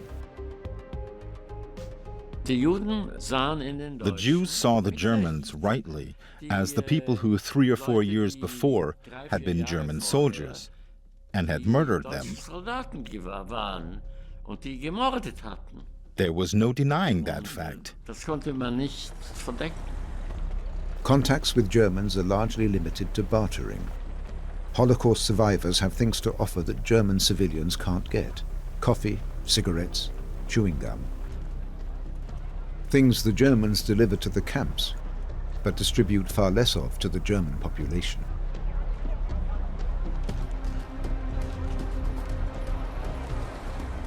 The Germans saw the displaced persons as a privileged group. They got more to eat, and there were less restrictions on them than on the Germans. Anti-Semitism, which was still very widespread in Germany after 1945, was naturally directed at the people living in these camps. The police in Munich talk of ceaseless hustling by these layabouts and work-shy elements. They talk of a rabble with criminal facial features. Munich's police chief describes the fight against the black market as a cleansing operation. German anti-Semitism has not disappeared with Hitler's death. In December 1946, more than a third of Germans still hold anti-Semitic views. 18% are even radical anti-Semites, according to a poll by the Americans in their occupation zone. The pollsters consider a further 21% are anti-Semites, 22% are racists, and 19% are nationalists. Only a fifth display no such leanings.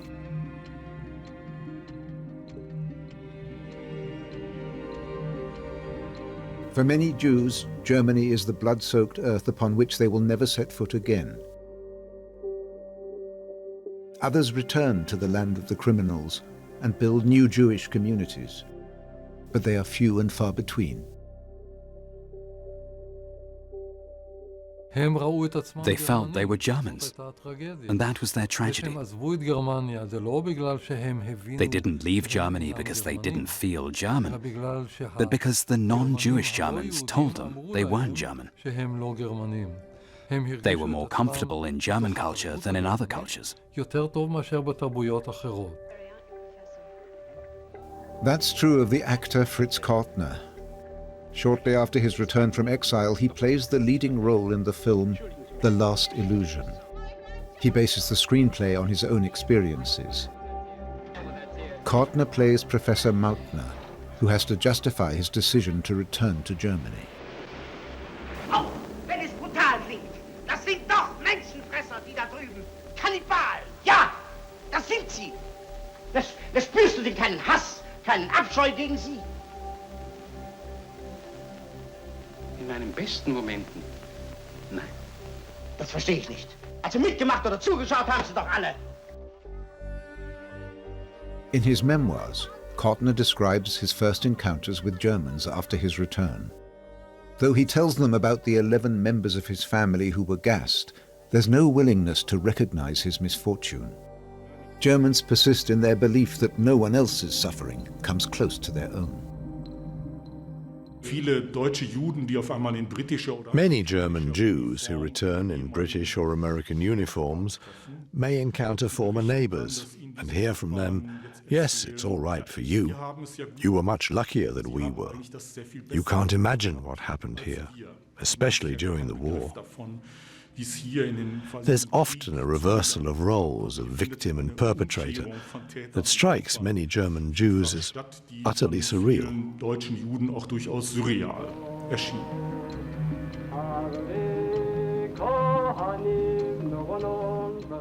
Anti-Semitism does not just remain virulent in Germany. Returning Jews encounter it in neighboring countries as well. Joseph Feingold, born in Warsaw in 1923. In the mid-1930s, his parents, Rachel and Aaron, move with their 3 sons to Kielce. His father, Aaron, has found work there as a carpenter. After winning the lottery, his family can even build their own house. Happy years before the Germans invade Poland. In the war, the family becomes separated. Aaron finds refuge in the Soviet Union with his older sons. At the end of the war, they return to Kielce to look for Rachel and their youngest. As they cross the border into their old homeland, they're pelted with stones.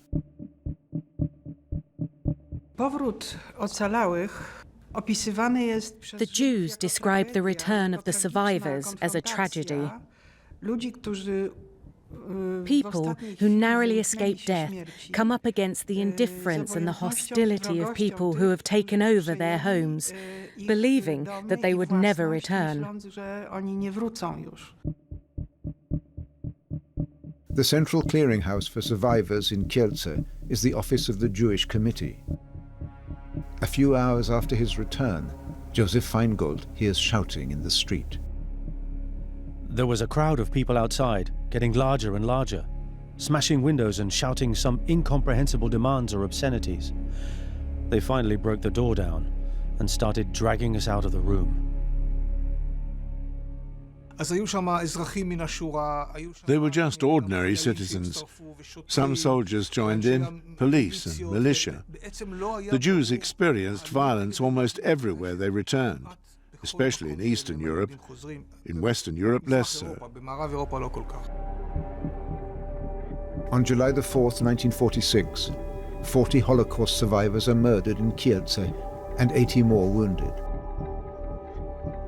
The trigger for the pogrom is a claim by a 9-year-old boy that he'd been kidnapped by Jews. The Kielce pogrom was a turning point in the history of the Jews in Poland. It led to mass emigration. Tens of thousands of Jews fled Poland, mainly to camps for displaced persons in Germany, Austria, and elsewhere. Joseph seeks out the protection of the American occupying forces, staying in a displaced persons camp near Frankfurt before emigrating to the USA. The number of Jewish refugees arriving in the American occupation zone from Eastern Europe reaches its peak at the end of 1946, at a total of 150,000. Germans do not welcome the survivors.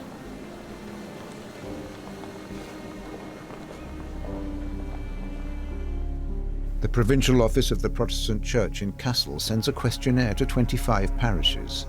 One of the questions is, how is public opinion reacting to the fact that the Jews in Poland were forced to emigrate and that they have been accommodated here in our living space? The Fasanenhof parish promptly sends its summary of the local mood. One opinion is frequently heard. There must be reason nobody wants them. The Poles are now doing exactly what we are being punished for. After so many years of indoctrination, it's actually not surprising that there was a high degree of anti-Semitism in the population. And we can still see the consequences of that in our society today.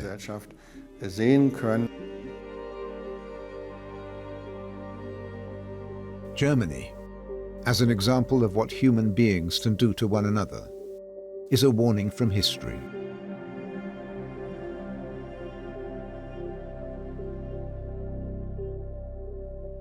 The Holocaust is the most extreme form of a universal human disease. Under certain circumstances, any person can become a mass murderer. Any one of us. If you're German, these are our fathers, grandfathers, or great-grandfathers.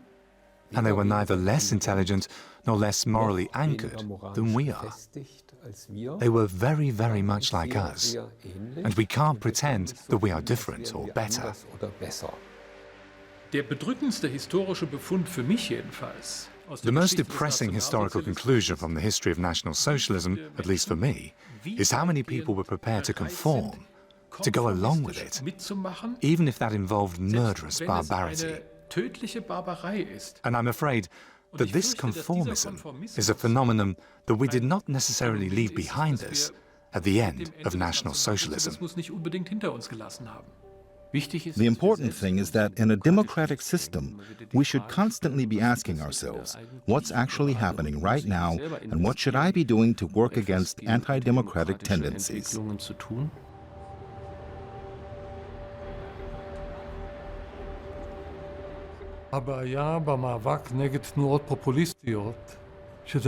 The problem with the struggle against populist movements is that it's a very particular kind of fight.